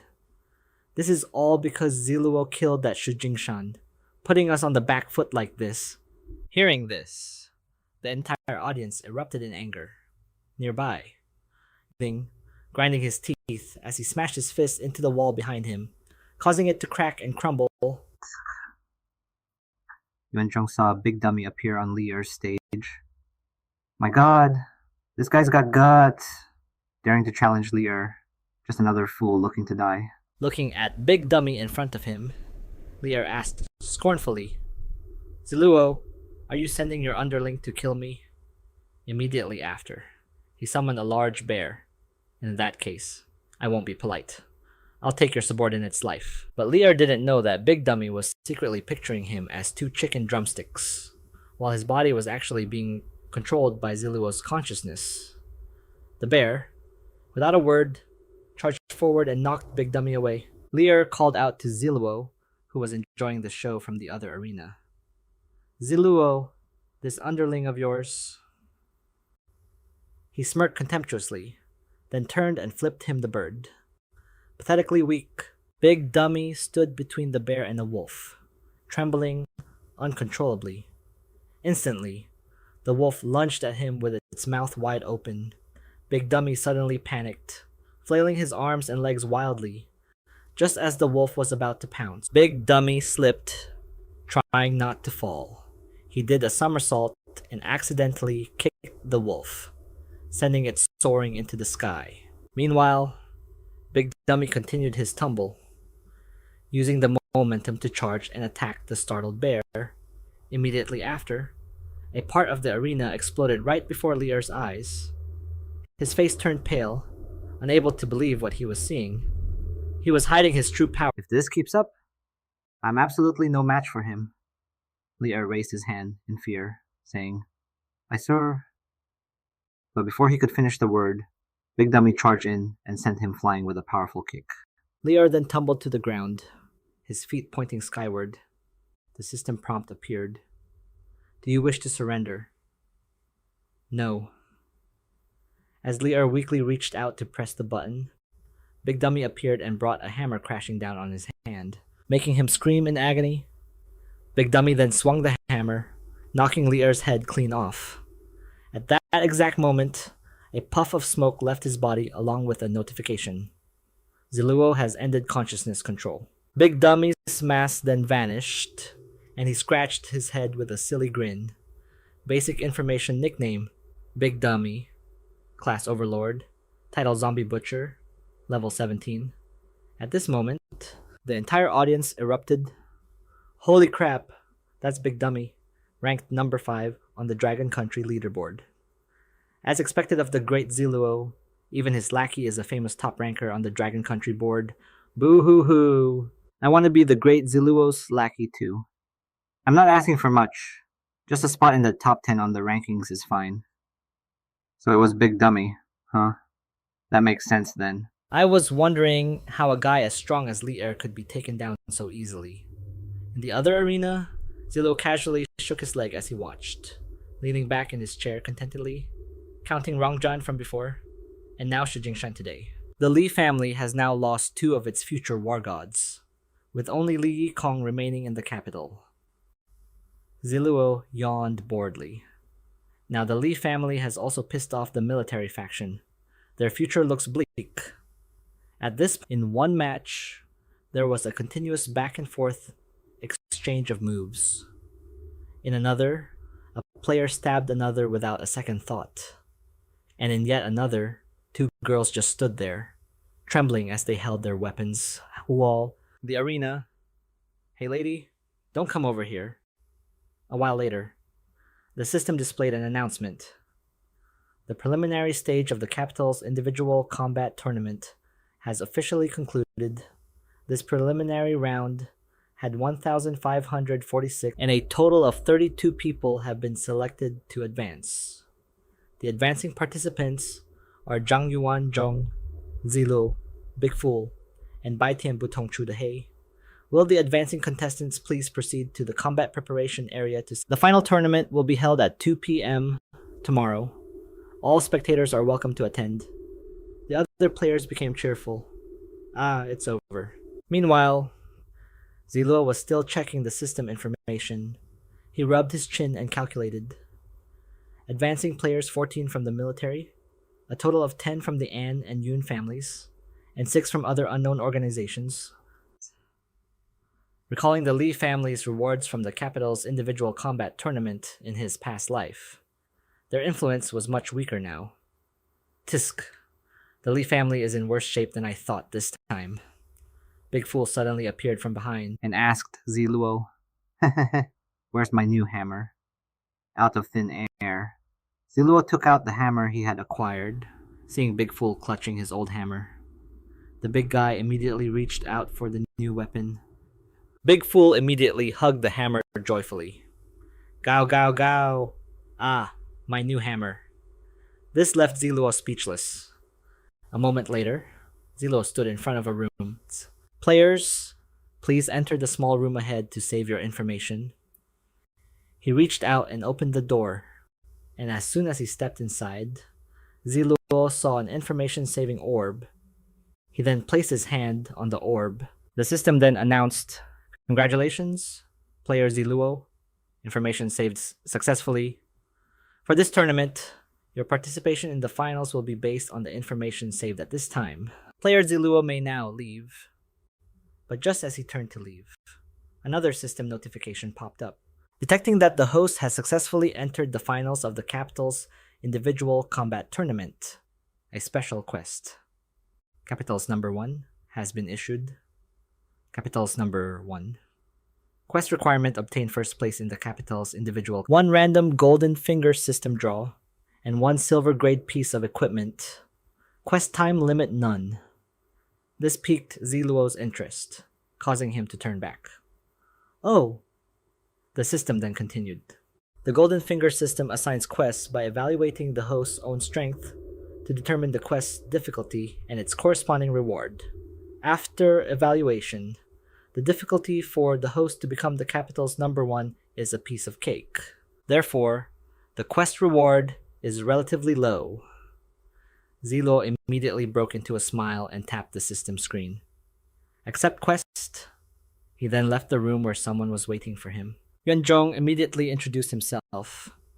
"Hello, Zi Luo. I am from the Capital's First Army." But Zi Luo coldly cut him off. "General Zhang, there's no need for introductions. I absolutely know more about you than you can imagine. If you have something to say, just get straight to the point." Yuan Zhong hesitated for a moment. Well, there are mainly 2 things today. The first matter is this. With the arrival of the Apocalypse game and the nation in peril, we urgently need strong warriors like you to serve the country. If you agree, we are willing to offer folk... Cutting him off again. General Zhang, he was growing impatient. If you're just going to waste time, let's not talk anymore. That would be better for everyone, wouldn't it? Yuan Zhong, now sweating, finally stated his purpose. Chief C admires your talent and wishes to meet you. Only then did Zi Luo smile and say, "So that's what this is about." This caused the general to breathe a sigh of relief. Immediately after, Wen Zhong moved closer to Zi Luo, glancing around cautiously as he whispered, "The thing is, We officials want to confront the three major families, and we want to cooperate with you. Let's talk for a moment. And they arrived in front of a room. Zi Luo waited for the other players to leave. When he saw the door was completely closed, Zi Luo turned to ask Yuan Zhong. Cooperation is possible, but what are the terms? Yuan Zhong replied. The officials have wanted to make a move on the three major families for a long time. It's just that before the apocalypse, the strength of the three major families was immense, and they controlled many high-ranking national leaders. Yuan Zhong stroked his chin thoughtfully. If we had tried to move against them, it would have likely led to social chaos and turmoil among the nation's top brass. Zi Luo frowned impatiently. I know all of this. Tell me something I don't know, Yuan Zhong quickly said. After the apocalypse, many of the leaders controlled by the three major families turned into zombies. So many of those obstacles are gone. He hurriedly explained, but the situation is unstable right now. The officials' focus is on establishing the capital's safe zone and clearing out zombies. It's just, But everything the Li family did today has completely enraged the officials. Zi Luo interrupted. So they have decided to initiate the plan against the three major families, and you want me to use my identity as Zi Luo to help you recruit players to target the Li family. Yuan Zhong said cheerfully. Exactly, the officials will also support you. If the Li family resorts to force, the officials also hope you can lend us a hand. As for you, the main benefit is that we can help you get your revenge. Zi Luo pretended to think. But then he immediately refused. No good. You guys are too slow. Yuan Zhong was stunned. Facing the general's astonishment, Zi Luo put his hands on his hips and stated his terms. General Zhang, I've seen your sincerity. How about this? You go and ask for your superior's opinion. Just tell them I can get it done cleanly in 1/4 of the time, and with minimal losses. What kind of compensation can you offer me? Yuan Zhong asked in confusion. Zi Luo turned as if to leave. Yes, General Zhang, I'll be waiting for your news. Suddenly, he turned his head back with a smile and said, I only give... Zi Luo called for Big Dummy to leave with him. Let's go, Big Dummy. Outside, hordes of players were running around frantically. As Zi Luo stepped out, he heard them shouting as they ran. The city wall at the southeast corner of the safe zone has collapsed. We urgently need a large number of personnel to defend it. A lot of zombies are pouring in from the southeast. Everyone, get over there and stop the zombies from entering the... He watched 2 people ahead of him chatting as they ran. For every zombie you kill, you get credit, and then you can claim a 50% commission from the kill. Zi Luo frowned as he watched them, not noticing someone running up from behind. This is a great opportunity to earn gold coins, so I should go if I can. Without a second thought, he reached out and grabbed the person in front of him, who turned around angrily and snapped, Why don't you go yourself? But the moment he saw who had grabbed him, the man panicked. Big shot Zi Luo. He quickly clasped his hands in a fluster. Big shot Zi Luo. Even though I'm your fan, some things are pretty confidential. But before Zi Luo could even speak, another voice cut in. It's alright. Yuan Zhong appeared from behind, telling the man, I'd like to hear it too. Seeing him, the man was even more startled. General Zhang. He immediately stood at attention to report.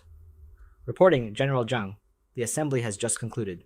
We were ordered by our superior to intercept the head of the Li family. But before we could even find him, the gates to the sports arena erupted into chaos because of some fighting and commotion. And it's a total mess now, Zi Luo asked. What else? The man quickly continued. We barely managed to get the chaos under control. By then, the Li family members were long gone, and we were just about to pursue them. But then, we got a report from the city wall that the section the Li family was responsible for had suddenly collapsed. Zi Luo listened silently as the man explained everything. What's more, after the wall fell, a ton of, so we had no choice but to rally personnel to deal with the zombies pouring into the safe zone first. Sabes. Force. Hearing this, Zi Luo couldn't help but think to himself, as expected of the Li family's head, truly ruthless. Right after, he started to could the Li family have dared to provoke the military at this individual combat tournament? Whether the plan succeeded or failed, he could always get away scot-free. The lives and deaths of others were clearly not his concern. Just then, Zi Luo called out, making Yuan Zhong turn his head. General Zhang. He watched the players running with the crowd and shared his theory. It's possible that everyone from the Li family has already fled. Zhang Yuan Zhong frowned, his eyes filled with suspicion as he looked at him. What's that supposed to mean? Lin Zi Luo didn't answer immediately, just standing silently for a moment, as if he was observing or weighing something. Now isn't the time for a detailed explanation. After speaking up, he turned to Zhang Yuan Zhong and suggested, "For now, General Zhang, you should send someone to check on the head of the Li. You might find a pleasant surprise." Hearing this, the general gave orders to his soldiers and then warned our protagonist, "Don't make any reckless moves, and don't go after the Li family's head just yet. Wait for my word." Our protagonist readily agreed. All right. With that, the general and a few soldiers departed. Seeing this opportunity passed on to others, Lin Zi Luo turned to leave. This opportunity to earn gold coins. I guess I'll sit this one out. In the bustling city center, towering buildings shimmered with a golden glow. Shops displayed fine silks and brocades. On a busy street, a crowd of people was gathered by the roadside. Their lively chatter was incessant. Let me tell you, Big Shot Yazi is so freaking cool. That black robe of his gives off such a dignified aura, and the demon mask on his face, while over the top, is just so wicked. The closer one got, the clearer their excited voices became. A group of young men were gathered by the road, their eyes filled with admiration as the golden longsword appeared in his hands. That aura, that stance, I almost dropped to my knees and worshipped him. One after another, they praised him endlessly. Oh my god, I'm fangirling so hard. I thought it was just going to be a normal match. No way. I absolutely have to go see the finals. Isn't Yazi supposed to be in Shanghai? Are you trying to pull one over on us? You're just rubbing it in because we couldn't go see the tournament? As if to prove his point, the guy looked around. Watch. I'll just grab a random person and ask. And then he picked our protagonist. Hey, Ki. You. Do those two passersby over there look like the protagonist? Looking back, the other guy's jaw dropped as he yelled at his friend. That is Big Boss Yazi. He then quickly ran over, grabbed his two friends, and started to drag them away. Don't look directly at Big Boss Yazi. If the big boss notices you, he'll be one-shotted. Even though he had no idea what was going on, Lin Zi Luo just ignored them and walked on, leaving the group cowering in their butt. Seeing that he had finally walked out of sight without saying a word, they breathed a collective sigh of relief. Against the vast expanse of the sky stood a colossal, towering building bathed in a brilliant golden light. It radiated an aura of nobility and immense power. In front of the capital's main store, our protagonist was being warmly welcomed by everyone. But despite their enthusiasm, their eyes revealed a sense of awe and fear towards someone with such immense power. What terrified them wasn't just his strength, but also the massive being standing behind him. It was mimicking human gestures of showing off, which left Lin Zi Luo at a loss for words. Looks like I'll have to teach Big Dummy to be a bit more civilized to return everyone's warm welcome. He said his thanks to the representative. Thank you. At this, the man panicked. He started to walk into the shop.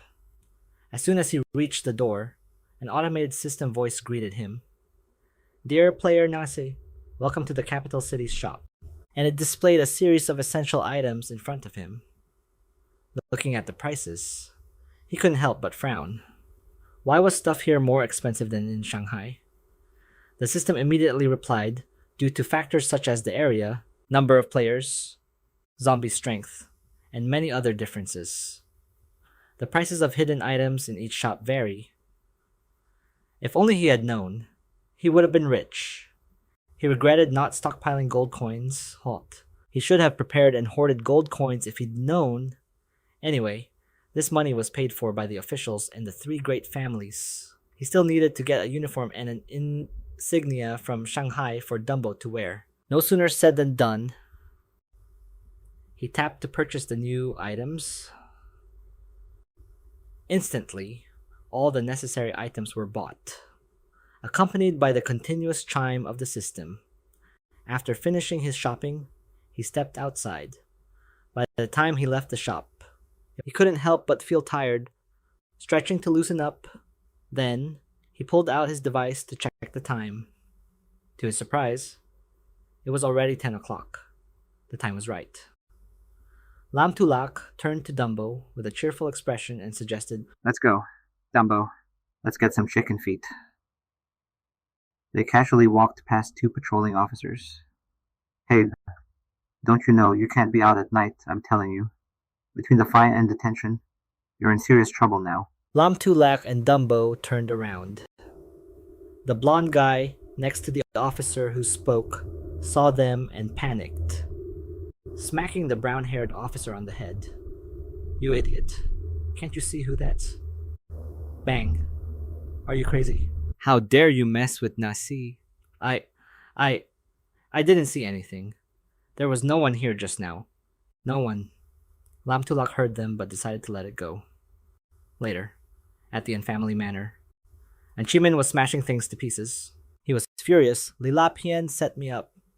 He made all his preparations and then threw me in front of the officials to clean up his mess. He turned and cursed at his men when we allied with the Lai family. Every single one of you was full of big talk, but now you're all silent. Huh. And Chimin was blinded by rage. He lifted a servant by the collar, his anger still not subsiding. How are we supposed to deal with the officials now? Speak up. Don't you call yourselves the and Family's Advisory Council? Cat got your tongue. Huh. A maid arrived, breaking the tense atmosphere, to report Patriarch Nasi has come to pay a visit. This caught on Chimin's attention. What? Nasi impossible. He has a grudge against the Lai family, not me. Why would he come looking for me? The maid said. He said the An family is about to be destroyed. He asked if you want to save the An family. Despite his doubts, and Chimin listened patiently and lowered his voice. Bring him up, and have someone clean up the conference room. Yes, yes. Patriarch, he thought to himself. I'd really like to see what purpose he has in coming to find me. He sat arrogantly, casually propping his feet up on the table. Patriarch? He's here, Lam Tulak said cheerfully. Patriarch, On is quite cautious, isn't he? You've placed quite a few surveillance eyes around. It seems you have quite a few life-saving items on you as well. And Chimin replied, Our family and the renowned Nase don't seem to have any conflicts. What exactly do you want by coming to the An family at this time? Lam Tulak said, I have no conflict with you, but your An family has a conflict with the Lai family. And Chimin then stressed, Nase, if you're here to drive a wedge between the An and Lai families, then you can see yourself out. You've misunderstood. I came to find you because of one person. He said, currently, the person in charge of your family's food and drink is named Fan Chao Tree. Correct. Hearing that name startled and Chimin thought back. This man had been with the An family for several decades, was usually quick to handle matters, and there hadn't been a single mistake regarding food and drink for so many years. Could it be? He then put on a calm facade. Don't tell me you suspect he's a spy sent by the Lai family. Perhaps you don't quite understand the inner workings of our three great families. Lam Tulak replied, Inner workings? The brainwashing secret art. Is it a method where you use a certain drug from birth, then go through a specific dark ritual to cultivate death soldiers who are absolutely loyal to the family? It was as if he had read his mind, and Chimin was stunned. Lamtulak continued. How I know isn't the important part. What's important is where you got the secret art you rely on. Suddenly, and Chimin became enraged. This is a secret art that has always been maintained within the three great families. How does he know? He said, Why on earth would I have to tell you? Lamtulak continued to strike at the heart of the matter. It doesn't matter if you tell me or not. Right now, press 3 fingers on the spot below your abdomen, then press the spot over your heart, and finally, tap gently 4 times. Although he wanted to dismiss what he said, and Chimin still wanted to try it. He followed Lamtulak's instructions, and surprisingly, the process made him cough up blood. He trembled. This is impossible. This is absolutely impossible. How could this be? Lamtulak spoke seriously. You bought this secret art from the Lai family. There's nothing wrong with the art itself. But the Lai family has another secret art that can control those who have been brainwashed. Now, isn't that a problem? And Chimin covered his mouth, but his voice was still shaky. How is this possible? We've used this secret art for hundreds of years, and there's never been a single error. How did it turn out like this? This is absolutely impossible. Lamtulak recalled the An family's patriarch, and Chimin, from his past life. I finally become a Grand Earth mage, ha ha ha, by the final stages of the apocalypse. He had become a Grand Earth mage, and only after his body successfully evolved did he escape the threat of the Lai family's secret art. But it was too late. Most of the An family's power had already been seized by the Lai family, and furthermore, his wife and children were taken hostage by them. He could only continue to sell his life for the Lai family. In this life, I won't allow something like that to happen. He is a talented man. A special magic enchantment, worth using. And Chimin wiped his mouth and asked, So what's wrong with my body? And how long do I have to live? Lamtulak replied, You'll have to ask the Li family about that. They might have the antidote. Besides, how long you live depends on when you can get that antidote from them. And Chimin replied, My business is no concern of yours. Nase, you can go now. But Lamtulak proposed, I have a big deal for you. You don't think the Li family is only controlling Panchao Chi, do you? And Chimin was suspicious. What are you trying to say then? Lamtulak placed a piece of paper on the table. This list might not include everyone the Li family has planted, but everything written on it is absolutely true. And Chimin considered the paper. What do you want? The final price is 200,000 gold coins. He slammed his hand on the table. 200,000 gold coins. Why don't you just rob me? Lamtulak asked. 80,000 gold coins. Not a penny more. Strangely, Lamtulak just gave a cold smile.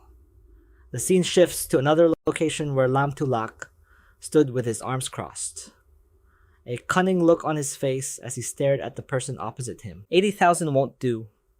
There's someone on this list who can seriously affect your and family's supplies. When that happens, your losses will be far more than just 80,000.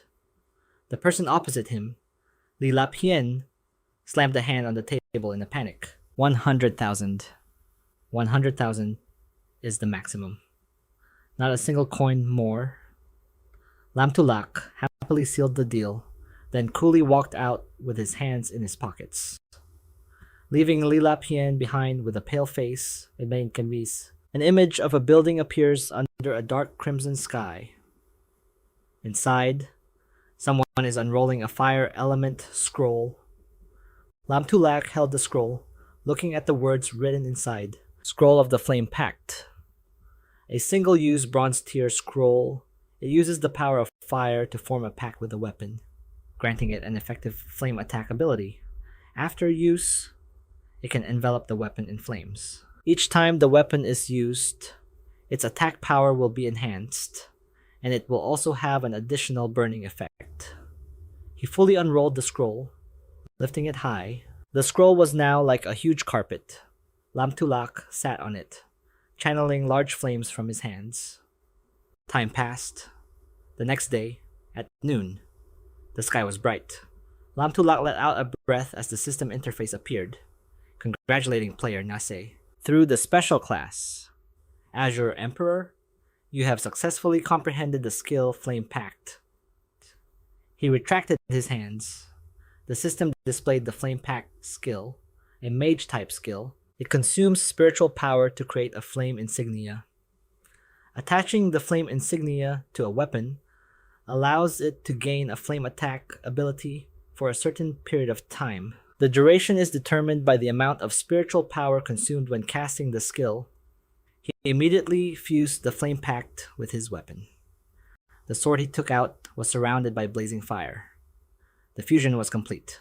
Lam Tulak swung it once, and flames followed the blade's path.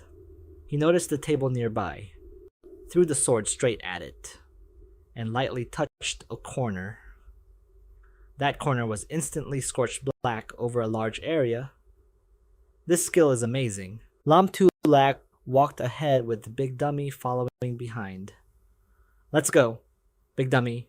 It's time to head to the finals. At a certain building, countless people had gathered outside, their voices buzzing with excitement. Will we be able to see Nasi today? Oh my god. I heard about it. Did you know last night, someone who glanced at Nasi had their eyes gouged out. If you run into him on the street, you absolutely cannot look him in the eye. Inside the building was the tournament hall, where the announcer's voice echoed. Will all contestants participating in the finals please proceed to the room immediately to have your stats from yesterday's preliminary round read. The scene shifts to the contestants area. Lam Tulak was standing inside, looking out, when a voice called his name. Nyase, behind him. Trong Wien-chung appeared, walking towards him. I've already spoken to the leaders about your request. They hope to meet and talk with you after the combat power tournament ends. Lam Tulak turned around and smiled. Alright, I'll be troubling General Truong then.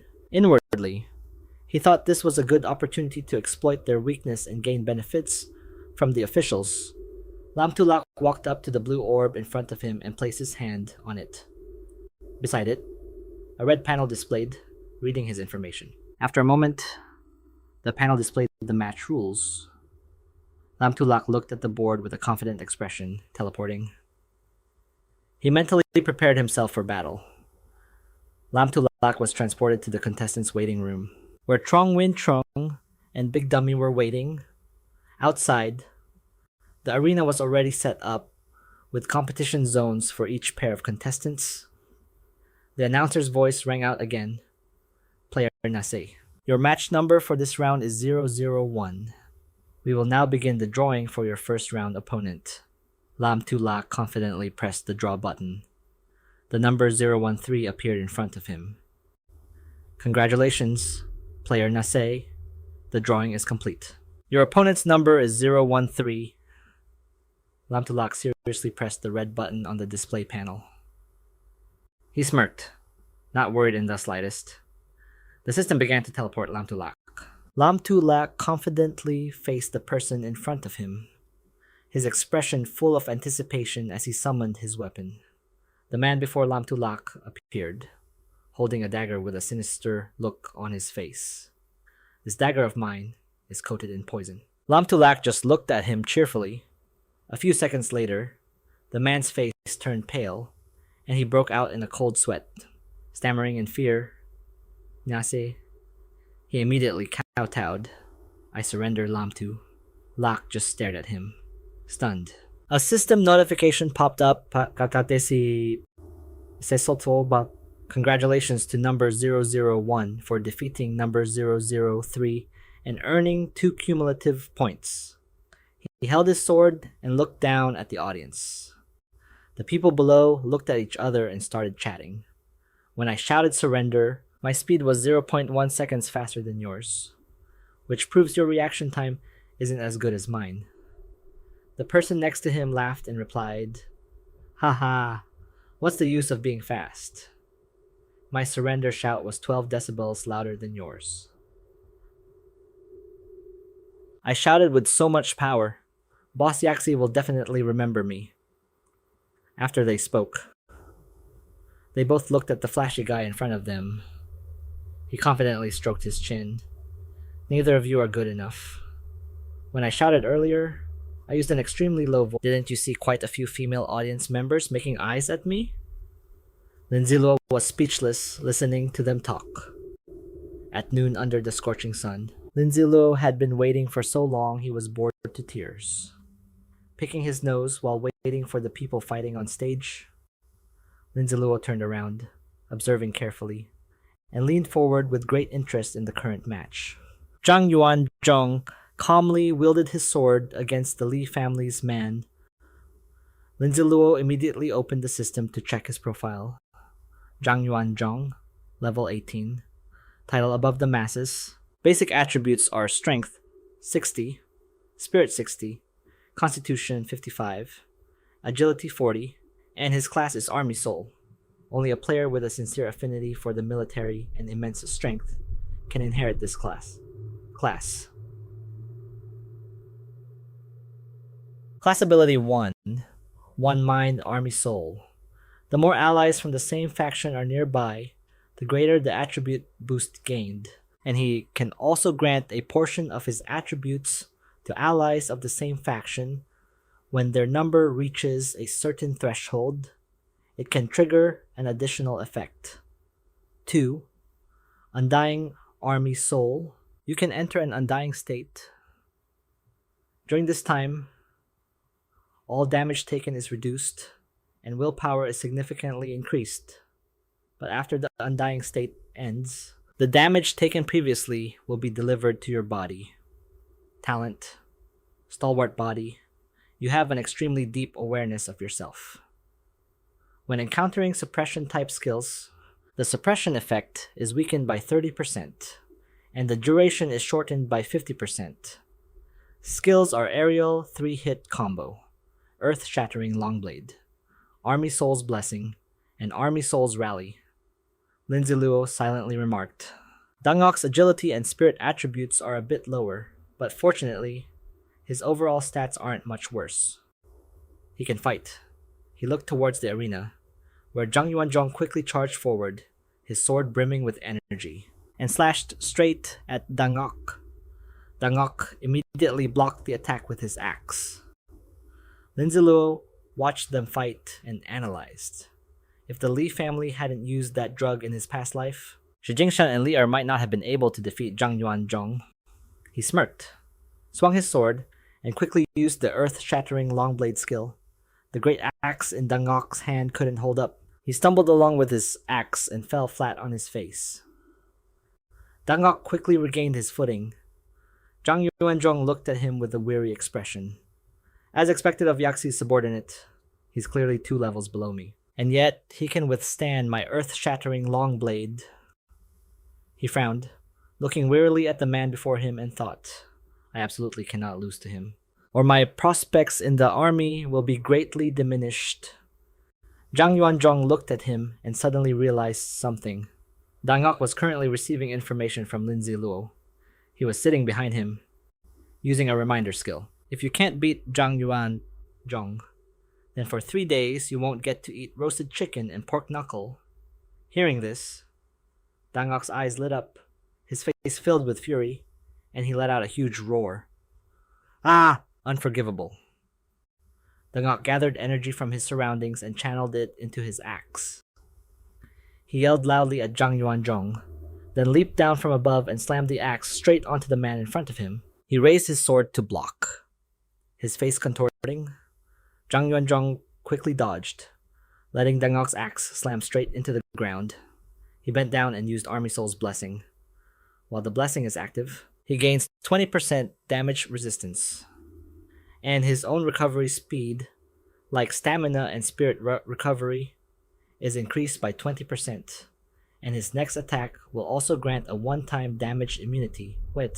The duration of the blessing is linked to the amount of spirit energy consumed. He gripped his sword and charged forward quickly. Zhang Yuanzhong gathered his magical energy and aimed straight for Dangok, but he was immediately sent flying by the axe. Zhang Yuanzhong struggled to block with his sword and retreated, his eyes sharp and cold, as blood trickled from the corner of his mouth. Zhang Yuanzhong looked at him and smiled. Undying, his body was quickly enveloped in available energy. It formed a suit of armor around Zhang Yuanzhong, making him look incredibly majestic and powerful. He held his sword behind his back, confidently raising his head. The Army Soul's rally skill activated, and behind Zhang Yuanzhong appeared a phalanx of soldiers. This skill of his was truly impressive. Zhang Yuanzhong took his stance, ready to fight at any moment. Lin Zi Luo's jaw dropped in astonishment when he saw this. Oh my god. I remember in my past life, Zhang Yuanzhong used Army Soul's rally to suppress a zombie over level 80. Which was just one step away from being a zombie king. I never thought I'd get to see the primary form of Army Soul's rally in this life. Dangok looked at him without any fear and shouted loudly. Dangok's foot slammed down on the floor, sending tiles flying everywhere. With eyes blazing with fighting spirit, Dangok gripped his axe and charged toward Zhang Yuanzhong. Seeing him coming, he frowned, gritted his teeth, and unleashed his attack. Aerial 3-hit combo. Flames from his skill burned relentlessly.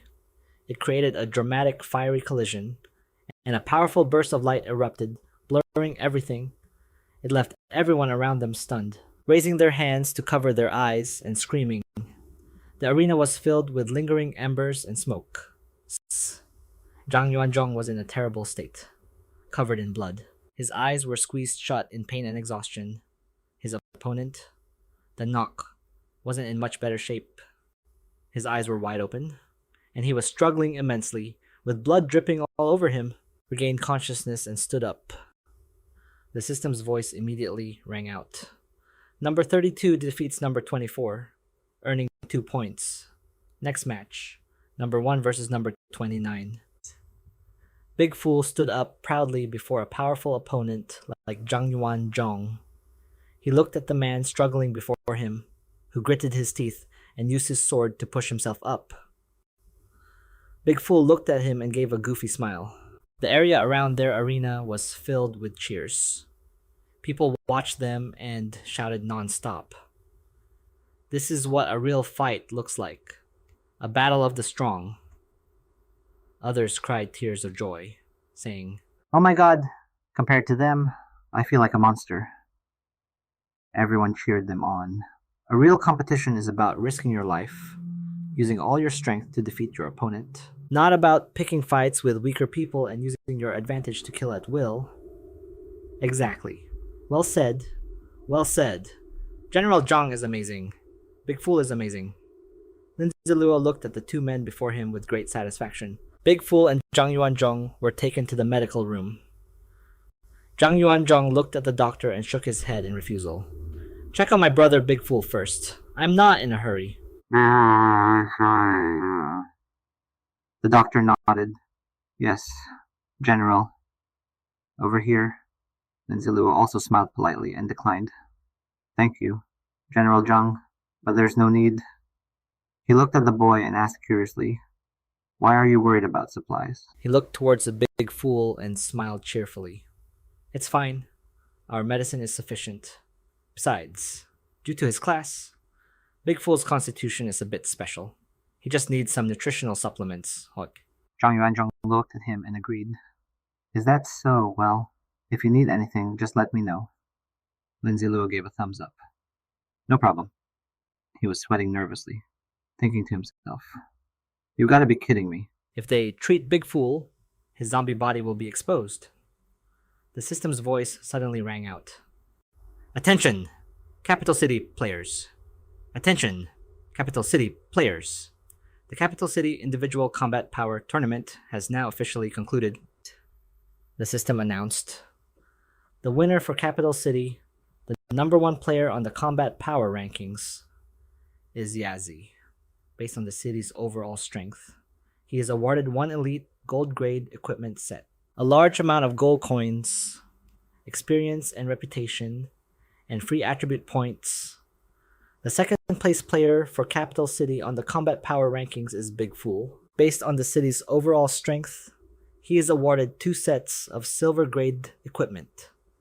And the other second place player on the combat power rankings, Zhang Yuan Zhong, the group in the stands was discussing. Haha, as expected. The top player Yazi is number 1. The other person chimed in. You don't have to state the obvious, but I really didn't expect Big Fool to get second place. A shame for General Zhang.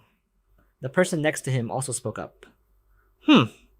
Big Fool is a subordinate of the top player Yazi, so it's not that surprising he's so strong. Right? That person then opened the system to check the gold grade equipment. Right now, there's only one on the equipment leaderboard, and now the top player Yazi has another set. The other person agreed. What's so great about gold grade? I may not have any. But Yazi has 2 diamond grade equipment sets. The uniform and the 9 Li blade. They laughed and chatted happily, completely unaware of what was behind them. A gloomy figure was watching them. He bowed his head and pulled his hood down. Li Lixuan, with his face completely covered, slammed his hand against the wall, using his other hand to pull his hood down, thinking angrily, "Damn you, Yazi. Damn you, Big Fool." His eyes widened with resentment.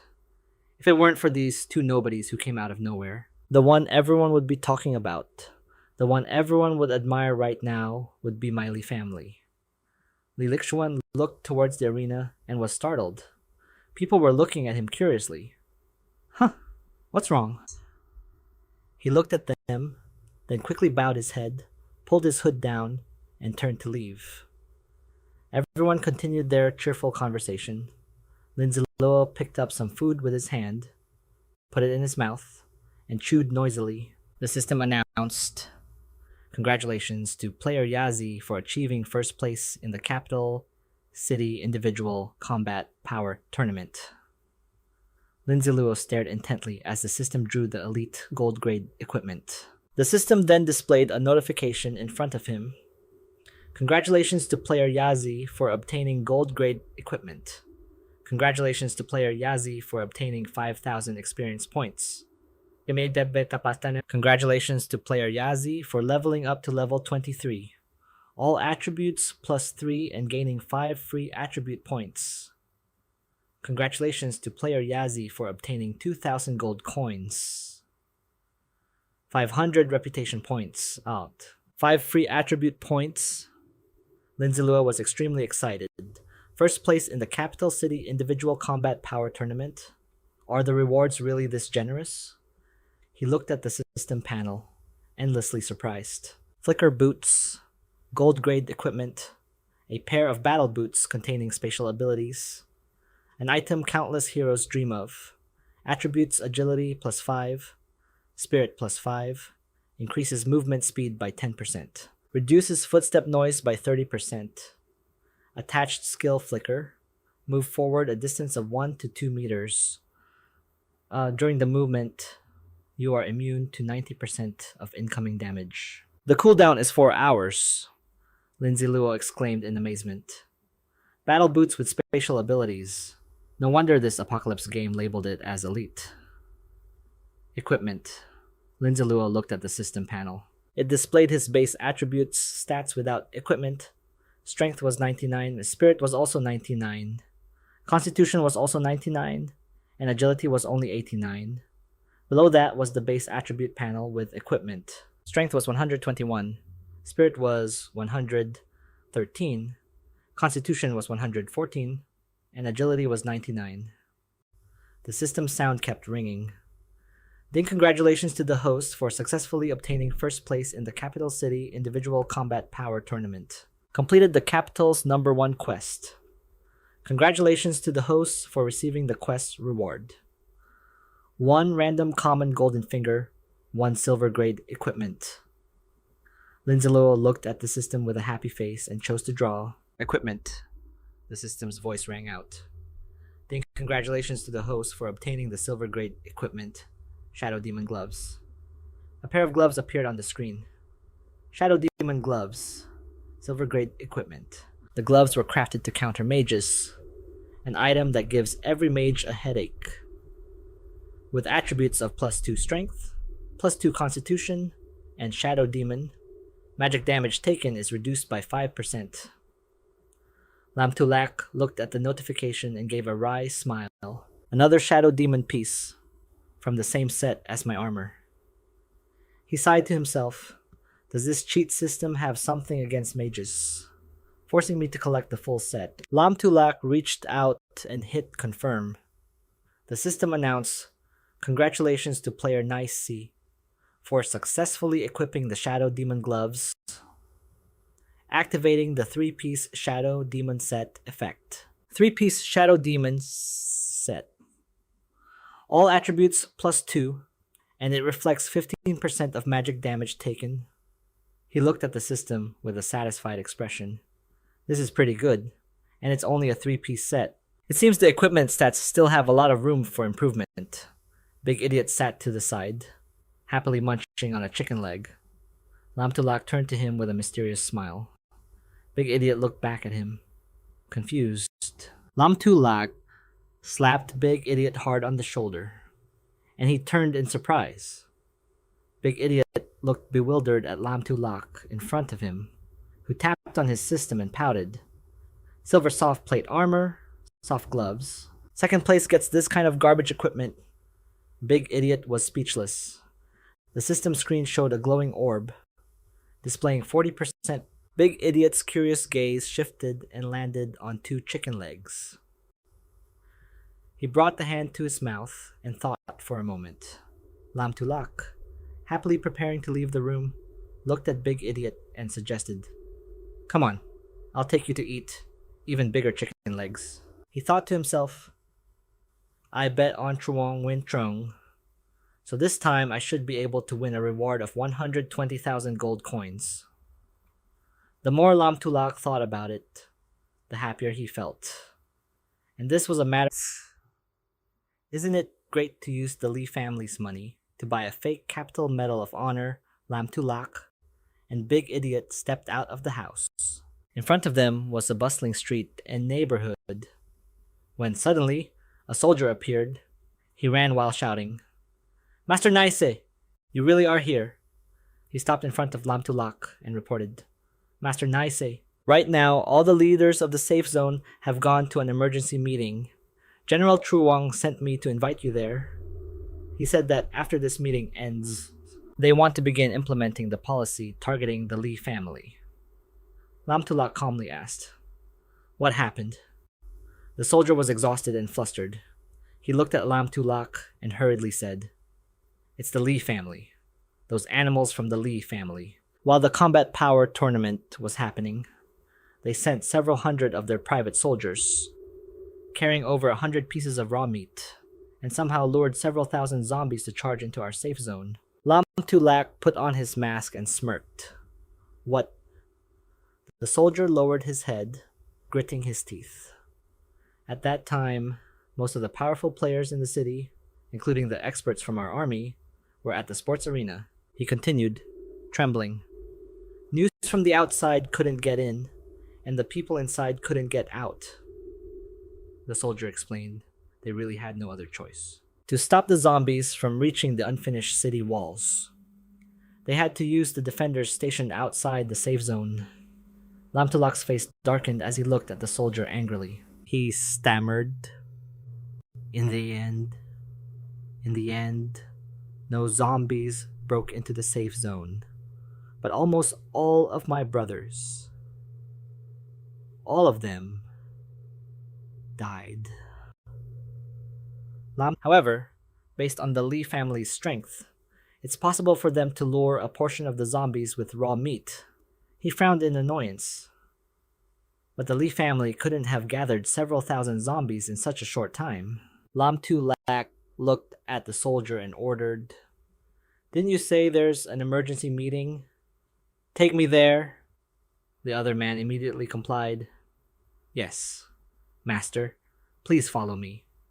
He thought to himself, Could there be someone else behind the Li family? Or did I miss some important detail at the meeting? They were gathered around a rectangular wooden table. Chief Tiet slammed the table. Is there even a need to discuss this? The Li family has already dropped all pretenses. What happened today is a declaration of war against us. Hamok looked at him and carefully reminded him, Chief, please calm down first. Aren't we still in the discussion phase? What they're saying isn't without reason. Lita Tapluk looked at Nguyen Trung, and offered his opinion. That's right, old Tiet. It's not that we don't want to punish the Li family. Right now, the safe zone is in a rebuilding phase. Our main task is to complete the construction of the safe zone. If we focus on dealing with the Li family now, we'll suffer great losses. Someone else agreed. That's right. I think so too. At this stage, we can rely on exposing the Li family's evil deeds. Using public opinion to ruin their reputation. After the safe zone is built, we can strike and annihilate the Li family in one fell swoop. The person next to him also agreed. That's right, Chief Tiet. We must consider the bigger picture. As long as the safe zone is completed, we will have the most solid rear base. We are only thinking about what's best for the safe zone and for all of Longguo. If both sides go to war, it will only deplete a great deal of humanity's strength. This is not a good thing for our entire capital region.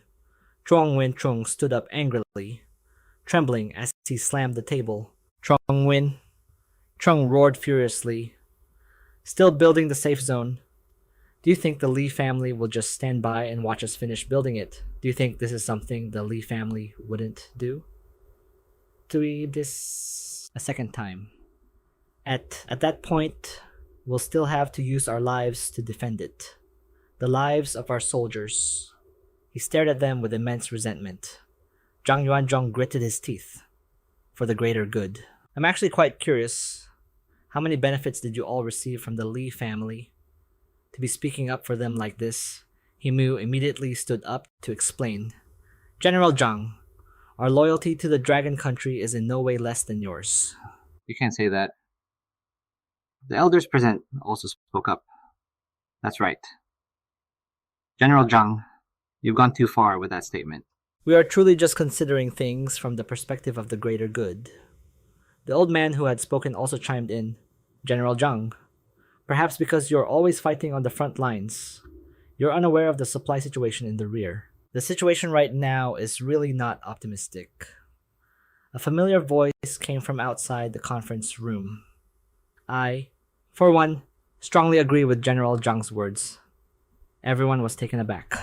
They looked toward the conference room door in astonishment. Lin Zi Luo appeared before them, full of confidence, his gaze sharp as a razor. Himu shouted unhappily. This is an important meeting in progress. How can you let someone else in? What are the security guards outside doing? Someone took the initiative to introduce him. This person's name is Zi Luo. He just won first place in the individual combat power tournament. His reputation is very high. Himu, you haven't been out for the past 2 days, so you wouldn't know him. Himu clenched his fist, using his other hand to push up his glasses. He gave very reasonable sounding excuses. Zi Luo is not allowed either. This is a high-level confidential meeting of why let an outsider in here? Is the entire Dragon Country government compromising with others now? Himu pointed and ordered, Soldier, escort this person out. Zhang Yuanzhong stood in front of Zi Luo, appearing much calmer compared to the frantic, Hey Mu. I invited Zi Luo here. Is there a problem? Himu looked straight into Zhang Yuanzhong's eyes. That's General Jing. Bringing someone whose identity is unknown into the conference room, isn't that a bit too careless? Zi Luo was wearing a mask, so no one could see his expression. Whether General Zhang was careless or not, I don't know. But I do know that you people are being far too careless in dealing with the Li family. Pausing for a moment, Zi Luo stared intently at Himu. Besides, though you don't know who I am, I know who you are. Himu, he stood opposite him.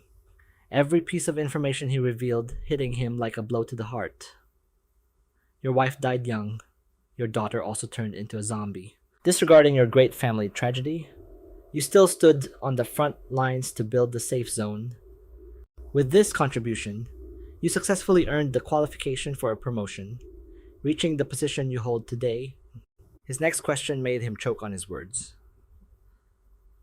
But I wanted to ask you, do you know a person named Lin Zi?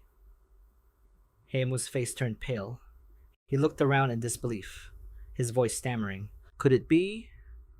Seeing this reaction, Zi Luo immediately pressed his attack, as if sneering at Heimu. When the Li family's people told you that you still had a son in this world, how happy were you then? Not to mention, just by secretly helping the Li family, you could give Lin Zi a large amount of resources. You nodded your head as fast as a chicken pecking at rice.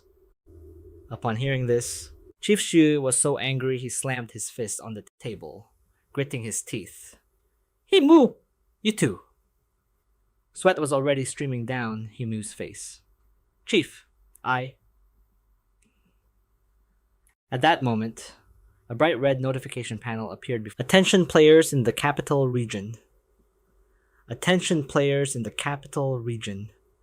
The following information made Zi Luo's eyes widen. A zombie wave would attack the capital region in 5 hours. This was like an announcement for a bloody battle ahead. Due to the zombies' large-scale actions this time, the zombie wave in the capital region was triggered ahead of schedule, set to attack the capital safe zone in 5 hours. Currently, the capital safe zone and a designated surrounding area are about to enter a complete lockdown phase. The seal will only be lifted after the zombie wave ends. During the lockdown, players inside the safe zone cannot leave, and players outside the safe zone cannot enter. We hope players in the capital safe zone will make adequate preparations to defend against the zombie wave. After successfully defending against the zombie wave, the capital safe zone will be recognized by the system. It will gain certain rights as a safe zone. After reading the announcement, Heimu couldn't help but become delirious. A zombie wave? There's actually a zombie wave. He was like a madman. Haha. The Li family really has some skills. He pointed at others like a clown and screamed. This time I don't believe this pathetic safe zone can hold out. You're all going to die. You're all going to die. The moment he finished speaking, he was immediately slapped by Chief Shui. You animal. Heimu clutched his bruised cheek. He gritted his teeth. I've been groveling before you for so long, just waiting for this day. I'm going to die anyway. My son has already escaped with the Li family. With you all as my cushions, what do I have to be afraid of? Zi Luo rubbed his chin thoughtfully. The zombie wave was triggered ahead of schedule because of the Li family's previous actions. Looking at the bright red warning panel, he began to analyze. Triggering a zombie wave in a region requires satisfying 3 conditions. First, the construction level of the safe zone must reach the standard recognized by the system. Second, the accumulated number of zombies must reach a suitable standard. Third, among the zombies produced, there must be a zombie emperor capable of commanding them.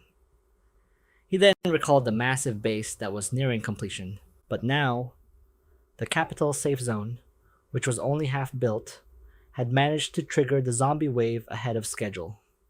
Although the scale of the zombie wave might not be as large as a normal one, its intensity would be greater, far beyond the safe zone's current capabilities. Zi Luo adjusted his mask, bracing for another fierce battle. Then, he grabbed Heimu by the collar. General Zhang, I've exposed this spy for you. I'm giving you this information for free. In exchange, I'll be taking this man. Any problem with that? Zhang Yuanzhong crossed his arms. No problem at all. I just hope this traitor dies a horrible death. Zi Luo agreed. Alright. He then glanced at the others in the meeting room. If anyone else has a problem, you can tell me directly. The others remained silent. Zhang Yuanzhong spoke up. No problem. With their consent, Zi Luo dragged Heimu out by the collar. Please, continue. I have other business to attend to. He dragged him straight out to the front courtyard. Zi Luo forced Himu to kneel on the ground. Young people carrying guns for training were all around. And seeing this, they started chatting sarcastically. Isn't that minister something or other? Hima. I just saw him giving a speech a few days ago. Oh my god. The minister is being carried by Zi Luo like a little chick. Has Zi Luo gotten that strong? All I know is... It doesn't matter what minister he is. Falling into Zi Luo's hands after daring to go against the Li family, he's truly pitiful. Himu wretchedly looked up at him and was immediately grabbed by the shirt by Zi Luo. He threw him aside like a bag of trash, making his face intimately acquainted with the ground. In the middle of the crowd, Himu begged in terror. Just kill me quickly when the zombie horde arrives. The safe zone will completely collapse, and all of you will have to join me in death. Hearing this, the young soldiers understood everything. What the zombie horde is connected to Minister he's a traitor. Someone even tried to rush forward.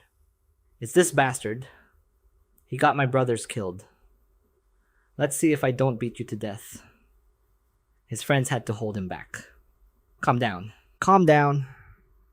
Let's see what Boss Zi Luo says. Zi Luo directly took out a purple scroll, soundproof barrier, a one-time use bronze grade item, capable of forming a soundproof barrier with a 5-meter diameter. The barrier has no defensive capabilities and will be permanently destroyed if broken, but it's very effective at isolating sound transmission. The barrier's duration is 30 minutes. Hope. He crushed the soundproof scroll. Instantly, a light blue barrier enveloped the space around him and he moved to be safe. Dangok stood guard outside with his hammer, but Himu was still fearless and continued to curse everyone. The safe zone is sealed. Not a single person can escape. You all have to die with me to reward his madness. Himu continued his threats, but Zi Luo gave him a punch to match the earlier slap from Chief Shui. Everyone has to die together. Two Teeth gently fell to the ground.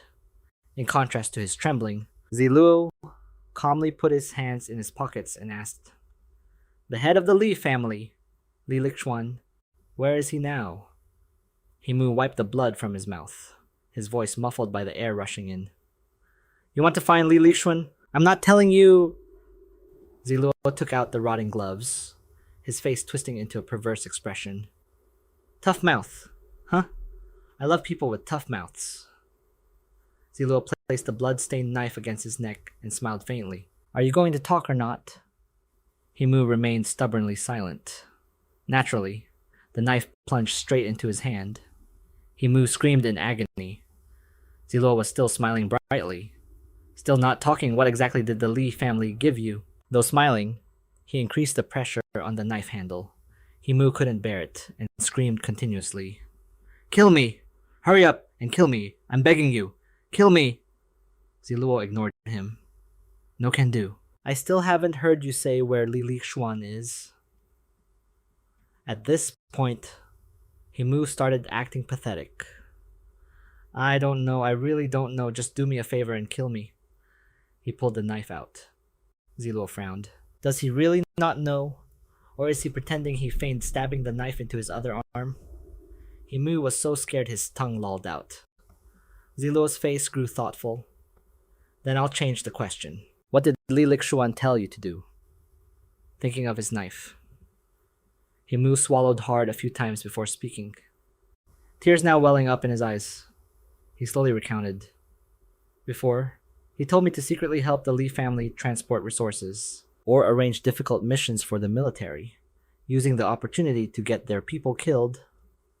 After asking for so long without getting any useful information, Zi Luo became a little annoyed. Who asked you about that yesterday? When he fled, what message did he leave for you? Now, Himu didn't dare to hide anything. He stammered and confessed everything. I...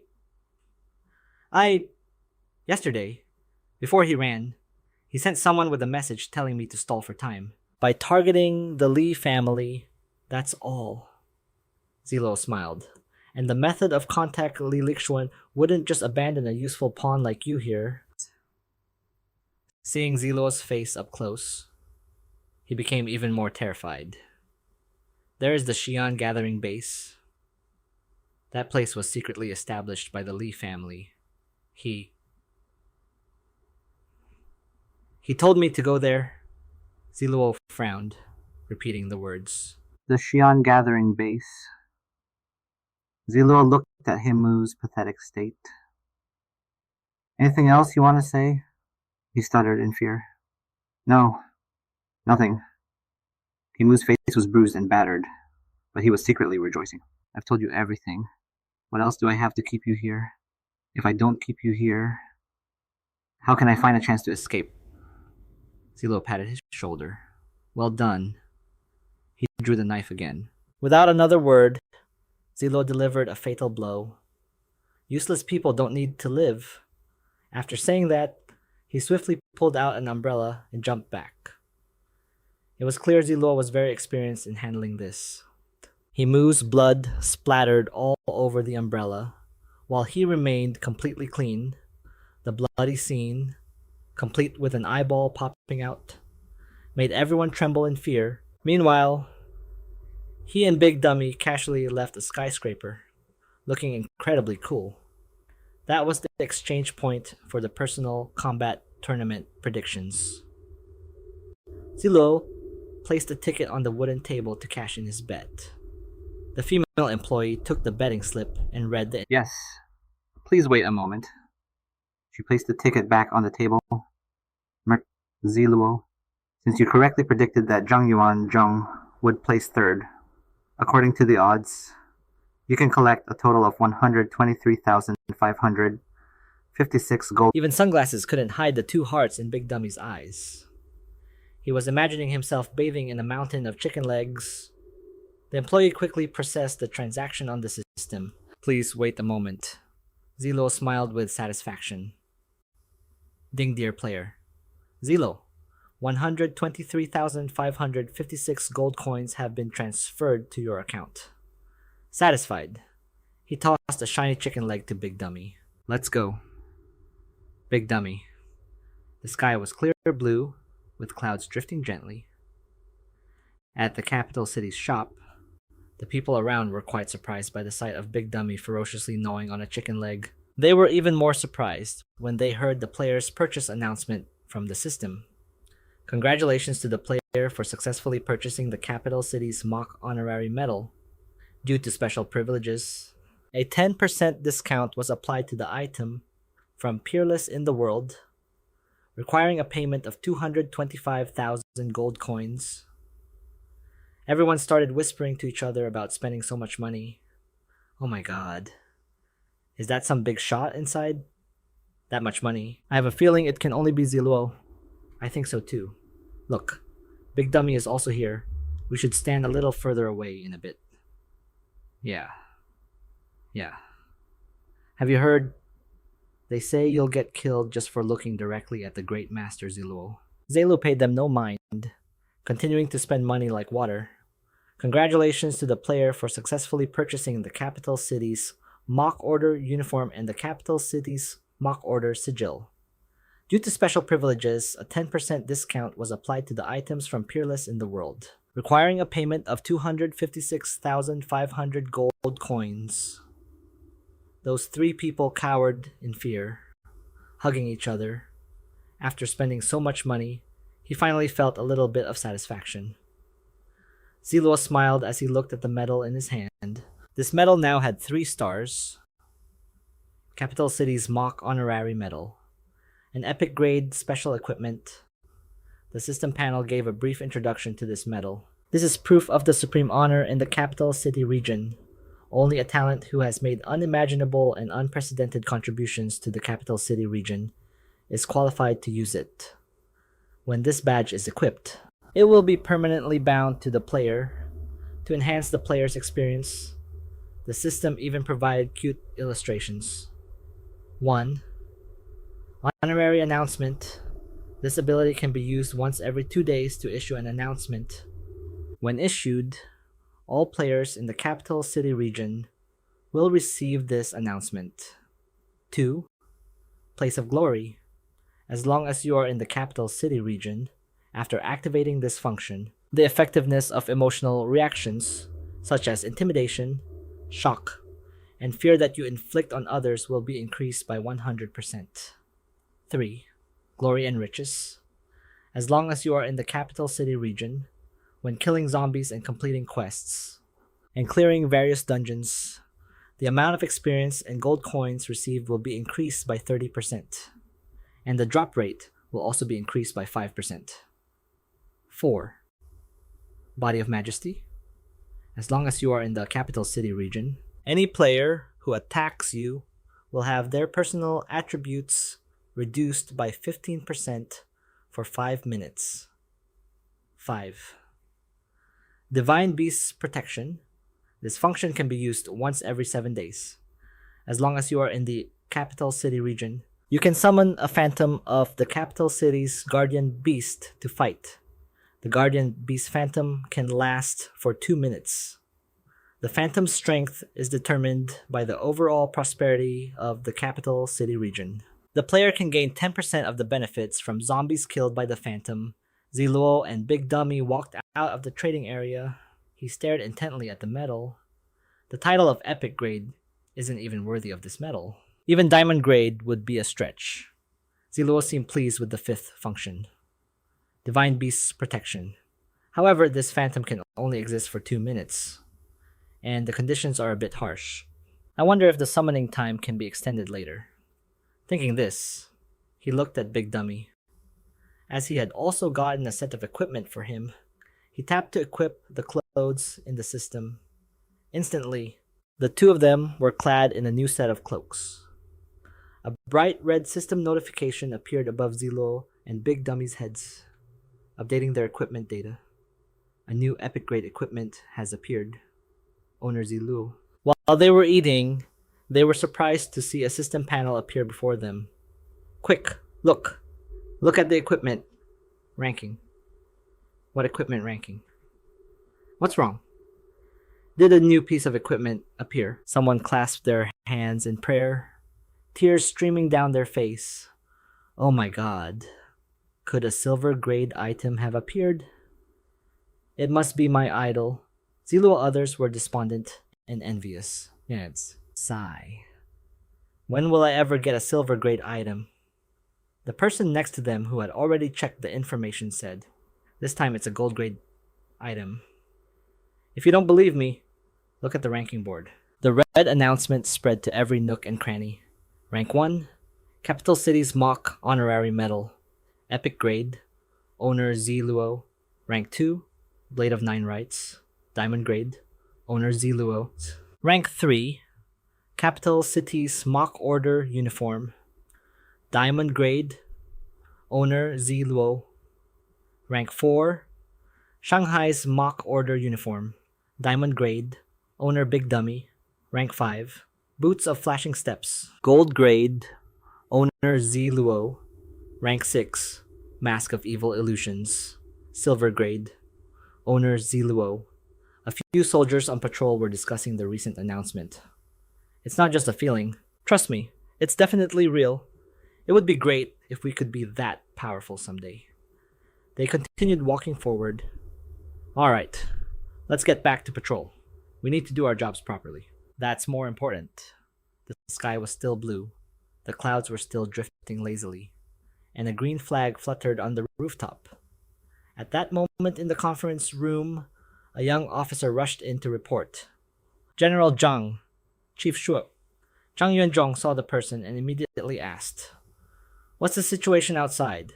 Have you investigated thoroughly?" He assured us that we have conducted a thorough inspection. Any location within a 1,000-meter radius of the safe zone's walls now has an Apocalypse game seal, which are transparent walls. They've tried every method to test the barrier's strength, and the situation outside the barrier, all impacts seem to have no effect. We can see outside, but after trying numerous methods, we still couldn't break the barrier. Hearing his report, Chief Shu's face grew pensive. Furthermore, there were no signs of the impending zombie wave, so they couldn't determine its scale or intensity. Key members of the military also joined the discussion. The situation was dire. Fortunately, due to the combat power tournament, most players hadn't left the safe zone, but the Li family took quite a few people with them. Zhang Yuanzhong was also worried. With our current combat strength, we can at best set up defenses in two directions. Someone immediately made a decision. So now we can only bet on which direction the zombie wave will attack from Zhang Yuanzhong. Immediately acknowledged the order. He stroked his chin thoughtfully. In that case, let's first set up defenses in the two directions they are most. Knowing an attack was imminent, they acted with urgency. If zombies appear from the other two directions, we'll dispatch emergency personnel. General Zhang, don't just stand there, get to it. But that idea was quickly refuted. Dispatching an emergency team is possible, but without defensive structures, our personnel losses will be high. Seeing that everyone couldn't agree, Chief Shui shouted, "Enough!"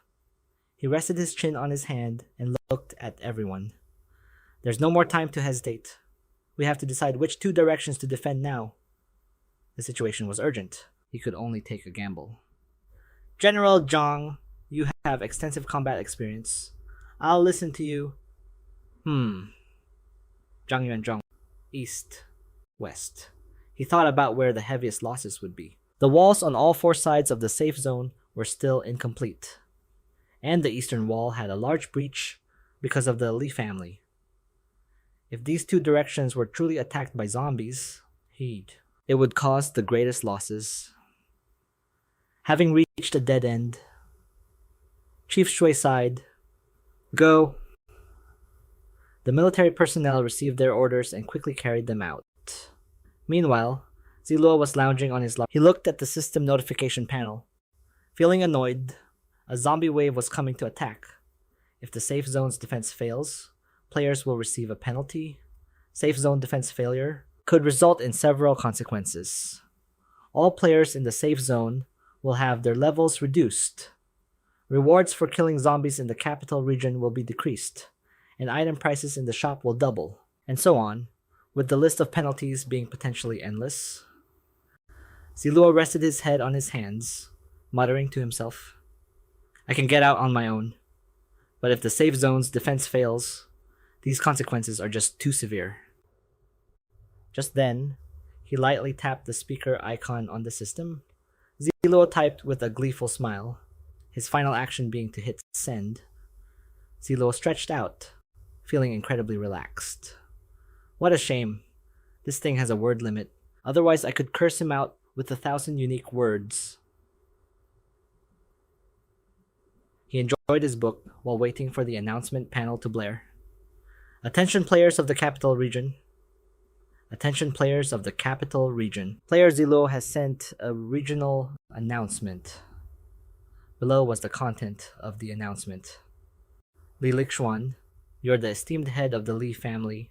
How can you run away like a rat? I'm afraid you've lost all your dignity. And on top of that, you lured a zombie wave here. You're truly the scum of humanity. You're a real coward, hiding in your shell. It's pathetic. Just go and die. Standing before the door of a certain house. One could hear the angry voice of a man. Damn it! Li Lixuan's face was contorted with rage as he vented his anger on a chair. Zi Luo, you better hope I don't get the chance. Wait until I get my hands on you. I'll definitely tear you into 100 pieces, Li Lixuan roared. No matter what price I have to pay, I will kill you. But just then, the butler knocked on the door with a fearful expression. Family head, it's bad. Something terrible has happened. Li Lixuan's face, already dark, turned even darker. What happened, speak? Seeing his master's expression, the butler trembled in fear. Family head. A moment ago, Zi Luo made an announcement saying that our Li family lured the zombie wave. This has caused many people to hate our Li family, and they're talking about getting revenge on us. The more he heard, the more his face twisted in anger. In the large-scale gathering areas we openly manage, according to statistics, at least half of the people have chosen to leave. They are only staying temporarily because it's nighttime. Conflicts have also broken out in several places. He couldn't believe it. What did you say? Li Lichun looked like he was about to explode. Is there anything else? Spit it out. And his voice grew quieter as he spoke.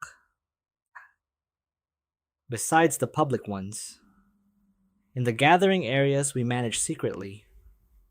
If people find out the Li family is controlling them, they will probably choose to leave as well. Just because of one person named Zi Luo, the Li family's enterprise was in ruins.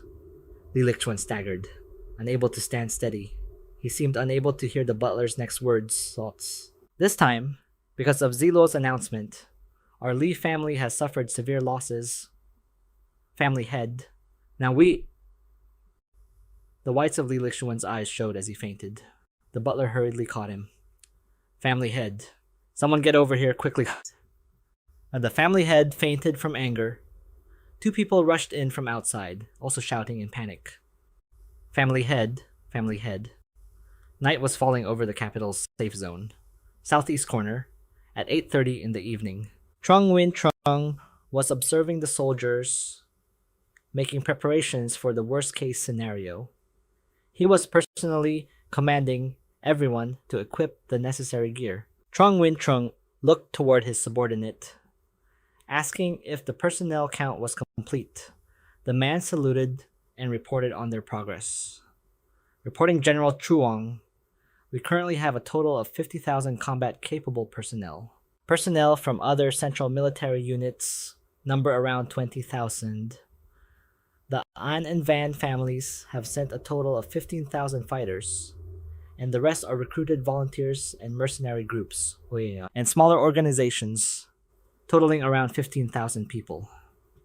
Seeing him pause, Truong Win Trung asked, "Is that all?" The subordinate sighed. The remaining 100,000 are logistics personnel. But their strength is extremely weak and they can't be considered combat forces. Hearing the report, he grew even more worried. Moreover, time is too short, and the 100,000 player military joint teams responsible for exploring outside and eliminating might not make it back. Truong Win. Trung closed his eyes, as if contemplating something in the distance. It's not enough. If we were just staying within the safe zone, we wouldn't have to fear the zombie wave. The soldiers all showed their determination. General Truong, don't overthink it. Maybe the zombie wave won't even be able to break through that easily. You've got us brothers here. No matter what, we will fight until the very last moment. Truong Nguyen. In Trung's eyes seemed to well up with tears. At this point, there's no other way. He crossed his arms and stared straight ahead. The south and west will be guarded by 20,000 military personnel. The east is assigned to the An and Van families. If the zombies come from the north, call for reinforcements from the eastern front. Wave the zombies. They are all brave people, but we must also be cautious. Remember that. Keep a close watch. We might not be able to command the people from the An and Van families, but the command over the scattered personnel must remain in our hands. Yes. General, just then, a system notification appeared again. The zombie wave is about to attack the capital region. The zombie wave will last for 5 hours. A long notification that looked like a death certificate appeared. The capital safe zone is advised to prepare its defenses, announcing the conditions for the safe zone's collapse. Within the area 10 meters outside of any game building in the capital safe zone. If a sufficient number of zombies enter, the building will be considered destroyed. After a building is destroyed, it will be rebuilt in 7 days. And if the number of destroyed game buildings exceeds 50%, the safe zone will be considered collapsed. If the total number of player deaths within the safe zone exceeds 50%, the safe zone will be considered collapsed. An energy crystal will appear in the central square of the capital safe zone. If the crystal is touched by a zombie, the safe zone will be considered immediately and completely collapsed. Warning: once the safe zone collapses, the level of all players within the safe zone will be reduced by 3 levels. The level of players in the capital region will be reduced by 1 level for 1 month. Rewards obtained from killing zombies, completing quests, and so on will be reduced by 30%. The gold coins required to purchase items, entering dungeons, and undergoing class changes will increase by 50%. After the safe zone collapses, the surrounding seal will disappear. The remaining surviving players may leave the safe zone. The safe zone defense is considered successful if the zombie wave retreats or all zombies are killed. A successful defense will grant many benefits earned during the process. Players who kill zombies will earn a certain amount of merit points based on the zombie's strength. Merit points can be exchanged for abundant rewards in the merit point shop. A merit point leaderboard will appear after a successful safe zone defense. Players on the leaderboard can obtain extra rewards and merit points based on their ranking. After reading it, Trong Nguyen Trung turned to look behind him, where the sturdy defensive fortress stood, as the sky over the capital square grew darker and darker. For some reason, everyone was gathered around the giant energy crystal, with notifications continuously appearing above their heads, including the merit point leaderboard. Everyone received this notification, no matter where they were. Trong Nguyen Trung was also taken by surprise. He quickly urged his subordinate, "Quick! Didn't we ask all the high-ranking experts from the combat power leaderboard to stay here?" Send the strongest people to protect the energy crystal in the capital's square, and have the rest protect the other buildings. The subordinate's face also turned pale. General Truong, what about Tulak and Daingok? Should we call them? Truong Nguyen-Trung's face went blank as he thought of those 2 monsters. Are they people I can command? He coughed lightly. Don't ask questions you shouldn't ask. Just go and relay the orders. Oh, luckily, the subordinate was easily convinced.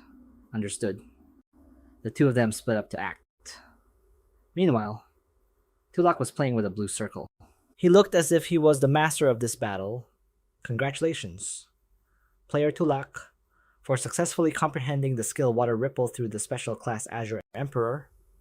The skill's special functions appeared. Water Ripple, a mage-type skill, consumes mental power to form a water disc. After throwing the water disc to a specific location, it will form a whirlpool-like water current on the ground within a certain range. The current will deal a small amount of damage to enemies within its range, while also having a slowing effect and pulling them towards the center of the whirlpool. The system even provided a detailed visual of the powerful blue whirlpool. Tulak was extremely pleased. He was just missing a large-scale crowd control skill, and this would be a great tool for dealing with zombie hordes. Just as he was having fun, another quest appeared. Ding a special quest. All-out battle was issued. The system then provided a detailed explanation. Quest introduction. The capital's safe zone is facing a zombie wave before its construction is even complete. Furthermore, there is a massive power disparity between the 2 sides.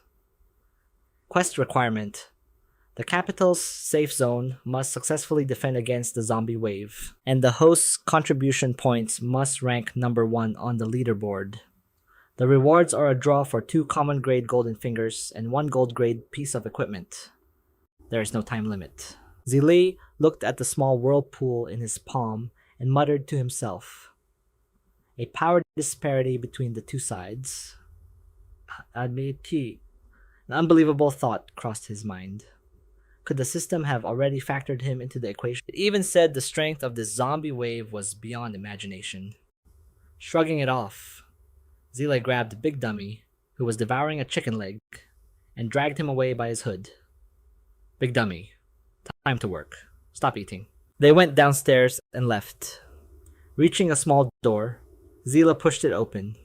Inside, It was pitch black, with countless system fragments floating in the air. The blue interface panels had now turned red. The zombie wave is about to attack. Players, please strive to survive. Zayle's face darkened as he read the system panel, and the atmosphere shifted in an instant. A red orb appeared amidst the dark, swirling clouds. A horde of zombies emerged from the mist. Their target was the skyscrapers ahead. The words being manipulated appeared above their heads. The zombies' eyes were bloodshot yet vacant. Shortly after the dark clouds dissipated, they became extremely agitated. They charged relentlessly, attacking the city walls. Standing on the high wall, Zhang Yuanzhong gave the signal to prepare. As he waved his hand, a brilliant golden orb materialized above the city. An explosion rocked the middle of the zombie horde. Sharp ice spikes erupted from the ground, impaling the zombies, while vines shot up to block their path. He commanded his troops. Second squad, advanced to the second defensive line. The young soldiers all wore expressions of grim determination. They shouted in unison, "Sir, yes, sir."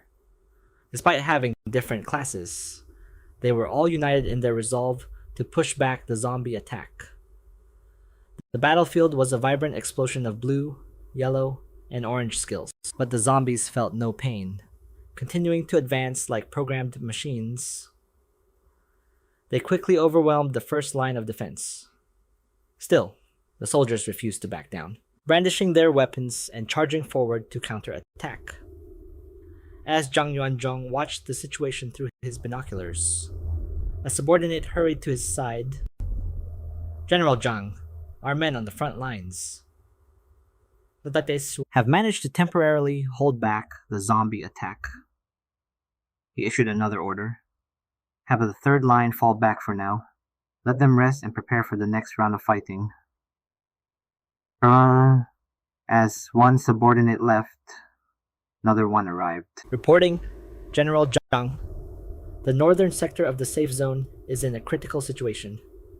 A massive number of zombies has appeared, estimated between 6,000 and 7,000. We request reinforcements. Zhang Yuanzhong didn't expect the crisis to develop so quickly. He urgently asked about the other sectors. "What about the west? What's the situation there?" His worst fears were coming true. The soldier was gasping for air, because it all happened so fast. "We haven't received a report from the west yet. Only the northern sector sent a messenger to report the situation. The soldier from the north also said," he continued, catching his breath, "Zile has appeared on the northern wall, but there's no sign of Big Dummy." Zhang Yuanzhong clenched his fists. Does he plan to fight the entire zombie wave alone? There hasn't been any other news from the north, so I'm not sure. After hearing the report, he waved his hand dismissively. "Go back to your duties. Report any new developments to me at once." Zhang Yuanzhong stood high above, gazing down at the chaos below. The battlefield was a whirlwind of giant ice blocks and flashing bolts of lightning. Yet his soldiers still held their weapons steady, their faces breaking into smiles. "Ha ha ha.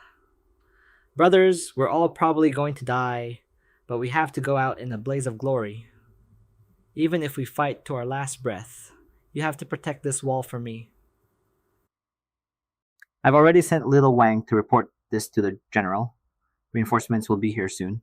Our job is to hold the line and not let the zombies break through the wall before they arrive." A soldier rushed over, breathless, to report the news. 2nd Battalion Commander Zile just charged out of the city walls. He went out all by himself. At that moment, it seemed as if he was walking on air, his steps impossibly. The other soldiers screamed in terror. "Holy crap! Boss Zile, get back here! It's too dangerous outside." Their faces turned pale as they watched him with immense worry. "That's right. Boss Zile, that's a horde of dangerous zombies." Before they could finish, the two soldiers began waving their hands frantically, their faces turning deathly pale. "We take back everything we just said. All they could see was Zile, sword in hand, slaughtering zombies in every direction. He aimed directly at the zombie horde. Each swing of his sword unleashed a circular shockwave of dazzling golden light that seemed to incinerate every zombie it touched. In the dark of night, the brilliant golden slashes, as the dust settled, the ground was revealed to be littered with zombie corpses. Wearing a mask, Zila charged deeper into the center of the battle. The soldiers behind him, weapons in hand, couldn't help but cry out, Damn it. Zile is charging forward, so how can we just stand here like cowards? They felt a renewed sense of strength. Brothers, let's go too. Killing even one more zombie is a victory. The soldiers rallied each other, and in no time, their morale was sky high. They relentlessly intensified their attacks on the zombies, while Zile casually waved his hand, combining fire and water to create an unparalleled force, crushing zombies. The onlookers, who only had a fleeting chance to gain power, commented speechlessly. As expected of the great Zi Luo, a boss is truly a boss. His method of dealing with zombies is so clean and so refined. The entire crowd turned into crazed fans when Zi Luo pulled out a chair and a cup of tea. He stuck his sword into the ground, leisurely enjoying the steaming cup of tea. A zombie ran up and spewed out a cloud of green smoke. The poison gas drew near, but he just casually lifted his mask to enjoy the hot tea. He slowly sipped his tea with the toxic smoke right in front of him. As he placed the lid back on the teacup, Zi Luo leaped up and kicked the giant zombie. The flavor is quite pure, and the temperature is just right. He pulled his sword out of the ground and stabbed the creature right through the stomach. His tone was like he was talking to an animal. You get provoked pretty easily, don't you? Am I not fighting your zombie squad while sipping tea? And you've already sent special type zombies to attack me this soon? Behind Zi Luo was a horde of variously shaped zombies. He waved his hand, using water ripple, and whirlpools of water appeared, blocking the zombies' advance.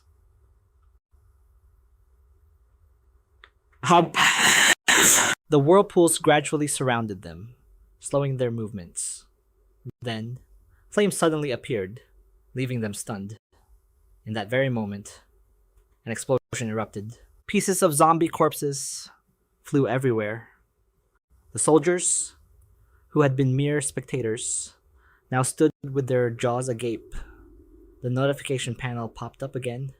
Congratulations to player Zi Luo for reaching level 24. All stats increased by looking at the dismembered zombies. The one controlling them had a thought. How can such a powerful human possibly exist? If this keeps dragging on, my zombie wave will probably have to sacrifice a quarter of its numbers to finally kill him. The zombie commander made a decision. If this takes too long and the human commanders arrive, this operation will very likely end in failure. I absolutely cannot let my mission fail. Because of a single human.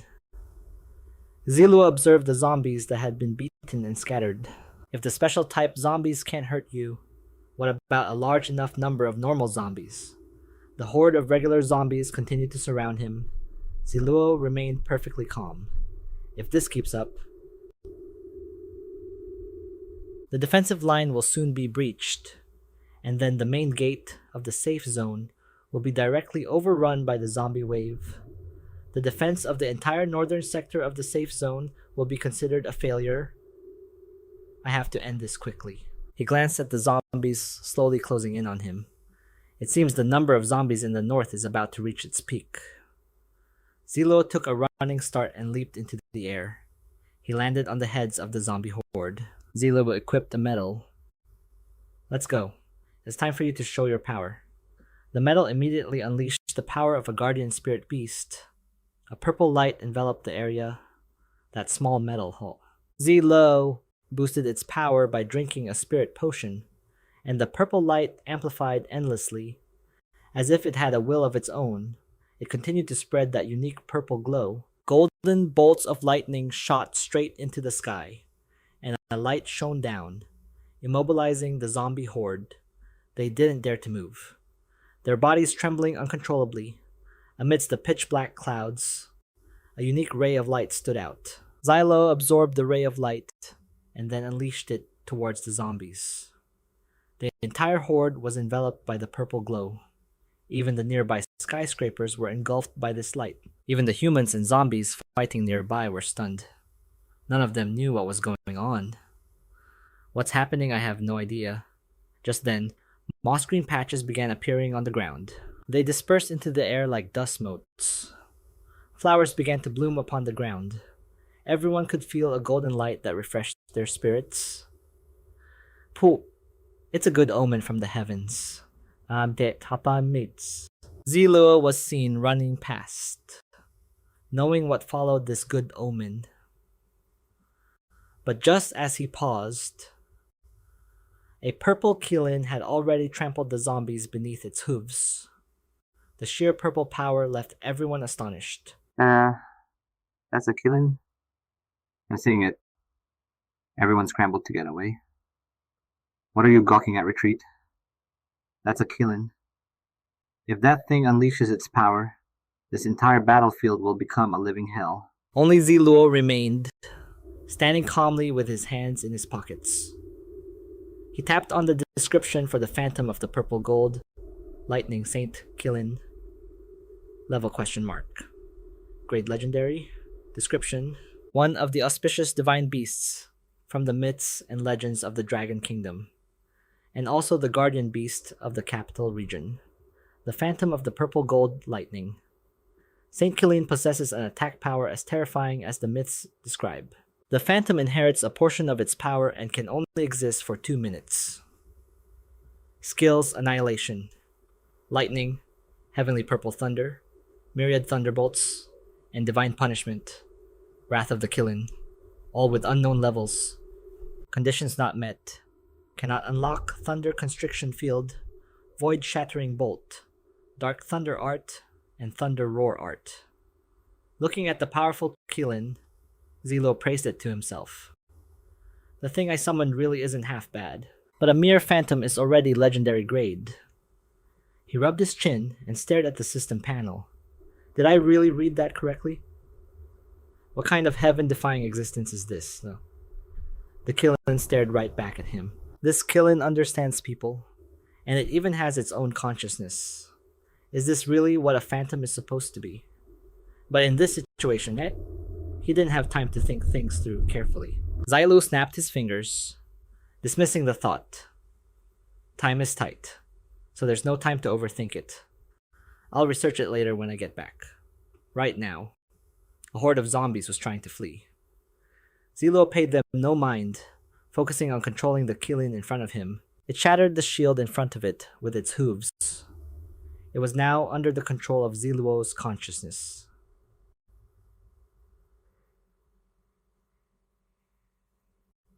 Lightning continued to rain down on the zombies, completely breaking their fighting spirit. Just stood to one side, observing the situation. Lightning galloped wildly, so powerful it shook the heavens and the earth. The Qilin stomped its hooves on the ground, leaped into the air, and continued to strike. Bolts of purple lightning once again struck the zombies directly. Its eyes blazed, unleashing a myriad thunder calamity. After it used that skill, the zombie horde staggered even more. The zombies now clutched their heads and ran around in a panic, mirroring the expression of the zombie king, and the Qilin's golden eyes flashed again. It once more unleashed the apocalyptic purple lightning. Perhaps because they had been beaten so much, the zombies were also furious. But that purple light once again struck the last group of zombies directly. In the blink of an eye, that zombie horde vanished without a trace. Congratulations, player Zi Luo, for reaching level 25. All stats increased by 3 and 5 free attribute points gained. Congratulations, player Zi Luo, for reaching level 26. All stats increased by 3 and 5 free attribute points gained. Upon receiving this notification, he looked at his own palm in disbelief. To think it made him level up twice in a row. This insane divine beast, this broken skill, It's just immeasurably powerful. When he looked again, the Killin was riding the clouds, relentlessly attacking with annihilating lightning flashes. With just a slight movement of its leg, the zombies below took another severe beating. I'm completely stunned. At this moment, the shield had shattered, countless fragments falling down, but the notification popped up once again. Congratulations player Zi Luo for reaching level 27. All stats increased by 3 and 5 free attribute points gained. Plumes of smoke continued to spread through the air. A young boy looked happily at this aura. I knew this aura felt familiar. It made me personally run over here to check it out. Turns out, it's the aura of the Azure Emperor, so nostalgic. The figures in front of the energy crystal wondered endlessly. Huh? Why is there also the aura of that guy? What's going on? Good heavens. The legacies of these two are combined in a single person. Ha ha ha. How hilarious. To think I'd get to see such a spectacle in my lifetime. Ha ha ha ha. I can't. I'm going to laugh myself to death. I have to get out of here. Ha ha ha. So a Killin with consciousness really does exist. A girl marveled at Zi Luo's level.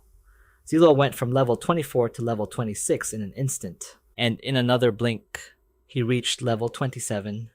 This is just too heaven-defying. Before Zi Luo now were 2 items. The original scale of the purple gold lightning holy Killin, and the source of the thunder trigram. The item information appeared again. The source of the thunder trigram possesses extremely high lightning power. Integrate it into the Bagua set. The player can control the thunder triagram's source of light. Original scale of the purple gold lightning. Holy Killin. Special portable item. Epic grade. Description. The original scale of the purple gold lightning. Holy Killin once received the blessing of the purple Killin. It has an auspicious ability, which can exert a special effect under certain circumstances. Ability can increase the player's luck. Base stamina, recovery, speed increased by 20%. Base spiritual power recovery. Speed increased by 20%. Negative status effects received are reduced by 20%. Damage taken from all attribute types is reduced by 10%. After reading the scale's information, even Zi Luo had to exclaim in admiration, a level of power that's simply indescribable. He collected the items. Zi Luo stared at the purple scale in his palm. He scratched his head in bewilderment. If I want more original scales, do I have to pluck the Killing Bald? Can its scales regenerate? I'll have to look into that later. The zombies screeched again, drawing his attention. Zi Luo turned his back to the zombies without any guard. Are they scared already? He opened the skill panel on his system to check. The auto-loot skill of his golden finger had lost its effect. System, why can the auto-loot skill pick up items dropped when I kill zombies, but not items dropped when the Killin kills zombies? The system immediately replied, because those dropped equipment and items have all been turned to ash by the destructive force of the Killin's furious power. They no longer exist, and thus cannot be collected. Hearing this answer, he was a bit stunned. Its destructive power was even stronger than I expected. Zi Luo stroked his chin thoughtfully. I wonder if gold-grade equipment and items, or higher quality supply cards, could survive. I'll have to find a chance to test it. He looked at the scale again. Given the status of the Killin, the quality of these things must be divine grade. This thing is so small. Where should I put it? If I just keep it in my bag, what if it falls out during a fight? Just then, the system announced that it had detected a special item, the original scale of the purple gold lightning. Holy Killin has a special ability. Do you wish to activate the cosmetic effect? Activate? As soon as Zi Luo said the word, the scale instantly disappeared. A purple light glowed on his chest. A miniature image of the Killin appeared. With no attributes, player Zi Luo's adjusted stats are Strength 113, Spirit 108, Constitution 108, Agility 108, 8. Everyone stared at him, stunned. They couldn't believe everything had been resolved. Just by his simple action, Zi Luo coolly departed. The crisis at the North Gate is completely resolved. I'll go check on the other areas, Hulk. Though their faces were covered in grime, they still smiled. Was that boss Zi Luo just now? Does this count as us having fought alongside the boss? I have to work harder to get stronger too. I must follow boss Zi Luo's example. But tears also fell. Several hundred of our brothers are gone. It's okay. We successfully defended the city gate. The souls of our several hundred fallen brothers can finally rest in peace. Alright, everyone, spirits up. We absolutely cannot let our other brothers' sacrifices be in vain. Clean up the battlefield first, then prepare for the shift change. Just then, a soldier hurriedly ran over to give an update. What's going on? Is the Northern Front finished already? All the soldiers on this battlefield were now in high spirits. Tell them to help clean up the battlefield first. I'll report what happened to you. Then you can report it to the general. Alright. They started to tell the story. Let me tell you. The great Zi Luo suddenly appeared, and everyone else looking at the system panel was in awe. Oh my god. As expected of my idol, the great Zi Luo. That was so fast. A top player is a top player. He shot straight up to level 27, a full 8 levels above the second ranked general. That's just insane. Even his merit board is enough to make others jealous. What's up with this merit ranking board? This is too exaggerated. Are you sure it's not a typo? Rank 1 on the merit points leaderboard is Zi Luo, with a total of 80,470 merit points. Okay. Rank 2, Zhao Chang of the 3rd Company 4th Platoon, with a total of 473 merit points.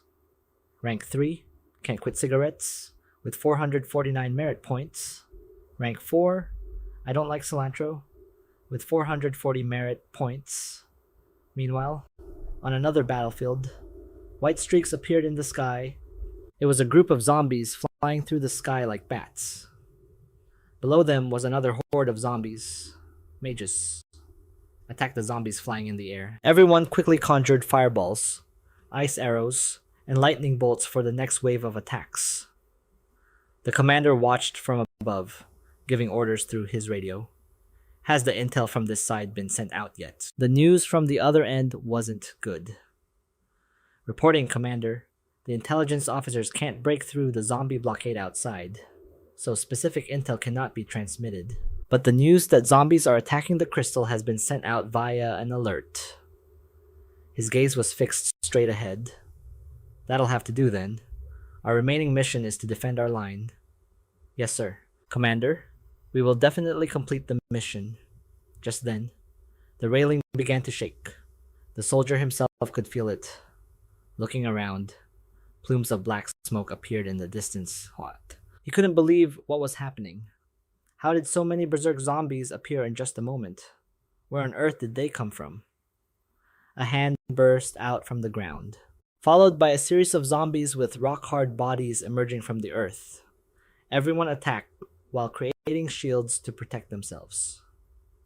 But this time, the zombies' bodies were many times tougher than the previous waves. They struggled desperately to fight back. It seemed all their efforts were futile as another new horde of zombies appeared before them. Seeing the stunned expressions on the soldiers' faces, the commander above shouted relentlessly, Hold on for me.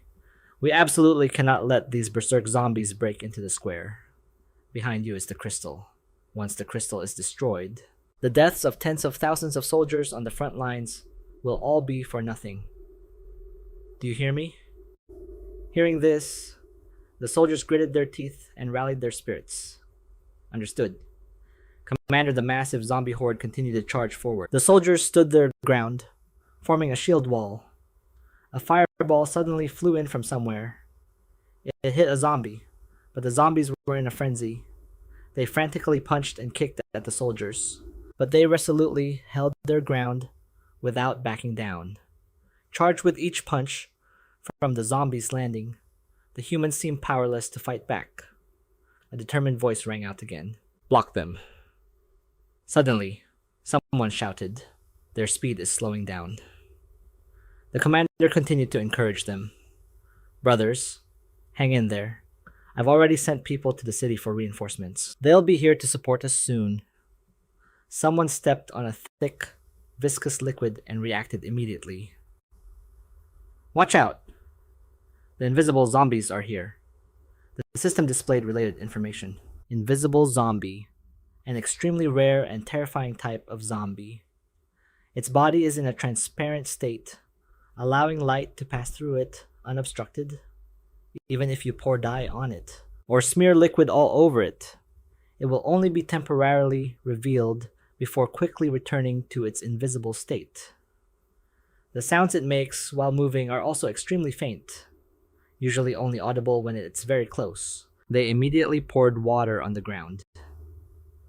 "Everyone with water. Pour it out. Now."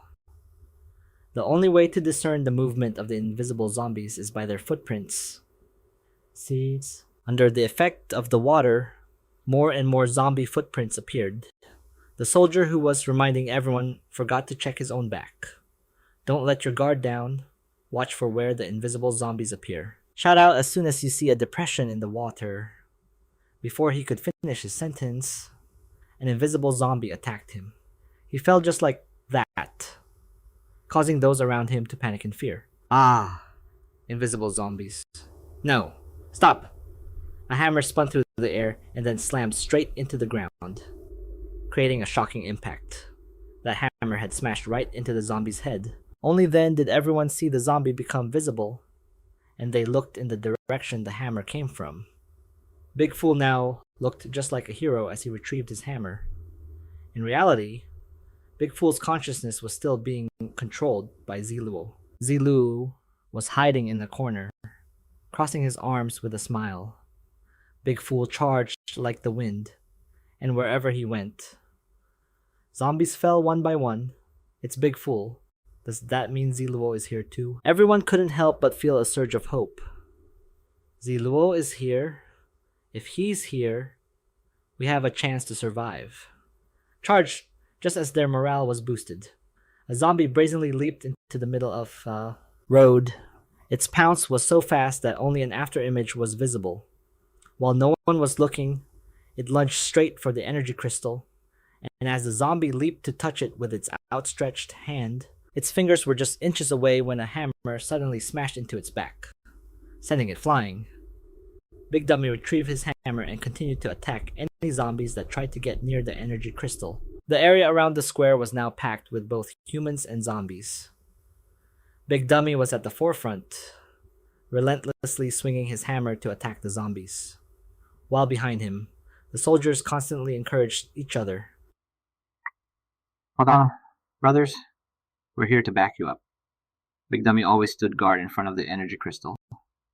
"Hang in there, everyone. The sky's getting darker and darker." And the wind is starting to pick up, filling the air with the rustling of dead leaves. They were checking the number of casualties and let out a sigh of relief. Thank goodness. And Kyu Dong held his blade, his power still enveloping it. Someone patted his shoulder and advised, "Old Anne, you should rest for a bit. You've been fighting this whole time." The people around began to whisper. That was him just now. Right, the one who charged into the zombie horde without any regard for his own life. Master An is so strong. I saw him charge into the horde alone, and then I lost sight of him.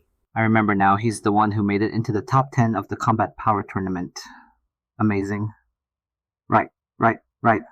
I also saw him fighting the zombies until the very last moment, and he emerged from the horde completely unscathed. They looked towards An Kyu Duong. "Master, you're way too humble." "Yeah, that's right, I want to follow your example, but you don't need to be so modest. With your skills, if you joined the army, you could probably accomplish great things." Owarin Tos. "That's right. Master, you should get some rest. Who knows when the next zombie wave will hit? And Qiu Dong heard their words of encouragement, but didn't show any pride. He found a corner to sit down in, staring intently at his dagger's blade. Just then, he was surprised to see a figure suddenly appear. The people around were extremely gossipy. Big dummy, is he trying to get acquainted with Master? And as expected, great masters recognize each other. Big dummy raised his hammer, and the others turned pale once again. Whoa, but why do I feel like something's not right? Why do I get the feeling that Master Big Dummy wants to smash on Qiu Duang? What's going on? Good heavens, what is this situation? Even he himself felt bewildered. But just then, Big Dummy swung his hammer down, and An Qiu Duang's body was instantly shattered. Big Dummy let out a sigh of relief and wiped the sweat from his forehead in front of the stunned onlookers. Suddenly, someone pointed at An Qiu Duang's corpse. Everyone, look at Master An's body. The flesh and blood body had now disappeared, leaving only the clothes and splattered red blood. At that moment, everyone could clearly see a white creature in the pool of blood, with a grayish-white body and sharp claws. My god, this An Qiu Duang was actually a zombie. The system then displayed information about the death of a phantom form zombie, known as the most insidious and vicious trump card in the zombie wave. By absorbing someone's corpse, it can transform its appearance into that person's. Items like equipment and accessories on its body have no real function. But from the outside, you can't see any difference. The distinctive scent of a zombie also completely disappears, making it identical to a human. Its expressions and demeanor are still relatively stiff, but its biggest giveaway is that it cannot speak. Everything happened so fast that everyone was left stunned. To think that zombies had so many different forms, it's necessary to set up a check. Everyone must be made to speak after this battle. That's right. Who would have thought a comrade fighting shoulder to shoulder with you would stab you in the back? Sotetni Kikibzao. Tulak clasped his hands behind his back and casually walked away, with Big Dummy following him. He had received orders to head east. Just then, Lam Tulak used his mind control to end the state, causing Big Dummy to shrink back to his original form. Afterwards, Big Dummy watched the direction Tulak went. Meanwhile, in the eastern battlefield's safe zone, the corpses of zombies were piled high on the road. Nguyen Trung was observing everything through a pair of binoculars. Pyo. He trembled in shock as he listened to his subordinates' continuous reports. According to General Truong, the 5 defensive lines we set up have all been breached. Only the final one remains. Souls. Reporting to General Truong, our soldiers' combat strength is reaching its limit. The defensive force has weakened significantly. General, there aren't many of our brothers left. We can't fight anymore. General. Nguyen Trung could only sigh helplessly. He gave an order to his subordinate. Retreat for now. We'll fall back to the rear line, to the building complex. With these buildings as cover, we can get a chance to rest. The subordinate hurriedly said, General, we absolutely can't do that. If we pull back the line, the zombie horde will be completely unrestrained, he said worriedly. At that point, if the zombie wave decides to attack from another direction, we'll be forced into a passive defense. There are also a large number of non-combat personnel hiding in the building complex. Nguyen Trung waved his hand, cutting him off. I know everything you're saying, he said seriously, but right now, there's no other choice. They can't fight anymore, so it's better to enter the building complex to fight for a chance to survive. The subordinate could only lower his head in silence. Suddenly, he saw the masked Tulak leisurely walking over. At this moment, the subordinate became overjoyed, patting Nguyen Trung's shoulder and pointing. General, we don't have to retreat anymore. Tulak, he's here, Nguyen Trung called out to Tulak in surprise. But he walked right past him without a word, vaulting over the wall and jumping down as Yuan Zhong watched. He couldn't suppress a slight smile. Then Yuan Zhong raised his sword and gave the order, prepare to counterattack. The subordinate joyfully accepted the command. Understood. At that moment, On the ground below, another man was still fighting with a trembling sword, thinking, "We can't fall back," unaware that something was. Zi Luo suddenly placed a hand on the man's shoulder, asking what the current situation on the battlefield was. The man turned his head, overjoyed. "Your master Zi Luo." Zi Luo immediately raised his hand, signaling for silence. That's me. Tell me the situation here first. Hearing that, the man quickly turned and reported. Originally, the entire defensive line had been breached, but then a good number of reinforcements arrived from the west gate and stabilized the situation. Right now, we can still hold out for a little while against the zombie wave. However, the man continued. General Zhang then dispatched a lot of manpower to reinforce the crystal front, and a few units were sent to the gate to provide fire support. The man suddenly couldn't hold it in and burst into tears. The soldiers in charge of defense now number less than 10,000. We've almost reached our absolute limit. Zi Luo immediately began. Zombies are appearing endlessly from beyond the barrier. The situation for the humans isn't optimistic. It seems my timing is perfect to turn the tables. Right behind him, another group of people appeared.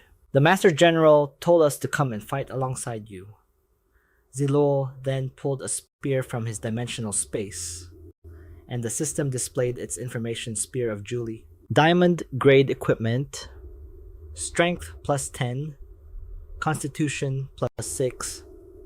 Attacks have a 30% chance of armor penetration, and a chance to deal damage equal to 150% of the strength attribute. Upon piercing an enemy, the spear will drain a portion of the target's stamina. Attached skill: Earth-shattering spear. When the spearhead is thrust into the ground, it will create a powerful shockwave at the point of. The shockwave deals damage equal to 100% of the strength attribute to all enemies in range.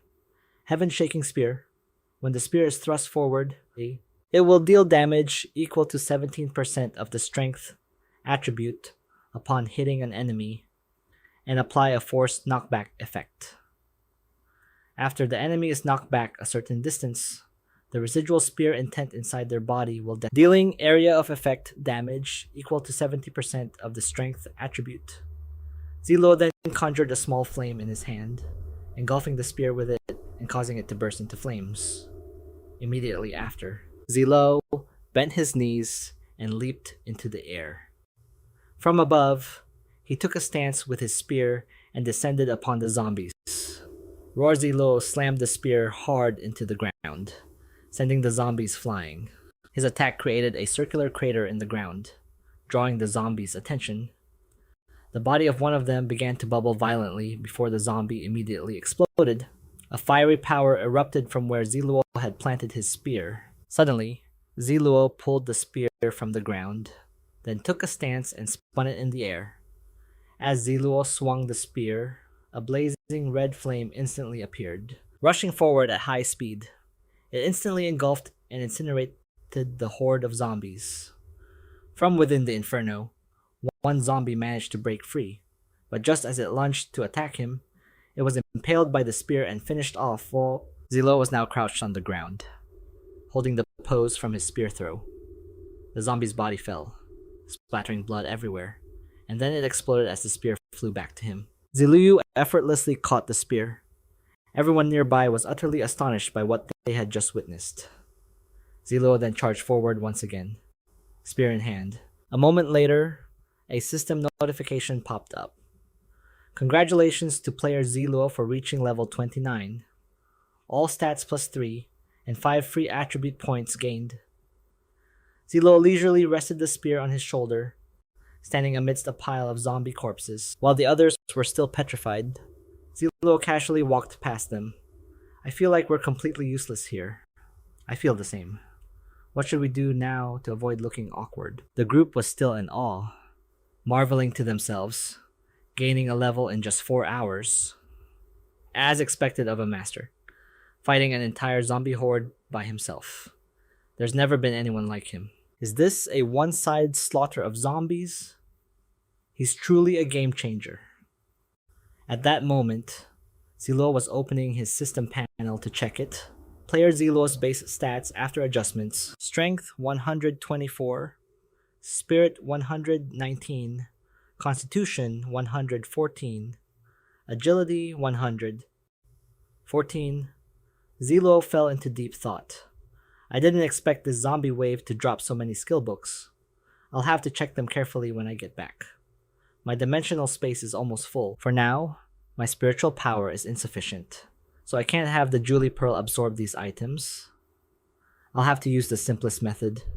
He then toggled the temporarily disable auto loot option on his system and crouched down, waving his hand to discard the other items. And a moment later, he walked over. Yuan Zhong and the others immediately gave him a military salute. Thank you so much. If you ever need anything from me. Zhang Yuan Zhong, I will do everything in my power to help. The others chimed in. Us too, Zi Luo walked over and said to Yuan Zhong, it was nothing.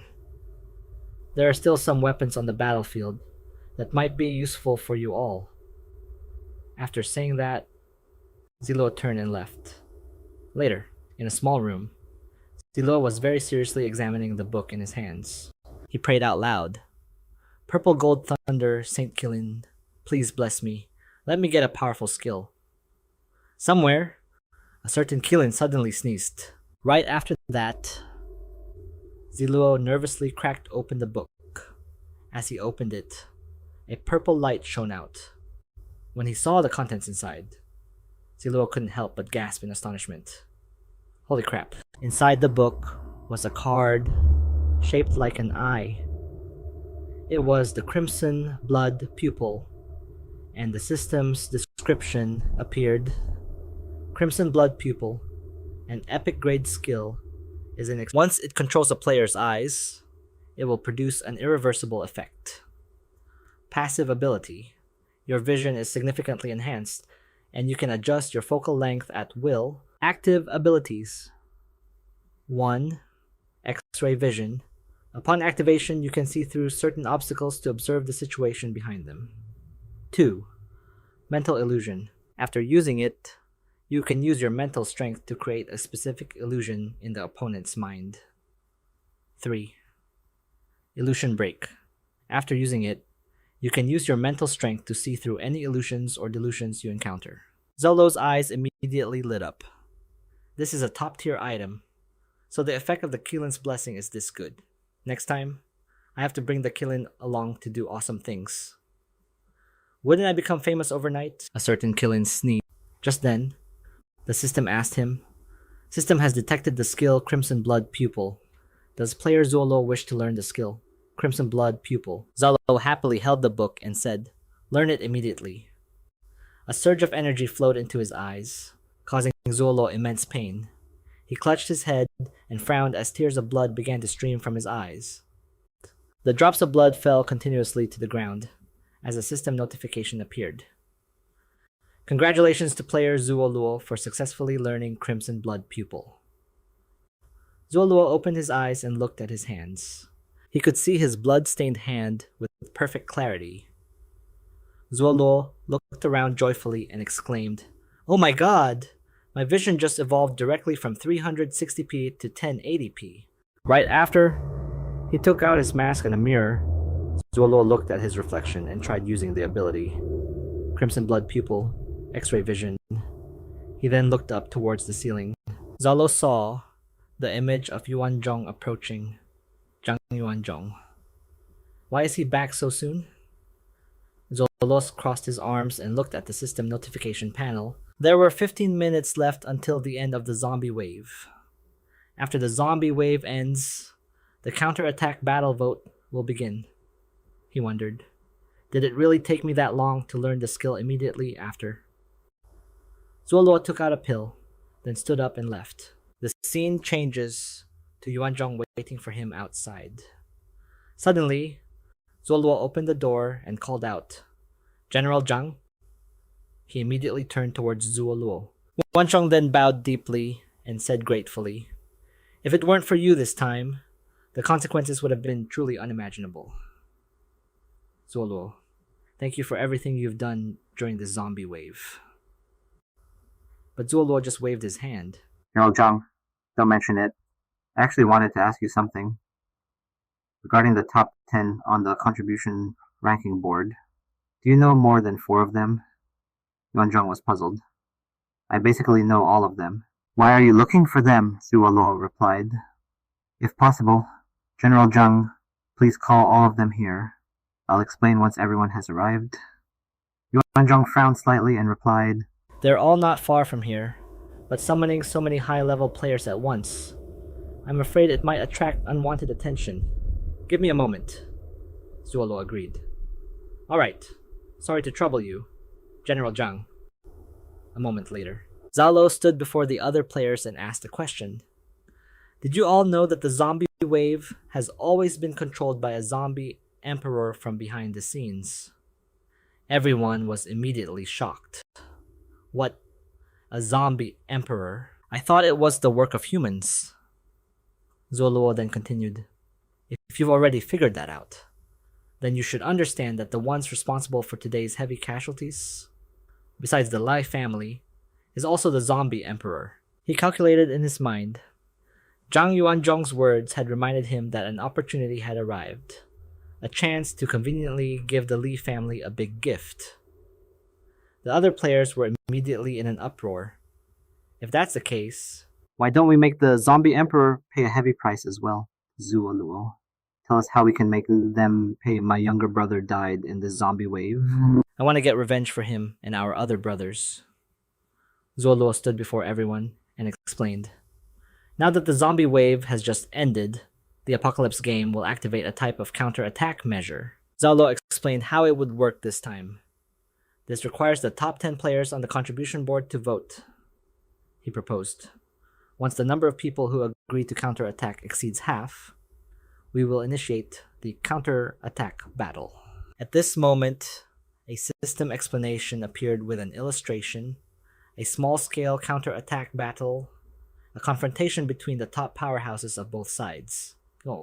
If the counter-attack battle is victorious, the zombies participating in the battle will be eliminated, rewards will be obtained, and the strength of zombies in the capital region will decrease.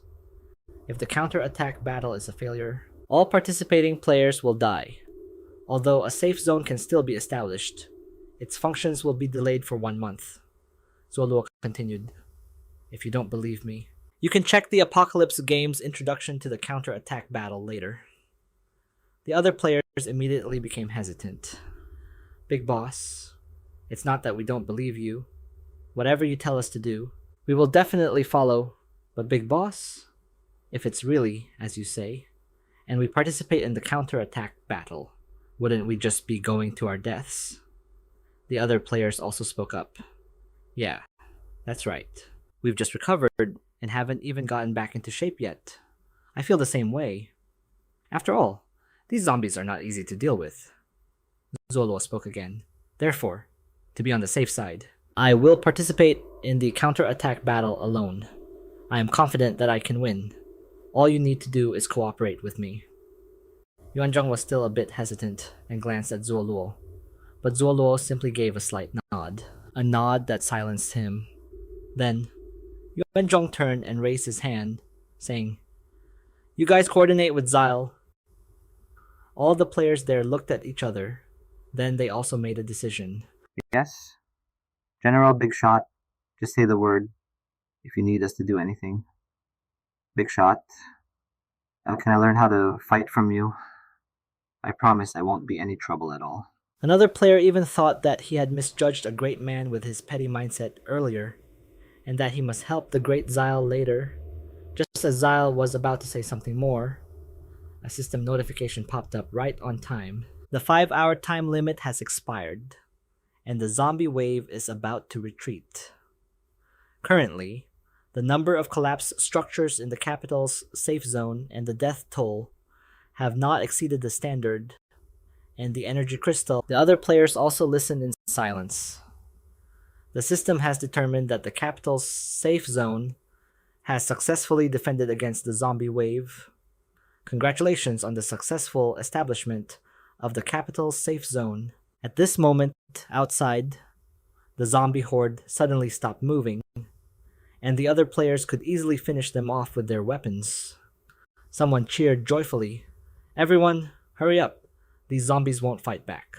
Hearing that, the others immediately became cheerful, all charging forward in unison, shouting, "Charge!" Back with Zyle, the system was still speaking. "Congratulations to player Zyle for taking first place on the contribution point ranking board for this zombie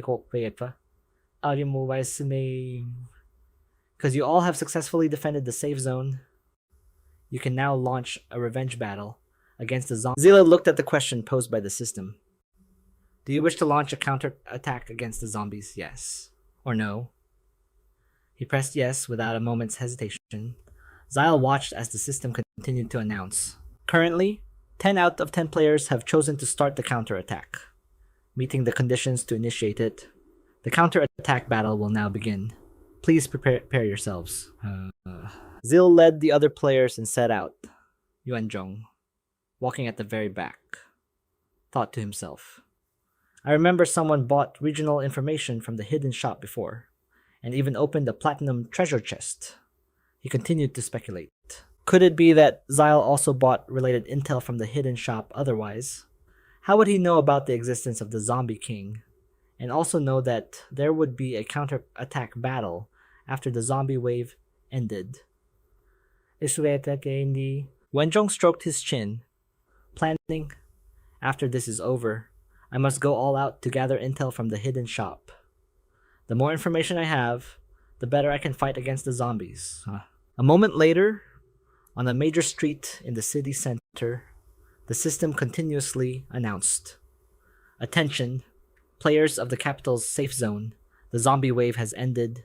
Following a vote by the top 10 players on the contribution ranking board, a counterattack against the invading zombies is about to begin."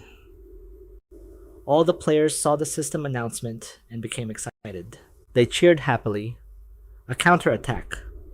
We can actually fight back. That's awesome. We should fight back.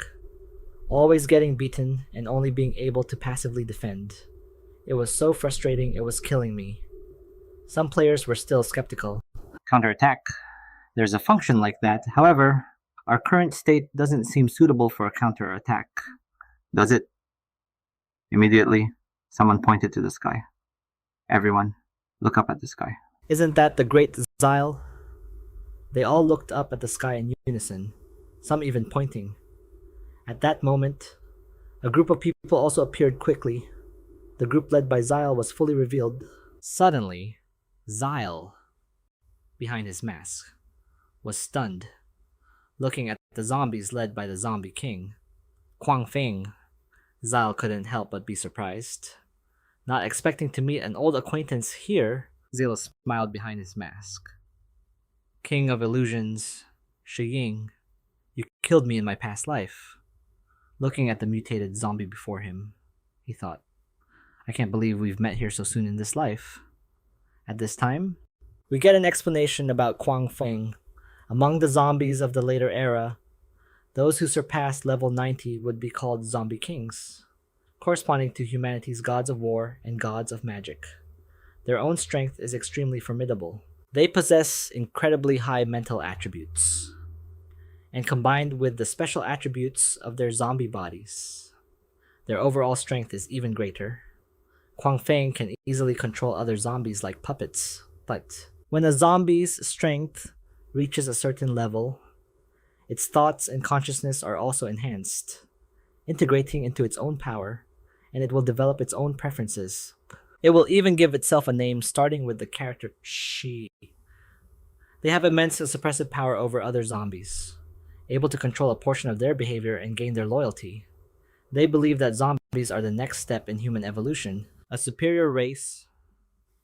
Zeal was lost in thought, remembering how in his past life, he and 9 other gods of war had all agreed to sign and join the Joint Combat Alliance. He recalled his past life. He was holding the registration letter with his name on it. Among those 9 gods of war, 3 were from the officials, 3 were from the Li family, and the other 3 seemingly didn't belong to any faction. Zeal recalled his past self. The entire alliance's management was very loose, with no rules and no requirements. Being in it was no different from being a free agent. He remembered watching from a distance as someone charged in to fight zombies, and at most, he'd see an alliance member choose to lend a hand or give some pointers. But afterward, that person would warily look around to receive money from someone else. In this alliance, as long as the price was right, there was nothing they wouldn't dare to do. Later on, the Lee family paid a very high price to hire 2 gods of war and this zombie king to kill him. The current Zyle let out a contemptuous smile behind his mask. Indeed, a thinking person always puts profit first. So what if your skills counter my phantom class? You're definitely not leaving this place alive today. The system window suddenly appeared, displaying the match rules. This counterattack battle will be a deathmatch. For each round, both the human and zombie sides can send 1 contestant into the arena. Unlimited fight time, no restrictions on fighting methods, and the battle only ends when one side is dead. After a match ends, the victorious contestant cannot leave the arena and must continue to the next duel. The counterattack battle will only have a final result when all contestants from one side are dead.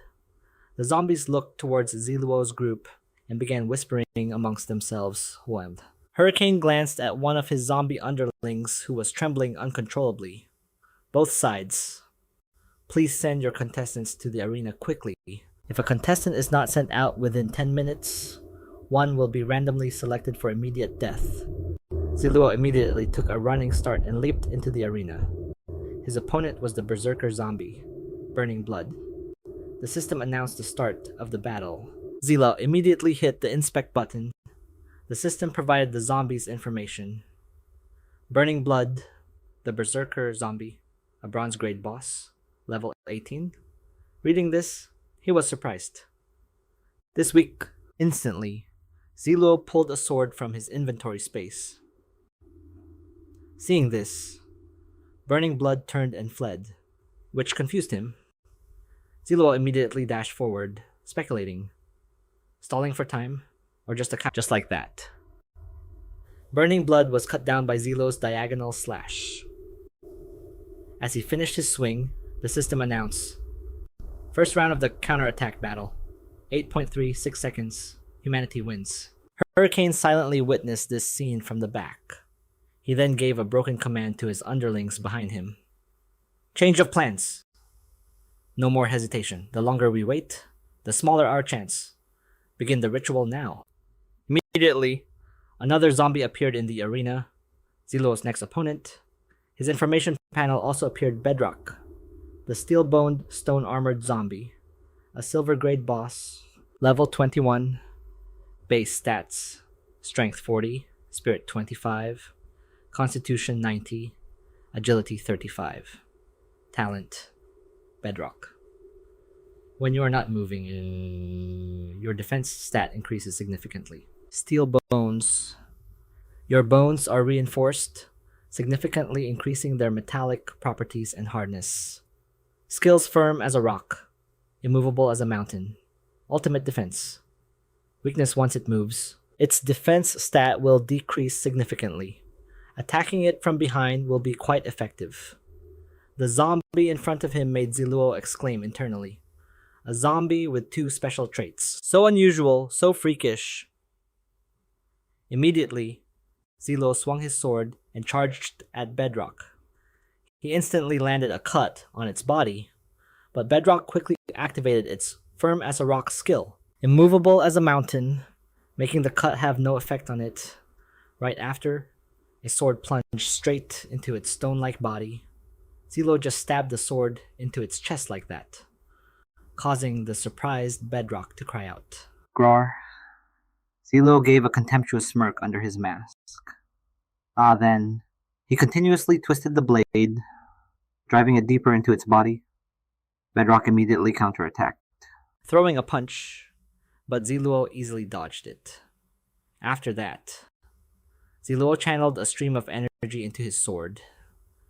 Ziluo's entire body was instantly enveloped in red energy. He leaped up and continued his attack on Bedrock. At this moment, Hurricane transmitted his thoughts to his minions via brainwaves. The zombies quickly sat down, and they raised their hands to cover their eyes. Even Hurricane closed his eyes and raised his hands to cover them. The heads of the zombies quickly exploded, and the top of one of their skulls even cracked wide open. It slumped over as blood poured continuously onto the ground. At this point, Hurricane walked over, spread his arms, and shouted, "For the zombies!" Then without hesitation, he thrust his hands into the heads of his underlings. Hurricane pulled out 2 brains and devoured them ravenously. The system appeared right then.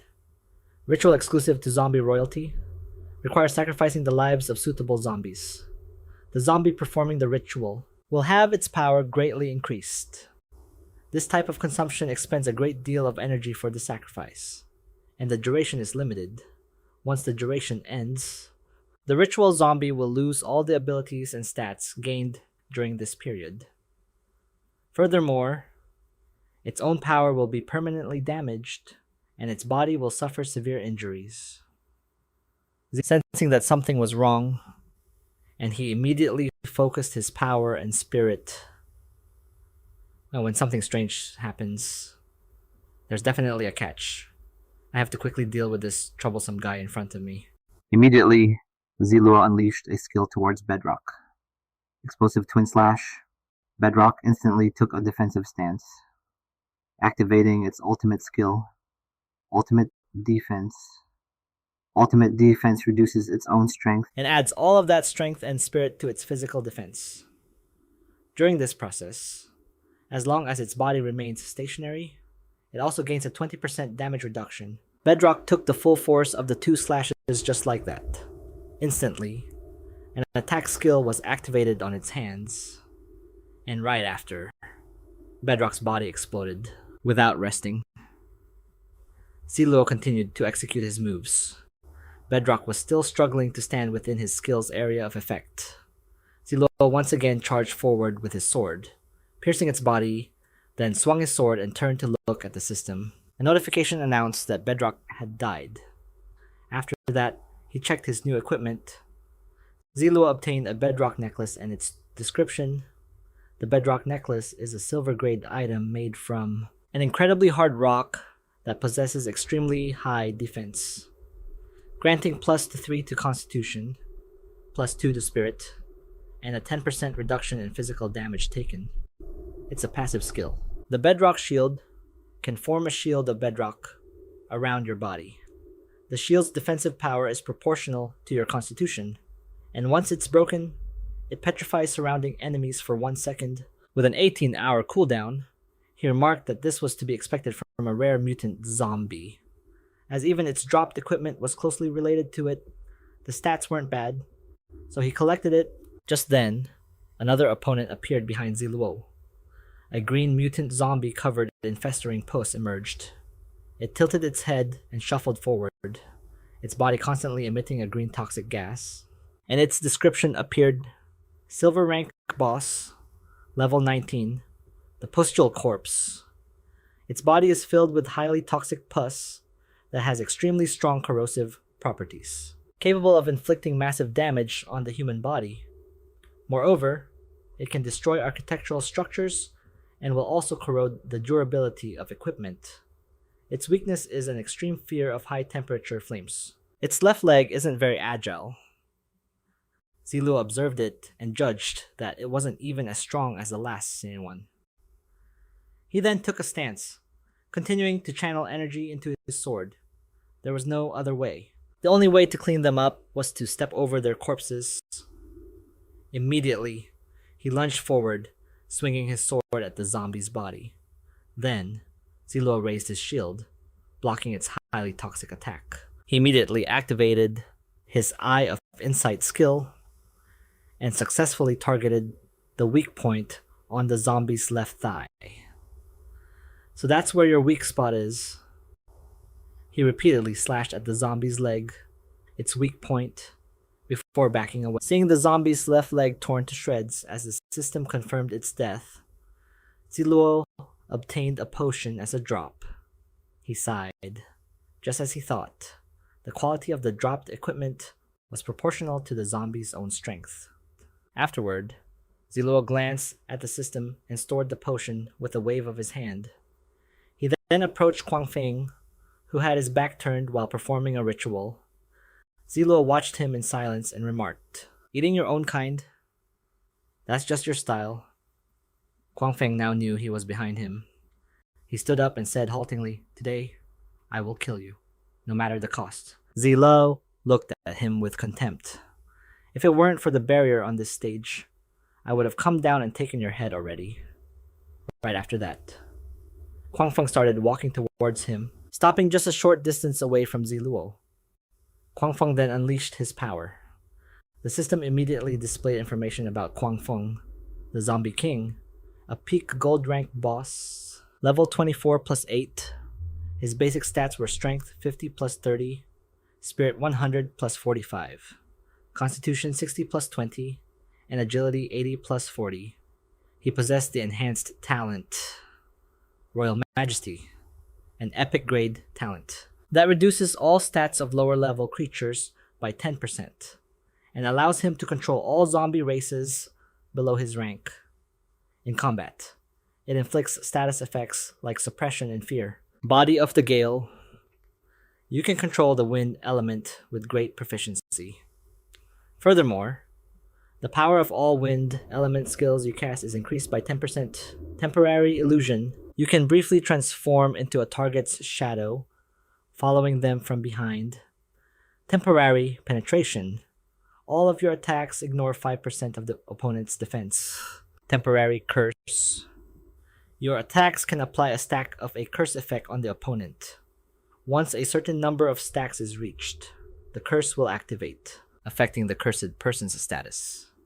Skills Eye of the Gale, Berserk Descent, Wind's Aegis, and Swift Wind Step. Weakness: the Zombie King has just completed his ritual and has not yet fully mastered his power, so his attacks may be flawed. The Zombie King's current state is only a temporary enhancement. All of his boosted stats and abilities will diminish and disappear over time. Zi Luo gripped the sword in his hand and remarked, "Strong enough, formidable enough. It's been a while since I've faced such a powerful opponent." Just then, the system dinged again, detecting that the host is about to engage in a life or death duel with the Zombie King Quang Feng. A special quest has been issued, Pinnacle Showdown. Seeing Quang Feng enveloped in a massive aura of energy, he did accept quests. Quang Feng angrily growled, "Human Zi Luo, I never would have expected this. Our plan to attack the safe zone was completely ruined by you, Li Lixuan. He tricked us. He gave us intelligence on the layout and strength of the safe zone's forces. But there was no information about you." Hearing this, Zi Luo was stunned. The Li family is collaborating with zombies. Looking at Quang Feng erupting with power before him, he suddenly understood. No wonder the zombie wave arrived so early. But what method did the Li family use to contact these zombie kings? As long as they could sow discord among the humans, the zombies stood to benefit. As for the deal with Li Lixuan, that foolish human probably doesn't even know he's being used as a pawn. He addressed all the players there, his voice booming. "Listen up. Humans, my name is Quang Feng." He condensed a ball of energy in his hand, declaring, "The zombie race will ultimately infect and slaughter all of you." He raised his hand, forming a giant sphere of energy, and that includes you and Zi Luo. Opposite him, Zi Luo also condensed a ball of energy in his hand. Just as Quang Feng launched his powerful attack toward him, Zi Luo easily dodged it while simultaneously lunging into attack. Quang Feng was taken aback.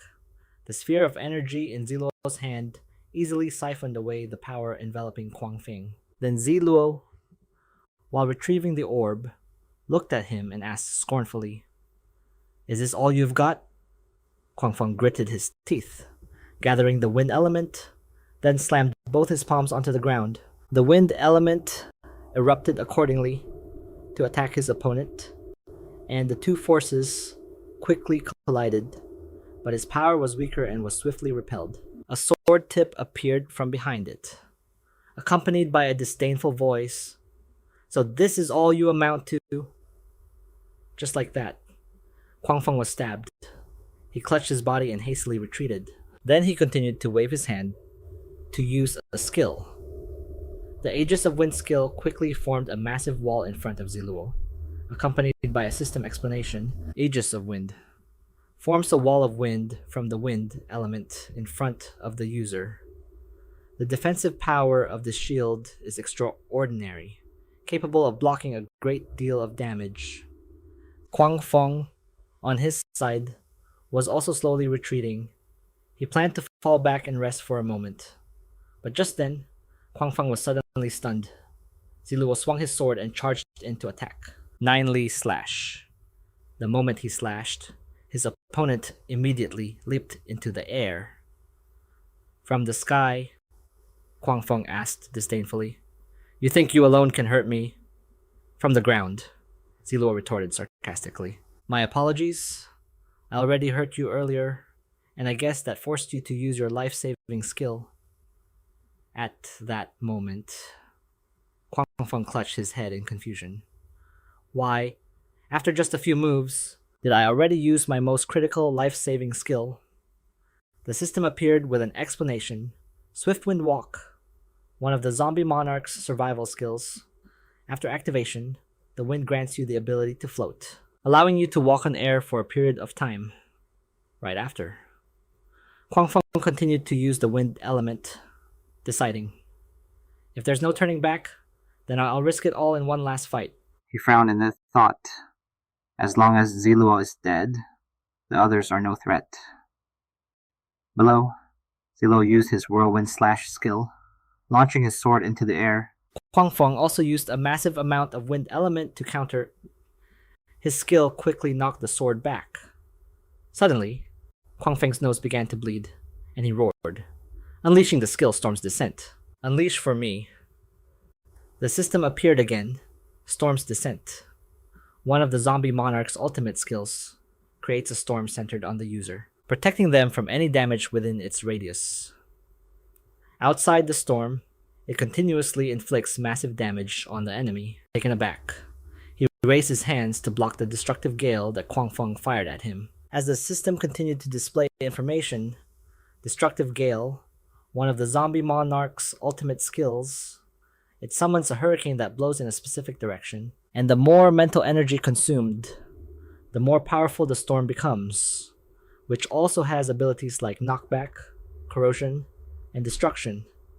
The attack forced him back a fair distance. Zi Luo looked up and wondered. A dual ultimate skill combo. It's that powerful? But in just an instant, Kwang Feng began to fall slowly to the ground, his mouth still muttering. Zi Luo of the Corpse Clan, human monarch, the Crystal East District will not lose. Seeing this, Zi Luo was at a loss for words, thinking to himself as he held his sword. "I take that back." Zi Luo walked over to the fallen Kwang Feng and said, using two ultimates at once, "And you're still alive. Your spiritual talent must be pretty high," he added. "But you've pretty much killed yourself, and the reward for my labor has gone cold along with you." Before Zi Luo could finish speaking, he saw Kwang Feng float into the air again. Seeing his closed eyes, with blood trickling from both them and his mouth, he knew. Has he lost consciousness? The other players below the platform fixed their eyes on Zi Luo's fight, watching the levitating Kwang Feng and hearing him say, "Forget it, seeing as you struggled for so long without even managing to hurt me. I'll send you off for the sake of the reward." Immediately after, Zi Luo used the Aegis of Bedrock skill, creating a barrier between himself and the wind element. Then, he calmly walked toward Kwang Feng with his sword. Zi Luo looked at the wall of raging wind in front of him, and brazenly stuck one foot inside.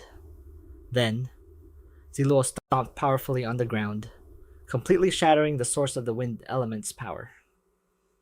Zi Luo proceeded to activate another skill. Activate the clairvoyance of the Crimson Eye. He could clearly see Kuang Feng at the very center of the power source. Seeing him writhing in agony, Zi Luo thought, he's about to become a dried up husk, so I need to be quick. Now, behind his mask, he took a deep breath, then charged forward, shouting, "Flicker boots! Activate the flicker skill." Instantly, Zi Luo appeared inside the tornado. Face to face with the long unconscious Kuang Feng, Zi Luo swung his sword, effortlessly lopping off Kuang Feng's head. Afterwards, Zi Luo sheathed his sword, walked forward, and touched the mask on his face, saying, "Deactivate the clairvoyance of the Crimson Eye." At that moment, the system flooded with a series of congratulatory notifications, making Zi Luo turn around. Congratulations to player Zi Luo for successfully the ritually enhanced zombie monarch and earning 10,000 contribution points. Congratulations to the player for reaching level 30, receiving +3 to all stats and 5 free attribute points. Soulmate Tawo. Congratulations to player Zi Luo for becoming the first person in the Apocalypse game to defeat a gold tier boss. Kakim Pa, earning the unique global title, the Golden Spear. A server-wide announcement will now be made. The system announcement quickly appeared over the heads of all players, verifying that the entire zombie faction has been eliminated. In this battle for revenge, the human faction has achieved victory. Final benefit: the human faction's revenge battle was victorious, securing the following benefits. 1. The evolution and leveling speed of all zombies in the capital region will be reduced by 30%, and all their stats will be reduced by 15% for 7 days. 2. Experience and gold rewards for killing zombies in the capital region will be increased by 30%, and the item drop rate will increase by 2% for 7 days. 3. All fee-based system buildings in the capital region, including shops, will have their fees reduced by 10% for 3 days. 4. Special treasure chests, hidden shops, and unlisted special buildings will appear in the capital region. Players are encouraged to explore. Reading this, Zi Luo was delighted. Sweet. He was famous again. Immediately after, he heard the system continue. Then congratulations to the host for successfully reaching level 30. You have obtained 1 super golden finger draw. Does the host wish to draw now? Zi Luo watched as his system continuously announced. Then congratulations to the host for successfully defeating the Zombie King, winning the counterattack battle, and completing the peak showdown mission. Ding.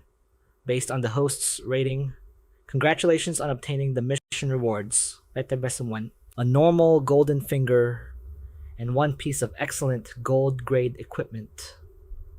Behind his mask, Zi Luo felt a bit of suspense. A super golden finger. Right now I have absolute drop rate, Yin Yang Twin, and the Eye of Insight. What will the 4th one be? Whatever, there are too many people here. I'll deal with it when I get back. The scene shifts to a bustling area where other players are chattering non-stop. We won, we actually won. I knew it. With Zi Luo here, we were bound to win. Oh my god. For 7 days. The zombies' leveling speed is slowed, and all their stats are down 15%. Isn't this a massive opportunity for us? Plus, experience and gold drops are up by 30%, and even the item drop rate has increased. Starting today, I'm going on a zombie hunting frenzy. Anyone want to party up? I'm a level 11 warrior with 2 pieces of bronze grade equipment. The discussion continued endlessly. Hehe. Shop prices are down 10%. I have just enough gold to buy that saber now. I have enough for the class change fee too. Brothers, let's form a party, but I suggest we look for treasure chests along the way. If we find some silver grade equipment, we'll be rich. Finding a hidden shop would be great too. Then we could sell the info to the military for a hefty reward. This is our chance to get rich. Suddenly, The surroundings fell strangely silent. The group of players led by Zi Luo appeared. Seeing this, the other players' eyes lit up as they crowded around, calling out, "Boss?" Boss, but Zi Luo just said curtly, "Dangok, get to work!" Immediately after, Dangok took his hammer and charged forward, clearing a path. Their group managed to escape down an alley, away from the enthusiastic pursuit of the other players. Where's the boss? Only then did Zi Luo let out a sigh. Another player approached.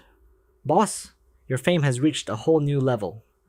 He turned to see the top 10 players walking towards him, saying, "Boss, thank you for this time." Boss, we were wrong to judge you with our petty minds. That's right. We're sorry, boss.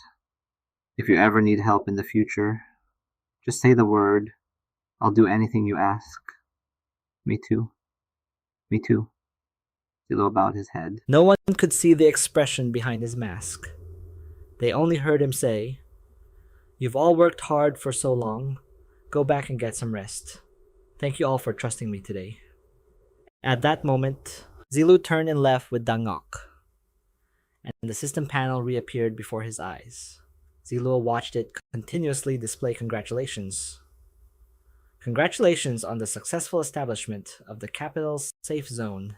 Congratulations to the capital's safe zone for winning the counter-attack battle, obtaining 1,000 safe zone prosperity points. Congratulations to the capital's safe zone for upgrading to a level 2 safe zone.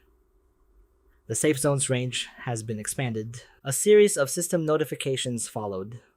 1. The capital's safe zone has obtained a permanent energy crystal. As long as the energy crystal exists, the mental power recovery speed and stamina of all players within the safe zone will increase by 10%. And each day, the energy crystal will generate a certain amount of energy based on the safe zone's level.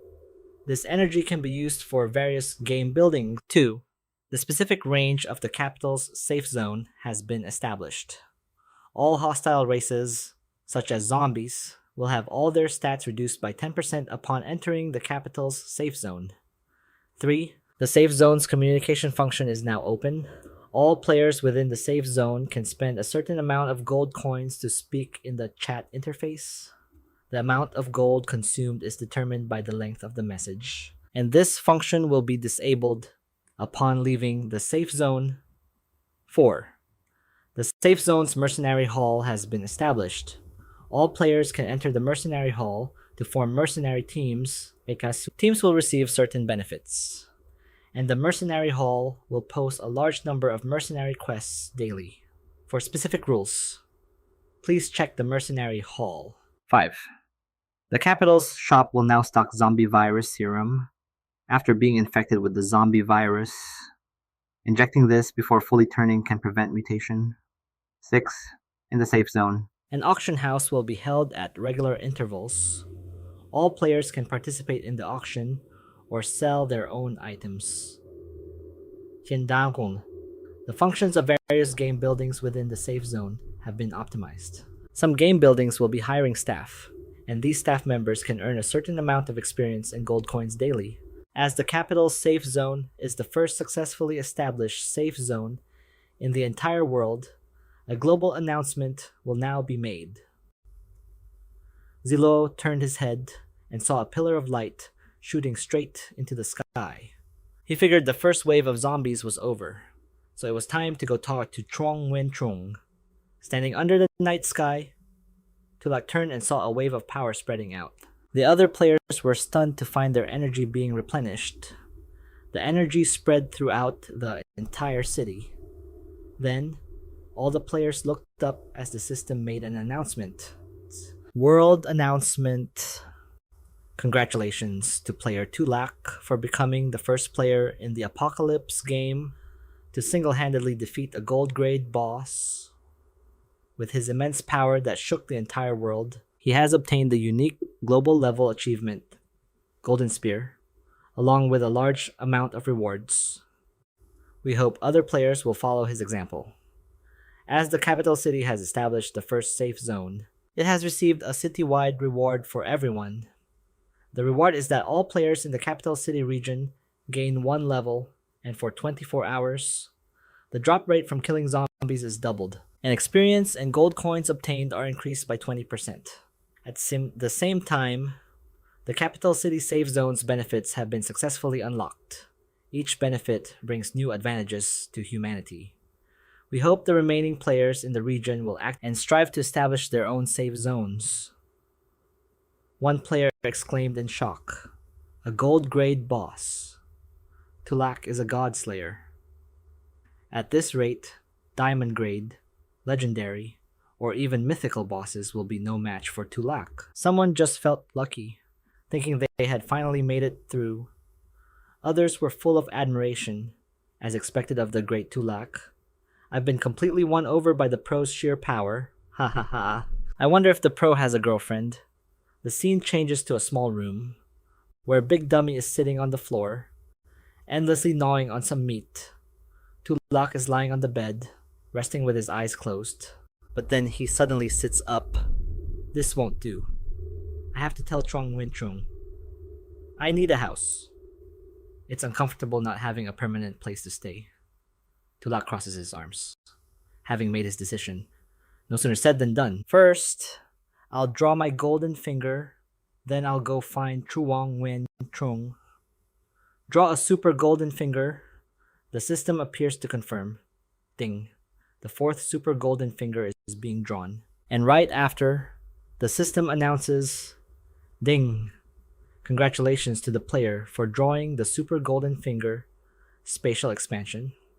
Spatial expansion. The host will gain an additional storage space. The size of this storage space is equal to the original one. Looking at the information from the system, Tulak feels confused. What is this spatial expansion? He rests his chin on his hand and skeptically checks the information. Something that can be obtained just by leveling up can be considered a golden finger. The system then provides more information below. This storage space will grow larger as the original storage space grows. This storage space has rich spatial energy and can produce special effects when the host comes into contact with items related to space. The host can enter this storage space. Reading this, Tulak is stunned. "Oh my god. This is amazing. Insanely amazing, my dear system. I was wrong to doubt you." Big Dummy, while eating, glances at Tulak, who is cheering and celebrating behind him. Just a moment ago, he was talking about asking Trong Win Chung for a house. And now he has a mobile home. Right after that, Tulak opens the system panel again. It can produce special effects on items related to space. The equipment I have on me right now, the only thing related to space seems to be the boots of flashing. Saying that, he presses the link displayed on the system. The system then provides more information. Cooldown time reduced by 50%. Movement distance doubled. Boots of flashing stats after the upgrade. Gold grade equipment. A pair of combat boots with spatial abilities that many heroes desire. Attributes. Agility +5. Spirit +4. Movement speed increased by 10%. Reduces footstep noise by 30%. Attached skill flash. Moves forward a distance of 2 to 4 meters. During the movement, damage taken is reduced by 90%. Cooldown time 2 hours. Tulak cheers with joy, startling Big Dummy so much that he fumbles and throws his piece of meat into the air. Oh my god. It's been upgraded to epic grade. I take back what I said about underestimating this golden finger. From now on, I must collect just as Big Dummy catches the piece of meat. Tulak stands up from the bed with his hands on his hips, preparing to enter the extra storage space. When Big Dummy turns to look, he was already entering the space. Tulak closes his eyes tightly and is teleported. In a flash, he was transported and found himself standing in a vast space. Tulak immediately does a few stretches, then looks up to read the rule board displayed by the system. Rules of the extra storage space. One opening the portal requires a certain amount of time. The host cannot use this storage space to quickly evade attacks, but it is possible to teleport away after a short delay. to air. The air inside the storage space is only replenished each time the portal is opened. After the air is depleted, you must leave the space, or you will lose your life. Calculating the current air supply, the host can stay for 3 to 4 hours. The issue of exit location. When the host enters the extra storage space, a spatial marker will be left at the point of entry. When exiting, you will always appear at the spatial marker's location. The location cannot be changed, for the host will continuously consume spiritual power while inside the storage space. 5 summoning skills are useless in this space.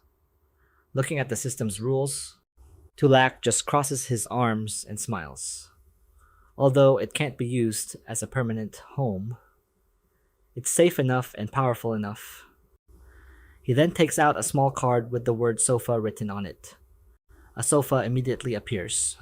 Tulak comfortably sat down and scrolled through the items in his system. Soon after, he took out a bottle that the system identified as a mutated zombie virus extracted through a ritual. The system provided more information on what Tulak was holding.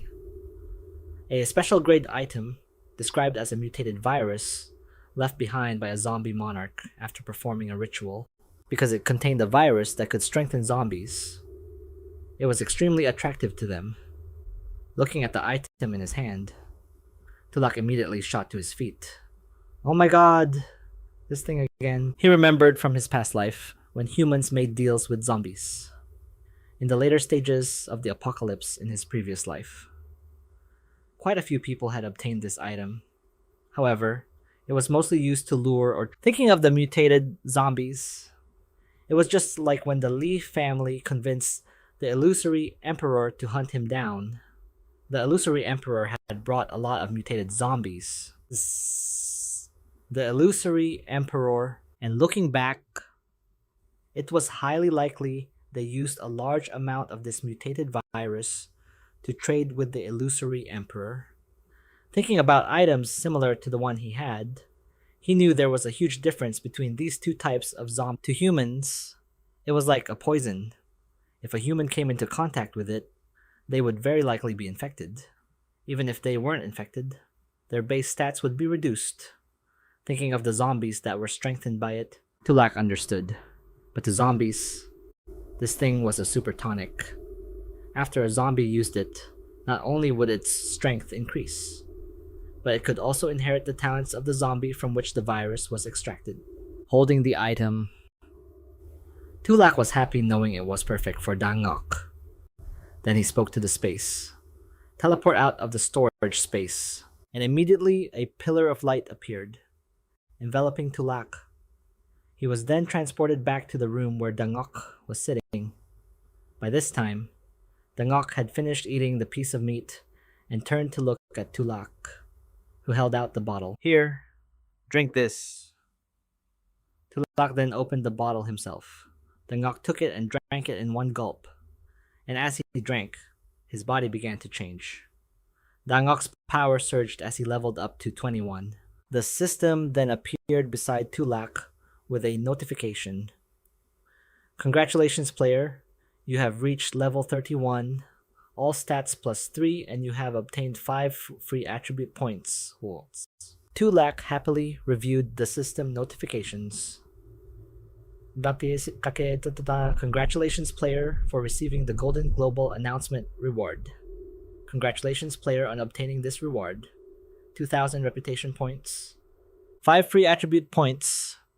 Storage space capacity increased by 2 cubic meters. Congratulations, player, for achieving rank 1 on the contribution points leaderboard in the recent battle against the zombie wave. Congratulations, player, on obtaining the rank 1 reward.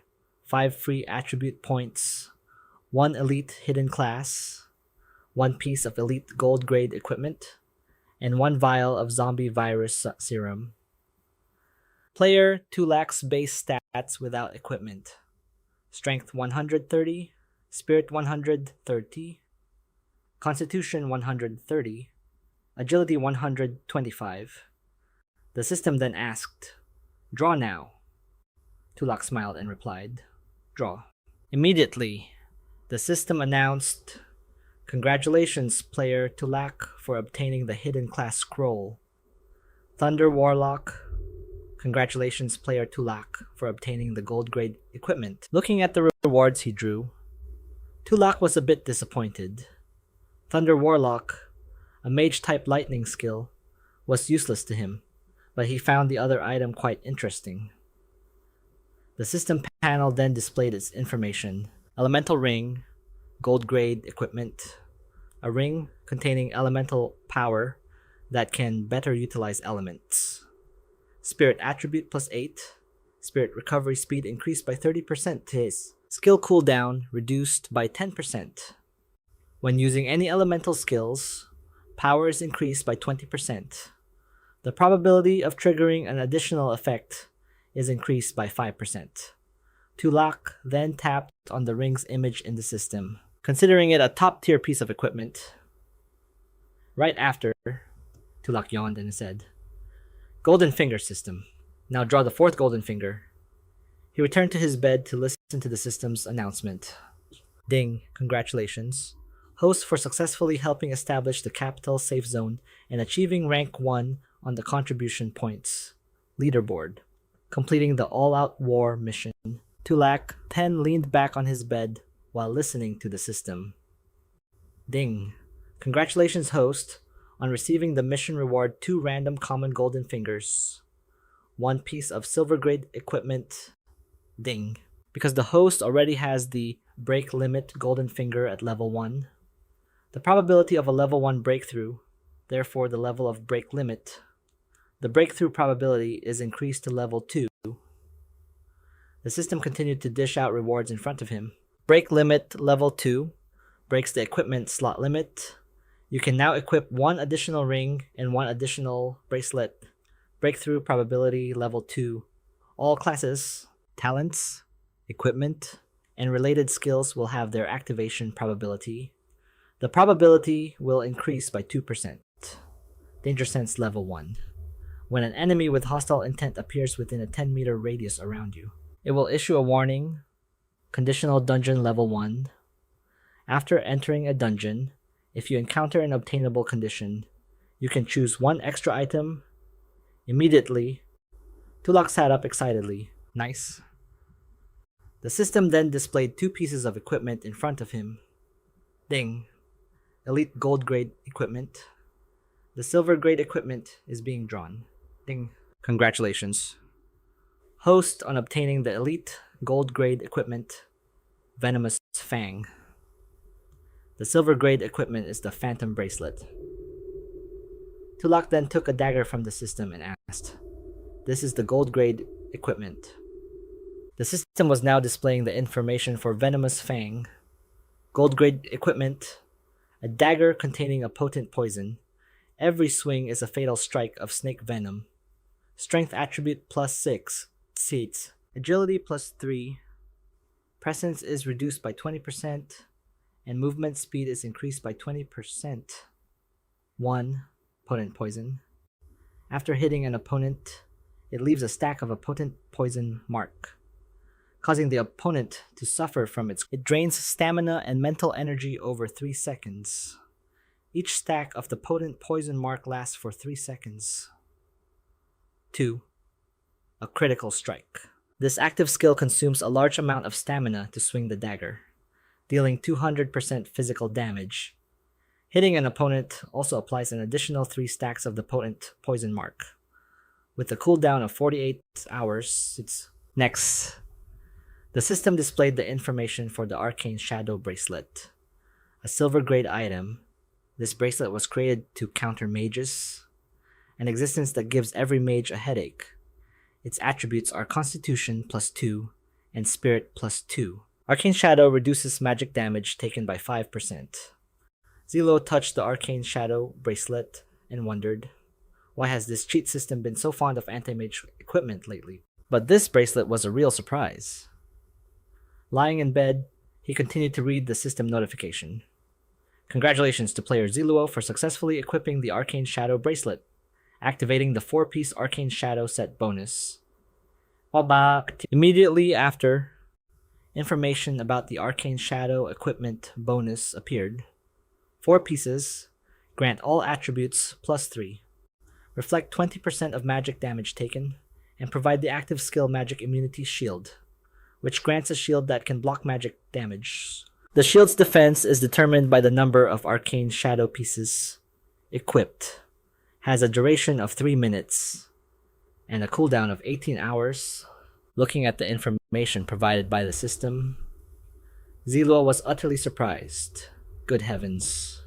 It was indescribably powerful, but his eyes had grown heavy with sleep, and he drifted off without realizing it. Meanwhile, Big Dummy sat in a corner of the room, hugging his hammer and resting a sulk.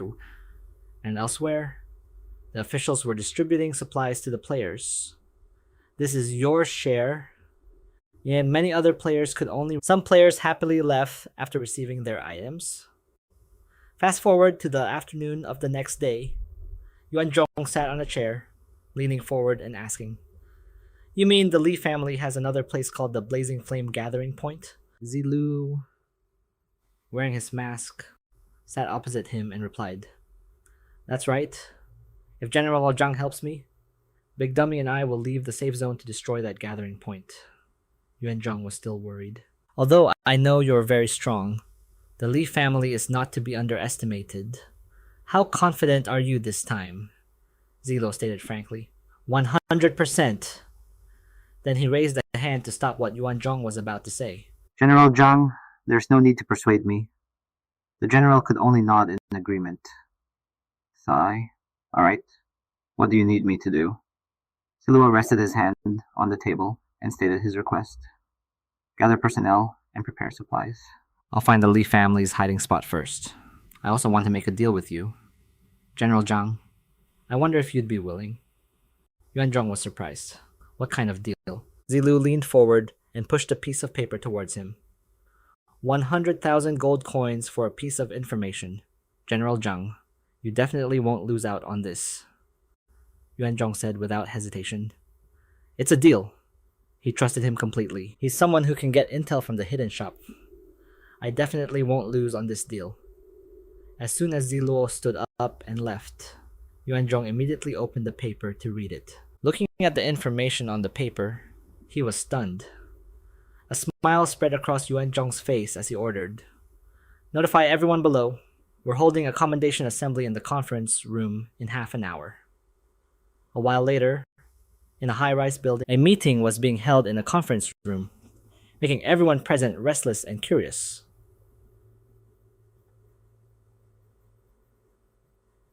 Didn't old Zhang say he wanted to hold some kind of award ceremony? Where did he go? Yeah, how late is he? He really did perform a great service during this zombie wave. But he can't just start showing off in front of us because of it. Right? The crowd grew impatient. Exactly. Old Zhang's sense of time is getting worse and worse. Just then, Yuan Zhong kicked the door open and appeared. Without a word, he walked towards the furious Chief Shu with the paper in his hand. The chief took the paper and looked back at Yuan Zhong, who gestured for him to read it. As soon as he read the contents, Chief Shui was startled. Animals? Animals? They're all a bunch of animals. Then Chief Shui announced in a loud voice, "This afternoon, we will gather the soldiers who just returned from outside the safe zone and prepare to find the Li family's hidden location." Then he turned to Minister Liu and asked, "Tell me, why did you say the intelligence department couldn't provide any support?" Minister Liu bowed his head in confusion. "Chief Shui, the intelligence department's personnel suffered heavy casualties during the zombie wave. The entire department's operations have been affected."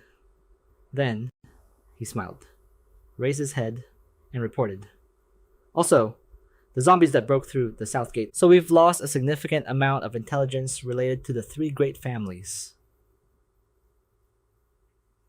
We really can't risk sending our soldiers out with unverified information right now." Immediately, Chief Shui threw the papers he was holding at Minister Liu, raising an eyebrow and asking loudly, "Do you need me to spell it out for you?" The man then picked up one of the papers and pushed up his glasses to read it. Instantly, he was stunned. Holding the paper, Minister Liu couldn't stop trembling. On the paper was written, Blue Star Calendar, May 16th, year 473. An overseas bank card received a large sum of 21,400,000 yuan, which your cousin withdrew from an American bank. Blue Star Calendar, June 19th, year 474. The Rose Tower, constructed by the Li family, collapsed. The number of casualties at the scene was as high as 345 people. After Minister Liu arrived, the death toll became 0. Minister Liu, you really have the Midas touch. The art exhibition Stampede helped the case of the missing village women. Chief Z angrily looked at Minister Liu and asked, Do you have anything to say for yourself now? Minister Liu was suddenly grabbed by the collar. Wenzhong restrained him and asked angrily, Has your conscience been rotted away by all this money? Do you have any idea how many of my brothers you've harmed? Minister Liu, lying on the ground, still tried to make excuses. No, I didn't. They forced me to drink poison. Yuanzhong grew even more enraged, grabbing his head. That's bullshit. You willingly drank that poison. That's why you even asked the Li family to help you become a minister. Right after that, he delivered a stinging slap to Minister Liu's face. I have plenty more evidence right here. Do you need to see it? Under the gazes of Chief Si and Yuanzhong, Minister Liu mumbled from the floor. Impossible. The Li family would never sell me out. Impossible. I always did everything they said. This can't be happening. Yuanzhong immediately pulled a stack of documents out of his spatial storage. Slamming it on the table in front of everyone, Yuanzhong held up a document, stood behind Chief Si, and began to read out names. Director Huang. The people whose names were called sat below, trembling like leaves. In the year 454 of the Blue Star Calendar, your wire transfer of 10 million yuan. Care to explain that? Including the whereabouts of the 47 newborn babies who went missing from Mude Hospital. The meeting proceeded with only the sound of Yuanzhong's voice echoing through the room as he read out the accusations. Director Tong, in the year 472 of the Blue Star Calendar, your son lost 40 million yuan gambling overseas. A week later, he cheerfully reappeared at home. Was he just that lucky to be alive? A long while later, when the last name was called, Deputy Director, the atmosphere in the meeting room instantly turned grim. Chief Z placed his hands on the table and said gravely, These are just the traitors who survived the apocalypse. Anyone else step forward now. I might just spare your lives. Oh boy, Yuanzhong reported from behind. Before the meeting, I sent people to arrest a large number of lower-ranking officials, making up a significant percentage of the military, he added. According to the intelligence provided by Zi Luo, the An and Yun families have also voluntarily come forward. Chief Si turned and asked, The An and Yun families are starting to have regrets now. Yuanzhong nodded towards Chief Si. It appears so. Dealing with the Li family is a matter of extreme urgency. Otherwise, Dragon Country will be destroyed. Wenzhong clenched his fists, determined. Chief, what we have to do now is coordinate with Zi Luo and wait for his news. Chief Si held his head in his hands, wondering, is the future of an entire nation really resting on the shoulders of one person? Then, something occurred to him. Chief Z immediately gave an order. Recall half of the 100,000 soldiers previously assigned to zombie disposal and civilian rescue for me. As soon as we get the Li family's location, I want an immediate strike. Yuanzhong accepted the order. The scene changes to the Xi'an gathering point, where players are buzzing with discussion. Man, that was awesome. Today's haul was incredible. I even got a gear drop. You're telling me I got here first thing in the morning? I hunted zombies from dawn till dusk before coming back. I was supposed to level up once, but I gained another level today, and it only took 24 hours. It's too fast. They chatted as they walked. Have you guys heard? There are some rumors going around. They say the big shot Zi Luo waved his hand. and the shield covering the safe zone was shattered. A killing descended from the heavens, unleashing its divine power and wiping out all the zombies in an entire battle zone. I think the big shot Zi Luo must be a reincarnated god. I don't mind telling you all. My dream is to meet the big shot Zi Luo just once. I heard he wears a black robe, a demon mask, and has a slight smile. And carries a golden longsword. One of them suddenly pointed and said, "Speaking of which, your description sounds a lot like that guy walking up ahead." At that moment, Zi Luo and Dangok appeared, startling all of them. Zi Luo stood there and declared, "From now on, no one is allowed to leave this place. If you want to find out what the consequences are for leaving, you're welcome to challenge me." The players immediately froze in place. One even fainted right on the spot, leaving him a bit speechless. Why do I feel like I've become the captain of a cleanup crew? Then Zi Luo continued. From now on, everyone on this floor is to head down through the passage. The faster, the better. Suddenly, someone appeared and asked him, "Who's this?" I haven't even made it up yet, and I can already hear someone talking big. The tattooed man in the middle looked at Zi Luo with contempt. "Everyone head downstairs. Who do you think you are?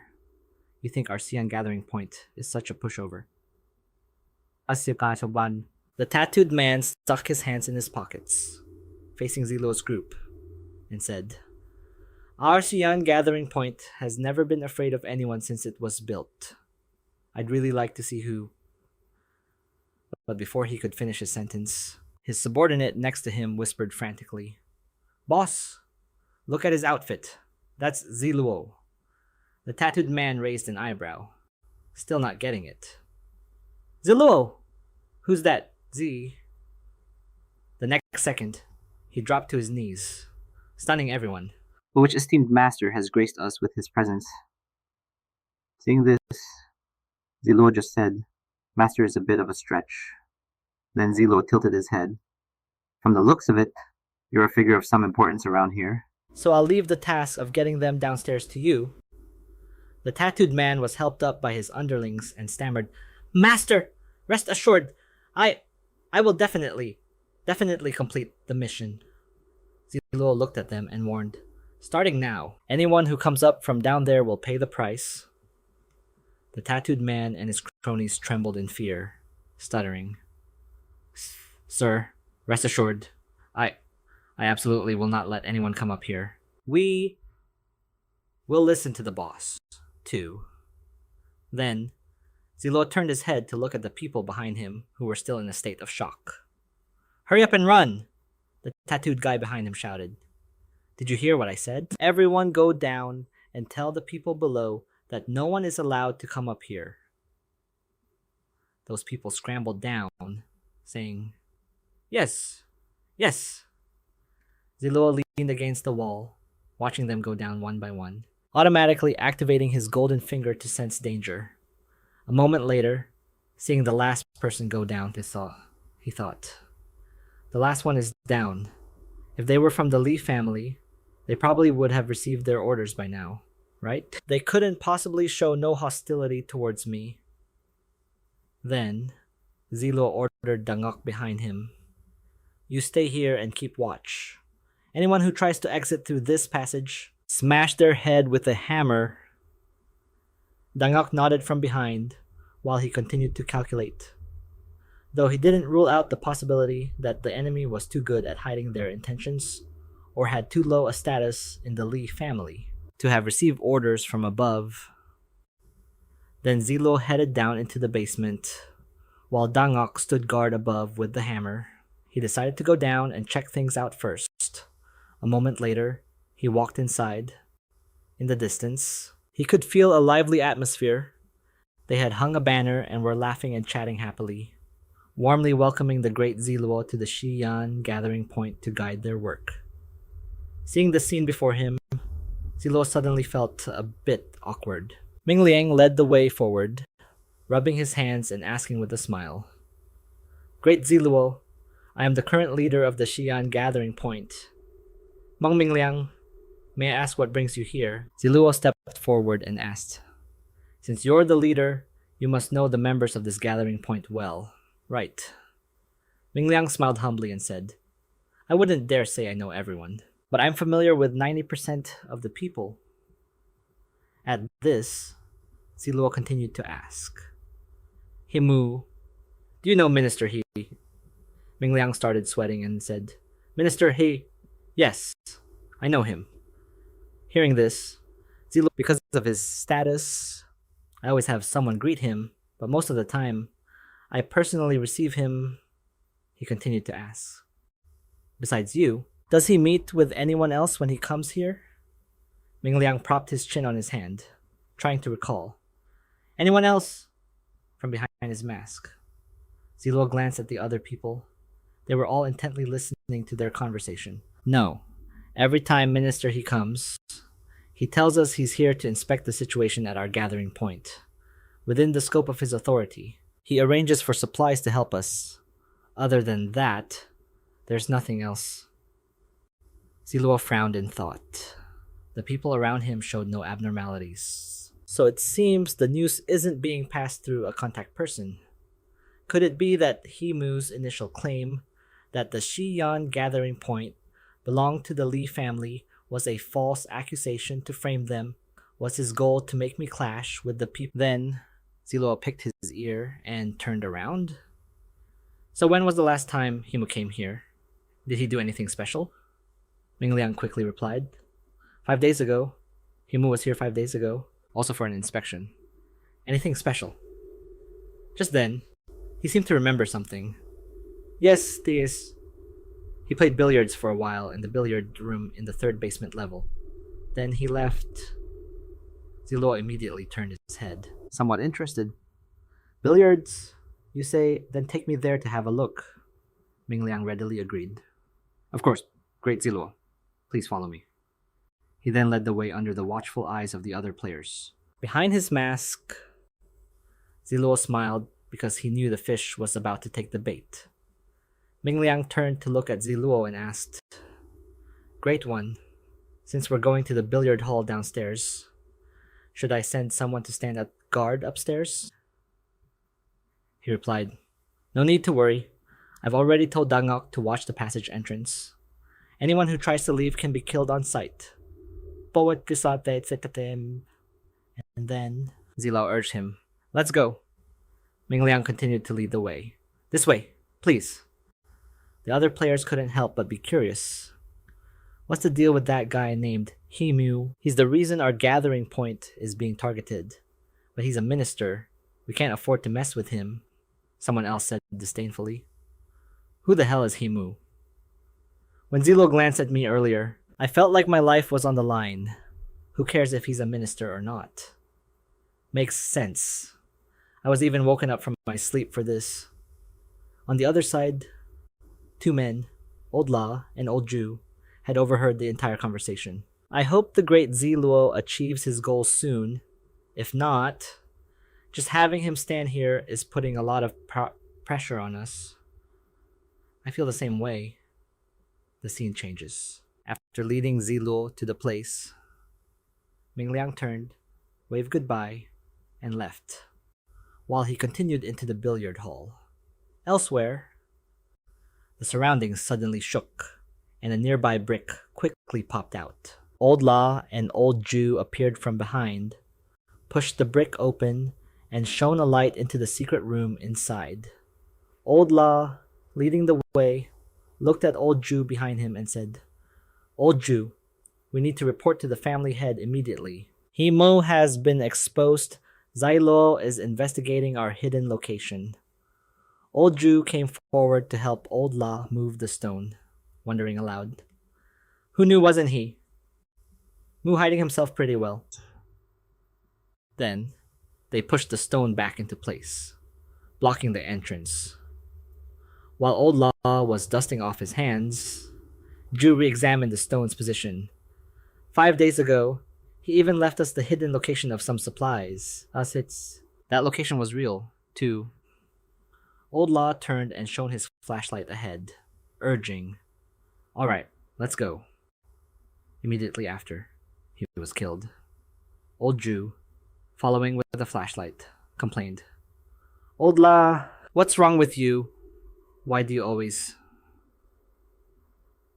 Suddenly, a robot appeared, startling old Jew. Right after that, he was knocked unconscious by the robot. Zi Luo appeared behind it. The robot assessed the two individuals before it. Humph.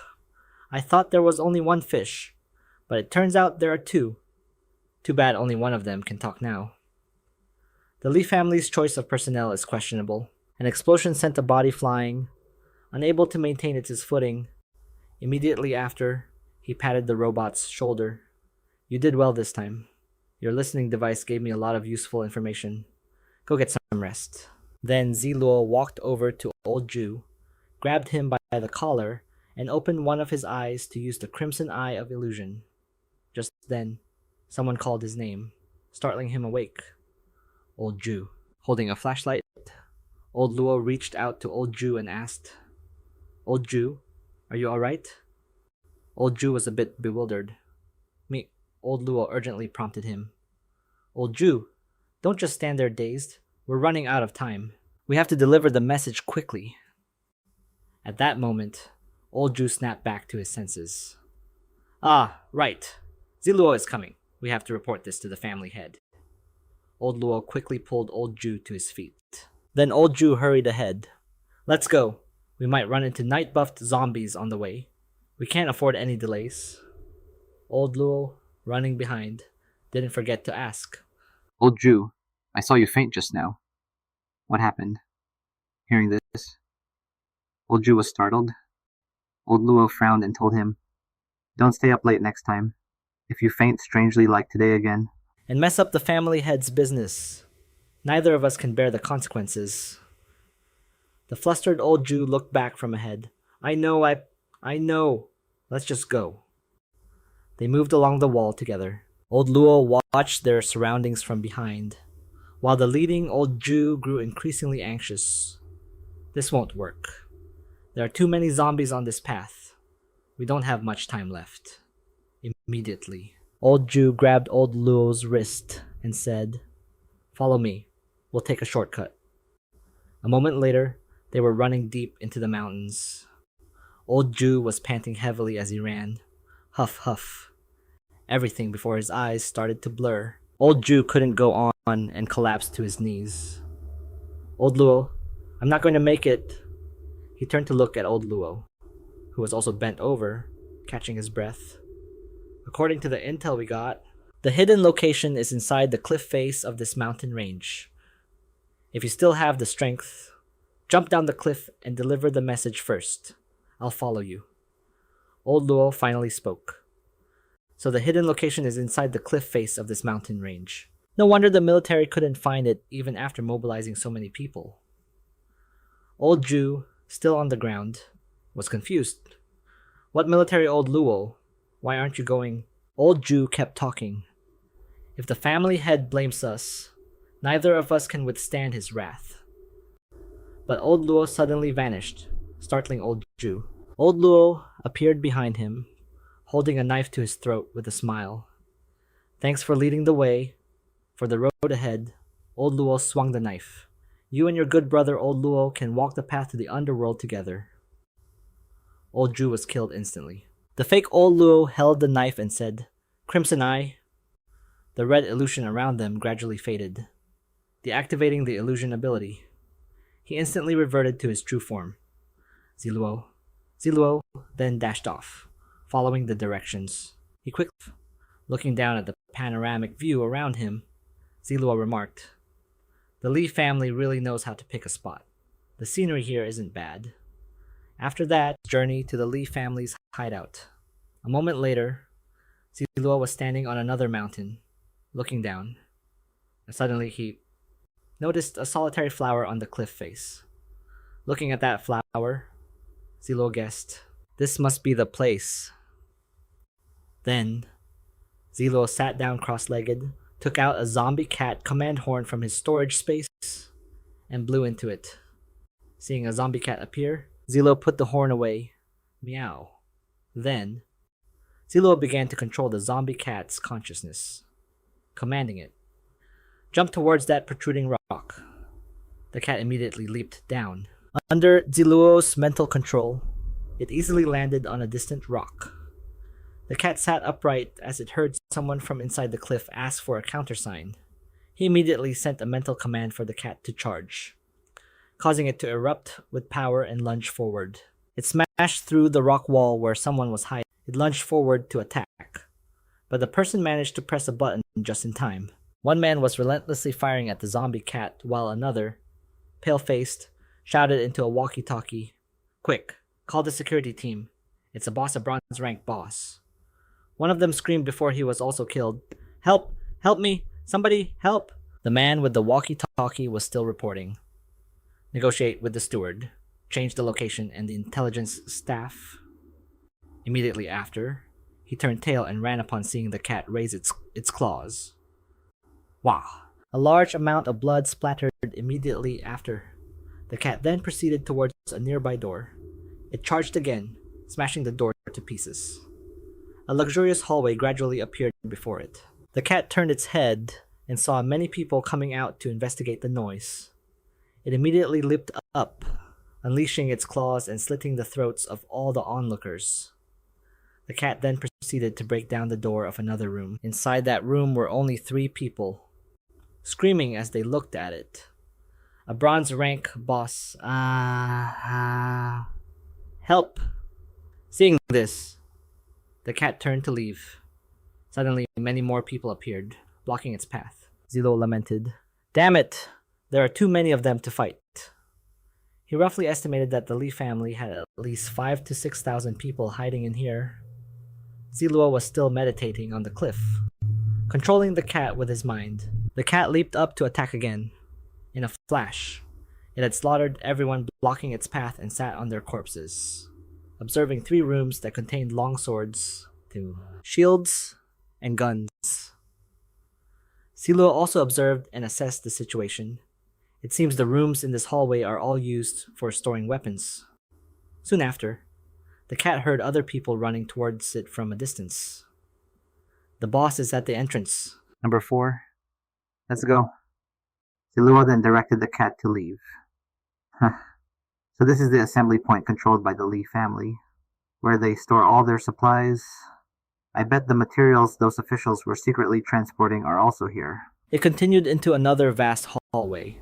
Suddenly, it stepped on a mechanism, and flames erupted, illuminating the entire corridor. Zi Luo immediately recognized this place. Even from the outside, Zi Luo shot up from his seat in surprise. The inheritance hall, using the cat's eyes to observe the surroundings, helped him make a deduction. The flames illuminating the walls were identical to Sybil's labyrinth of despair. That was something only the land of inheritance possessed. It proceeded to a turn, and when the cat looked back, 3 figures appeared, chasing after it. The cat continued down a staircase leading to the basement. A person at the top blocked the others and gave an order. 5th-tier death soldiers can't enter the 2nd floor. Let's head back. The guards below are already aware of the situation here. The people behind them started to gossip. What shitty luck. This is the 3rd zombie boss to break in, and it's abnormally strong. We all thought that with the capital's safe zone destroyed, the military would be severely weakened, and our victory would be much easier. Who knew we'd have to be stuck defending this place? It's all that bastard Zi Luo's fault. He's constantly targeting our Li family. I really don't know what grudge he has against our Li family. Another person, still thinking about the zombie cat, overheard the discussion. Sigh. I heard the 2nd young master offended him back in Shanghai, so he traveled 1,000 miles from Shanghai to the capital for revenge. Ahem. Just pretend I didn't say anything. Right. We need to arrange for people to quickly clean up the 1st floor. The bloodstains and severed limbs must all be dealt with. All the death soldiers scratched by the zombie cat must commit suicide. There's no saving them. Also, the hidden exit was damaged by the zombie cat. It needs to be repaired quickly. We absolutely cannot let our location be exposed. The cat continued to dash through the corridor, letting out constant growls. It began to slow down as it approached a turn, where both it and Zi Luo witnessed an indescribable scene. The woman underneath was being forced, able to do nothing but scream in terror. The man on top was clearly not in his right mind. Seeing this, Zi Luo could only facepalm. Holy crap. This time I've really become the captain of the anti-lewdness squad. Suddenly, two men approached someone brewing a concoction. That person ladled out a bowl of the liquid for each of them. The two men downed the bowls in one gulp. Afterward, they proceeded to assault the women, a sight that startled Zi Luo. Could the offspring produced by these guys be the very seeds the Li family wants for cultivating more death soldiers? Damn. Such a twisted cultivation method really fits the Li family's image. Just then, another group of people bursts in, shouting loudly, "All hands on alert." The first floor reports a bronze-level boss has broken into the transportation passage. Its power is extraordinary one by one. They all flooded into the room. Every door in any passage leading to the upper floor must be monitored. Meanwhile, Zi Luo was still outside, observing everything with his arms crossed. The Li family's preparations are quite thorough. Too bad you ran into me today. Inside the room, other men suddenly appeared. They were shirtless and armed, walking towards old Chu. They pushed forward relentlessly, even if it meant trampling their own comrades. The man brewing the concoction, his face pale with anger, yelled, "Old Chu, what the hell are you doing?" This month's pregnancy quota was already reduced significantly due to supply shortages. "If we don't meet the standard, the steward will come for me, not you, Old Chu," standing opposite with his arms crossed, retorted, "This is no joke. The upper floor has already lost over 400 low-level death soldiers and still couldn't capture it. So you tell me, is an alert necessary or not? If you don't understand the situation outside, don't act recklessly." The potion brewer was stunned by this. What Old Chu paid him no mind and started giving orders. 5-man teams search each corridor. The moment you spot a kid the size of a lion, sound the alarm immediately. 4 non-combat death soldiers will be in charge of observation. The zombie cat was hiding in a corner, silently watching everyone disperse. Immediately after, it leaped out, to everyone's astonishment. "It's here." It appeared in the main square. The zombie cat landed gracefully on the ground, while shouts echoed from behind. "Damn it. It's trying to get into the breeding room. Don't let it pass." But the cat easily dashed past them. Using its claws to sweep aside anyone in its way, it slowly approached a room with a slightly ajar door and peeked inside. The scene before it was utterly shocking. Behind the door was a massive hospital, and through the windows, numerous pregnant women and medical staff could be seen. The Li family actually managed to build a hospital inside their assembly point. How impressive. The men quickly ran to call for reinforcements. The boss is heading for the Class 3 birthing room. We're not sure if we can hold it back. The zombie cat turned its head in anger and immediately unleashed its power. The Li family's men instantly turned pale with fear as the cat radiated a threatening aura. Overcome with terror, the Li family members screamed and fled. The cat continued to dash past them, knocking them to the ground. Watching the direction it was heading, someone quickly shouted, "This is bad. It's heading for the 3rd floor transportation passage. Don't let it break into the critical areas on the 3rd floor." The zombie cat had now run towards the stairs leading down. The group of people continued to chase after it helplessly. Damn it. Why is this cat so smart? Why is much smarter than a regular boss? At this moment, the cat seemed to be severely injured, staggering step by step down to the next floor. Suddenly, another room appeared before it, greatly surprising the zombie cat. The zombie cat ambled forward. Through the cat's eyes, Zi Luo saw the characters on the door and was thrilled to recognize the Julie tribe's archive room. Could this place also be related to the Julie tribe and civil? Wow.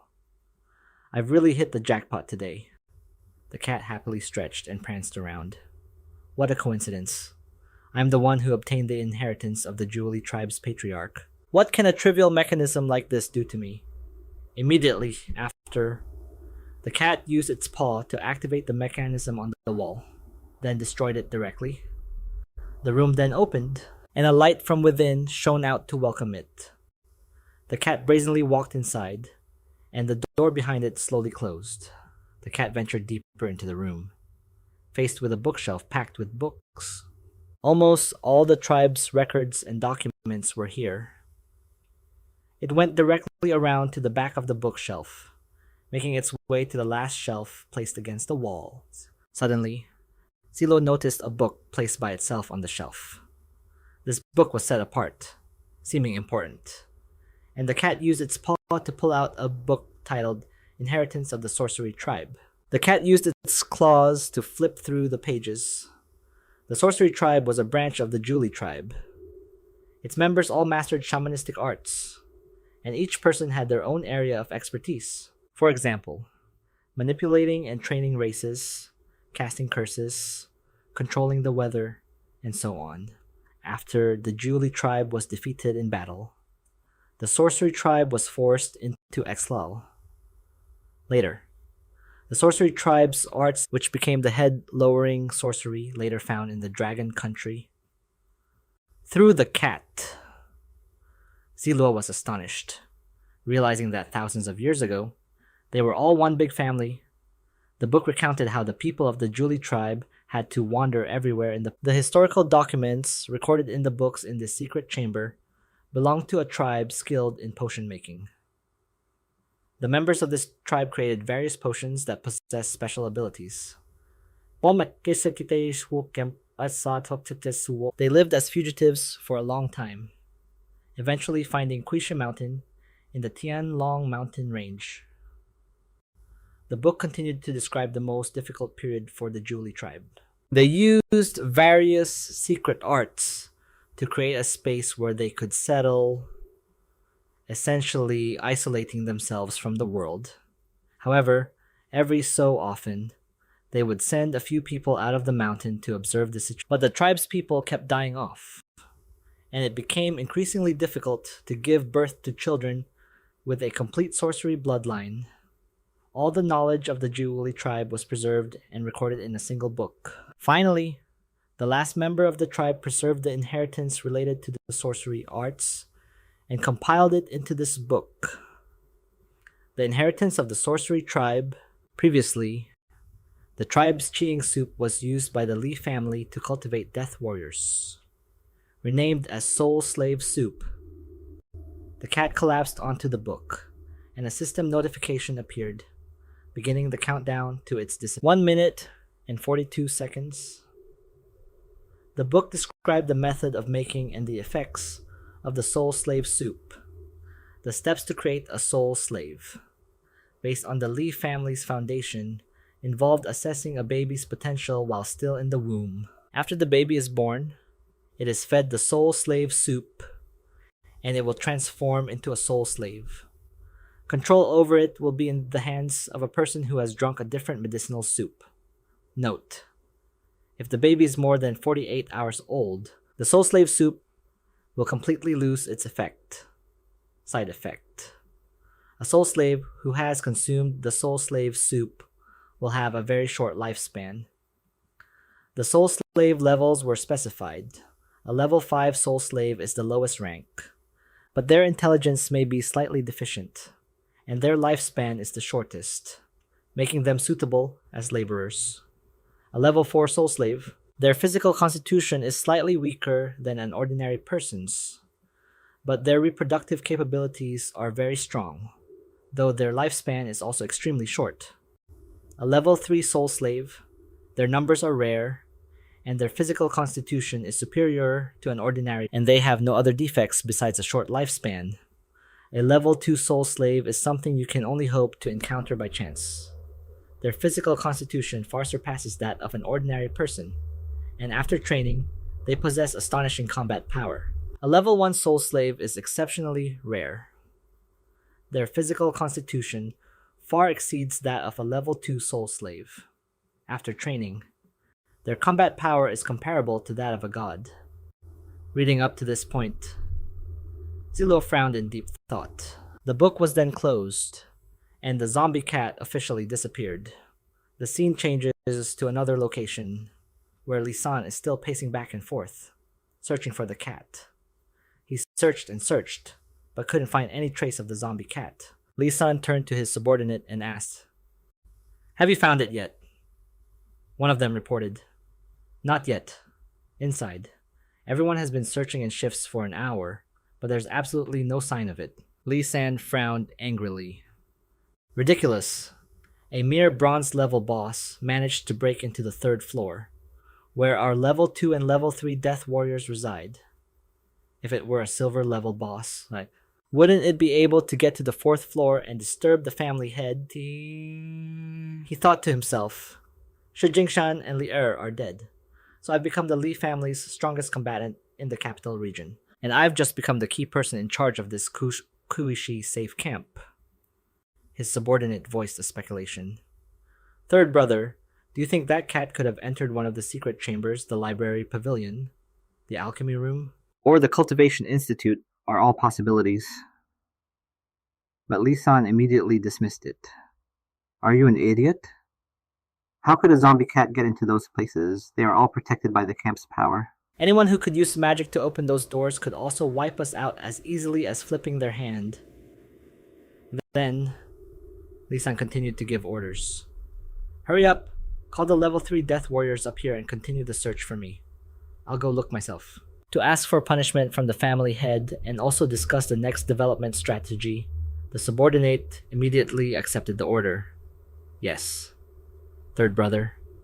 The scene changes to the secret chamber on the 4th floor, the final level of the Koi Snake domain. It was built to be an incredibly luxurious city. Lisan unlocked it with his fingerprint, then stepped in from the door. At this moment, Steward Q was already waiting for him at the entrance. Lisan bowed from a distance and reported, "Steward Q, I have something to report to the family head. A bronze-tier zombie cat boss has appeared at the cliffside contact point." Steward Q's face darkened, and he cut Lisan off before he could finish. "Are you telling me you still haven't found the cat that caused us to lose several hundred men?" Lisan didn't dare to look at him directly, only lowering his head to reply. "Yes, that's why I came to see the family head, to ask if there's any way to handle it." But Steward Q had already turned to go inside, refusing him. "No, the family head just suffered a major shock.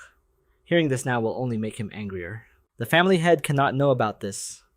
Continue sending people to search for it." Just then, a voice called out, "Steward Q, come in for a moment." Steward Q turned his back to the door and warned, For now, I won't tell the family head. You send more manpower and speed things up if the family head suffers another shock. He turned his head and made a threatening gesture. Lisan could only bow from a distance. I understand. Then, Steward Q proceeded inside. In the bedroom, Li Xuan was furiously cursing at 2 nurses.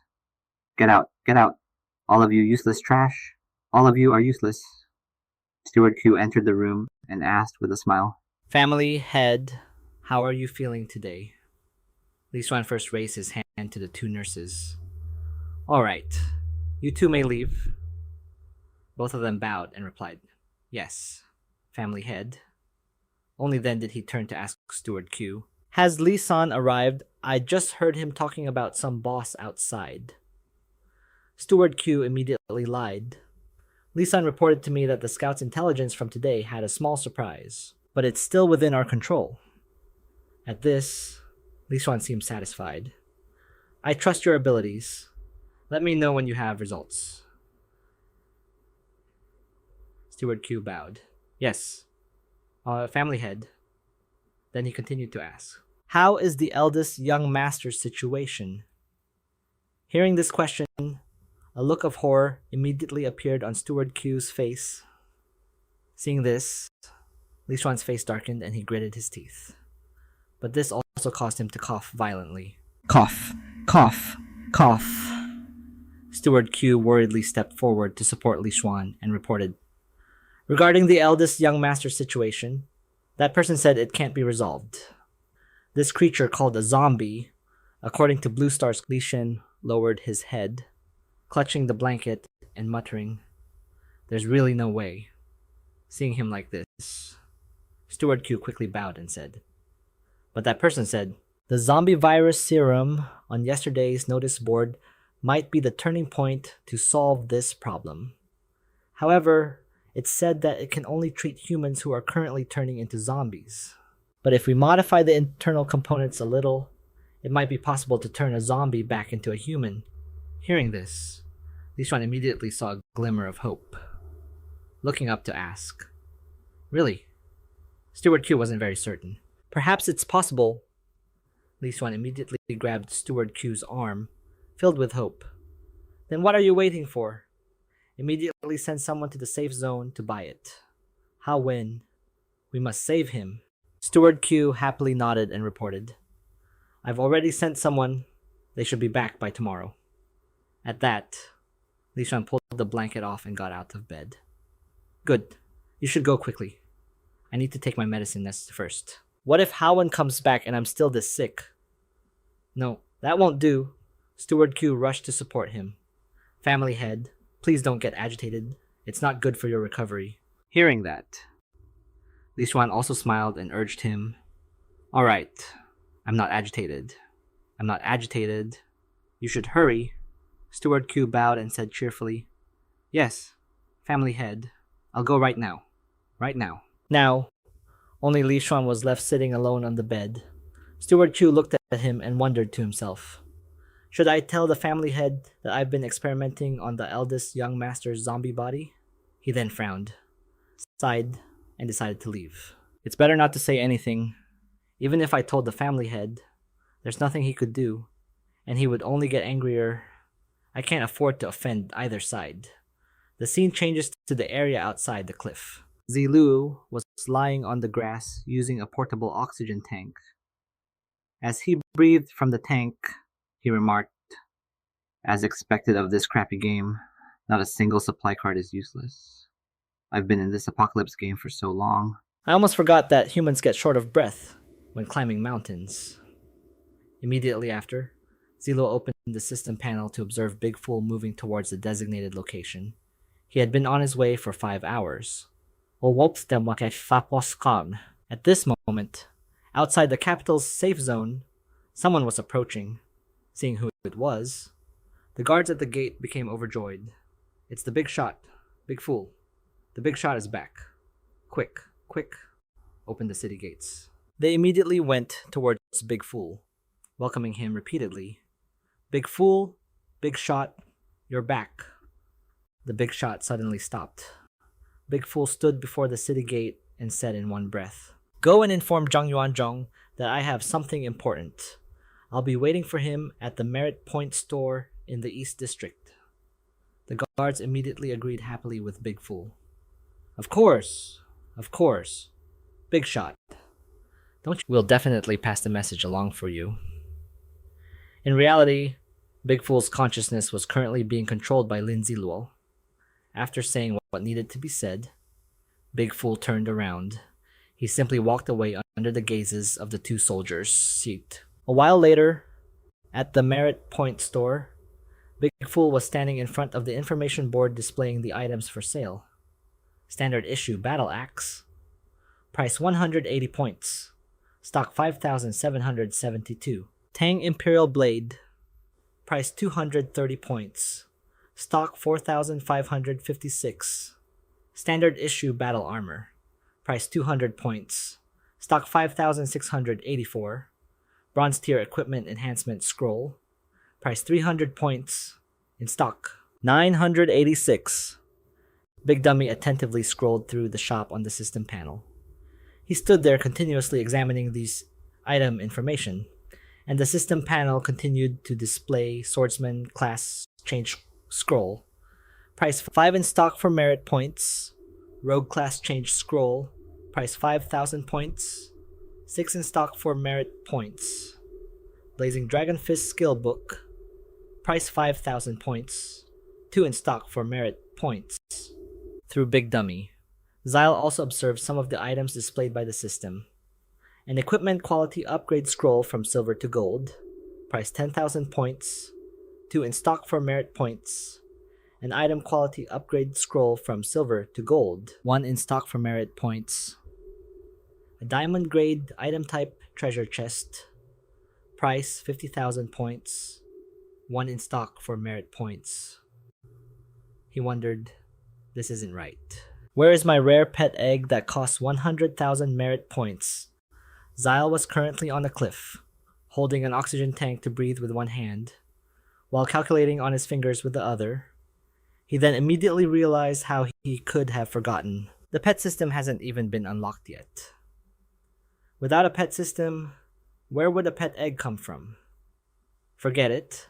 I'll buy something else first. Zyle then pointed at the screen to calculate the items. 2 equipment. Quality upgrade scrolls, 1 item. Quality upgrade scroll, 1 diamond grade treasure chest. That's only 80,000 merit points. Meanwhile, Big Dummy's finger. Let's do this.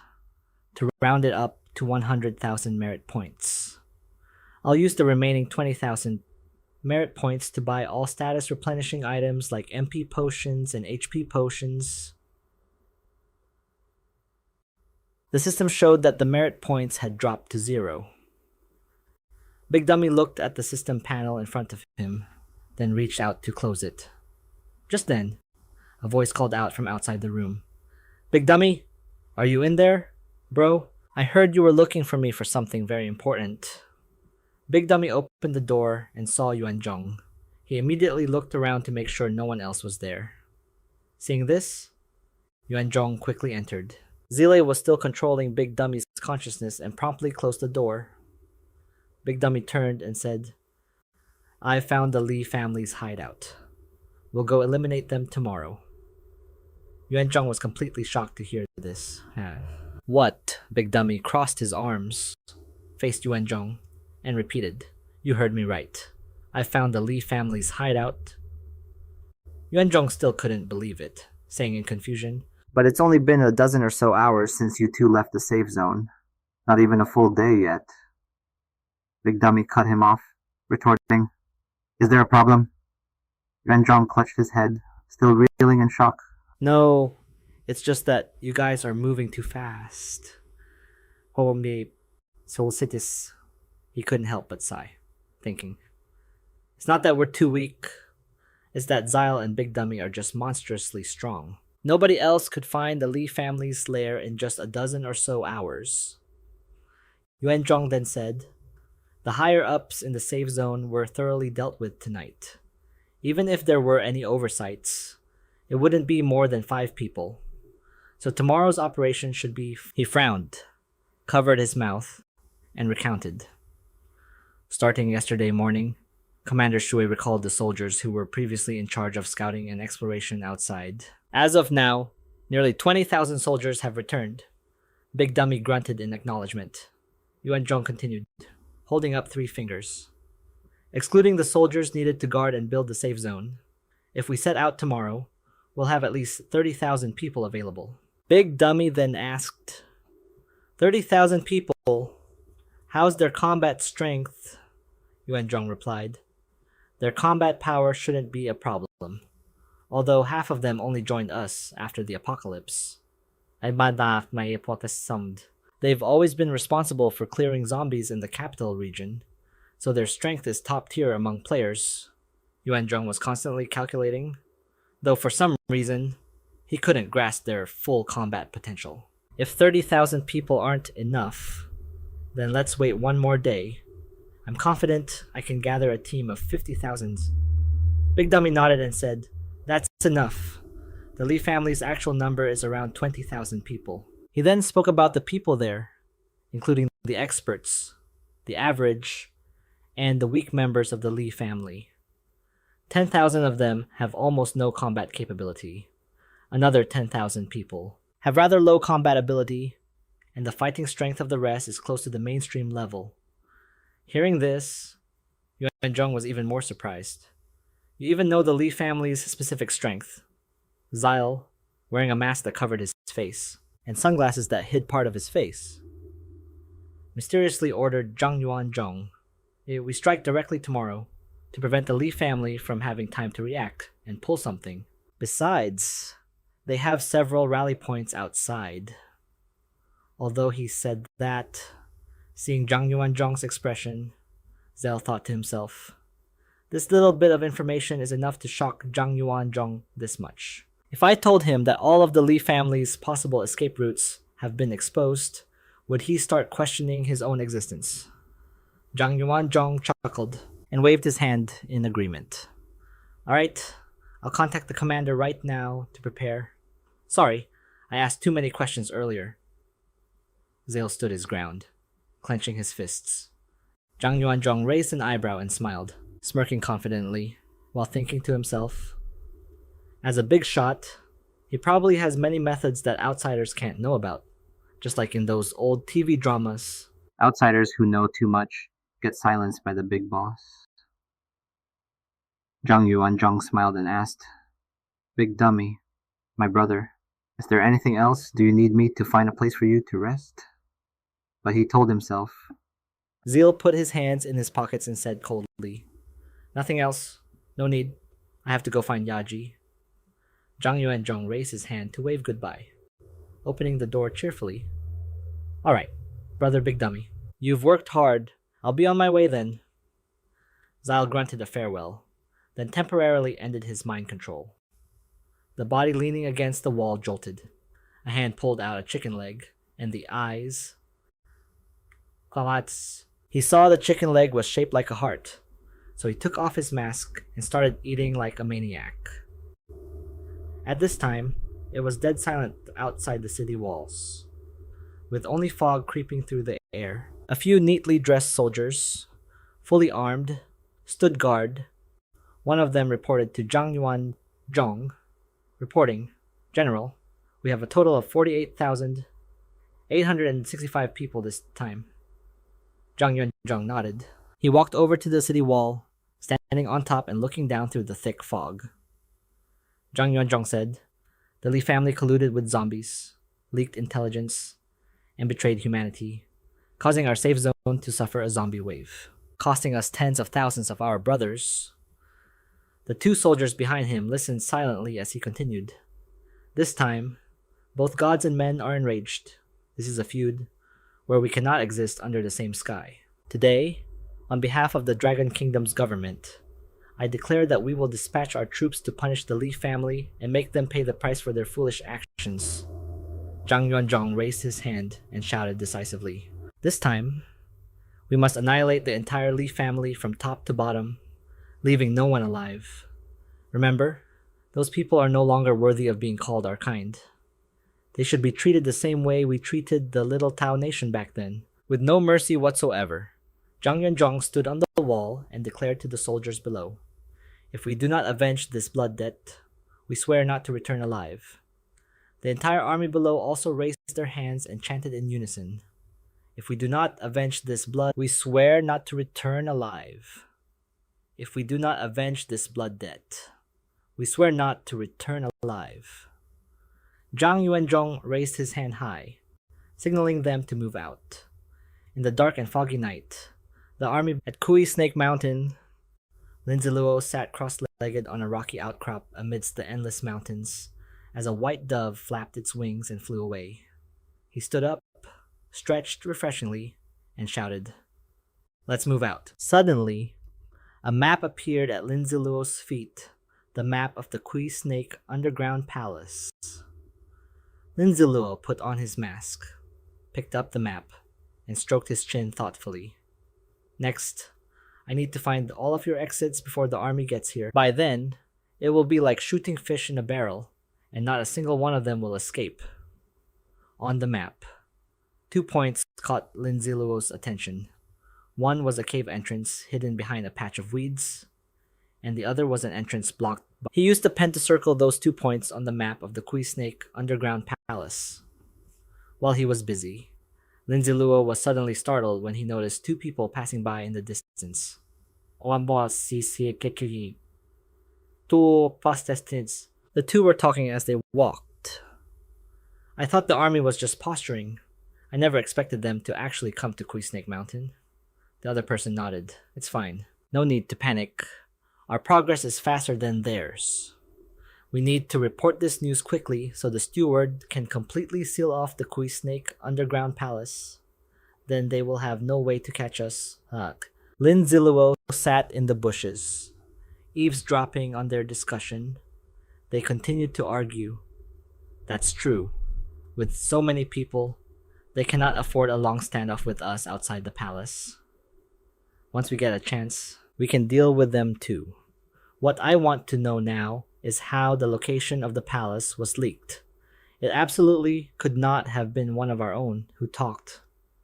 One of them agreed. That's right. The people who know this location are all death warriors loyal to the Li family. They would never betray us. The other person put his hands in his pockets and said calmly, "Let's get to work first. Let's see if anyone is lying in ambush here. Maybe after we annihilate the army, the higher-ups will have a way to catch the traitor." The two of them then vanished in a flash. At that moment, from within the bushes, a single eye was silently observing Lin Zi Luo. Zi Luo quickly slit the person's throat with a knife, sending blood flying, and the man immediately collapsed. He pinned the man down, his hand still holding the bloody knife he had just used. Just as he finished with this one, he saw another person standing with their back to him. Zi Luo quickly stabbed him. After killing them, he dug a hole and buried them.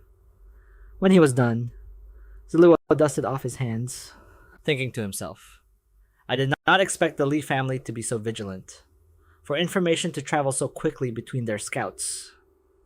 They have already sent out 106 scouts in a single night."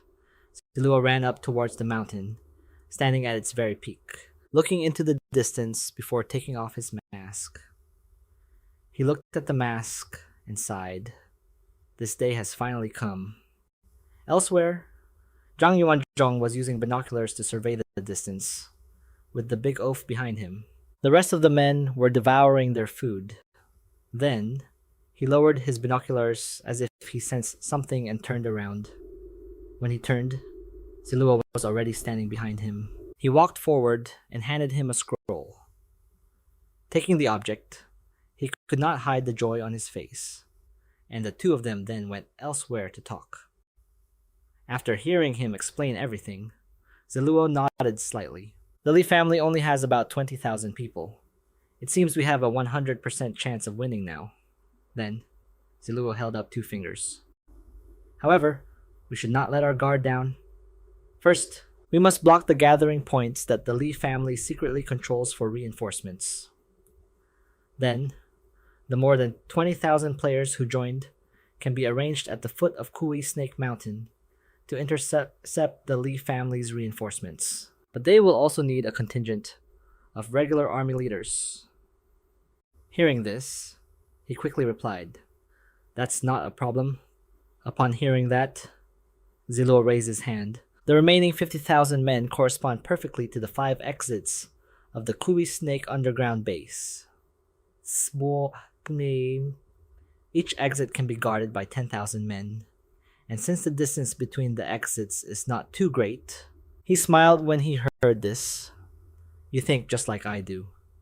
Since they are inside that Kui Snake underground base, can we not just set it on fire, flood it, or release knockout gas inside?" He immediately shook his head at the suggestion. "That will not work. For the terrain of Kui Snake Mountain, those methods of attack are completely useless." The system's voice echoed in his head. The ancient civilization possessed extraordinary power and functions, such as fireproofing, smokeproofing, fogproofing, shock absorption, temperature control, air purification, and so on. Then he spoke up. "The Kui Snake's underground fortress has a comprehensive lockdown function. Once activated, unless you have the power to break through the massive stone gate or special protective abilities, it's basically impossible to attack from the outside. Here's my thought. General, have your men positioned at the exits first. I'll go in through the cliffside entrance and sabotage their lockdown system. After that, you'll advance from the exits." After understanding the plan, he smiled and replied without hesitation, "Got it." He then seemed to remember something and looked towards Big Dummy. Wait, I'm counting on you to look after Big Dummy. The man also glanced in his direction. No problem. After making the request, Zile looked up at the sky. If you don't pull out the roots, the weeds will grow back in the spring. We can't let a single member of the Lai family escape. The other man followed his gaze. Don't worry, not a single one from the Li family will be left. Then he waved his hand. I need to talk to Big Dummy for a moment. I'm leaving the rest to you. The man raised his hand in a salute. All right, be careful. After that, Zile led Big Dummy to a secluded spot behind some trees, handed him another scroll, then summoned several cards. He activated the item quality upgrade scroll, silver to gold, and immediately, a stream of light gathered in Zile's hand, and a scroll fell from it. Item quality upgrade scroll silver to gold. A gold grade item that can upgrade a silver grade item to gold grade. It gives the item a more powerful effect. Then he opened the scroll and took out another card. Meanwhile, Big Dummy stood to the side, completely confused. The system's celebratory announcement rang out. congratulations to player Nice for using the item quality upgrade scroll silver to gold to upgrade the silver grade zombie cat command horn to gold grade the zombie cat command horn. After being blown, can summon a pack of golden zombie cats. The player can command the zombie cats in battle for 40 minutes. The horn's cooldown is 36 hours. The zombie cats inherit 70% of the player's base stats. 8. All experience and gold from kills made by the zombies belong to the player. However, the zombie cats will not drop any items. He excitedly held up the card. It now had the golden prefix. The summon duration was increased by 10 minutes. The cooldown was reduced by 12 hours, and the inherited stats also increased by 10%. This scroll of mine is amazing. Then he summoned a few more cards. The system's upgrade congratulations echoed continuously. Congratulations to player Nice for using the equipment quality upgrade scroll, silver to gold, to upgrade the silver grade white wing flying cape to the gold grade equipment.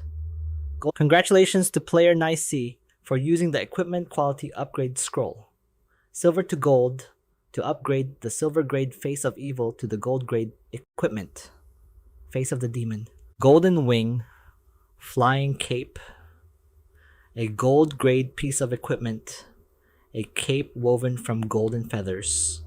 The special seal on the back of the cape has changed, allowing the player to fly with ease. Stats agility +5, spirit +6, movement speed increased by 10%. Attached skill power of flight. Upon use, allows the player to fly freely in the air for 2 minutes. It's best not to fly too high to avoid falling to your death after the flight ability wears off. Face of the demon, a gold grade piece of equipment. Look closely, the demon is smiling at you. Stat spirit +8. Skill illusionary face. When worn, it can hide the player's basic information. Unless someone is 10 levels higher than the player, they cannot view it. Demon's gaze. For 5 seconds after use, anyone looking at the mask will fall into a state of fear.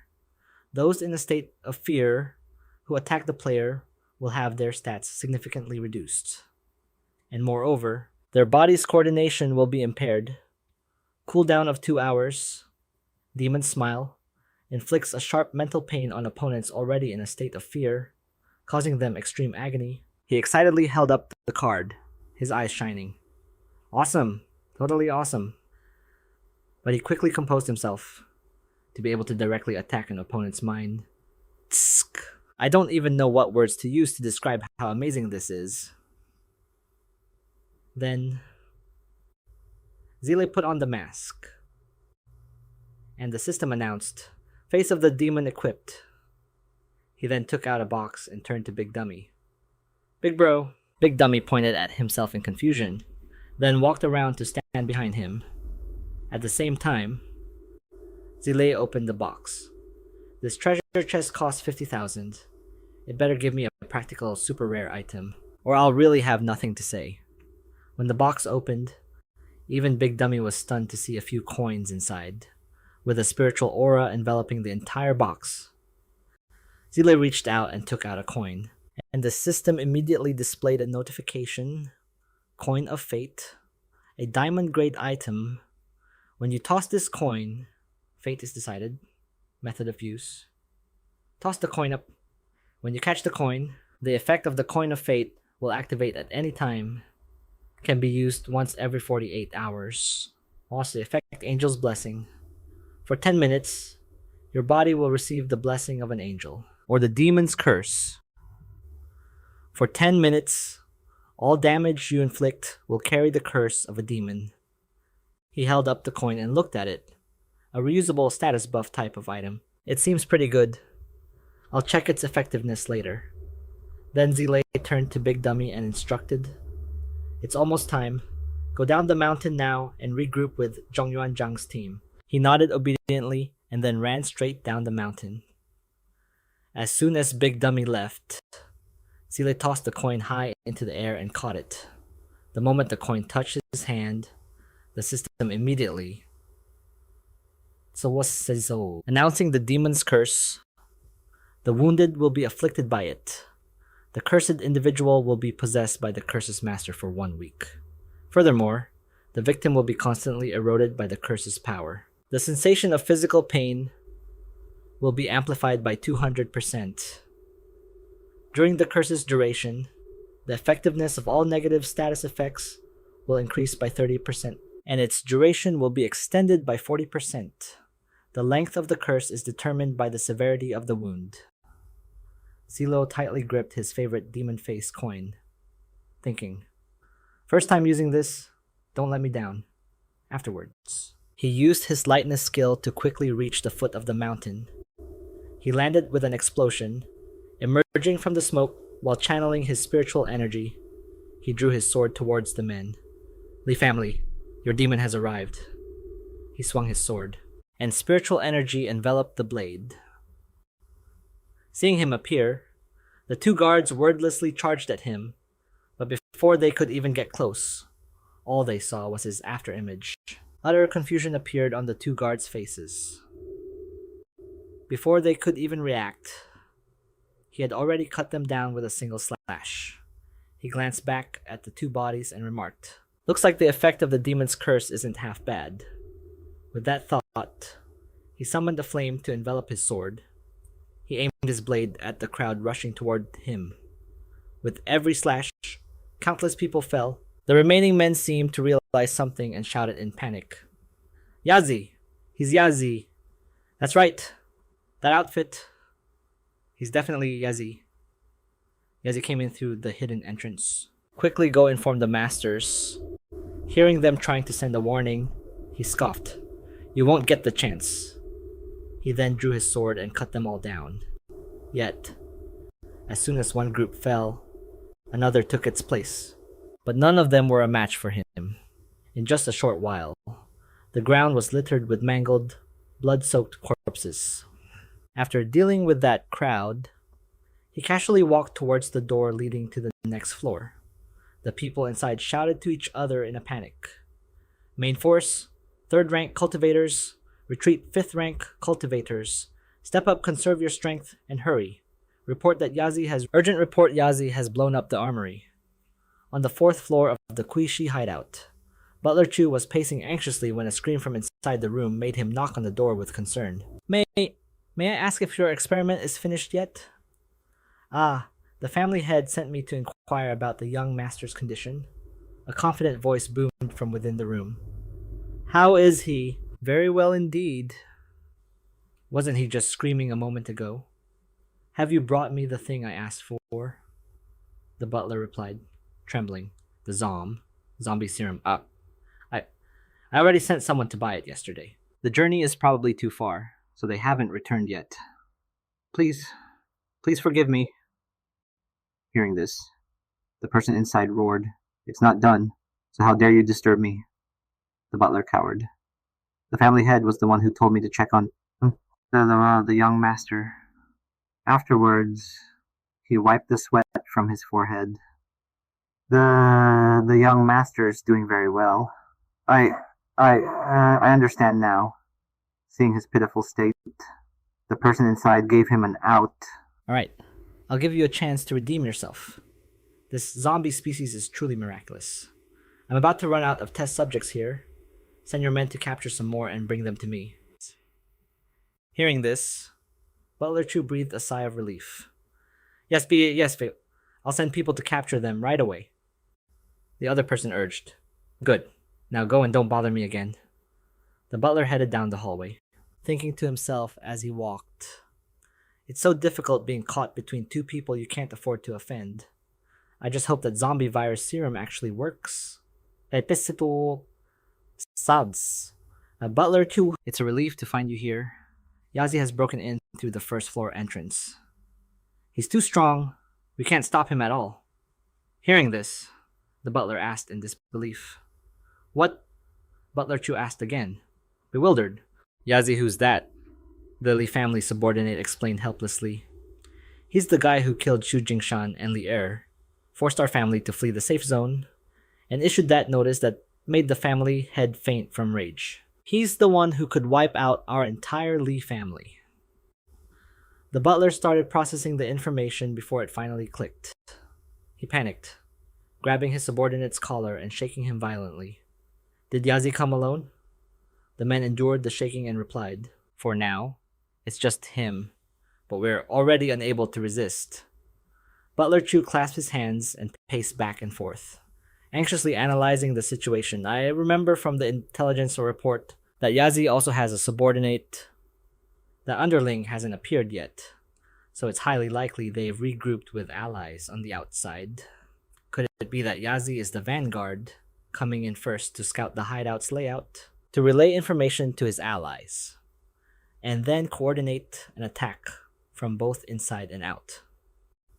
He smirked, his face filled with contempt, trying to be a hero and take on a whole organization by himself. He didn't even bother to ask for the Li family's permission.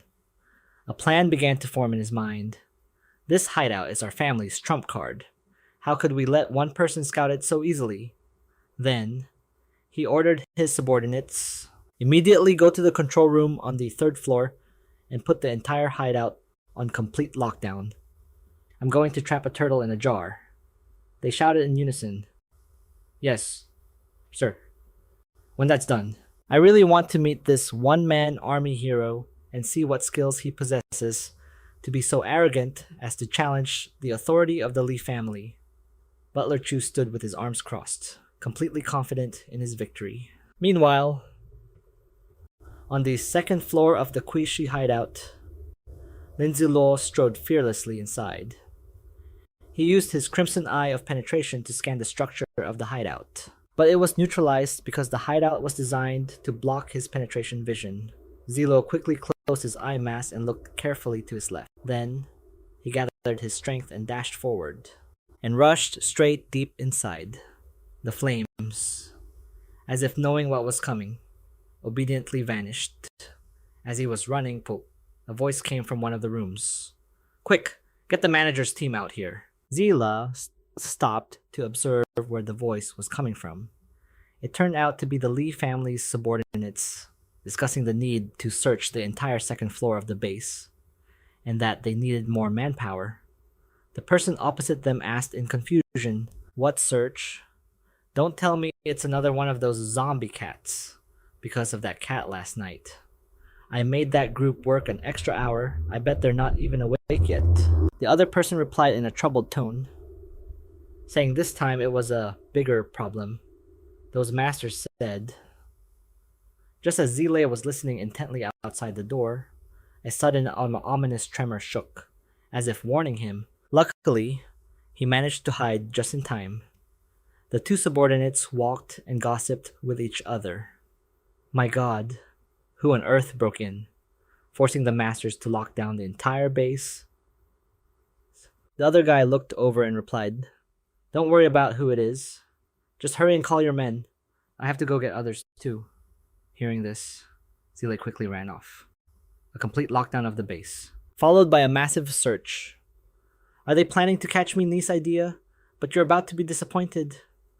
In no time at all, Zile had already reached the gate of the family compound, but he unexpectedly ran into the Li family's lackeys. As soon as they spotted him, they quickly alerted the others that Yaxie, the suspicious individual, had appeared. In just a moment, they had fully assembled just to capture him, Yaxie. But contrary to everyone's expectations, Zila confidently flashed a smug smile, looking down on his enemies. Found it this quickly, huh?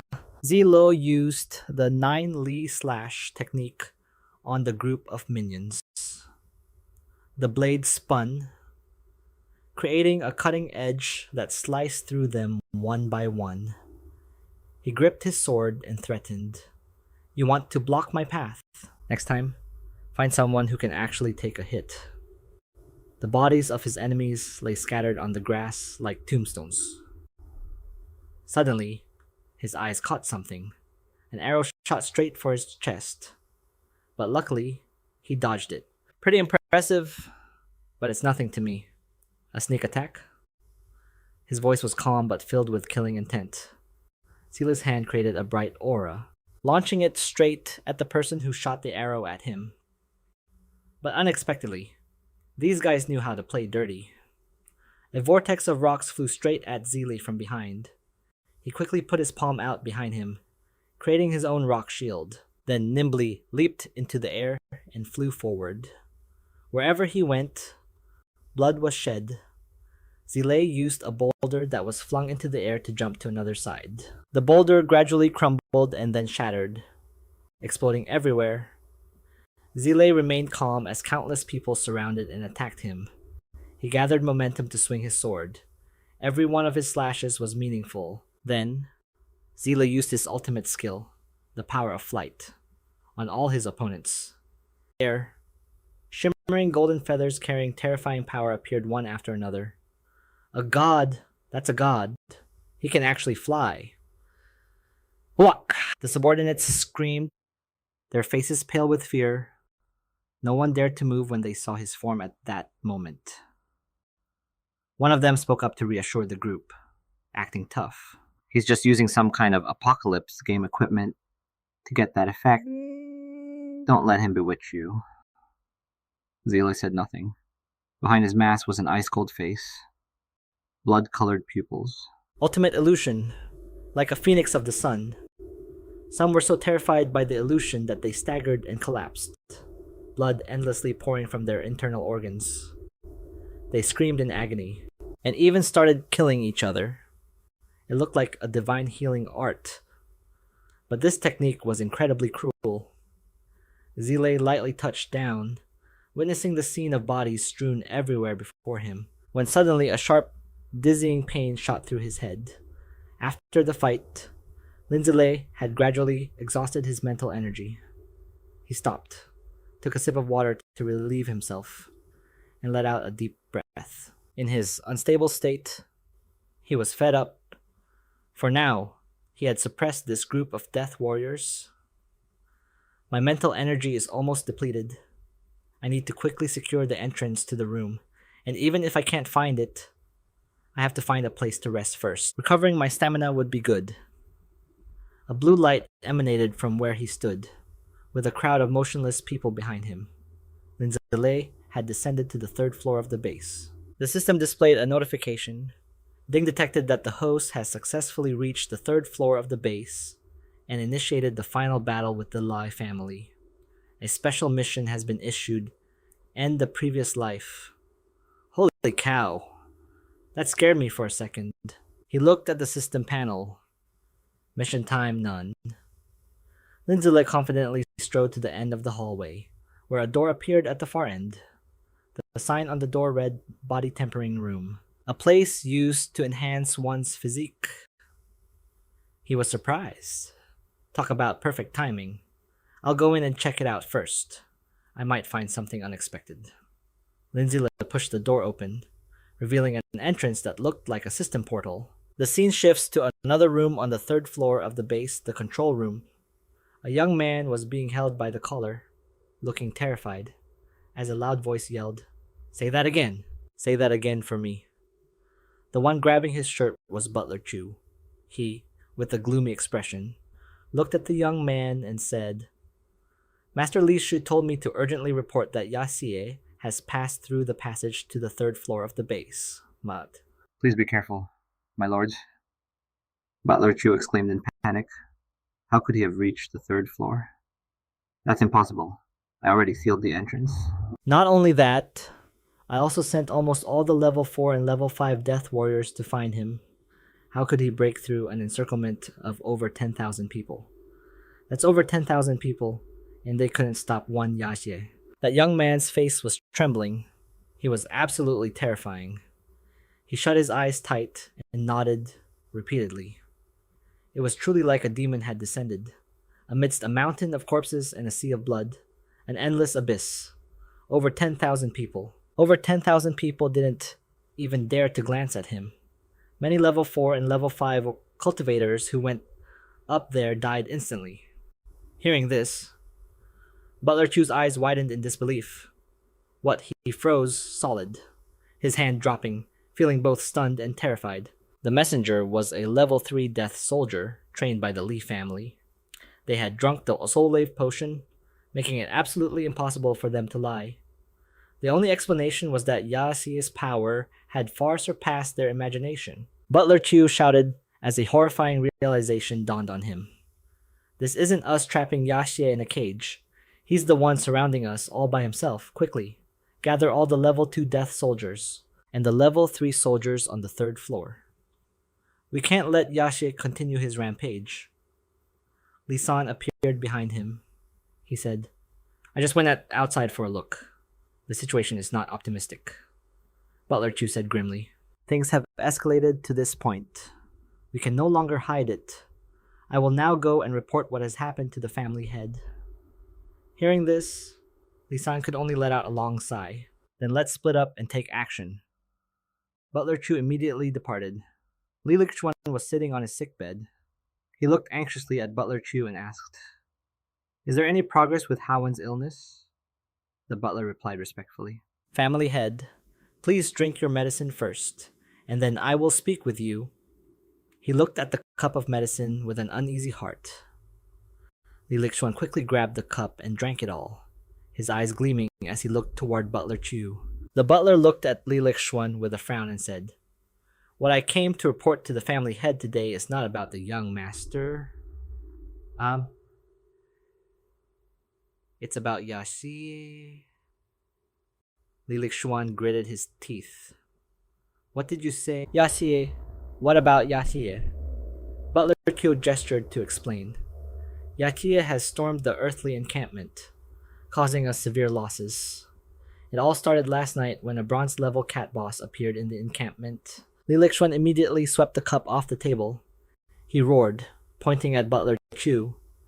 Then why haven't you found a way to stop Yaxie? Where did all the death soldiers we've raised go? Where are they? Butler Chu clasped his hands respectfully and explained. We truly cannot hold him back any longer. We were out of options, so we had to disturb the family head. We await your decision. Li Lichuan's expression was grim and tinged with anger. Lock down the earthly encampment and summon all death soldiers from every level. He looked at Butler Chu and warned, Do not confront Yaxie head on, just monitor his every move, and report to me at a moment's notice. For everything else, observe the situation and await my orders. Butler Chu bowed respectfully. Yes, family head. With that, he turned and left. Li Lichuan shuddered just thinking of his name. Yaye. In the training room on the third floor of the Kuishi, earthly encampment, Lin Zi Luo looked around and thought to himself, This is a training room. What am I supposed to train with? Or has everything already been moved out? He touched his mask. Pondering for a moment, Lin Zi Luo crouched down, touching the cool water. Curious. What is this used for? Is it designed like a bathroom so people can take a bath? He walked around the pool and concluded that these stones were the only things left in this stone chamber. The quality doesn't seem too bad. He glanced around, thinking, this place is clearly marked as a training room, but there's no training equipment. Instead, it's inlaid with these strange white stones. He looked from side to side, as if searching for something, Could the Li family have developed some kind of bizarre training method? Well, I'm free anyway. I might as well investigate. Lin Zi Luo activated his X-ray vision. He scanned his surroundings. Lin Zi Luo rubbed his head and then quickly tried to pry loose the stone block in front of him. After feeling it for a moment, he discovered a mechanism. He used all his strength to lift the stone, but it created a powerful suction force and refused to budge. He frowned in irritation. Quite stubborn, Lin Zi Luo cast Shovel of Julie, and a shovel materialized before him. He repeatedly dug at the stone with the shovel. Lin Zi Luo grew exhausted, but he focused his energy, refusing to believe he couldn't do it. Lin Zi Luo raised his flame sword, powerfully amplifying its strength and bringing it down with a mighty slash. Lin Zi Luo then drew his sword, executing a series of lightning-fast strikes, and the blade suddenly became wreathed in fire. Unexpectedly, a golden orb appeared before him. Lin Zi Luo held the orb in his hand, startled. There was a peculiar energy fluctuation coming from within it. He brought the orb closer for a better look. This stone even has a restorative function. Lin Zi Luo's attention shifted as he looked up at another orb hovering in the air. That orb was the same color as the stones, gray and incredibly large. Inside that orb, a transformative energy was fluctuating. The substance within flowed like a current, a darker gray than the orb itself, and it was slowly dissolving. Suddenly, a structure resembling a bathtub activated behind him. Billowing with steam, Lin Zi Luo turned to look, utterly speechless. After all that effort, it really was just a bathroom. He had added a few mysterious-looking black beads into that tub, and just those few small drops had turned the water completely pitch black. Lin Zi Luo recalled the function of the black liquid he'd just added to the bath. The spirit essence. Liquid is the extracted medium. It is created by the Artificer clan, who expend vast resources and use special techniques to make it perfectly compatible with each soul slave. It is an enhancement elixir on average. Each container can produce 1 drop of spirit essence liquid every 10 years. Effects 1. It replenishes spiritual deficiencies. 2. It enhances one's physical constitution. He also remembered images of the strongest death soldiers with the greatest potential being selected. Every 2 years, the Li family would choose the one with the best aptitude and use a single drop of the spirit essence liquid to purify their body. In Lin Zi Luo's hand, the golden orb from before was stored away. In Lin Zi Luo's hand was his original sword again. Tsk.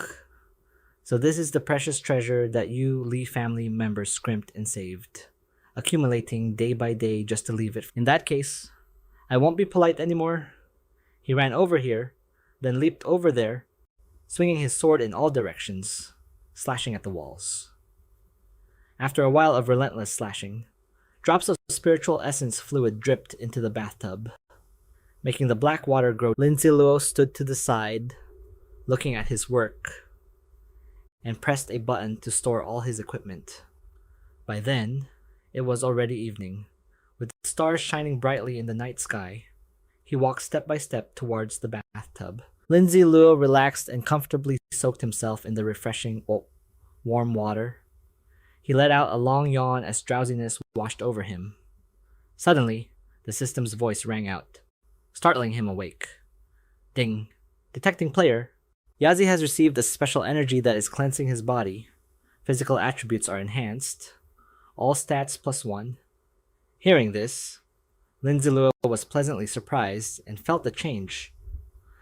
Holy crap, this works too. He sat in the bathtub, accumulating energy from the effects of the spiritual essence fluid. All the while, he listened to the system announce the increases in his stats.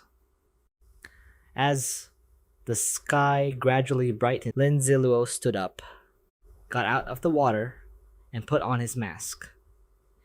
He finished getting ready and confidently stepped outside. Beside him, the system announced, detecting player Yazi has undergone the inheritance cleansing ritual. Lin Zi Luo turned his eyes to where the system was reporting and absorbed a large amount of energy from the spiritual essence fluid, successfully activating the epic grade talent, Body of Purity. The system showed Lin Zi Luo a panel detailing the functions of the epic grade talent, Body of Purity, an epic grade talent, a rare drop with immense power.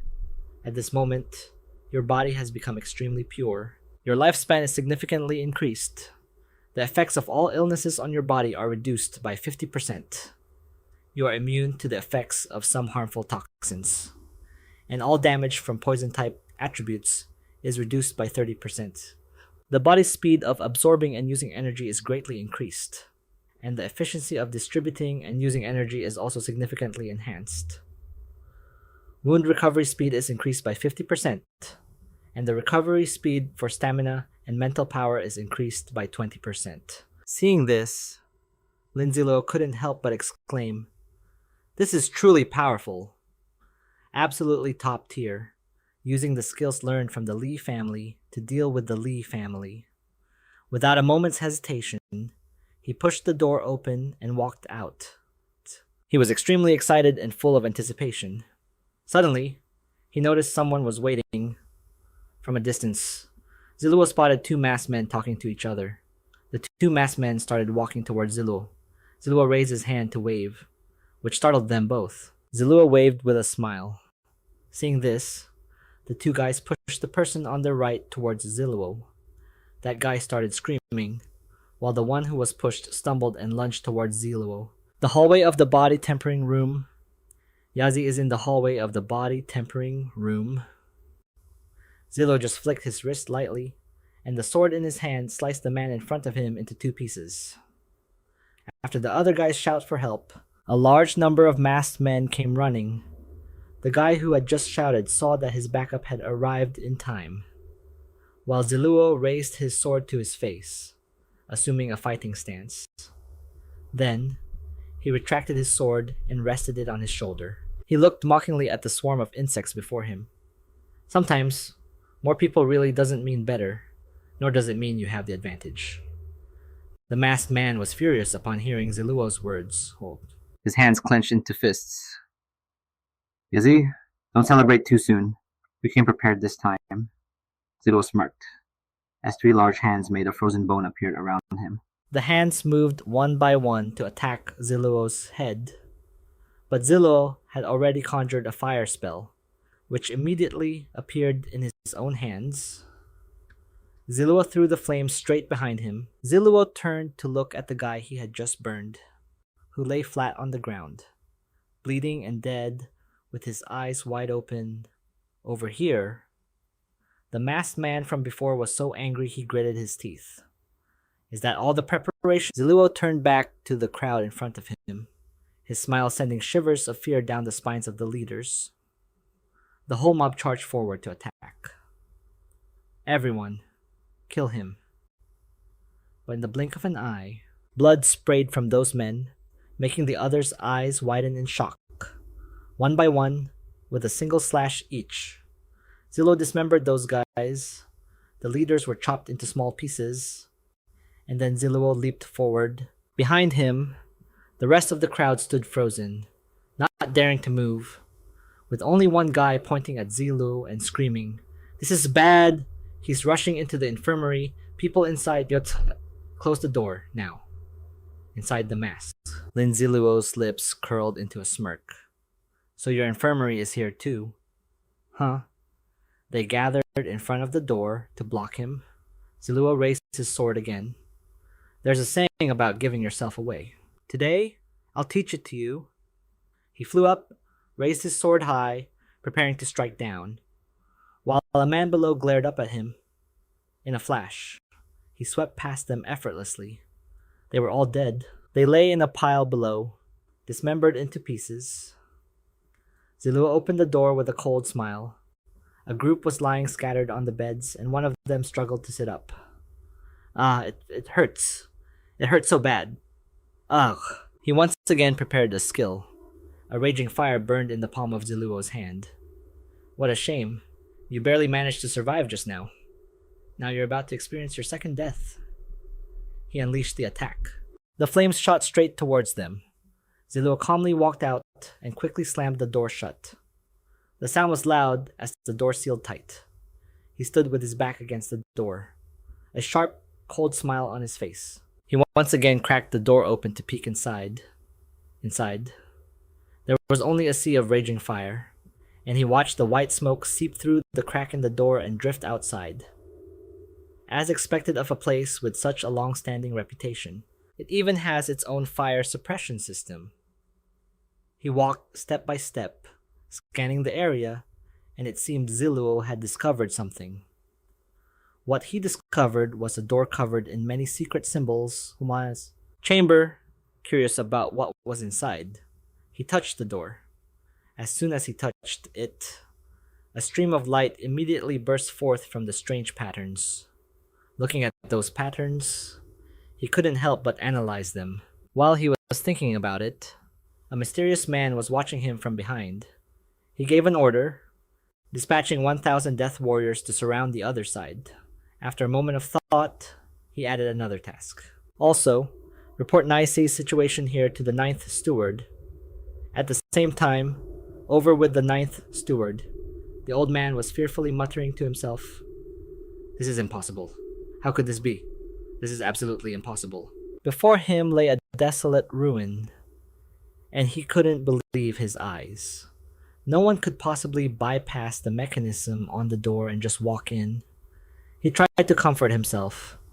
It's fine. As long as the spiritual essence liquid is still here, I'll find someone to clean this place up. With that, he looked up. Had the patriarch found out?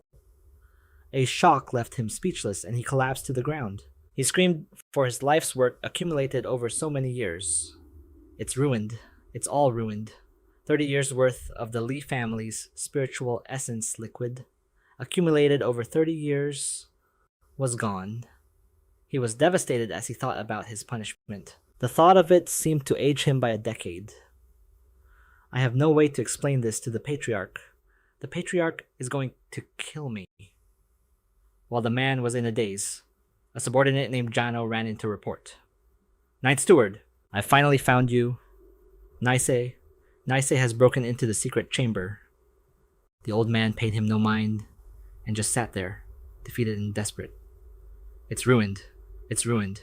Everything is ruined." That subordinate Jano kept calling out to him. "Ninth Steward, I've found you. Please follow me to the secret chamber quickly." Suddenly, the old man stood up, startling him. After regaining his composure, the steward adjusted his clothes and told Jano, "Let's go." Over on Lin Zi Luo's side, he suddenly saw some kind of clue, and so he applied it to the secret chamber, just wanting to try his luck. Who knew the door would suddenly tremble and open right before his eyes? When the door closed, a pair of feet landed right where he had been standing. It was the mysterious man from earlier.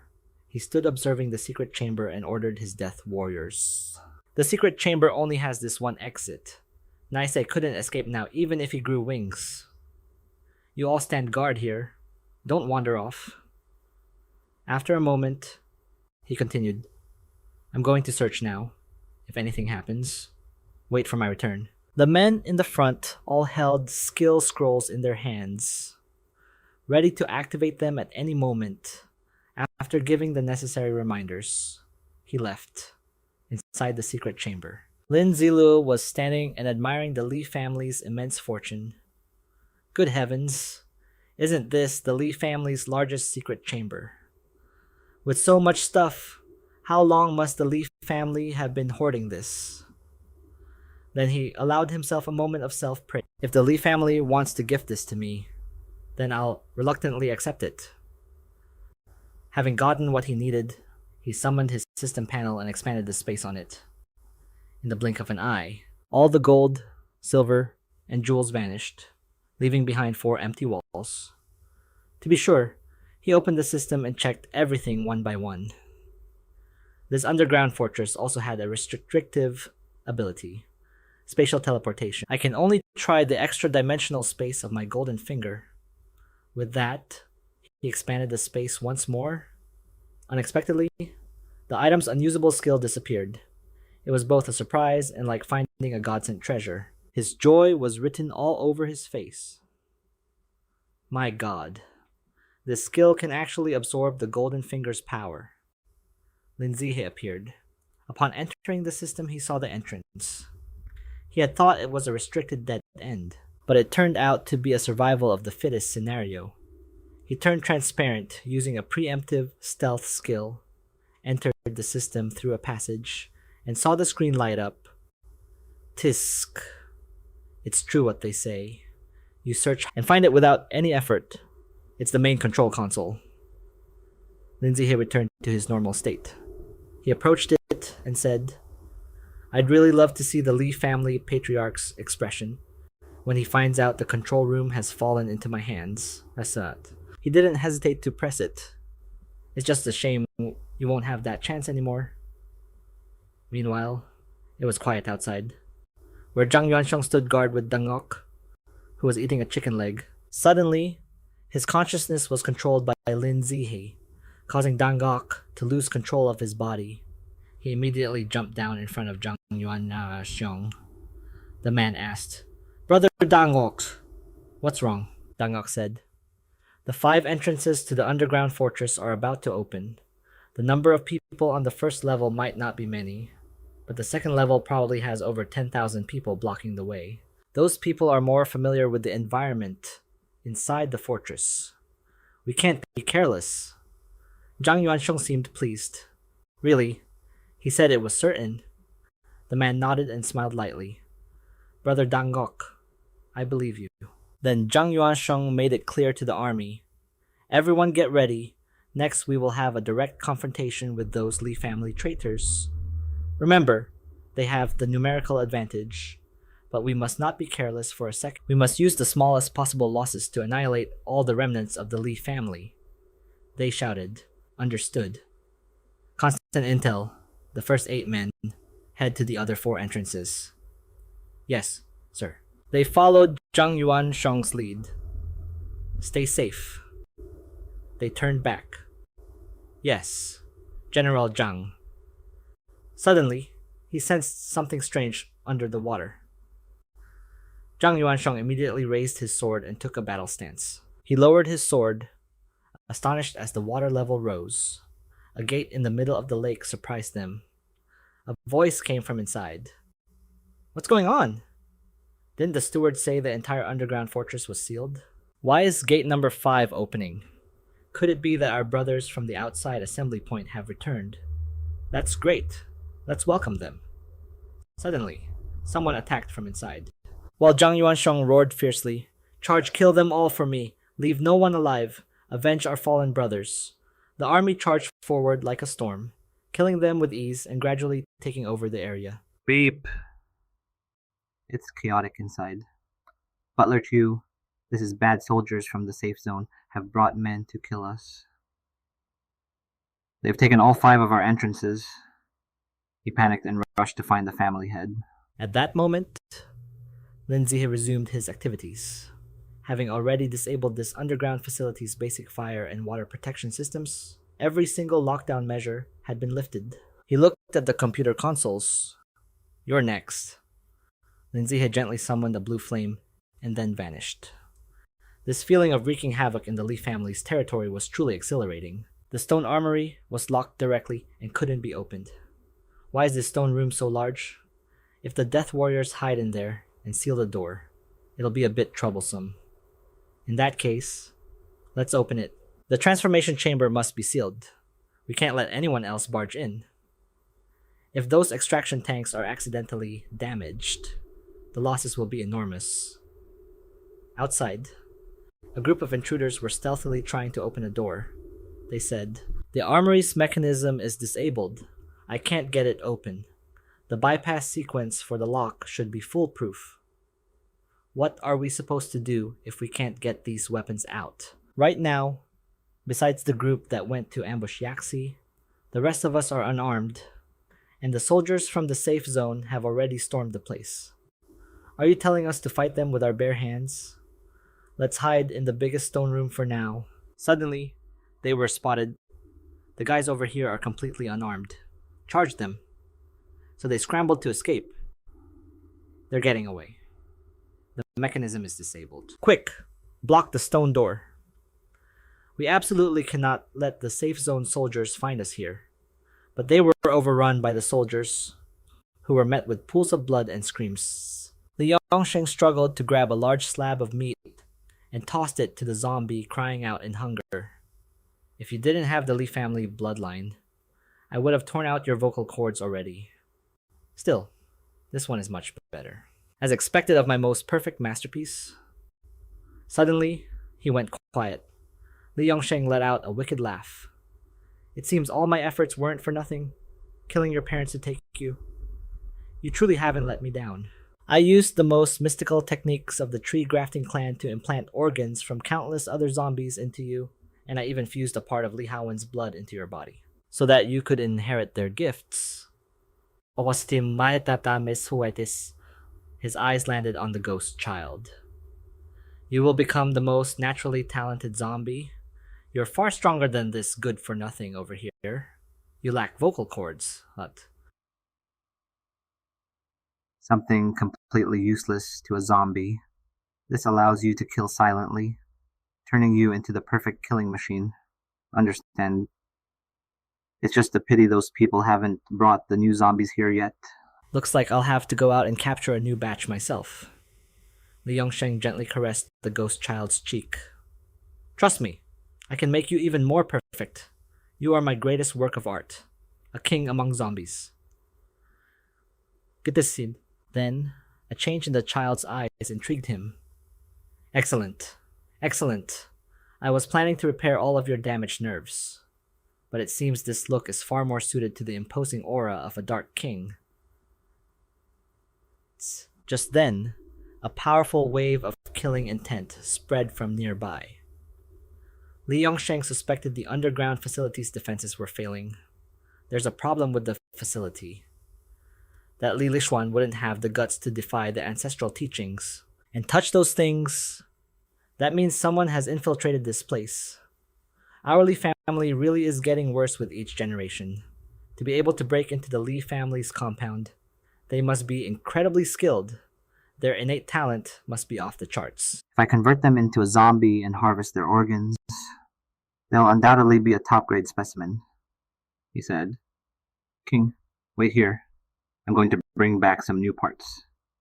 With that, Li Yongsheng pushed open the door. Meanwhile, the others were on lookout for the soldiers outside. Master Li San, the second level of the facility is about to collapse. Only a handful of our brothers are left stalling for us. But what? What? They said the third floor armory won't open, so we can't get any weapons. All the exits have been blocked. Over 300 men were sent out to scout, and none have come back. What's the word from Butler Chu's? They said someone saw Butler Chu going to the transformation chamber right before all this started. We tried to go find him and ask what to do, but the door to the chamber is sealed. We don't know if Butler Chu is still inside, or if he's already... Take me there so I can see what's happening. First, leave a few people behind to make some noise. You! Go organize the other leaders. Have them take their subordinates and block all the passages leading down. Stall for as much time as possible. He also commanded. All remaining members of the Death God Squad, with me to the 4th floor, you will escort the family head and fight your way out from there, risking your lives to seize this last chance for survival. Even if it means we all perish, we must carve a bloody path to ensure the family head escapes. As long as he survives, the Li family will not fall. Understood.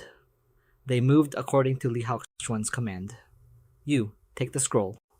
As soon as Yaxi appears, activate it. What does this scroll do? Just trust me. The second Yaxi appears, activate it. They then moved out cautiously, only to come face to face with the last person they wanted to see. It's been a while. Zi Luo spoke with feigned regret to the still stunned group. What a pity. We've only just met. And it's already time for our final farewell. Zi Luo then swung his sword after which he pulled out a throwing knife and began landing precise hits one after another. The Li family's men were cut down continuously, each one suffering a fatal blow before collapsing. Standing among the bodies, Zi Luo let out a sigh. Huh. If it weren't for my clairvoyance skill allowing me to see your every move beforehand, I might have actually been outplayed by you all today. He spoke with a regretful expression, turning his head to address the bodies scattered on the ground. The ground, you guys were so close to winning. Too bad there are no what-ifs in this world. Suddenly, Zi Luo noticed two guys had already made a run for it, but he just stood there, letting them go. A moment later, Zi Luo appeared somewhere else. He was standing on top of the 4th floor of the Kui military camp, looking down at the miniature city built by the Li family. Before entering a building, Zi Luo almost ran into a female nurse, but he managed to hide in a corner to observe, and the nurse didn't notice him at all. Suddenly, the door to a room opened, with Li San leading the way, while Li Xuan was being supported by two others behind him. Seeing this, the doctor immediately became worried. In the patriarch's current condition, something bad could happen if he goes out recklessly. Li San shot back. Then what else can we do? You go and stop the army outside. The doctor was immediately speechless. At this moment, Li Xuan also spoke up. Alright, all of you, go to my hospital room. Act as my deacon. I'm still in the hospital room. Then, he stepped forward to give orders. Li San, you carry me and let's go. Otherwise, at my speed, I won't be able to keep up with you. Also, take passage number 3 on the 4th floor. After reaching the 3rd floor, just go through 2 corridors to get to passage number 4 on the 3rd floor.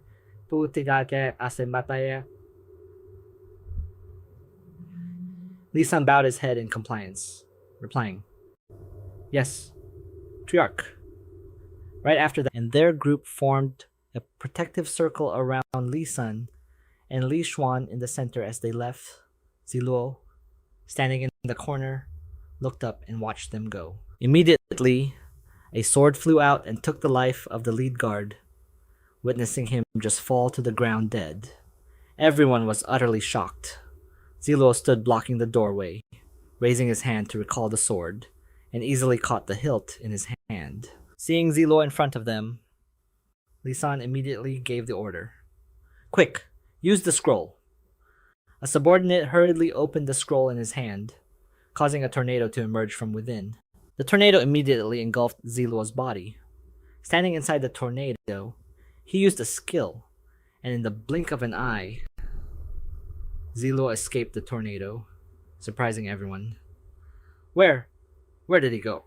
Li Xuan, on Li San's back, continued to give orders.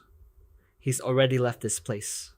Everyone, get your defensive skill scrolls ready, activate them the moment you spot him, and don't hold back. Thoughts? His subordinates replied in unison. Yes, Patriarch. Li Xuan frowned with determination. Even if I can't get out today, I'll make him go down with me. Suddenly, someone turned their head and spotted something. Patriarch, he's back. The Li family's men were all completely bewildered, and they immediately raised their weapons, cautiously looking in all directions. Suddenly, someone noticed a continuous barrage of fireballs hurtling towards them. They immediately created a massive explosion that sent the group flying. Numerous small fireballs appeared, hovering in midair, and seeing this, one of them immediately opened a scroll. A large boulder appeared, knocking away a fireball. It then crashed into a wall, creating a huge explosion. A wall immediately shattered, revealing another wall behind it. Another person swung their sword, trying to slash the fireballs. Seeing an arrow encased in a fireball rushing towards them, one of them shouted, "Damn it! It's a projector! We've walked into a trap!" From the arrow at the center of the fireball, it shot out a series of other fireballs at the Li family's men, forcing them to continuously use their scrolls. Another huge explosion occurred, and another wall was destroyed, revealing a bow hovering inside. We fell for it again. Spread out quickly? The men immediately became alert upon hearing Zi Luo's voice echo. Are you guys looking for me before the explosion? Something was spinning and moving through the space. Sigh. I gave you guys so many hints, and you still couldn't find me.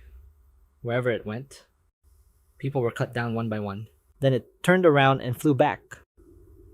Zi Luo caught the sword hilt, and with a swing of his arm, he immediately cut down the rest of the Li family's men. Overestimating yourselves. Right after, a volley of arrows shot towards Zi Luo's back. But all the attacks missed, making Zi Luo remark with a sigh. The death warriors trained by your Li family are truly loyal. Then, from his inventory space, Zi Luo took out a scroll. However, the Li family isn't the only one with scrolls. He then opened the scroll in his hand. Earth Spike Raid, sharp stone spikes erupted from the ground, impaling and killing the Li family's men. Li Xuan also immediately opened a scroll. Earth Spike Raid. This time, the series of sharp spikes were destroyed by an explosion. Zi Luo rested his sword on his shoulder and asked mockingly, wasting a scroll just to live a few more minutes. Should I call you stupid, or should I call you kind? Right after, 2 rows of thorny vines wrapped tightly around his legs. Li Xuan held up the open scroll in his hand, frowning as he asked, Zi Luo, do you still think I'm stupid now? Zi Luo, holding his sword, looked down at his feet and asked, a feint, is that all? The Li family member holding the scroll heard him say, a single target crowd control skill that mages learn after their class change. Its most special feature is that it has a 100% chance to hit the enemy. However, although the skill has a 100% hit rate, the duration of the vine's control is still determined by the player's mental strength. Hearing this, the man gave an appreciative smile. As expected of the number 1 player on the rankings, the vines binding Zi Luo's legs soon began to snap one after another. He swung his sword, but your mental strength is too weak.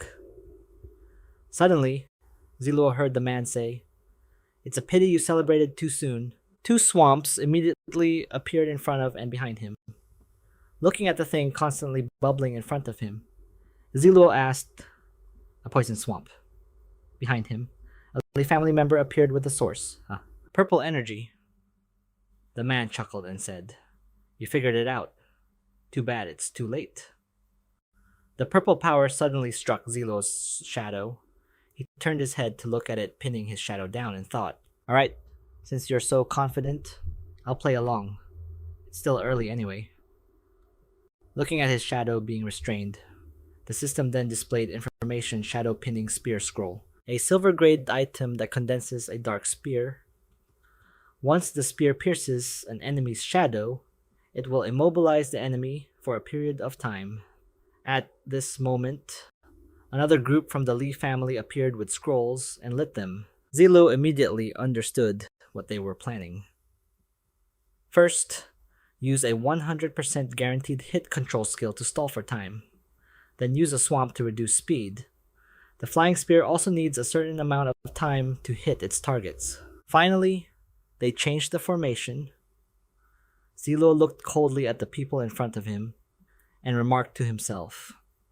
No matter how many times he saw it, their coordination was astonishing. The men from the Li family continuously unfurled a series of scrolls to attack him.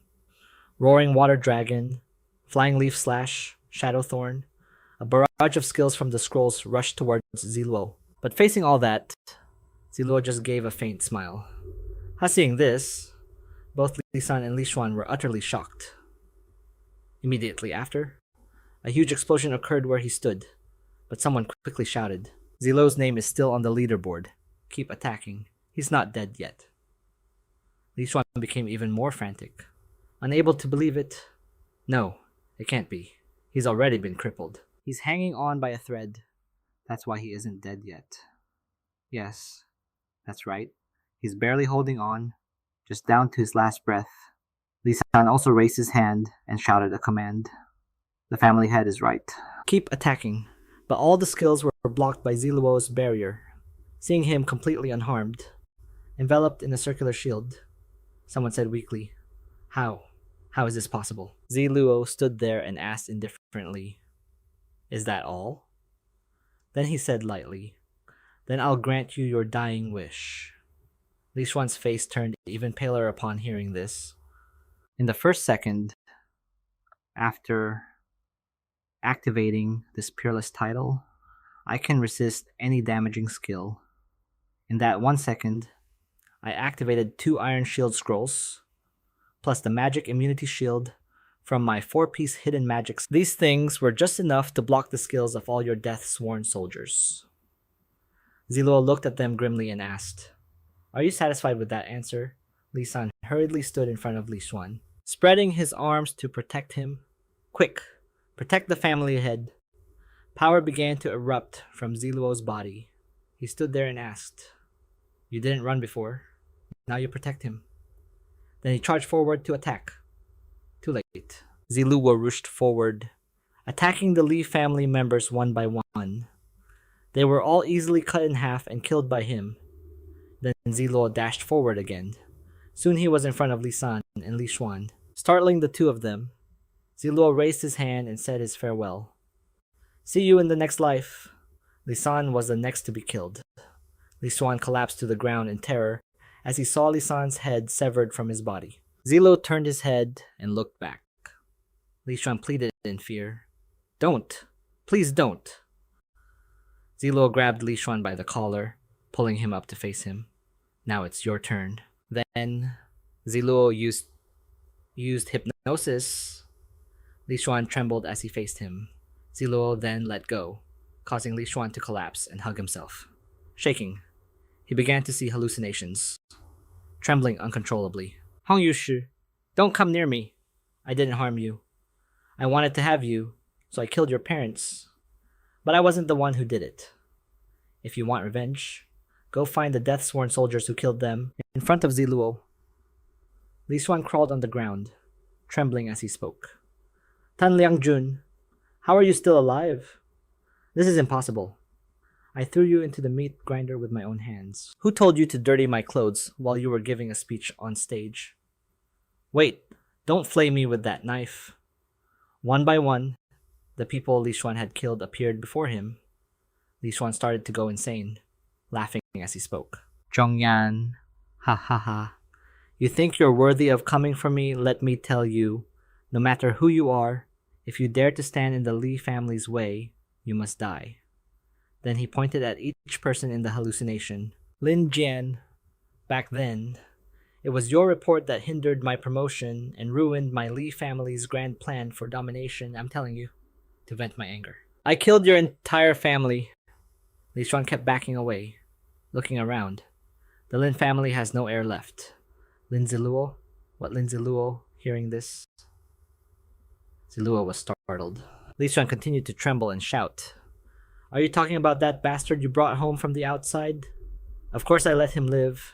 Because he's not your son, Zi Luo immediately strengthened the hypnosis spell. Immediately, Li Xuan fell backward to the ground, struggling and screaming, Ah, don't bite me. Why are you biting me? You too. Why are you tying me up? It hurts.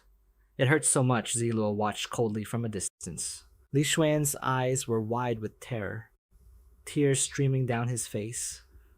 Stay away, stay away. All of you, stay away. He kept flailing his arms, spouting arrogant words. So what if I killed you? Who told you to be so stupid? It's because you were inferior. Then Li Xuan couldn't help but wet his pants. You can't blame me. You can't blame me. Zi Luo watched as his body gradually became twisted and deformed. Blood poured from his eyes and mouth. He moved behind him, grabbed Lapien by the neck, and lifted him into the air. Tulak looked at him and uttered his last words. It seems you have nothing useful to say anymore. Then, he easily snapped Lapien's neck, leaving the dead man behind. Tulak turned and walked to the window. Looking up at the clear blue sky outside, he wondered, is this what getting my ultimate revenge feels like? Or something?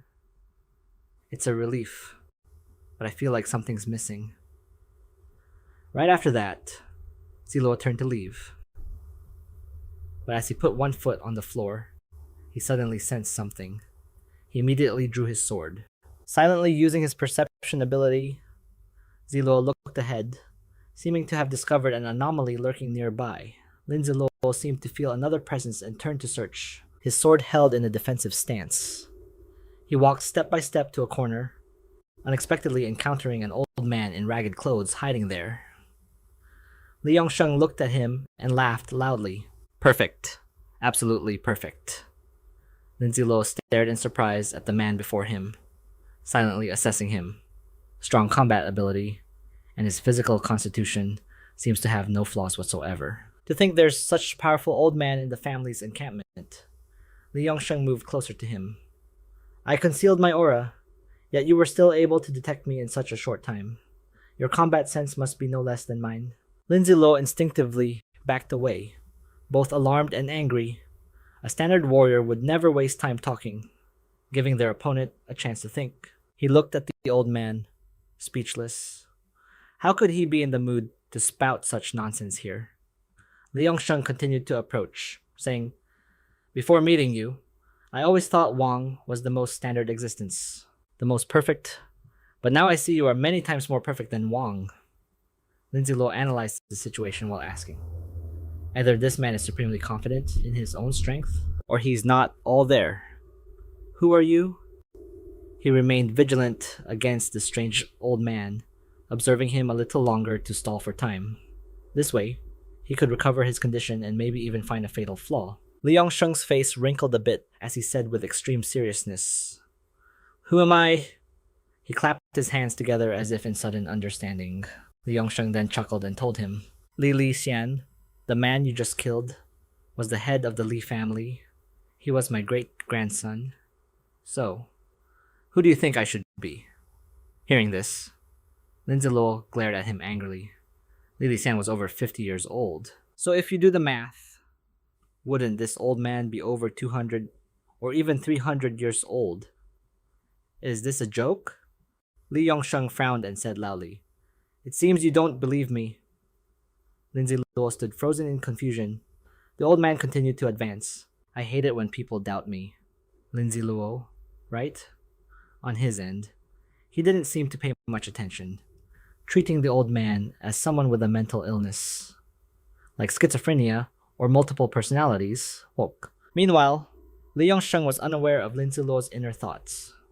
He continued, I can smell the scent of the Ninely tribe on you, so you must be an inheritor of the Ninely tribe's legacy, correct?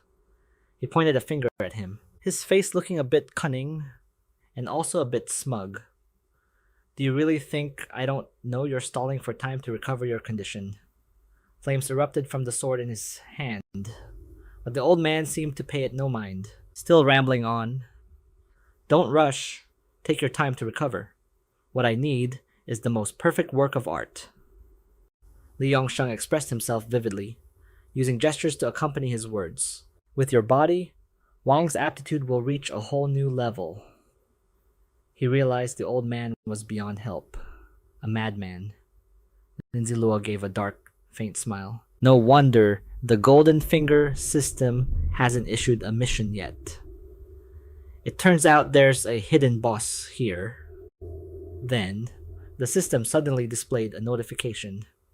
Because the host is aware of the mission's hidden information and has encountered this person. The Super Golden Finger's all-knowing insight ability will now reveal this person's information to the host. Following his line of sight, the system displayed information about the old man, Li Yongsheng, aged 216 and 56.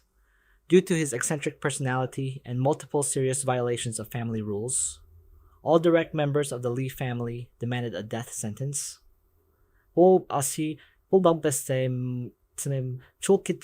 Later, thanks to his father's plea, the sentence was changed to life imprisonment in the Sky Prison's 4th level at the Serpent's Den until he died of old age. In the Sky Prison, Li Yongsheng displayed immense combat. His jaw dropped in astonishment. 216 years old. Damn it. This guy is truly an old monster who's lived for over 200 years. The system also provided him with complete images of Li Yong's activities. The scene showed Li Yongsheng training with the Li family's ancient texts. After Li Yongsheng had been imprisoned for 30 years, his older brother, Li Yongming, inherited the position of family head. Li Yongming saw Li Yongsheng's talent, but knew he couldn't be released, so he shared a portion of the Artificer tribe's ancient texts for Li Yongsheng to study. Li Yongsheng quickly mastered that part of the Artificer tribe's secret arts. 20 years later, Li Yongsheng discovered that a part of the Nine Li tribe's legacy arts was hidden in the Sky Prison. He found that legacy and mastered the secret art of aura sensing from it, which could extend a person's lifespan. Li Yongsheng not only broke the constraints of his lifespan, but his strength also rapidly increased.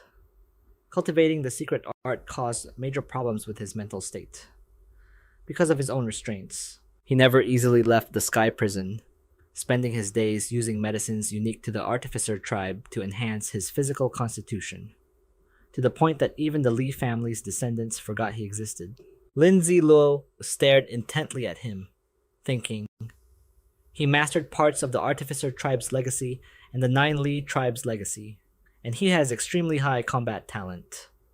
He watched motionlessly as the old man sat cross-legged in front of him, essentially saying, "The apocalypse has just begun. How can someone possess such terrifying strength at this point in time, and he's someone I've never even heard of in my past life." It turns out he was just forgotten here. Li Yongsheng simply sat cross-legged on the ground with a cheerful smile, while beside him, Lin Zi Luo was lost in thought. Although I directly... I obtained the inheritance, but I still need time to practice. If it weren't for my cheat system and 10 years of apocalyptic experience from my past life, I really wouldn't be confident about winning against him. Know yourself and know your enemy, and you can win 100 battles. The system displayed Li Yongsheng's detailed information.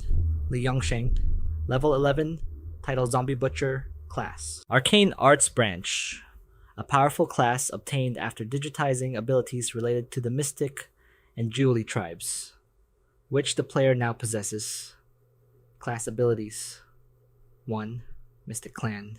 You have mastered a large number of secret arts from the Mystic and Julie tribes and can use them flexibly. 2. Mystic Clan Power. When using related Mystic Clan arts, you can unleash an extremely dazzling display. Every detail was read and memorized by him. Basic attributes: Strength 270, Spirit 80, Constitution 200, Agility 200, Talent Combat Instinct, an epic grade talent. Your combat instincts have reached their peak, allowing you to maintain peak fighting performance at all times. Extreme Insight, an epic grade talent. Your comprehension has reached an astonishing level. Learning ability and understanding ability are beyond imagination, allowing you to quickly comprehend and simulate related knowledge. Bizarre longevity. Your lifespan has been significantly increased, but at the same time, your mental state has become extremely unstable. Different mental states will affect your actions. Martial arts prowess, an epic grade talent, an unpredictable martial ability accumulated over. It can be used as a sharp weapon for attack or to protect yourself, wielded with ease. Anything you wish for abilities: Julie Secret Arts, Mystic Clan Secret Arts. Lin Zi Luo rubbed his chin thoughtfully. Except for strength, the other gaps aren't that big, so it should be manageable. Li Yongsheng pushed off the ground, stood up, and stretched from side to side. Have you figured out a way to deal with me during this time? Don't disappoint me. He reached his hands back to warm up, bouncing on his feet. For over 100 years, these old bones of mine haven't moved, but don't get happy too soon. Li Yongsheng smiled cheerfully at him. Let me slowly savor the joy of battle. Lin Zi Luo said nothing, one hand touching his mask.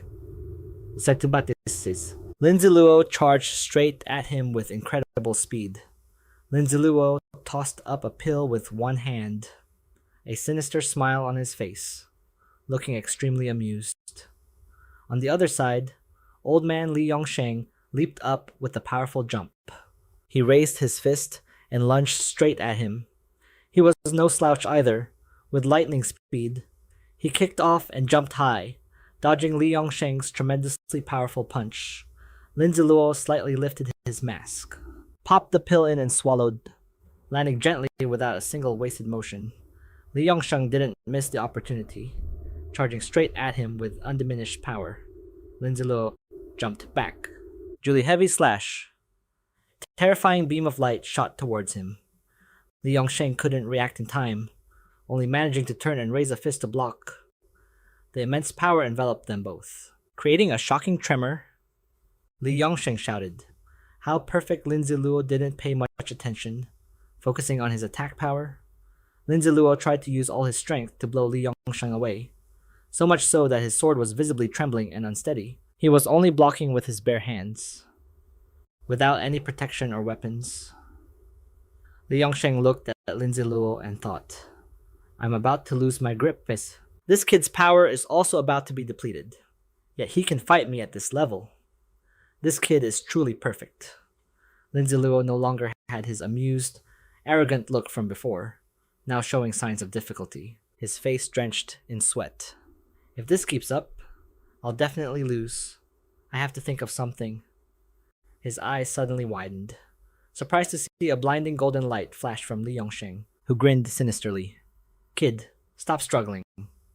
A second later, a massive explosion erupted, sending Lin Zi Luo flying. The explosion grew larger, but luckily he reacted in time and was able to control his center of gravity.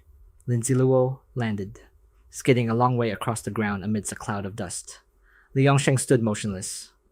Watching Lin Zi Luo staggered to his feet. On the other side, Li Yongsheng said loudly. Ha ha ha. Perfect. Perfect. It's truly too perfect. He was completely unaffected, his hands still brimming with power. It's just a shame that an attack like that is your limit. You can only release it once at most. Otherwise, you would have really had a chance to defeat me. Lin Zi Luo looked at him with a somewhat grim expression, thinking, he could actually see the limitation of the Julie heavy slash so easily, as expected of an old monster, who has lived for over 200 years. But what a pity, he said to Li Yongsheng. You mean to say, as long as your chi isn't depleted, you can continuously throw punches like before. And even if you're injured, their power won't decrease. Li Yongsheng grinned sinisterly, his face dark and certain. Exactly, Lin Zi Luo continued. But, you see, there might be a different answer. Li Yongsheng looked on in confusion as the power in his hands grew weaker and weaker. Huh, he shouted in alarm. What?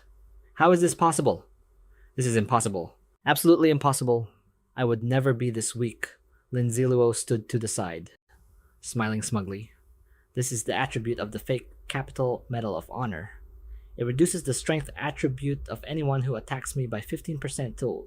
If you want to blame someone, blame the people of the Li family for not telling you, although it's quite normal that the Li family didn't tell you. He smirked, speaking grimly. After all, they've long since forgotten about you. After hearing this, Li Yongsheng's veins bulged and his body trembled. Very good. You still managed to give me such a big surprise. I'm angry now. Truly angry. Don't you worry. Even so, I can still defeat you. His eyes turned bloodshot as he gathered power in his hands and charged fiercely at Lam Tulak. This time, I won't give you a chance to rest. He lunged forward at an incredible speed. Flying straight toward him, Lam Tulak was slightly surprised, raising his sword in front of him to prepare for battle.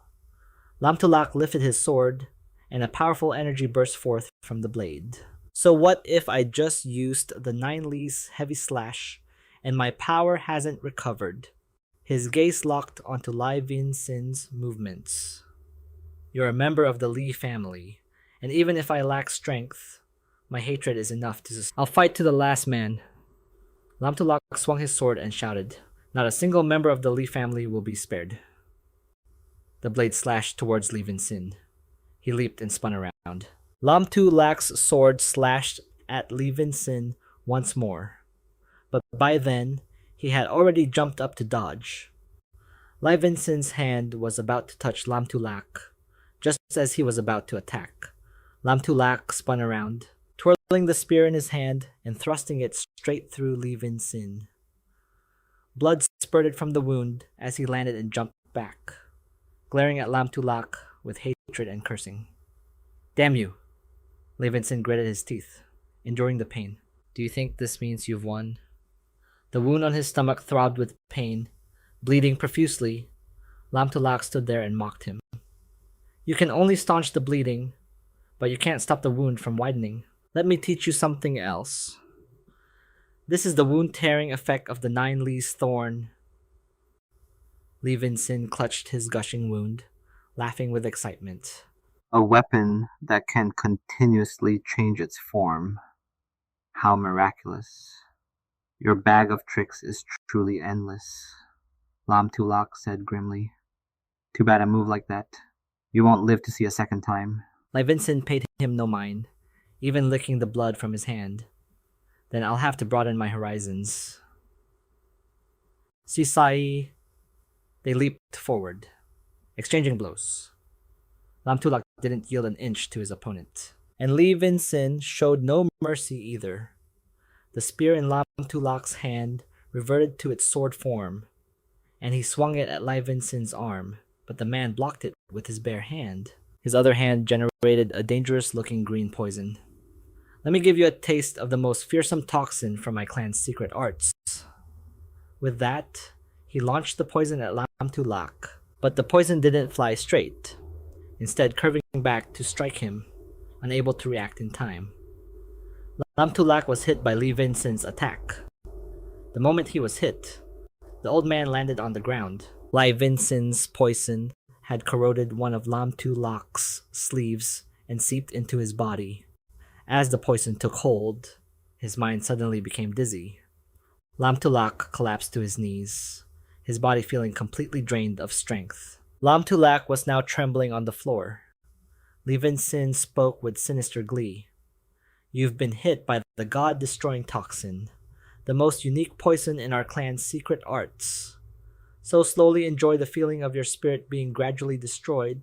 Lam Tu Lak's complexion worsened, and his condition looked grim. God-destroying toxin.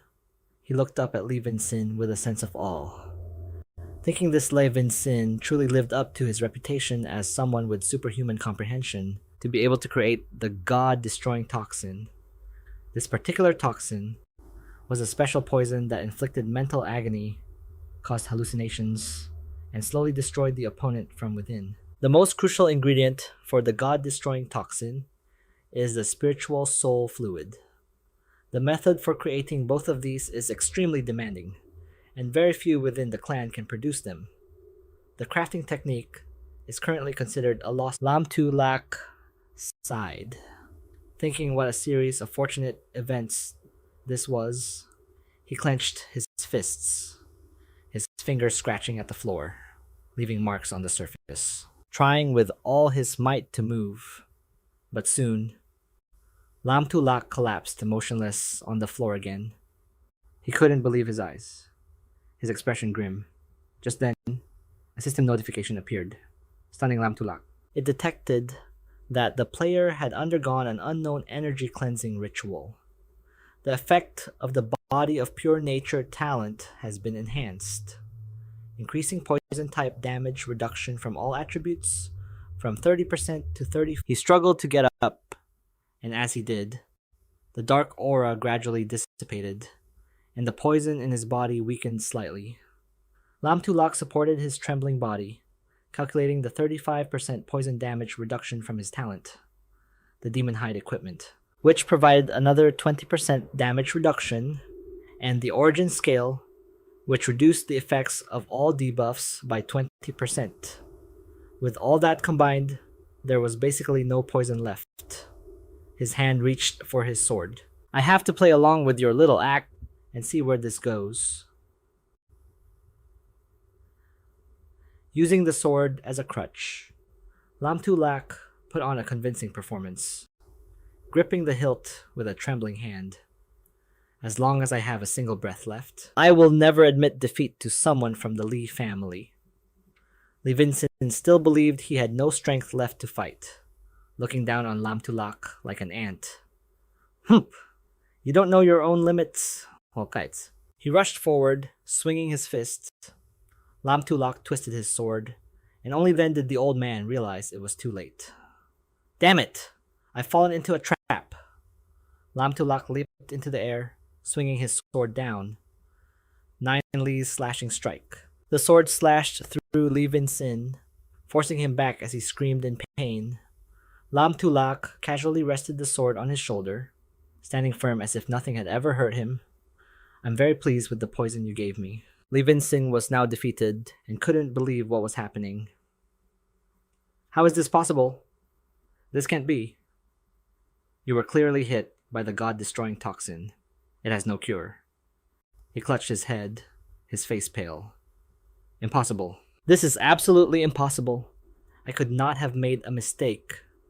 His eyes turned bloodshot, his reactions becoming erratic. Kill you.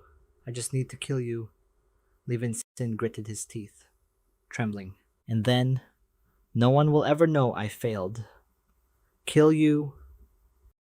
At that moment, Lam Tulak sensed something was wrong and activated his insightful eye of killing to appraise the situation. Before his eyes, Li Vincent's level suddenly began out of control. The situation was taking a turn for the worse. Lam Tulak was flustered. This was bad. Lam Tulak was now in a difficult predicament. Could this be another ability of the forbidden secret art to increase lifespan recorded in the Li family's books? Another ability of the forbidden secret art was to increase lifespan by consuming one's own life force, draining their potential in a short period of time, to rapidly enhance their combat power. In the past, the Julie tribe used this very forbidden secret art to train a type of soldier who could extract a large amount of their own lifespan for immense fighting strength. Ultimately, because it consumed too much manpower and disrupted the harmony of heaven and earth, this secret art was banned. He sighed internally. This must be Li Yongsheng's final trump card. Lam Tulak raised his sword as Li Yongsheng erupted with power. Die, die, go, die. In an instant, he appeared right in front of him. Li Yongsheng threw a punch down. Lam Tulak retreated, and the old man looked up at him. Lam Tulak released his sword, which transformed into a hammer. He swung the hammer down, telekinetically lifting a large boulder and dropping it right on Li Yongsheng's position.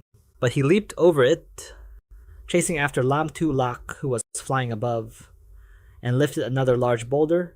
Li Yongsheng was now crazed and out of control, tearing off his shirt. I must kill you. Lam Tulak turned his head back, magical energy condensing in his hand to form a water orb. Reached the second level. That's good enough. He turned back to attack Li Yongsheng below. It's time to end this. Li Yongsheng blocked with his hands, gritting his teeth and glaring at him with bloodshot eyes. Suddenly, ice spikes shot out from under his feet, surrounding Li Yongsheng. In an instant, he was trapped in a difficult position.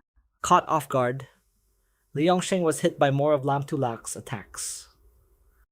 Seeing that he was helpless, he unleashed even more attacks on him. Suddenly, something black slammed into Li Yongsheng's face. He immediately fell, motionless on the spot. At this moment, the system displayed a notification. Li Lixuan, Li Yongsheng killed.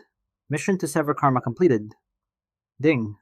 Congratulations to the host for obtaining the mission rewards. 2 random normal cheat items. 1 gold grade piece of equipment. Lam Tulak asked the system. So he's dead. The system confirmed. To be precise, yes. He opened his inventory to check, wondering, I just used up items from my inventory. How did he die so easily? After checking, Lam Tulak closed it, then turned back to look at Li Yongsheng lying in a heap on the floor, his heart filled with sarcasm. Oh. Li Yongsheng, Li Yongxing, let me see if you're really eternally living or not. Tulak stood amidst the thick dust, the ground littered with Li Yongsheng's scattered body parts. Odd parts, red blood staining the entire area. Huh. You can't blame me for this. It was your junior, Li Lixuan, who used a skill scroll on me first. I call this getting even. If you feel it's unfair, you can take it up with Li Lixuan. Wearing a mask and standing against the light, he looked incredibly handsome. I'll even provide you with a free cremation service, and I'll scatter your ashes in the camp where you lived for over 200 years. The sky outside looks so blue in this apocalypse. Where else would you find a good person like me? Perhaps because he had suffered so much in his past life. Tulak still felt that everything was happening too quickly. Only 30 days since my rebirth, and the Li family is already gone. The surroundings were still a pile of rubble and dust. He wondered, why do I suddenly feel so empty inside? He paused for a moment. Tulak then proceeded to the next step of his plan. Next, he used the system panel to activate mind control, and a blood-red eye appeared above his head. His eye, like a heavenly will eye, could see for thousands of miles. An image of a man appeared in his vision. The first and second floors have been completely cleared. You guys go check the third floor, the man ordered his subordinates. Don't miss any corners. We can't let any fish slip through the net. Yeah, sir. Very quickly, Tulak had gathered useful information. A fish slipping through the net. He looked at the gooey mess of blood and finger bones beside him. It seemed he had mentioned sacrificing his organs to someone named Wang. After that, Tulak closed the mind control, and from the pool of blood, he picked up the important remaining body parts. As expected of the Li family's main base, it seems this place has quite a few hidden things. He decided to walk around and explore. Tulak stored those items in the system. They didn't even break when smashed, so they might be useful someday. Afterwards, he took a book out of his backpack, and as he walked, Tulak read through the detailed explanation of the shamanism inheritance.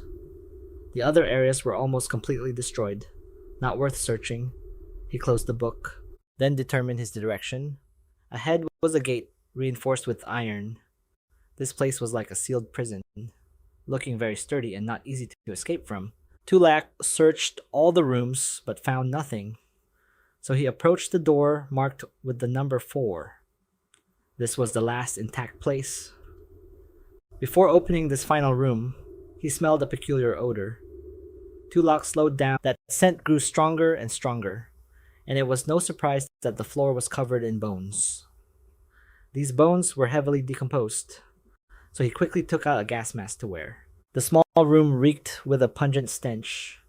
This was where Li Yongxing had lived for over 200 years. It stinks this bad. The son of a gun could be considered a biochemical weapon. Tulak's eyes widened. When looking at the growling zombie in front of him, he calmly searched for information on the system. Sharp Claw Zombie, level 11, basic attributes. Strength 26, Spirit 18, Constitution 26, Agility 25, Talent Sharp Claws. Your claws become extremely sharp. Skills temporarily unavailable, but your claw points have been deducted. He took aim. Zi Luo stared at the system for a long time, but didn't recognize the zombie as Li Hao Wen. He wondered why anyone would keep a zombie with its claws removed. Zilei's expression remained unchanged as he looked at the zombie restrained by iron chains. He then froze when he noticed this zombie looked exactly like Li Hao Wen. Holy crap. Another one of Li Lapian's sons. Li Hao Wen had become a zombie. He pondered Li Lapian's baffling actions. Your father was always rewarding players, searching for an item that could turn zombies back into humans, all for your sake. The zombie Li Hao Wen saw a living person and went berserk. It's a shame Everyone in your Lei family is already dead, so let me send you on your way. Zilei slowly approached him with his sword, but at that exact moment, he got a very strange feeling. Zila turned to look in one direction, where another zombie was also chained up. This feeling made him glance from right to left. Finally, Zilei's gaze fixed on that other zombie. It was completely different from Li Haowen's frantic rage. This zombie was sitting in one spot, looking up at him.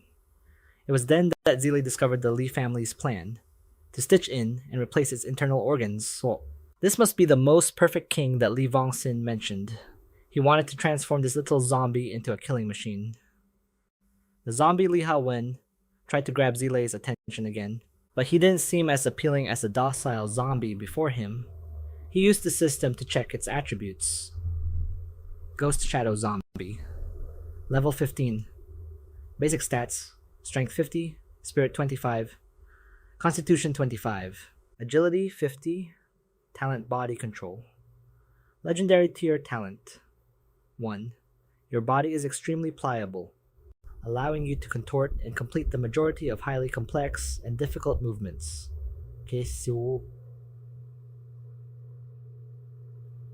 2. You can control every part of your body with extreme precision, even slightly altering your appearance, physique, and physical condition. 3. You can, according to your own will, freely adjust your body's presence, increasing it by up to 130% or decreasing it by up to 50%. 4. You can quickly adjust your state, unifying all your body's power for an explosive burst. Is Stitched Organs. Epic Tier Talent. Certain internal organs have been stitched into your body using a special technique. As a result, you can control your body perfectly. These organs can also be controlled at your will. Ghost Shadow. You have a special affinity for the dark. When in darkness or shadows, your attributes will be enhanced. Skills: Ghost Shadow, Thorn Strike, Bone Spike Ambush. Weaknesses 1. The zombie's vocal cords are damaged. The vocal cords are relatively fragile. 2. The zombie's facial nerves are damaged. Facial movements are quite limited, making it unable to perform required expressions. Reading the status window, even Zilei was amazed. A legendary tier talent. This really was a whole different ballgame. Truly an eye-opener. The zombie before him seemed docile, but it was actually incredibly overpowered. Even considering the top-tier experts from Dragon Country he had most frequently encountered, they only possessed epic tier talents. Now he understood. Li Vongxin spent over 200 years without obtaining a legendary tier talent. Yet this one had it. No wonder he valued it so highly. Zilei then activated his blood-colored pupil skill. X-ray vision. Let's see what other surprises you have in store for me. Streams of pale golden light seeped into the zombie's body. In his vision, every part of the zombie appeared in sharp detail, and the skills hidden deep within its body were revealed, followed by its arm bones, which could freely extend and retract. He then saw that when it was attacked, nearby scales could shift to cover the spot. Blocking the damage, Zilei rubbed his wrists. Truly interesting. He leaped forward to touch the zombie. Although it sat perfectly still, a closer look would reveal its nails were silently extending. It also raised its fist, which was now covered in sharp spikes. When Zilei's fist was just a short distance from the zombies, he suddenly stopped. He shook his fist. Not bad. The reaction force and response capabilities are top-notch for its current state. Zilei began to ask the system, there shouldn't be any problem enslaving this zombie, right? Dang. The zombie's combined strength does not exceed the host's. The system replied, Ding, is the host certain about using slot number 2 of Absolute Enslavement Level 2 to enslave this zombie? After enslavement, slot number 2 will be permanently locked to this zombie. If the zombie dies, the level of absolute enslavement will drop Sumam. He looked at the zombie once more and affirmed, absolutely, immediately after. A conscious link formed between Zile and the zombie, but he realized this zombie was resisting. Zyla rubbed his temples, feeling a slight headache. I knew it. Aside from that honest big oaf, every zombie knows how to struggle. This zombie was sitting still just a moment ago, but now it's resisting fiercely. He was a bit startled when the system issued a warning. Ding! Please prepare. Host. Use your spiritual power to suppress the zombie and accelerate the enslavement process. An orange-red light burst forth from the zombie's body. The light was incredibly dazzling. And then it was time for this part. Zile held out his hand, and a strange object appeared in his palm. It slowly transferred over to the zombie, and in the blink of an eye, all of the zombie's resistance crumbled. Its eyes became vacant, but it had now calmed down. The little zombie obediently placed its hands on its knees and returned to its original sitting position. Ding! Zombie enslavement successful. Please assign a name to your enslaved zombie. He rubbed his chin thoughtfully. A name. Huh. If Li Vongxin called it King, and it also has a legendary tier talent for body control, and its entire body can transform into a deadly weapon at any moment, Zila typed the name into the system, so I'll name it based on that trait. Guitong. The experience system quickly completed all the procedures. Guitong's analysis panel is complete. Please click to check. Player Guitong, level 15. Experience 1,280 out of 3,000. Reputation data loss and cannot be opened. Gold coin and storage space data lost and cannot be opened. Basic attributes. Strength 50, Spirit 25, Constitution 25, Agility 50, no title for now. Talents are body control, organ stitching, ghost shadow. Skills are ghost shadow assassination, bone spike assault. No equipment for now. The system also added a warning. Ding a reminder to the host. Player Guitong's analysis panel was forcibly implanted by the system, so it cannot inherit reputation or the nonverbal communication function, and it also cannot accept quests, nor can it gain experience from killing zombies. Its level is determined by the zombie's growth method. Ding, when Guitong kills zombies, he will receive gold coins just like a normal player can. And there's a 1% chance of dropping an equipment item.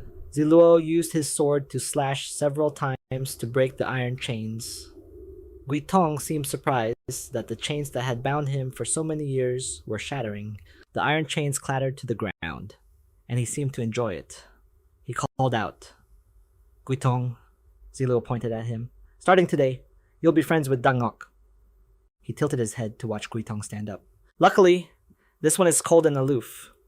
If he were a dummy like Dangok, a pair of dummies would tire me to death. Guitong nodded in agreement, but he looked exactly like a corpse with red eyes. Still, he looks a bit scary like this. I'll have to buy him a fake capital security uniform to wear to cover it up. Looking at Guitong, Zi Luo thought for a moment, then took out a scroll. I can't use this Phantom class change scroll right now. You followed me for 10 years in my past life. So in this life, I'll pass it on to you. It matches your talents well, so it won't go to waste. He held the scroll in his hand. Guitong followed his command and opened it. A cloud of black smoke mixed with red smoke enveloped Guitong. Beginning the class change, Lin Zi Luo watched intently and nodded. Good, you go through the class change. I'll go check out the other things. Then he went to another corner of the room and saw jars containing human internal organs. Lin Zi Luo picked up a nearby needle and thread, then went over to the cabinet to check. There's something else here. Lin Zi Luo opened the cabinet door, and inside were all sorts of medicine vials. He took one of the vials and opened it to examine the contents. Lin Zi Luo suddenly shouted in surprise. God-slaying liquid. This old monster actually had this stuff too. He looked up at the vials on the shelf and exclaimed, Damn! Damn! This old monster had some skills. to have so many poisons, mo siu. Lin Zi Luo held up the vial happily. Poisons he painstakingly concocted are left for me. Zombies he poured his heart into creating are also left for me. He gave a thumbs up. Li Yongsheng, I'm willing to call you the only good person in the Li family.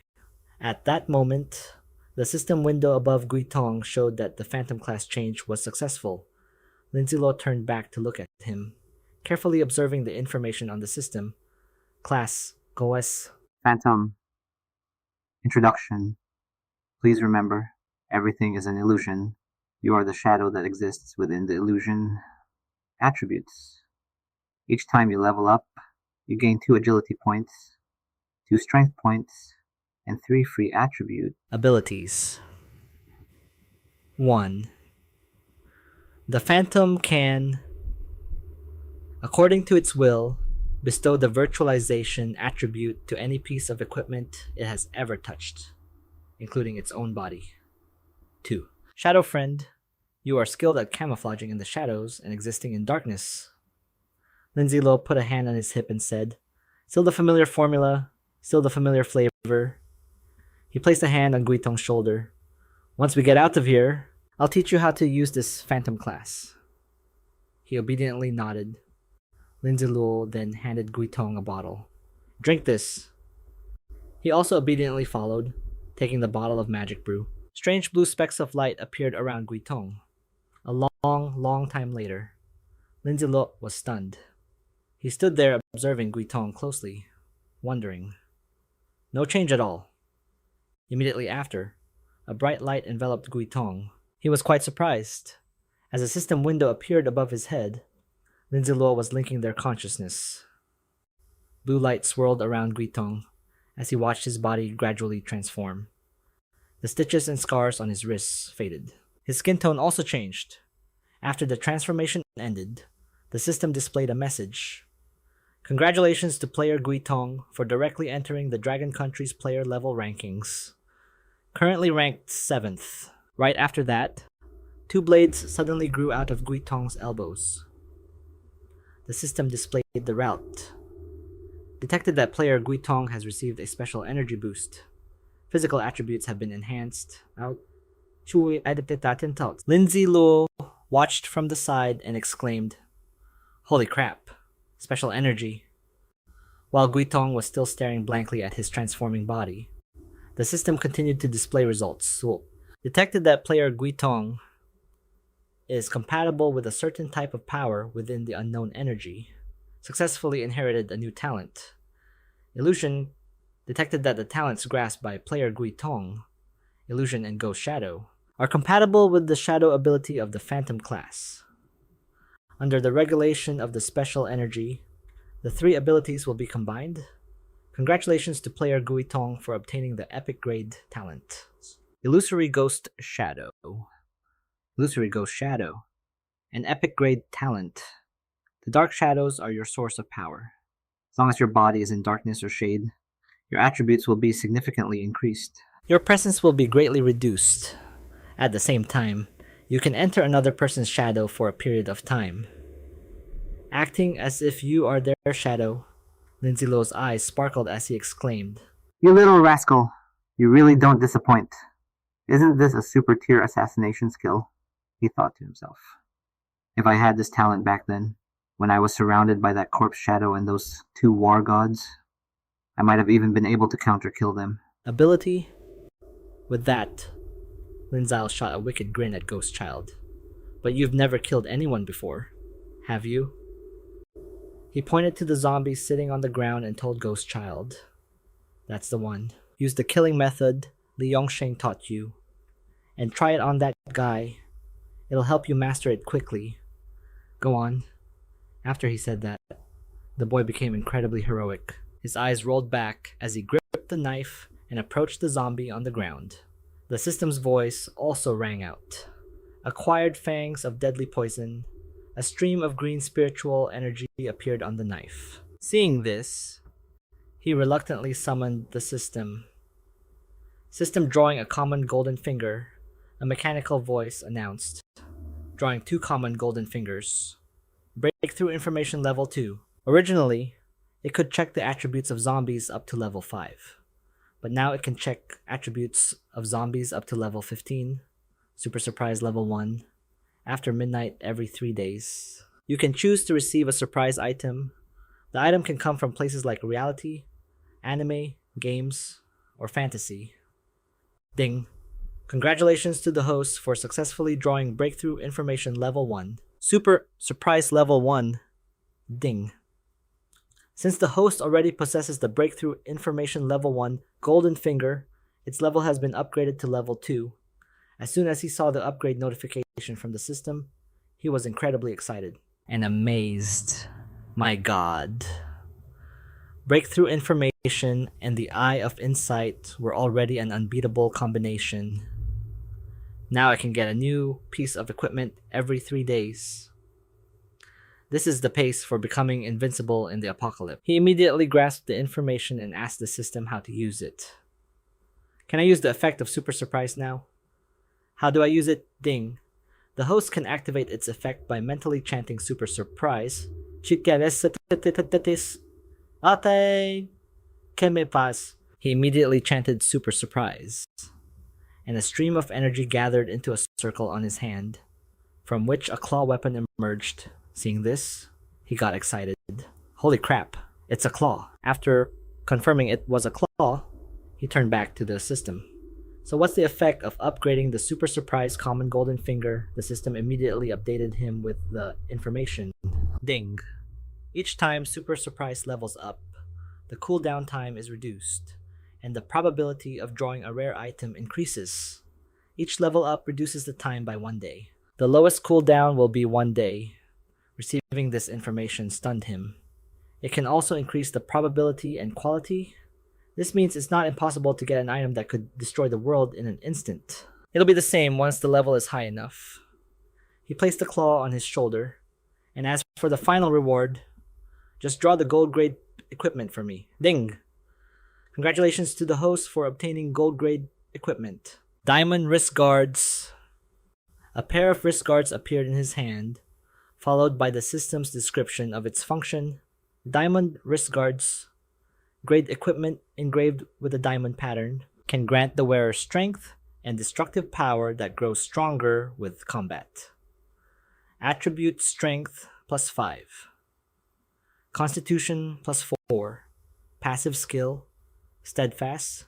You can gain bonus strength. The longer the battle, the greater the increase, with a maximum increase of 6 strength attribute points. Destruction. The amount of damage dealt by all your attacks on a target will be increased. Afterward, he started to think. A passive that increases strength in long battles. A passive that increases the destructiveness of attacks. This item is perfect for the big oaf, but I don't even have gold grade wrist guards myself. I'll wait until I get something better before giving it to the big oaf. When he finished and turned to look at the boy, he saw that he had already dealt with the zombie. This was truly a complete change. Then he turned to leave. Let's go. It's time to enjoy the fresh air of the outside world. Seeing this, the boy immediately teleported behind him. Following him, he turned back to look at the boy, thinking, there are quite a few officials in this camp. How should I hide you? Zyle handed a cloak to Ghost Child. Put this on. He knew full well the cloak wouldn't fit, so he acted nonchalant. Zyle put on his mask, and the two of them left the place together, elsewhere. And Jimming and the Yoon family head stared in shock at the scene before them. There was a huge hole in the ceiling, through which they could see the sky, with fires raging all around, and the ground was still littered with bodies and bloodstains. And Jimming gritted his teeth in fear. Was this Zyle's doing?